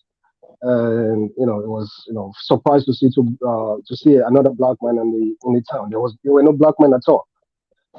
So I was trying to communicate with him, and the Ghanaian was asking me how I got a job, and So after a while, the guy started talking about Nigeria, that we have a drug baron as the president, and how did we allow a drug baron to become the president of Nigeria? So I was trying to defend, the motion, that it brought to me, and the captain that had an high view about Nigeria, he's been to Lagos and he was surprised about the rapid developments, and he talked about the railway. So he was trying to defend us, like, come on, like, are you? Is that true? He was asking if that is true, because Lagos he has been to is very developed, and this Ghana doubled down on it, like saying, "Oh no, there might be little development, but that doesn't change the fact that your president is a drug baron. Why are you keeping quiet? Why don't you?" El Chapo. I was embarrassed, like, come on, like, man, I'm short of words. I tried to explain to him that, I don't know, probably his oppositions, like, there are a lot of good things to say about Nigeria. I don't know what these people want to get from it, like trying to spoil the image of the country, trying to make Nigeria look like they were not Nigerians in the first instance. They were not Nigeria. They have their country. You know their country. They were not Nigerians. They were not Nigerians, so they don't care. But they don't care. Thomas, like I said earlier, that part of the country had a slim chance of becoming president. With what happened with Obi, they should forget presidency. They are done. I'm sorry. No, they just see their fate with the way Peter B is going with all this. No, they are not done, Babati. Tinubu, if God willing, Tinubu will do 8 years. He's going back to the north another 8 years. So they have another 16 years. So after 16 years, they can come and queue again. No, so let me be honest with you. When it comes down south, do you know where it's going? Like Dami says, it's going south. I'm being honest with you. That's just the way it is. If you put a south from Delta, you get somebody from Enugu, people are going to vote for someone from Delta. For the Delta, vote for Delta. I'm telling you. If you put somebody from Bayelsa against somebody from Anambra in the next 60 years, and you say you vote for one person, people are going to vote for somebody from Bayelsa. From Bayelsa, yeah. I'm being on the way they have behaved so far. I'm sorry. You messed up your. I'm not saying it's fair, but that's just the way it is. So. But Peter Obi knew he can't win this election. He knew. It's just fooling his gullible followers. He knew. He knew that he can't win this election. Yeah, I think he wants to run in the next 4 years again, 27. Who's stopping? Nobody will stop him. But all the gimmicks he used on this election is not going to work next election. Yeah. All this religion card that he play is not going to work. Yeah. I don't think he does well if he runs again. I don't think he's going to be as impactful compared to the last time. You know. I don't think so. He missed the chance. He lost it. He can't. There's no way he can be a Nigerian president. I don't even think he's. I think he has done so much damage to the damage that I've never seen Nigeria. That usually, even when we fight, by now we should be drinking palmy and beer together and just laughing. That's the way it's always been. But this one, even I personally, I can testify that even I have lost people that are my friends from that part of the country because of P2B. Because me, if you lost them, are they paying your bills? No, they are not paying your bills. Yeah. No. It's like me trying to be objective, but people are just they are heavily invested in him emotionally. So when he lost, they just couldn't fathom the of their man losing. And me trying to be so now I've been you know how they tag you? Oh, it's not your brother. That annoying statement. Tinubu's your brother because he's Yoruba. Then nah. But even if he's not he's the president. So they think that some way somehow. Peter B is going to walk out of the court system on Wednesday and be declared winner. That's what they actually think. And I worry about it. If the government is not careful, these guys might do and undo and start causing all over the place. They should, like Thomas will say, that would do anyhow. Lock them up. That is it. Just lock them up. I knew with what they are planning. I know the security agency too. They are up to the task. If anybody raise any ugly head, I'm sorry. Like, how can you say you want election at the same time you want to release Nnamdi Kanu? Like, how many things do you want at the time? Like, it's not the conscience. The agenda. I don't get this. You know what? Just go ahead, Thomas. You know, Babati, what really transpired because before that election, they were propagating secession from Nigeria, and all their people they supported their Kanu or whatever. So, but after that, when Obi came out, The reason why all they are selling all this narrative all over the world, I will tell you why. When you look at the African continent, you will see they are the one doing trading in almost all of these African countries. So they were like selling this narrative to them that they were elected drug baron or something like that. It was like a fire spreading among their tribe. We have to like do a lot of propaganda, tell a lot of bad things about this guy. If we can do that, then we have some Yoruba people who also believe in this cause. They hijack the NSAS movement, and they hijack it very well. And unfortunately for Obi too, people like Obasanjo and the rest, they are also behind him. And Obasanjo won that power back, power by proxy, okay? Because he knew categorically that if Obi become the president, he will be able to. He will be the president. He will be the president indirectly. Of course, he will be the president. In fact, if Obi has won, there are so many people that will be controlling him. The religious leaders will be controlling him. Obasanjo will be there doing his own stuff. And at the end of the day, it's going to be a more messier, messed up country. More messed up country. Thank God, the Oluwa show that we don't want. Where I say is that after Wednesday, Tinubu should not deal with anybody. Anybody that go out and protest, they should deal with that person because we are not living in a banana republic. Because we are not living in a banana republic. Anybody cannot just cause unrest or crisis in a peaceful country. Everybody, even all the countries of the world, every country is suffering one way or the other. You can't tell me where you are living, there is no inflation. The price of food have increased a lot.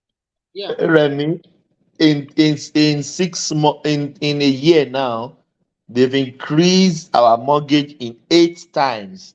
Oh my God! I have a friend in 1,002. I'm paying 1,004 a year ago. Now we are paying 2,002. Oh my God! Almost doubled. People are selling their house because they can't afford to pay mortgage. Yes, it's not easy. What you just told me now, I need to call my friend in Perth because he have 2 property in Perth there. And I don't know how it's going. I hope he can cope by paying 2 mortgages at the same time. So everywhere in the world, even here, the price of food have increased a lot and continue to increase because the tax system, the tax is so high on everything.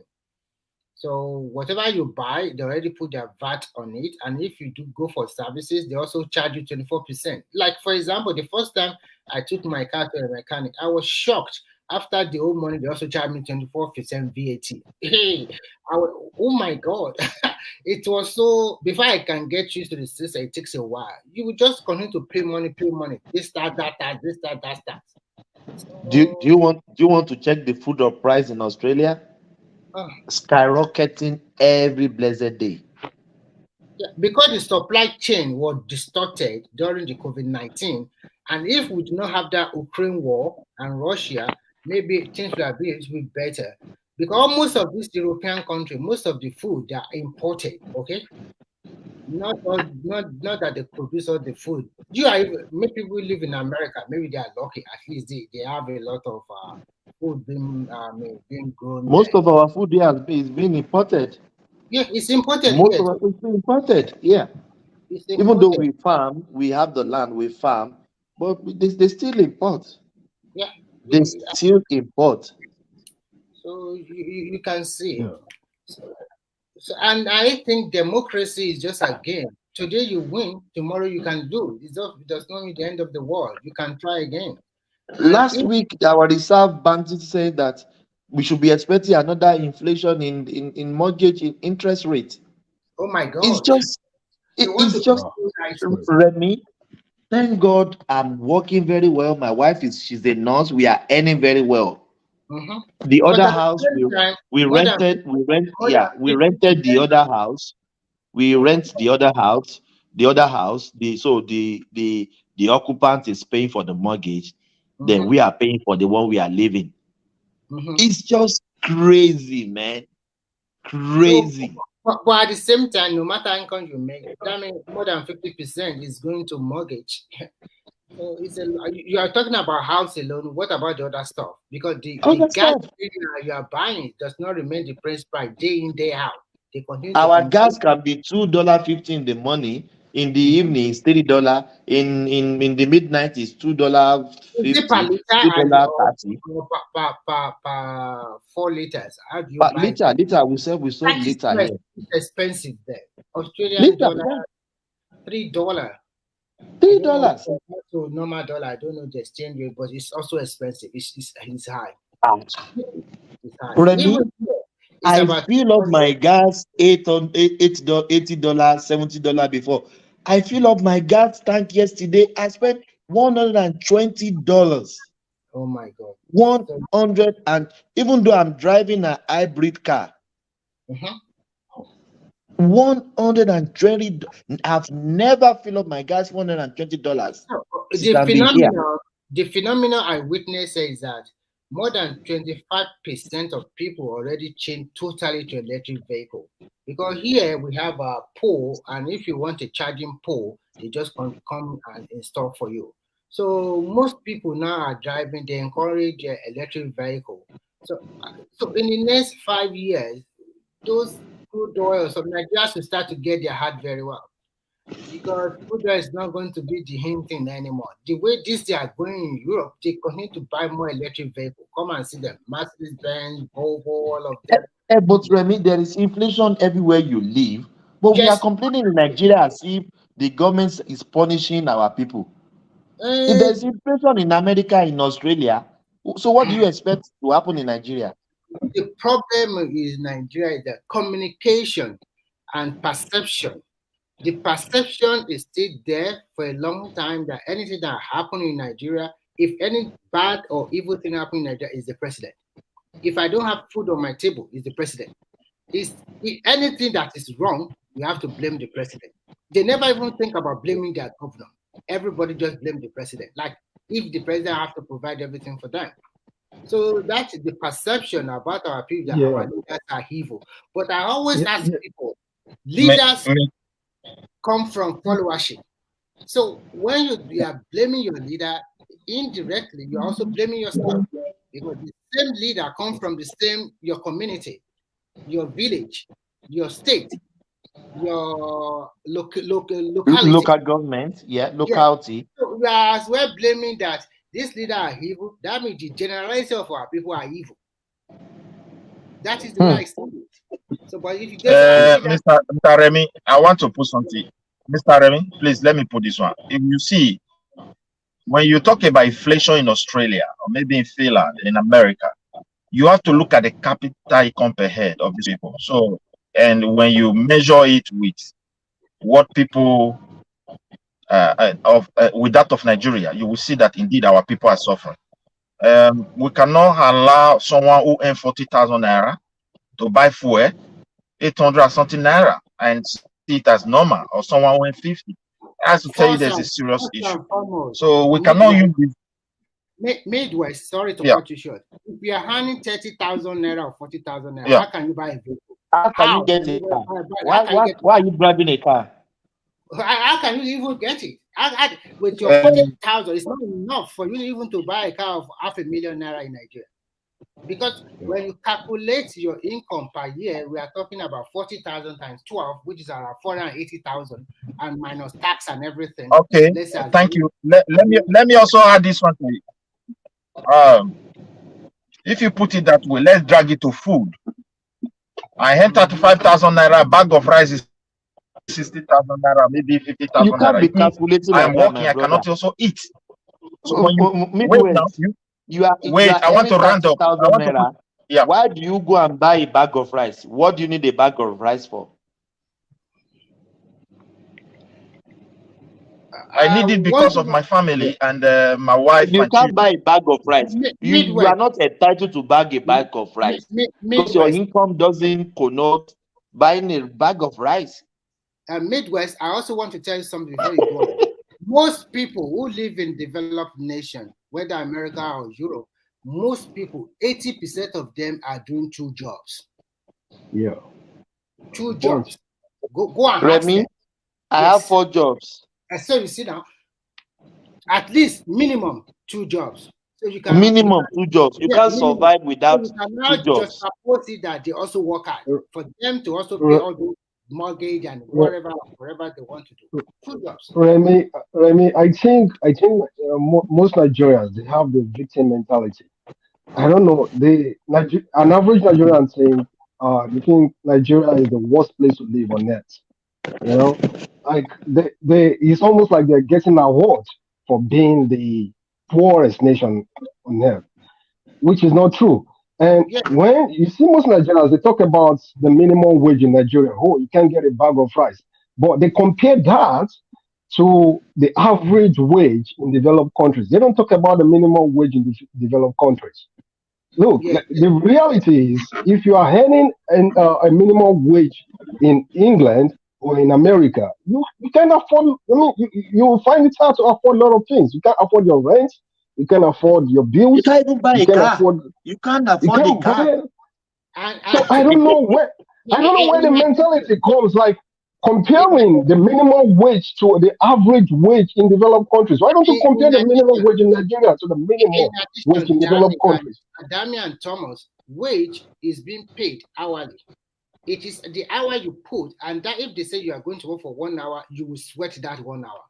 It's not in Nigeria that you collect your salary at the end of the month and you might decide to don't go to work or do half day and go and do your business, go back to your shop or something like that. I'm talking about the civil servant. So, but here you work per hour. So the hour you make, then you get paid. If you don't do that 1 hour, you do put in the hour you pay at the end of every 2 weeks or maybe a month, that's what you get paid for. But in Nigeria, they have the luxury of working as a civil servant. Majority of them, by 12, they are gone. They have other side gig they are also doing, like have their own shop. So they don't really put in the man hour there, if you really want to calculate very well. Everybody is changing the system. And if they want to do something, the most important thing they will think about what they can get from you. You have to put something on the table or before they open your file. So the corruption is not only about in high places, everywhere. So like Babati said, and I always advocate for this, Nigeria need a little bit of iron hand. All this democracy about America we are talking about, human rights, this right, that right, it's not going to work. If it works, that country will not move forward. Before anything happened, the so-called woman will be shouting, President Biden, come and help us in Nigeria, they are killing us, and which are totally false. It's not true.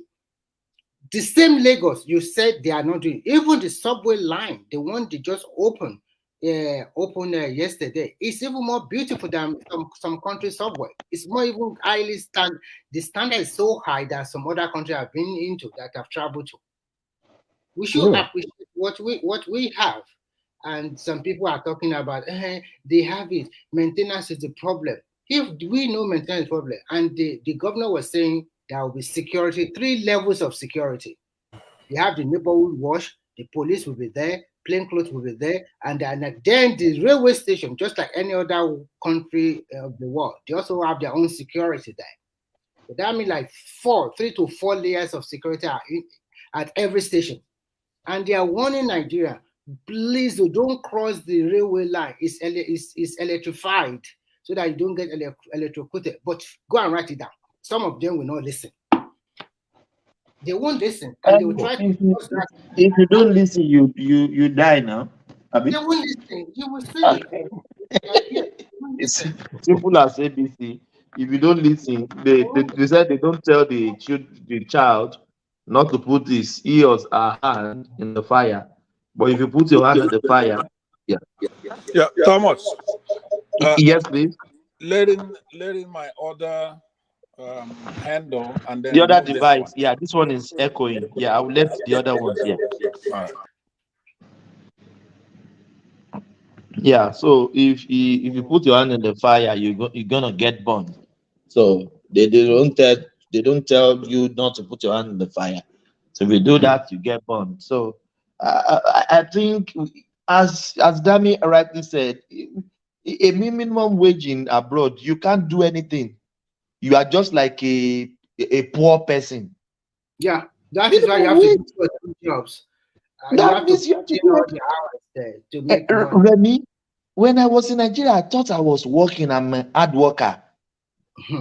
But I just said I am just joking in Nigeria. I'm joking. I'm wasting away in Nigeria.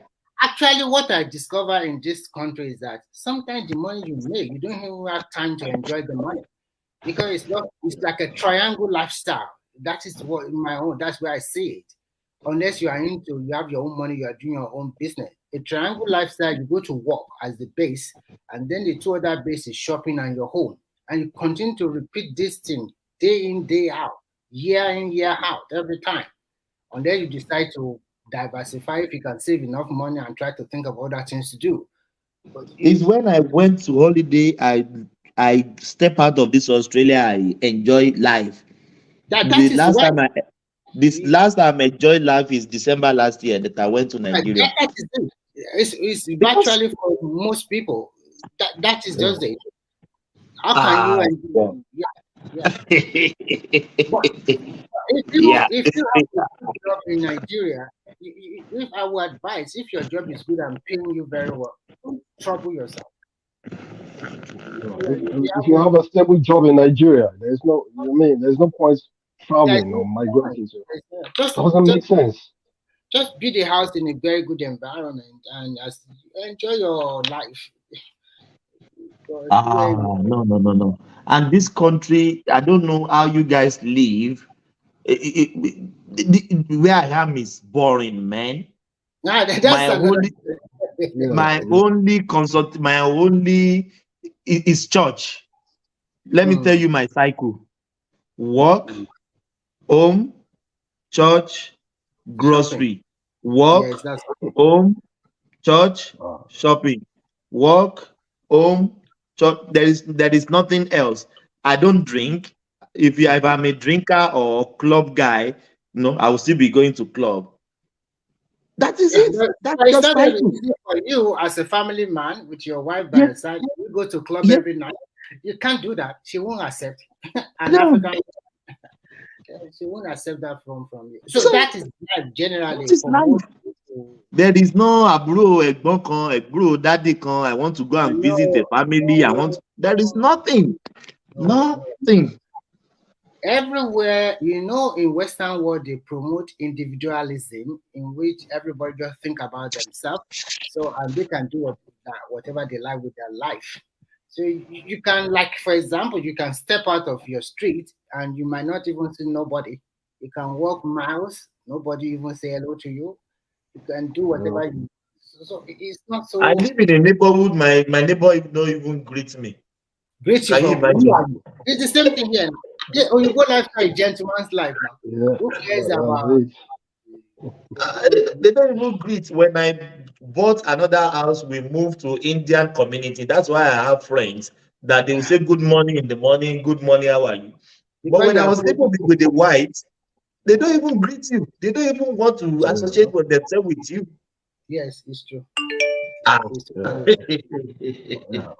Australia is even worse. Australia is worse. Yeah, I was in Australia, in Melbourne. I don't know if. Yes, I'm in Melbourne too. I'm in Victoria. Oh yeah, I was there. Actually, I don't know if you know a country. Your neighbor, Papua New Guinea. Do you know? I think Papua New Guinea, Samoa, Indonesia. What do you call it? New Zealand. Yeah. Yes, and you guys, Australia, you are bamboozling all your neighbors anyhow you like. All those Papua New Guinea. They're colonizing them. They are colonizing. And when we talk about Nigeria, they will tell us, "Oh, leave our neighbor alone. Nothing could do." You have America. They spread their power all over the world. If you don't follow what I want, I kick you out. So, and we Nigeria as giant or in West Africa, you're like, no, don't do nothing. Papua New Guinea, Cook Island, Solomon Island. You know very well, my brother. I'm a marine engineer. I've traveled around the world. That is why. Yes. You know, men. You have all the map of the world. That's right. So Australia is not a bad place. But it's just thinking when you want to visit home, you think of 24 hours on the flight. That's just the problem. It's really good, not bad. It's one of the safest country in the world. One of the safest country in the world. No natural disaster, no, but because we don't have land borders, so our waters is mounted like mad. Our waters is mounted. Security on submarine on everywhere. It's I don't know.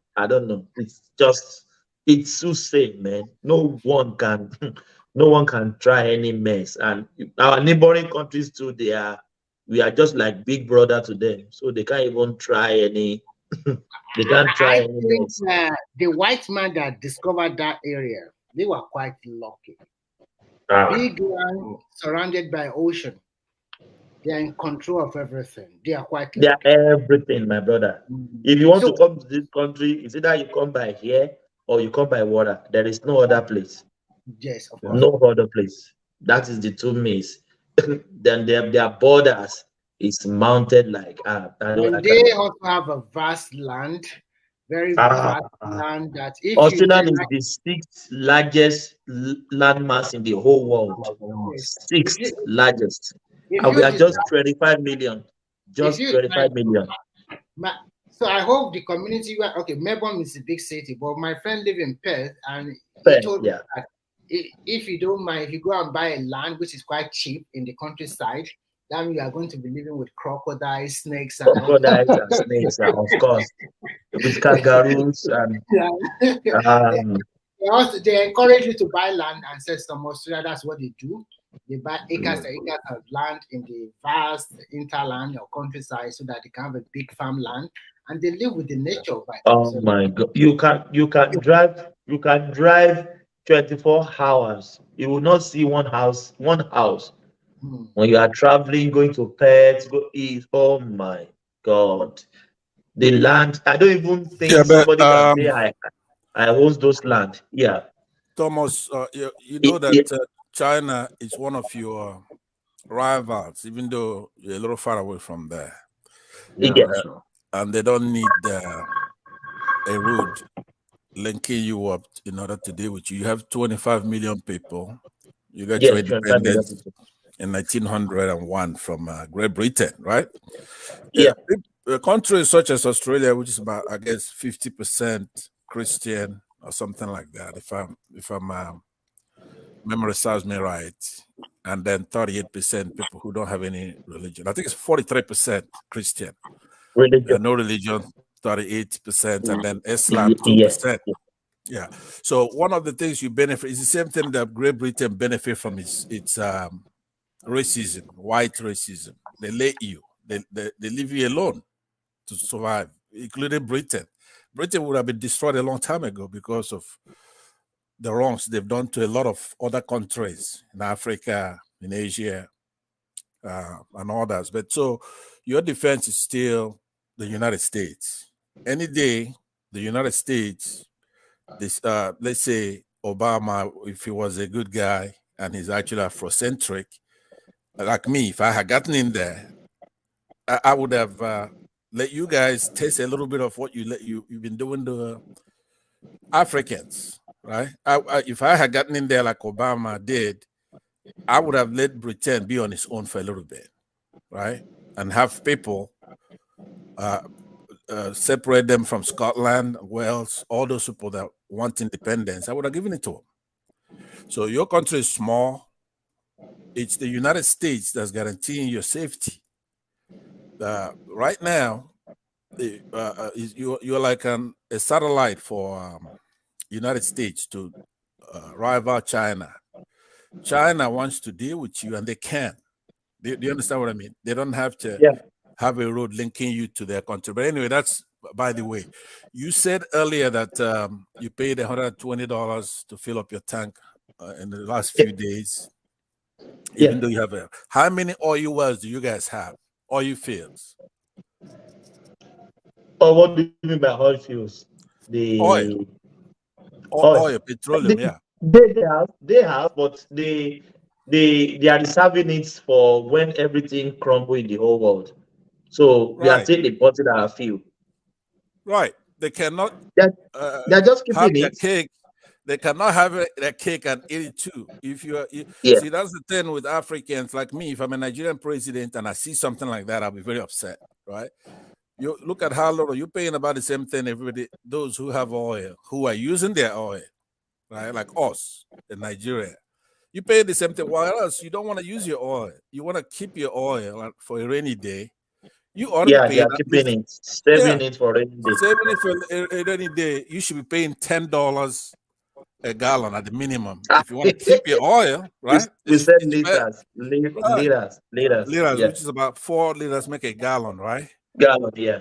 Yeah, so okay, I'll settle for maybe $5 a liter if you're gonna keep your oil, because all those oil that Britain is using, they have third, fourth, fifth largest, the three of them, the third, the fourth, and the fifth largest oil companies in the world.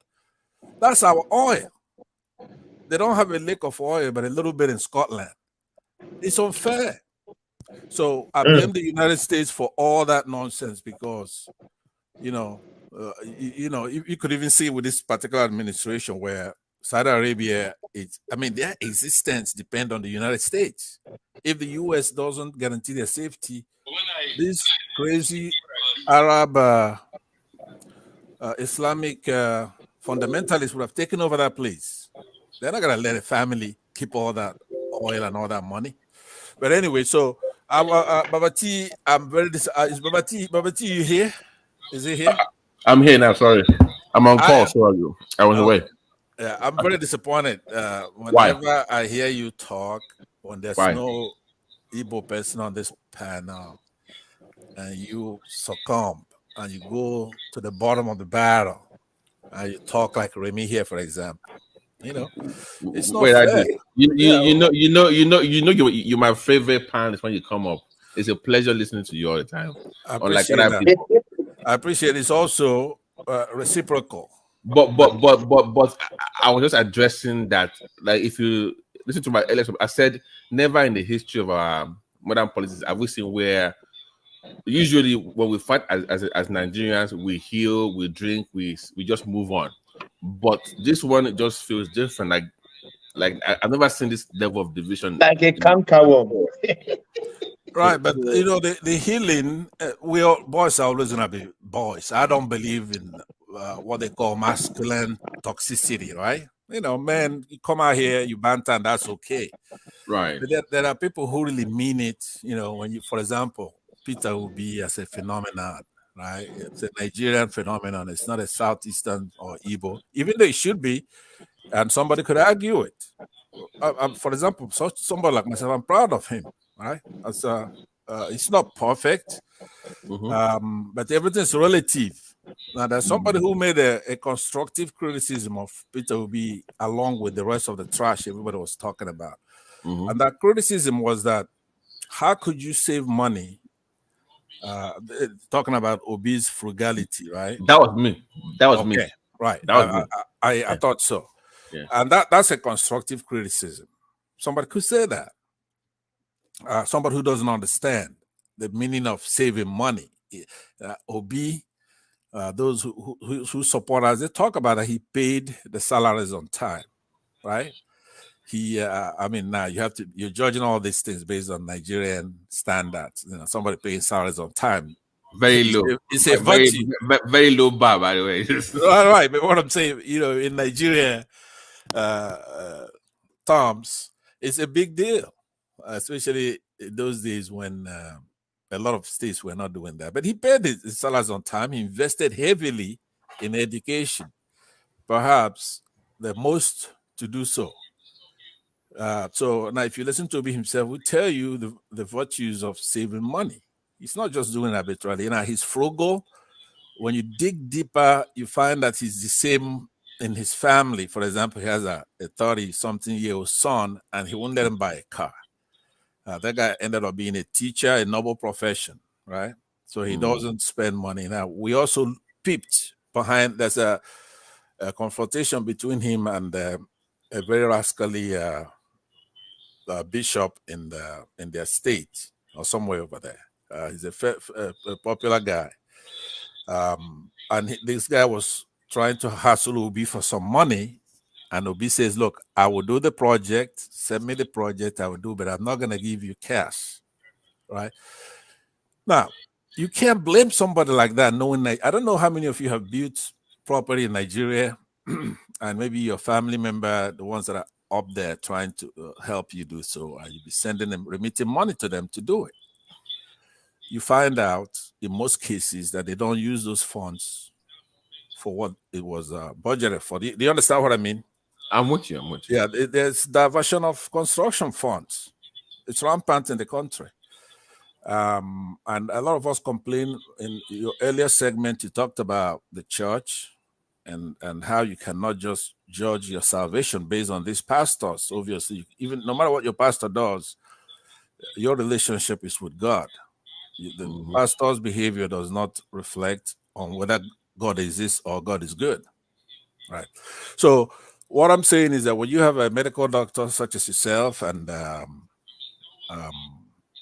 other guy that sounds like Remy, Simba and all that, who's also a medical doctor, and you are trained and you went to school, it's very important that when we're in a forum like this, my presence here should be redundant. You should be upholding the 10 of true or false, thinking, using your head, trying to make the country better. So it was quite a disappointment. I listened to you. The same feeling you have for me, I have, it's mutual. I respect you, your profession, and whatever you do. So I would now call on you to repent. It's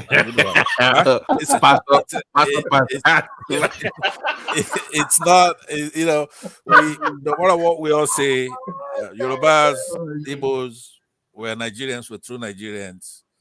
We have a lot No, you are missing my point. My bigger point was that part of the country needs to get their politics right.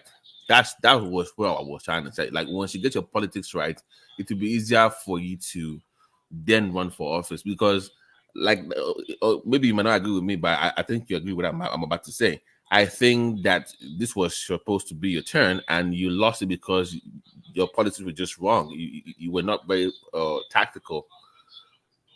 Okay, well, let me respond to that.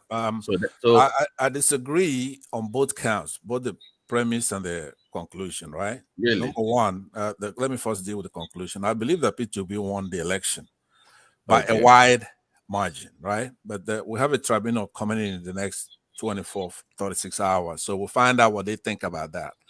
But by all reasonable conclusions, even when you look at the polls, I can post one now for you. I don't know if Thomas has the ability to share it. Let me post one on the private chat. Now, Obi consistently, in all the polls that I saw, he beat everybody. So let's not sell Nigerians short. Okay, Nigerian people, when I say that Obi won the election or that he featured very well in the polls, I'm not saying that the Southeasterners made that happen. No, Nigerians. It was Nigeria, right? Yeah, Nigerians in general were yearning for progressivity and trying to move along, and the Nigerian spirit, and they found that in P2B. He embodied all that stuff, right? Even notwithstanding his faults. For example, the one you pointed out, which is frugality, that was dealt with, trashed out, lampooned, and some of us enjoyed it. It's one of his characteristics, and it's not evil, it's not mean. He doesn't go overboard, and he still does it with his own funds, with the state funds. He doesn't, I've seen him give his speeches when he's talking about his frugality. People are laughing and crying and falling on the ground. Can I ask you though, like, let's say tomorrow the court says he lost. Would you advise him to pursue this further at the Supreme Court level? Very good question. Very good question. So let me finish what I was dealing with. I dealt with your conclusion on that, and then the other thing you talked about is that we didn't play our politics well. That's a refrain here. It's often cited, but people who are participants on this panel who are fair, Yorubas, Igbos, Hausas, they point out that that's not true, and they really give cogent reasons, but for some reason it doesn't stick. So I don't think I could do much better than that, but to say that the nature of politics in Nigeria, you still have primordial sentiment. You have Christianity versus Islam. You have North versus South. Then you also have Igbo versus Yoruba, the tribal stuff. And then all the complications that go along there. So there is no expert in that.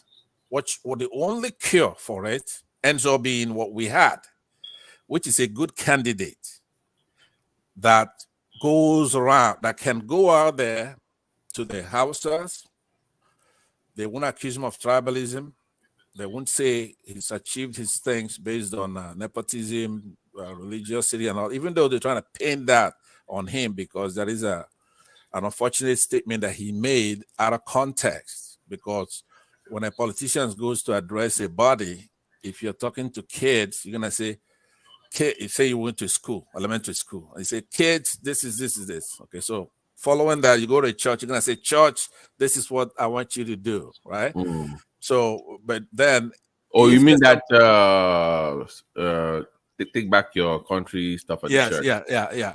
Out of context, it's not good. I've always said, to be honest with you, that there was no need for him to go to church because once Tinubu said Muslim, you already had a church vote. There was no need for you to start making rounds across around the place. That was a mistake in my opinion. But okay, well, somebody could say that as well, and I disagree with it. But a reasonable person can say that. I believe that he methodically tried to expand his base. Right? He went everywhere. He talked to everybody. He went to the press. He went to Islamic states and donned Islamic culture. He went to Christians. He went to Yorubas. He went to Igbos. He went to Jaws. He went to everybody. So you have to then, when there's ambiguity, because somebody who just looks at that statement, yes, can be making that kind of case. But then when you look at somebody's character and look at his antecedents, his spirit, his mean, right? Then you'll be able to know what he meant by what he said. But having said that, the last question you asked me is a very, very good question. What do I expect to happen if this tribunal gets it wrong, right? I believe they're going to get it right. First of all, I believe that Tinubu is going to be removed from office in the next day or two. Thomas, hold on. Guys, hold on. Let me clarify here. So, it's one thing to... Babati, I'm so sorry. Yeah, just 1 second. Thomas, I think Adewale is trying to come in. Can you... Yeah, yes, it's already in. Yeah, he finally left me after 2 years. So, guys, hold on. So, Pata, can you clarify? It's one thing to remove Tinubu. It's another thing to declare Peter Obi the president. So, which one is it? Like, would they call for fresh elections? No, Thomas, hold on. Let's clarify so we know where it's coming from. Right. Okay. Are they going to just remove him and call for fresh elections, or they're going to declare Peter Obi the winner? Which one is it? Okay. So obviously, all these are prognostications that we're making. Nobody knows before what's going to happen. It depends on which of those things stick. What did they see? Were they thorough? How deep did they go? Does the certificate matter? And did they find that he had one or not? According to the Constitution, what kind of interpretation are they going to give the Constitution, right? Where it says you have to have X, Y, Z, and then if you don't have that. If they go methodically, go all the way down and try to sort this thing out completely, look at the votes, count the votes, find out which votes are valid, which invalid, right? Because you said they're going to remove him. Yeah, I'm coming. So I'm trying to give you the reason of what I'm going to suggest may happen. So it depends on which one of these stick, right? The things against there are many things that encumbers Tinubu, right? For example, the Constitution is very specific that you have to have a minimal certificate, right? High school, for example, secondary school certificate, WASC. So if you go out there, you claim you went to Harvard or whatever, and there's questionable over there, you don't want to show how you got into Harvard because you need that high school certificate. Okay, is that you? Is that him? Things. If they go deep down, he may be disqualified if they apply the Constitution. what's going to happen is that the person who's fronting as a first by INEC will be disqualified. You understand? So if that happens, then they're going to order a total brand new election. Now, if they don't go that route and they go the route of accepting the elections, accepting the candidates, but now they want to see the votes, count the votes, legal votes, then they're going to, what's going to happen is they're going to find out that Tinubu did not win a single state. I mean, it'd be astonishing when they make the revelation of actually what happened. When you count out those votes, like I did mathematically here, I showed mathematically that he didn't win a single vote. His best 10 would have been Lagos State. Let's just go back to February 24. I'm back, all right? If you see anybody, any conscious, any reasonable person, and you say, what states are Tinubu going to win? The first one they're going to tell you is Lagos State, and they're going to say he built Lagos. What was that Remy was asking for? Somebody that was mentored. He mentored a lot of people in Lagos. He's from Lagos State. So the only thing would Obi and Atiku meet the threshold of 25% in the Lagos State. That would be the equation. It's not that they're going to straight out win it.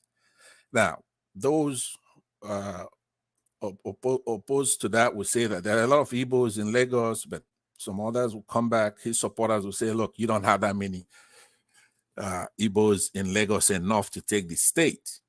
But anyway, so in a mathematical, say somebody, you're going from 1 to 10, a scale of 1 to 10. So that will be his 10.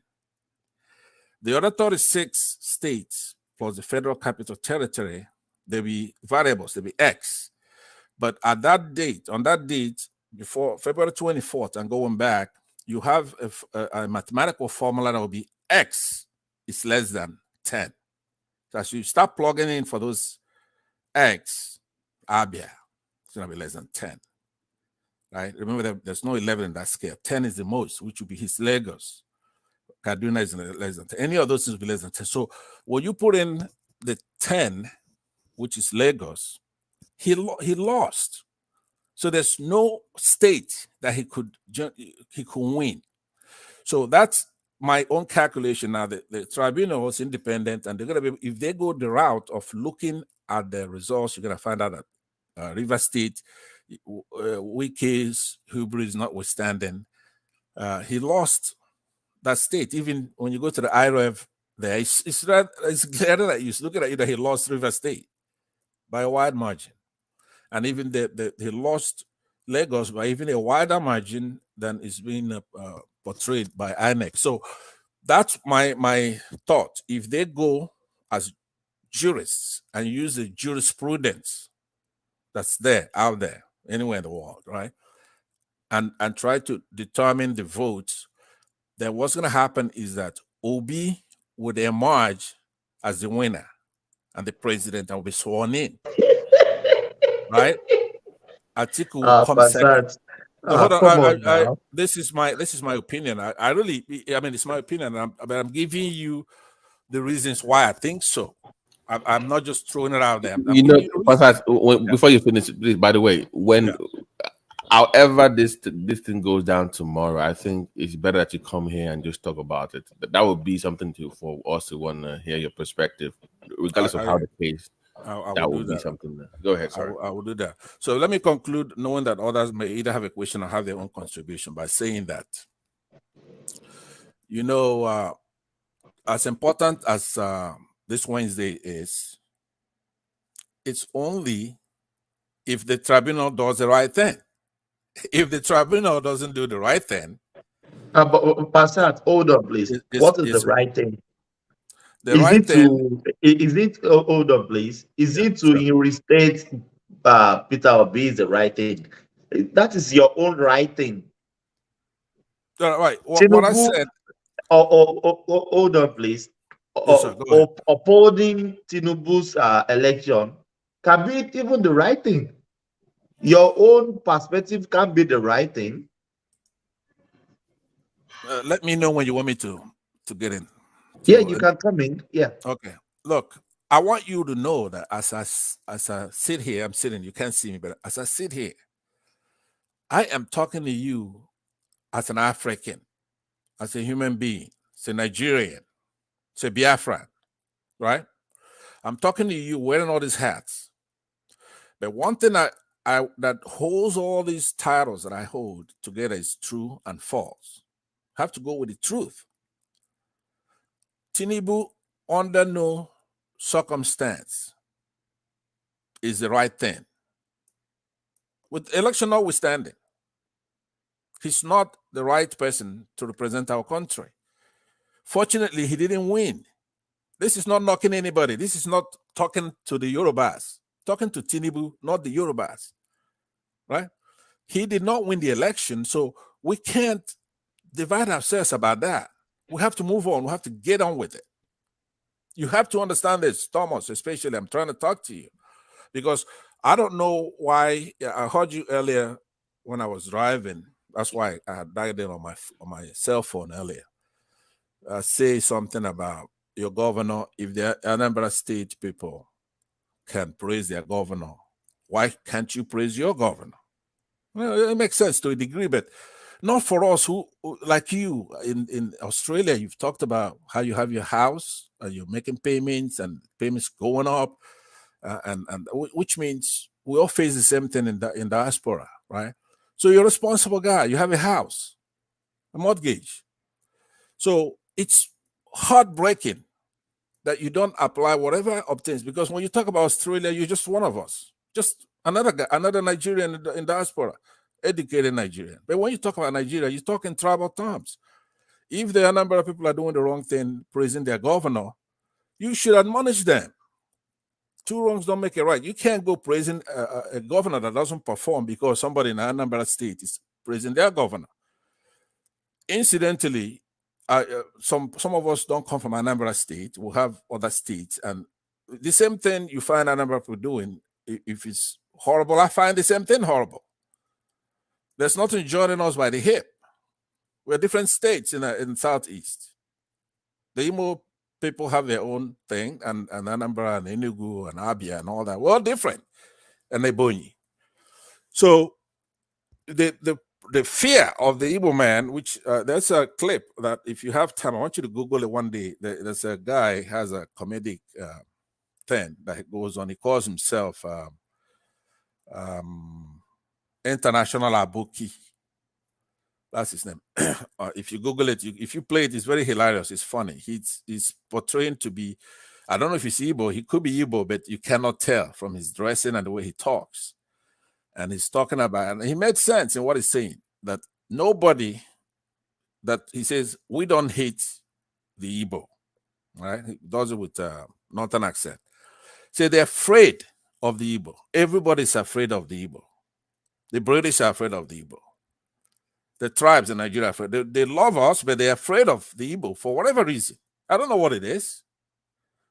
And I found that even though it's a comedy, but that happens to be what it is. You don't like Southeasterners because you're afraid of them.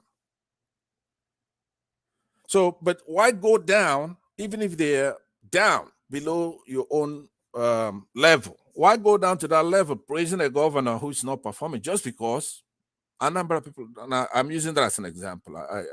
It's not that serious, but that kind of tells you what you're doing with Obi and Tinubu is the same thing.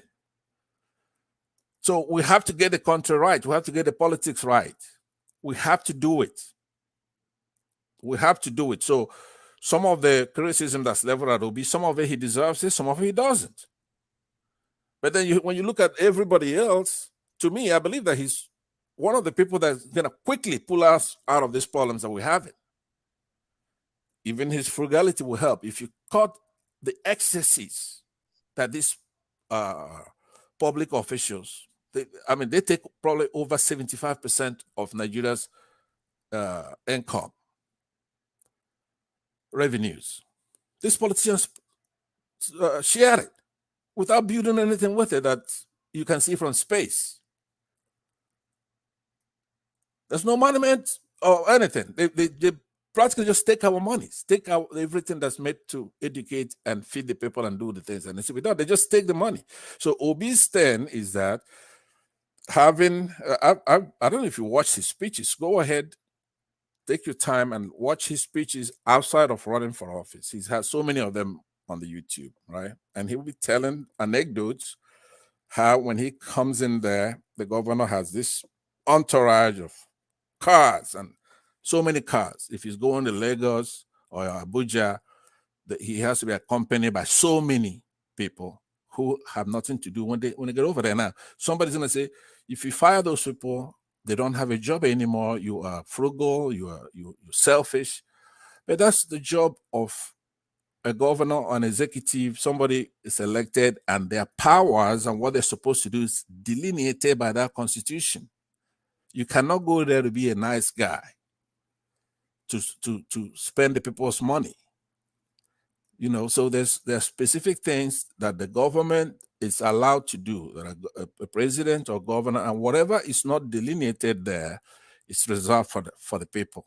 So that's what I'm saying. So some of those things are a little bit more complicated than that. But anyway, to finally just wrap it up, Baba T, what I'm saying is that when this tribunal comes in, let's say they do the wrong thing. And now to Thomas, the wrong thing would be to ignore the Constitution, or not to get down and see how those votes, since INEC did not transmit it according to clause 38 of procedure and guideline for that election, procedure and guideline 2022 for the 2023 election. It's right there. You have to transmit the results from the polling unit to go to the IREF, the system, so we can see it. Is the only way to show that it's transparent. You have to have a transparent election. That office doesn't belong to him. It's a public office with laws, including the Electoral Act. And part of the thing that Electoral Act, remember, many people worked so hard, intelligent Nigerians, to have that Electoral Act signed. Transparency is important. You cannot say because I'm the chairman, I could do whatever I want. Because if you extend that reasoning to logical conclusion, let's say on February 25th, midnight, 2, 3 in the morning, he comes and says, you know what, I won the election. Me, Mahmoud, I won. What are you going to say? Because it's a possibility he could say that. You can only point out to him that, look, you couldn't have won because you did not run, right? And you're going to be able to methodically go to court to show that he did not win. He's not a czar. He doesn't tell us whatever he wants. We have to go by the Electoral Act. We have to go by that procedure and guideline, INEC, to show the courts that he did not run for office and that he couldn't have won. He couldn't make himself president. So now you go to lesser degree. If he couldn't make himself president, he cannot make Bola Ahmed Tinubu president. We are a country of laws. So that is the approach. If the court does that, then it ends the matter. Now, Tinubu will be removed from office. He could appeal to the Supreme Court, but Obi should be sworn in right away on Wednesday.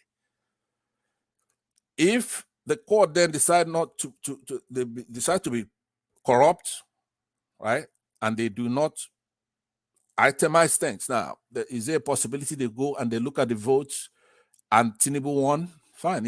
If they show that, that would be the right thing to do as well. To answer your questions, Thomas, if they could go and count the votes, valid votes, and show methodically that Tinubu won the election, fine, that'd be acceptable. It's impossible, but let's just say something like that happened. An unlikely event, something like that happened, right? It should be accepted. But if they just play with everybody, which I suspect that they might, there's a 5-10% chance they may do that, get corrupt or intimidated or whatever, and they continue this nonsense, then we the people, now remember all these guys, the senators, the courts, they are representatives. We have a representative government.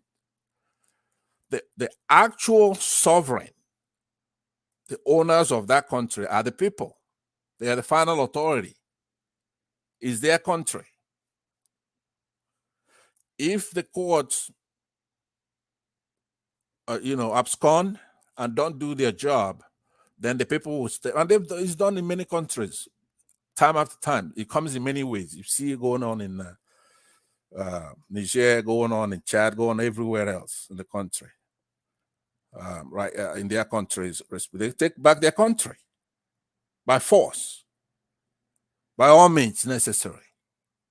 And that's what I recommend here. If the courts don't do what they're supposed to do, the people ought to now finally solve this Nigeria's problem this time. Get out there, take the country back by force. So that's my conclusion on that. Thank you.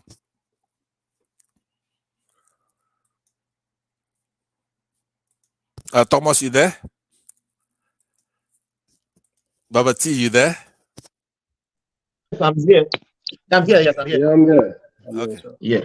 I yielded back, but I can continue if nobody else has anything to say. Oh no, we need to shut down now. We've passed 9 hours here. I have a meeting to attend to. If you shut down, I will arrest you. Adewale just got here. Adewale. You always came in at the tail end of the program, Adewale. What are you drinking? No, I've not been drinking. Everybody thinking I've been drinking. I don't drink. I know you are doing some daddy duties over there. Yeah, I've been listening. I started the show with one man at the point I Really? left you guys. Yes. Wow. I was in the comment section, but I didn't have enough time to. My battery was slow at the time. Hop in, yeah. Yeah, so I couldn't join it, but notwithstanding. Adewale is sipping his Jack Daniels at the backstage. Huh? Adewale is sipping his Jack Daniels at the backstage, huh? It's whiskey. No, I'm not a drinker like you But guys. Adewale, something is bothering me about our Yoruba people on TikTok speaking Yoruba, talking about BP. I don't know what I mean. What do you mean by PE? You're going in and out. I can barely hear what you're saying. BP. Can anybody hear what he's saying? No, he's breaking up. Yeah.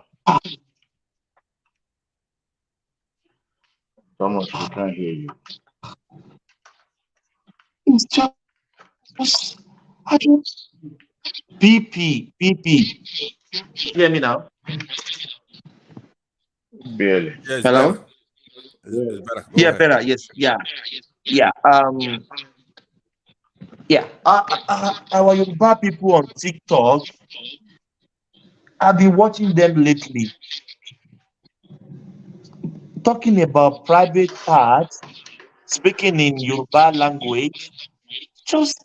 It's just too graphic. What is going on in this world? Then don't listen to it. Don't watch it. They didn't compel you to watch it. No, I don't watch it. You just storm on it. I don't watch it. It's bound to happen. It's called social media, where anything can happen, or everything is happening. So don't listen and don't watch. No, I don't listen. But you just on TikTok, you just scroll, Yeah, but by the way, it's Pansa still there. Yeah, he's here. Pansa. Yes, sir. I'm right here. We spoke about your boy yesterday, Bobrisky. Who is that?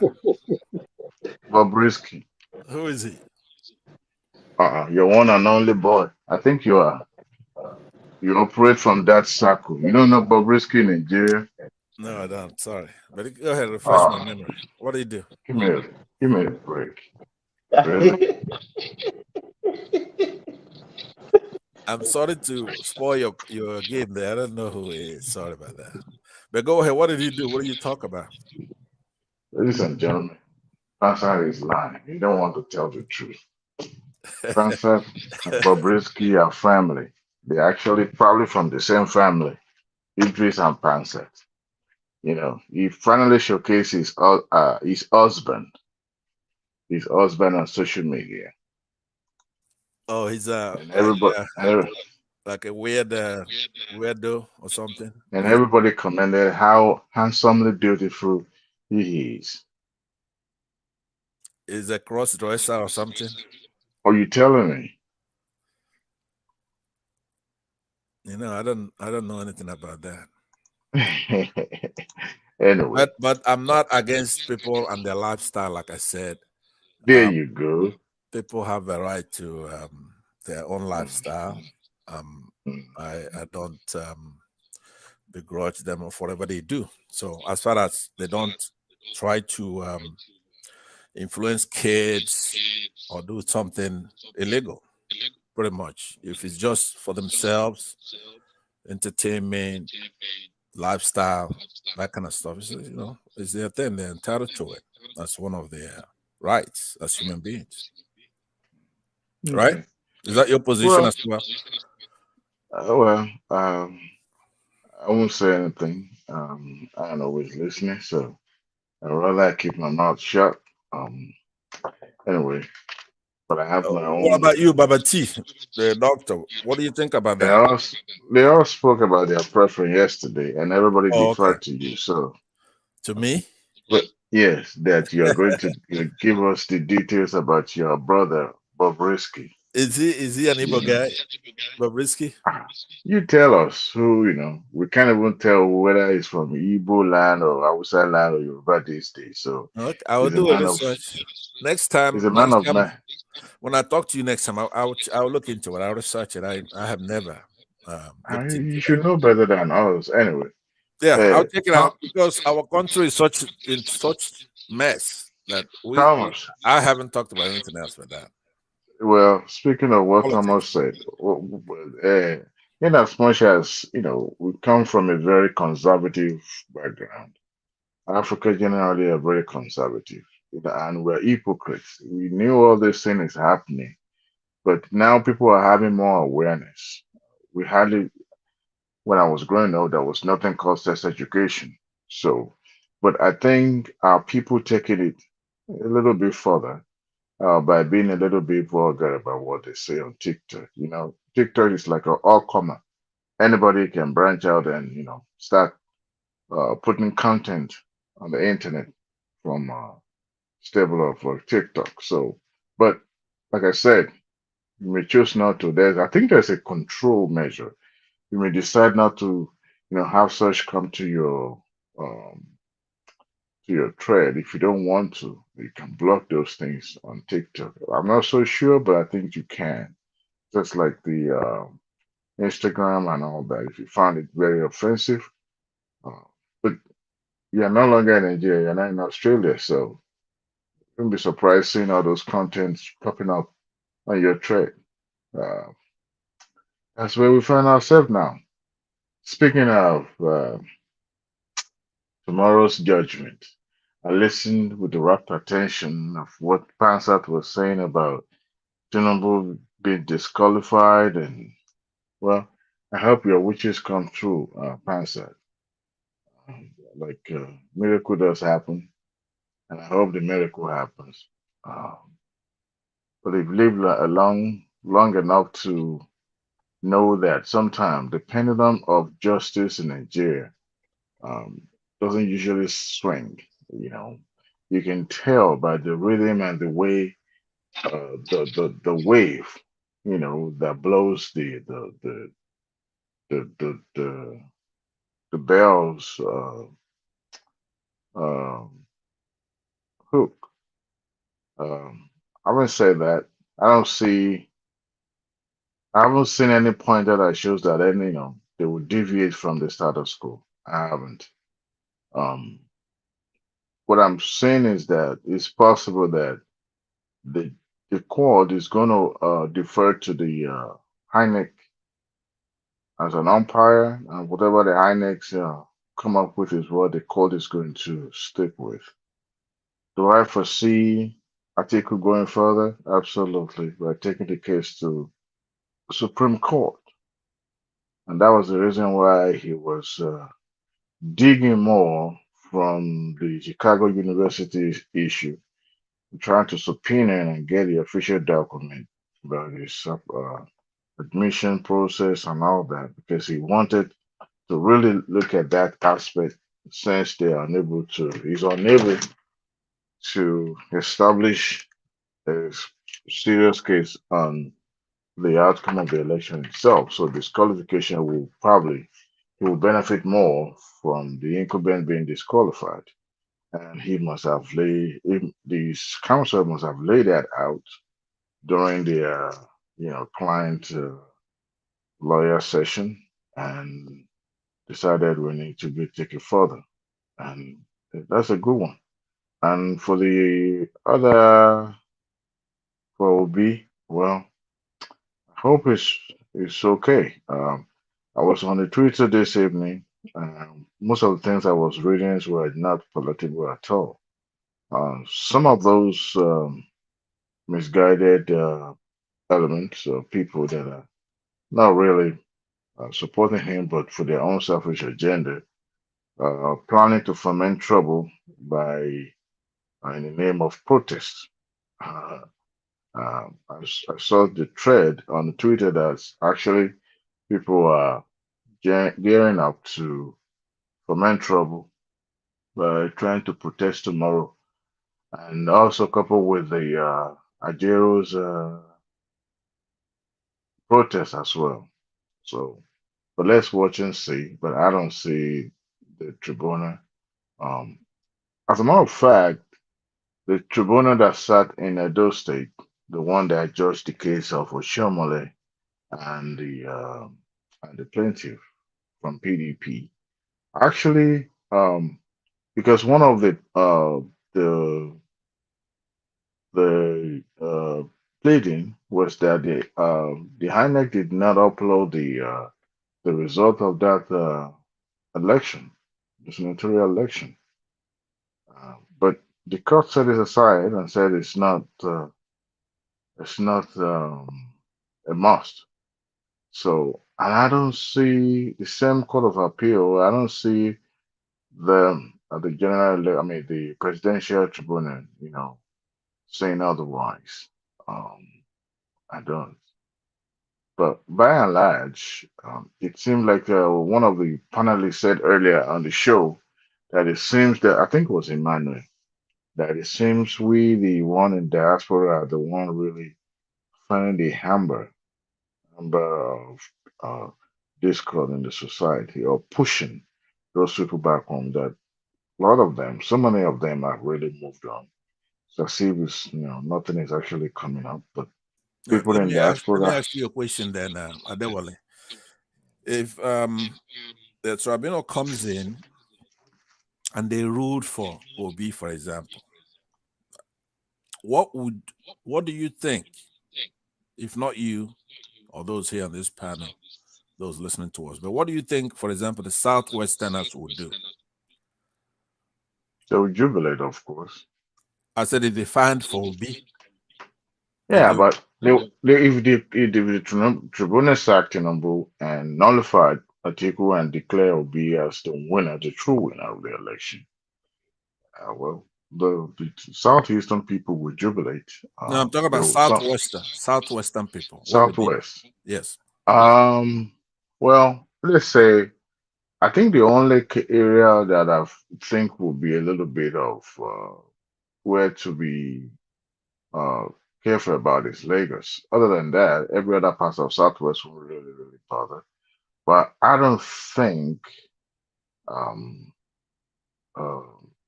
it will go that way. But I think people will be over and extraordinarily cautious in Lagos State because of the high number or concentration of people of Southeastern.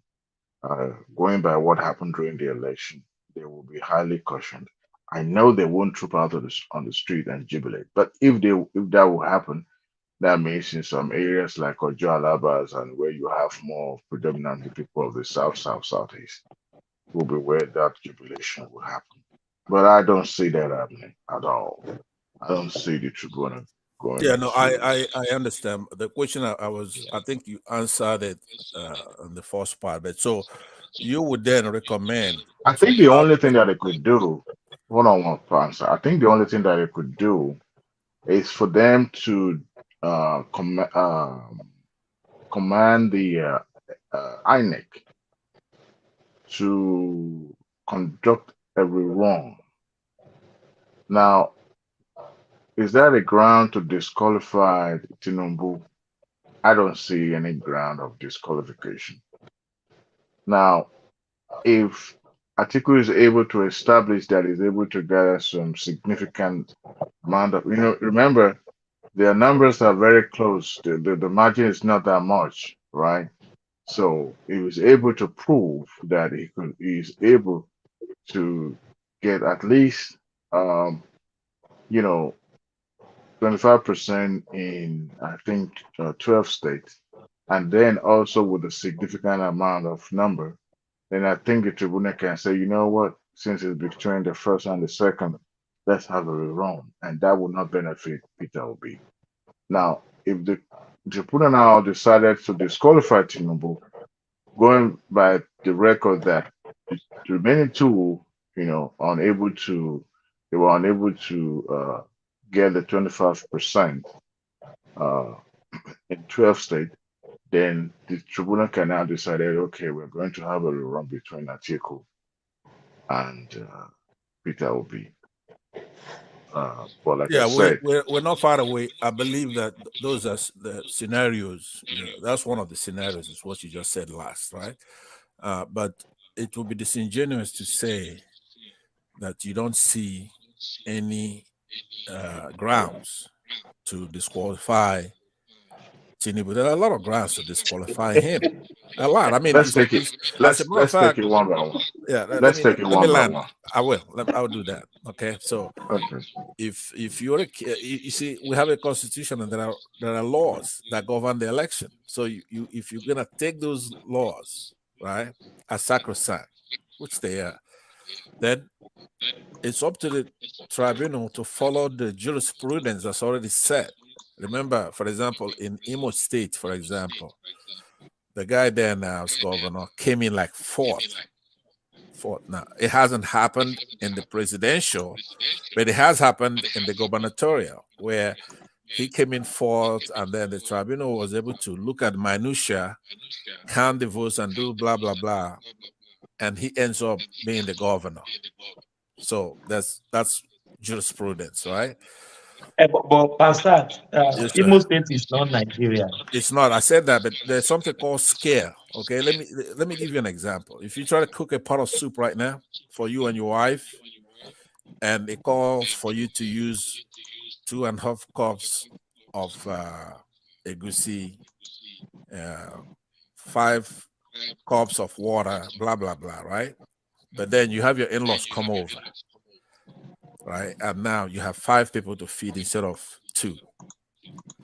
So now you could scale it by using, I guess, 4 cups, or just adjust so you have a little less egusi. Now, instead of using 2 cups, maybe you go to 3-4 cups. Because the way it works is that because that ruling in the Imo State stood, it was not overturned by the Supreme Court, who have the power to overturn it.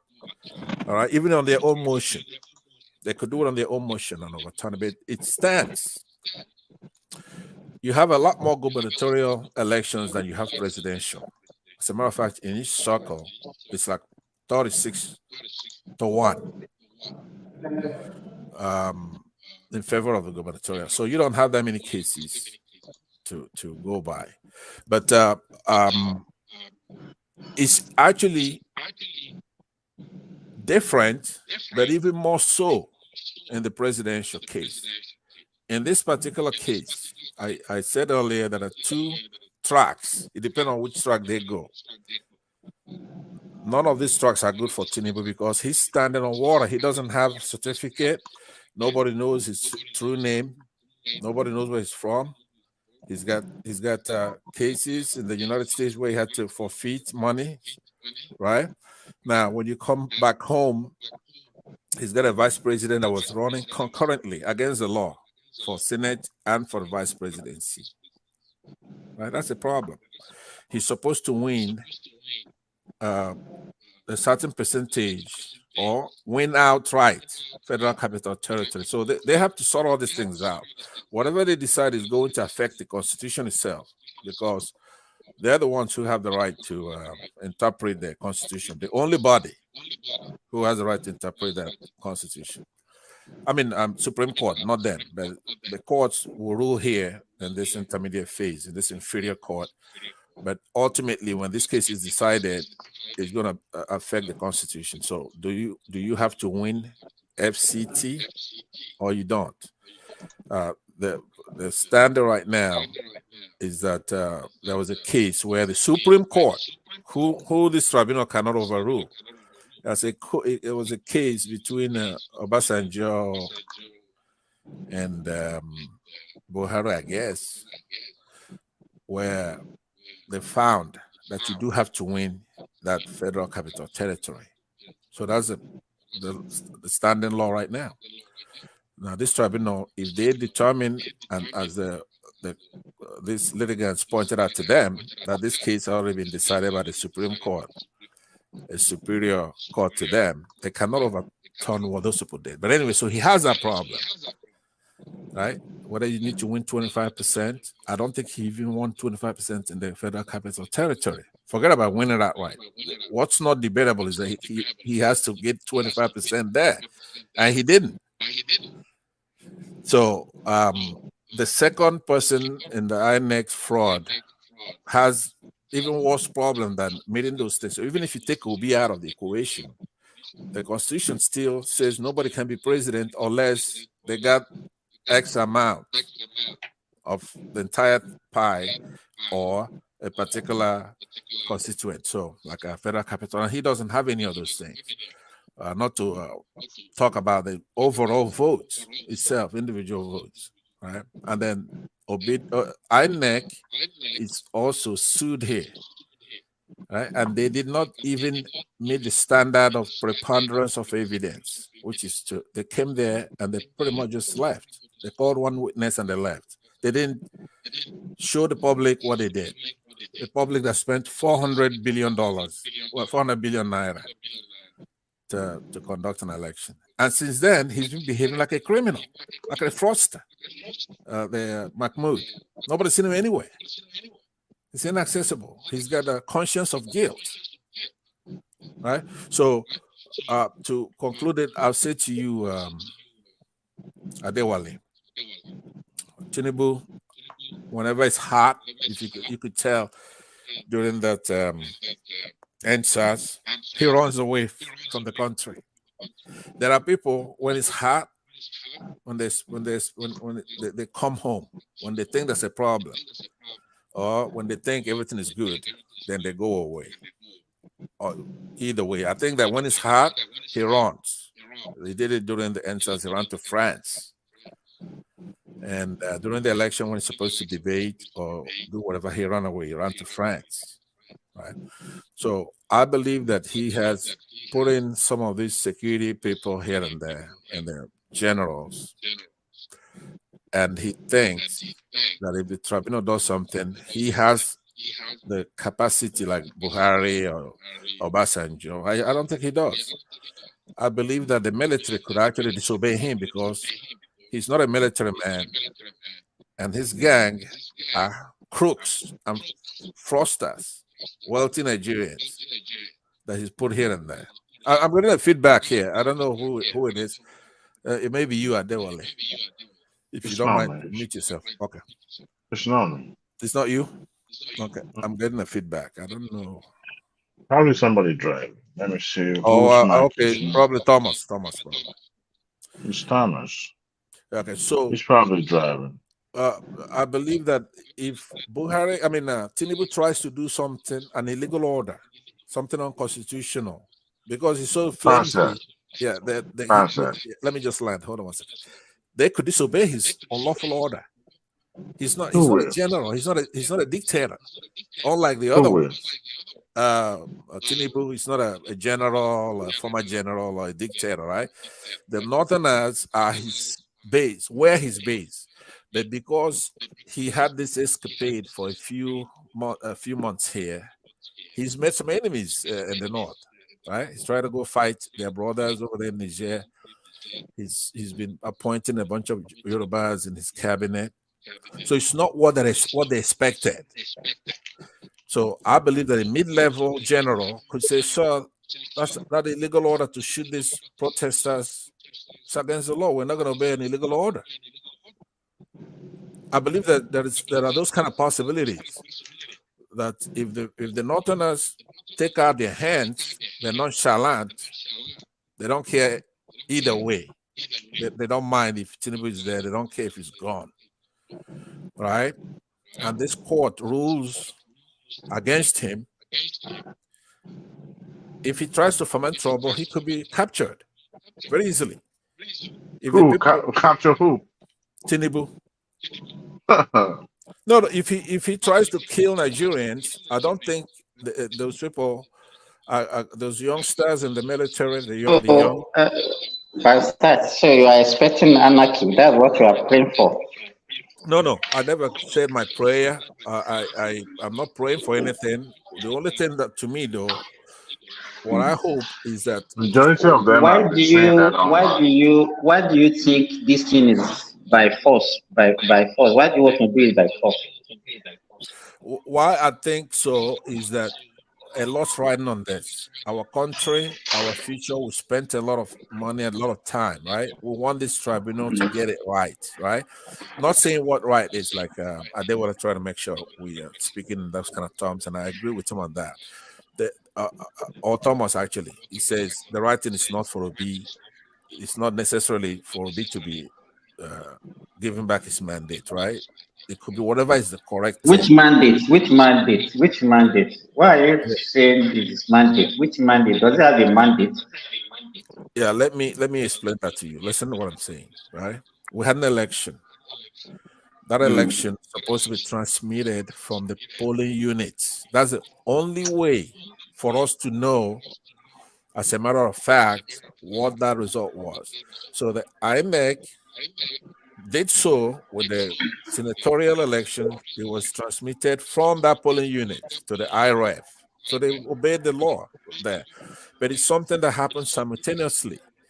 They turned off the presidential one. So now the law is going according to the way it's supposed to go. It's going to the tribunal to figure it out, sort it out, get to the bottom of it. But even that one, we have debated it. It's not a law that will be transmitted. Yes, it's a guideline. It's a guideline, it's not a law. No. It's not in the electoral law. It's in the Electoral Act. Okay, if you go Electoral Act 60 to 65, you're gonna find it there, right? It's there. Now, but the only thing is that we've checked this thing several times now, but it's you that is fixated on this. You are just fixated. We checked several times, not in the Electoral Act. Simba, listen to me. Adewale, could you mute yourself? I think it's actually from you. I saw it now. Simba, listen to me. I've come here and I've debated this many times and I pointed it out, right? If Thomas wants to indulge it, I will post it on the private and then he will show it to you. I'm saying for all the processes, right? INEC gets their marching orders from somewhere. Now, one of the places they get it from is the Constitution. The other one is that from that Electoral Act. Okay, so if you go from 60 to 65, it will tell you and actually recommends punishment for somebody who doesn't follow in that 65 itself. So in that, though, INEC was given latitude on determining how to transmit that election. Do you follow me? So they have a choice between manual transmission and electronic transmission. That's the INEC has that right. But then in 2022, they published what they call the procedure and the guideline. So at that point, they have to choose, right? The date of the election and all kinds of things in that guideline. So in that guideline, in clause 38 of that guideline, they chose electronic transmission. That's it. Once they made that choice, It's part of the law now, right? It's INEC. They choose to do it electronically and how they're going to do it. So the political parties will relax and figure out they don't have to have anybody accompanying. If they want, they can, but they don't have to accompany anybody to carry those materials for collation, because it's going to be transmitted from the polling unit. INEC itself went all over the place on news, educating the public and say, okay, look, we're using electronic transmission. It's going to be transmitted from the polling unit to the system to IREN, right?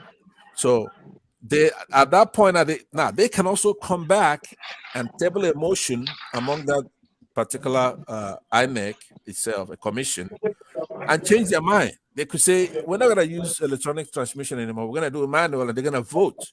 One of them cannot make that decision. For example, Mahmoud himself, right? Because that's there are places he went on TV a few days before. Oh man, it's too noisy here. Too noisy.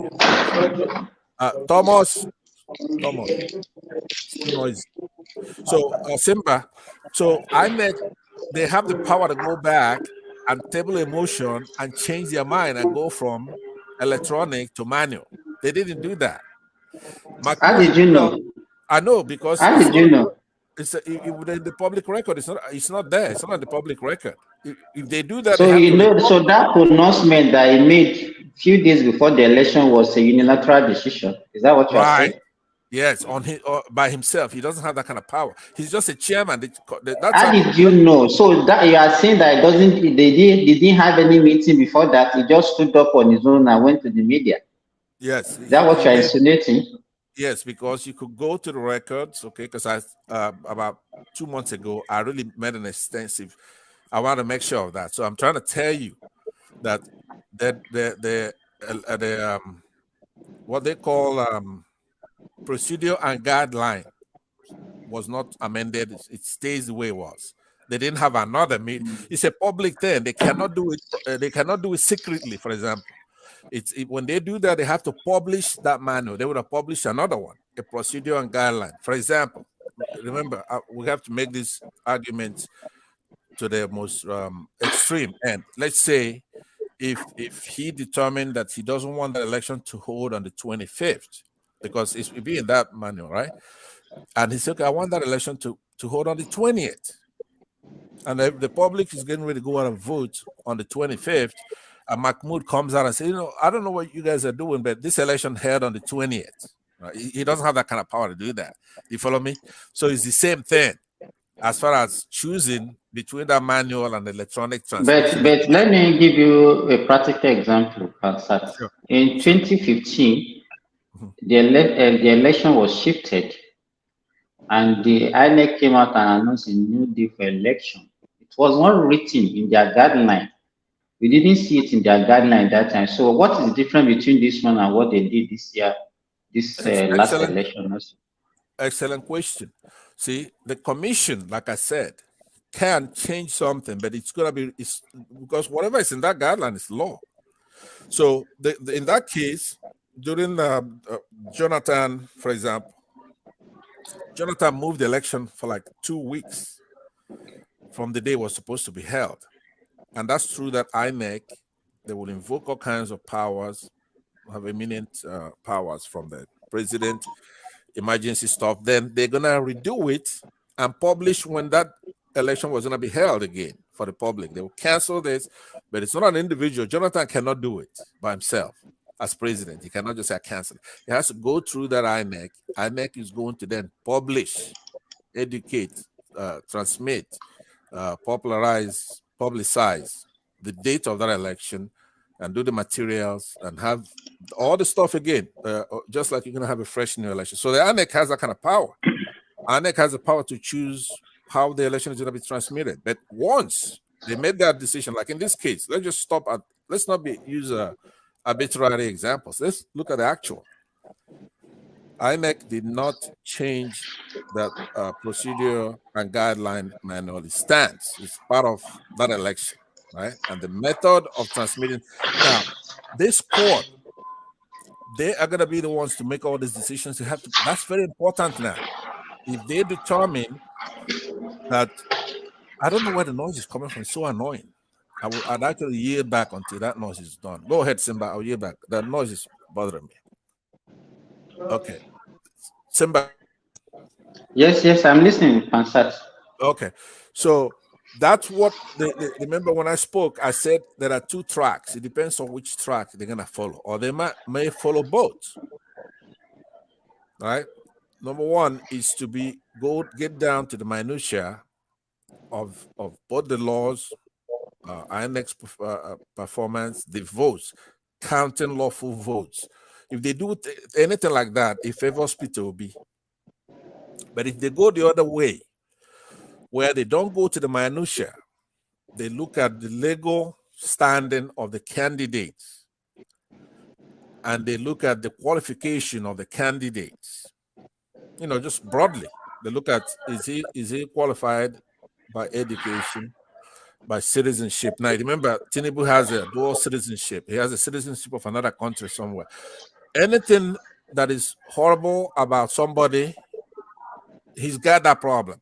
Whatever you could think about right now, right, that can make somebody be thrown out. But you know what I can summarize from your discussion, Pansat. You know, at least you base your assertion on what is being circulated in the public. But I hope you know that the court has the privilege of having the details of the whole situation, the claims, all these things that were peddling around. And if you believe in what is in the public space, and you don't believe now, if they now come out because they have the facts, and they come out and it's not in favor of what you are praying for, will you accept, or you just still continue believing what you are peddling now? All right, that's a very good question. I think that's the second time you've asked that question in many ways, right? What we have on Tinubu in the public's domain, what we know, they are the facts. Now, could there be more that we don't have in the public space? Yes, but there couldn't be less. You follow me? There are things that are known about Tinubu in the public space by intelligent Nigerians. Don't sell Nigerians short. If you go and start piling up stuff that's wrong about Tinubu, somebody like me will say that's not true. You follow me? In Tinubu's case, I couldn't think of anything anybody's gonna say about him that's not true, because I was just gonna say, if you accuse him of murder, like in this case, Funshaw Williams or something like that, I couldn't vouch for him on that. But any other politician, there are some things you're gonna say about Tinubu that's not true, and I'm gonna say, hey, you don't have any proof of that.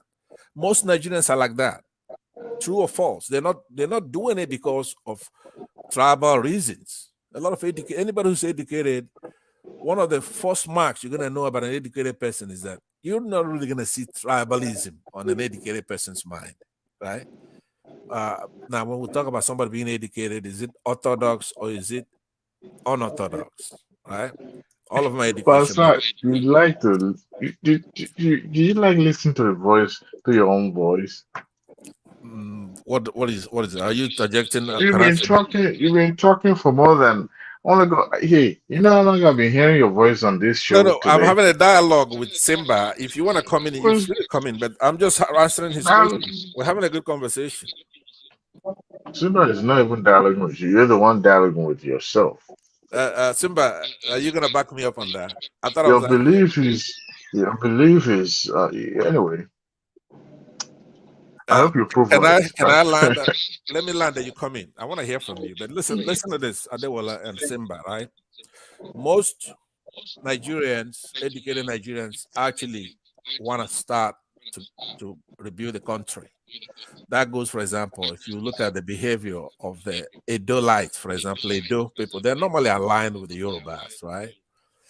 But these people, they've been steadfast in trying to make the country better. Now you go to the north, and you have the Thebes, for example. Now these are minority groups. they've normally been aligned with the North. For example, they would have just voted for Atiku no matter what. People in Edo would have just voted for Tinubu in the past. You don't have those kind of patterns anymore. Guys, thank you. We must not pass 10 hours. I appreciate you guys.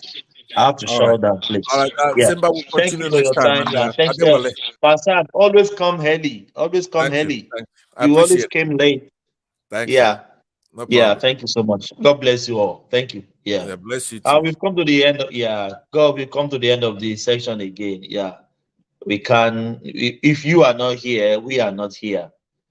You mean our audience. The comment section, we appreciate you.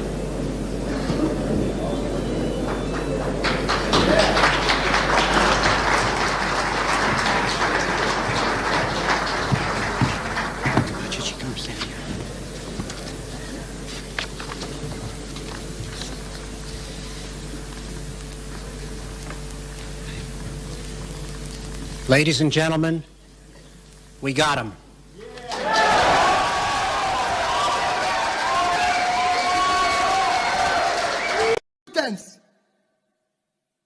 It must be by capacity and commitment. This is a job that requires physical and mental energy. And we must get it right. And that is what we're asking. The church must be at the forefront. Our children cannot continue like this. There's no offense they're committed by being Nigerians. Nigerians are the best you can get in the world.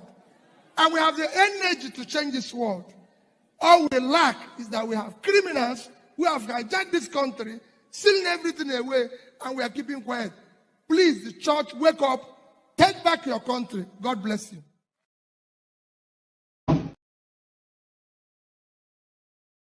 I'm going to be president of this country, whether you like it or not, and I will preside over the affairs of this country, including presiding over you.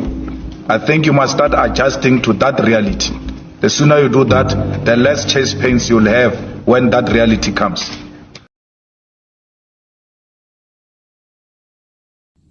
Country people, make una come here tori o. Say Dino carry money, give talk. Say make you go buy gun to Fiakwa. They say Dino carry money, give talk, carry gun, give talk. Say make dem go dey prepare for 2019. Ọlọ́run má jẹ́. They say me meet them for airport road. Alakiaye. My brothers, the venom of a viper cannot do anything to the back of a tortoise. I don't waka. But make I tell you now, Yaya Bello, do you know? Yaya Bello ma ṣẹ̀wọ̀n lẹ́yìn ìjọba. I know. Yaya Bello ma ṣẹ̀wọ̀n lẹ́yìn ìjọba. Do you know? GYB ma ṣẹ̀wọ̀n lẹ́yìn ìjọba. We know. GYB ma ṣẹ̀wọ̀n lẹ́yìn ìjọba. Ìwọ Yaya. You Yaya. Kí ló tún kù tí ó sọ?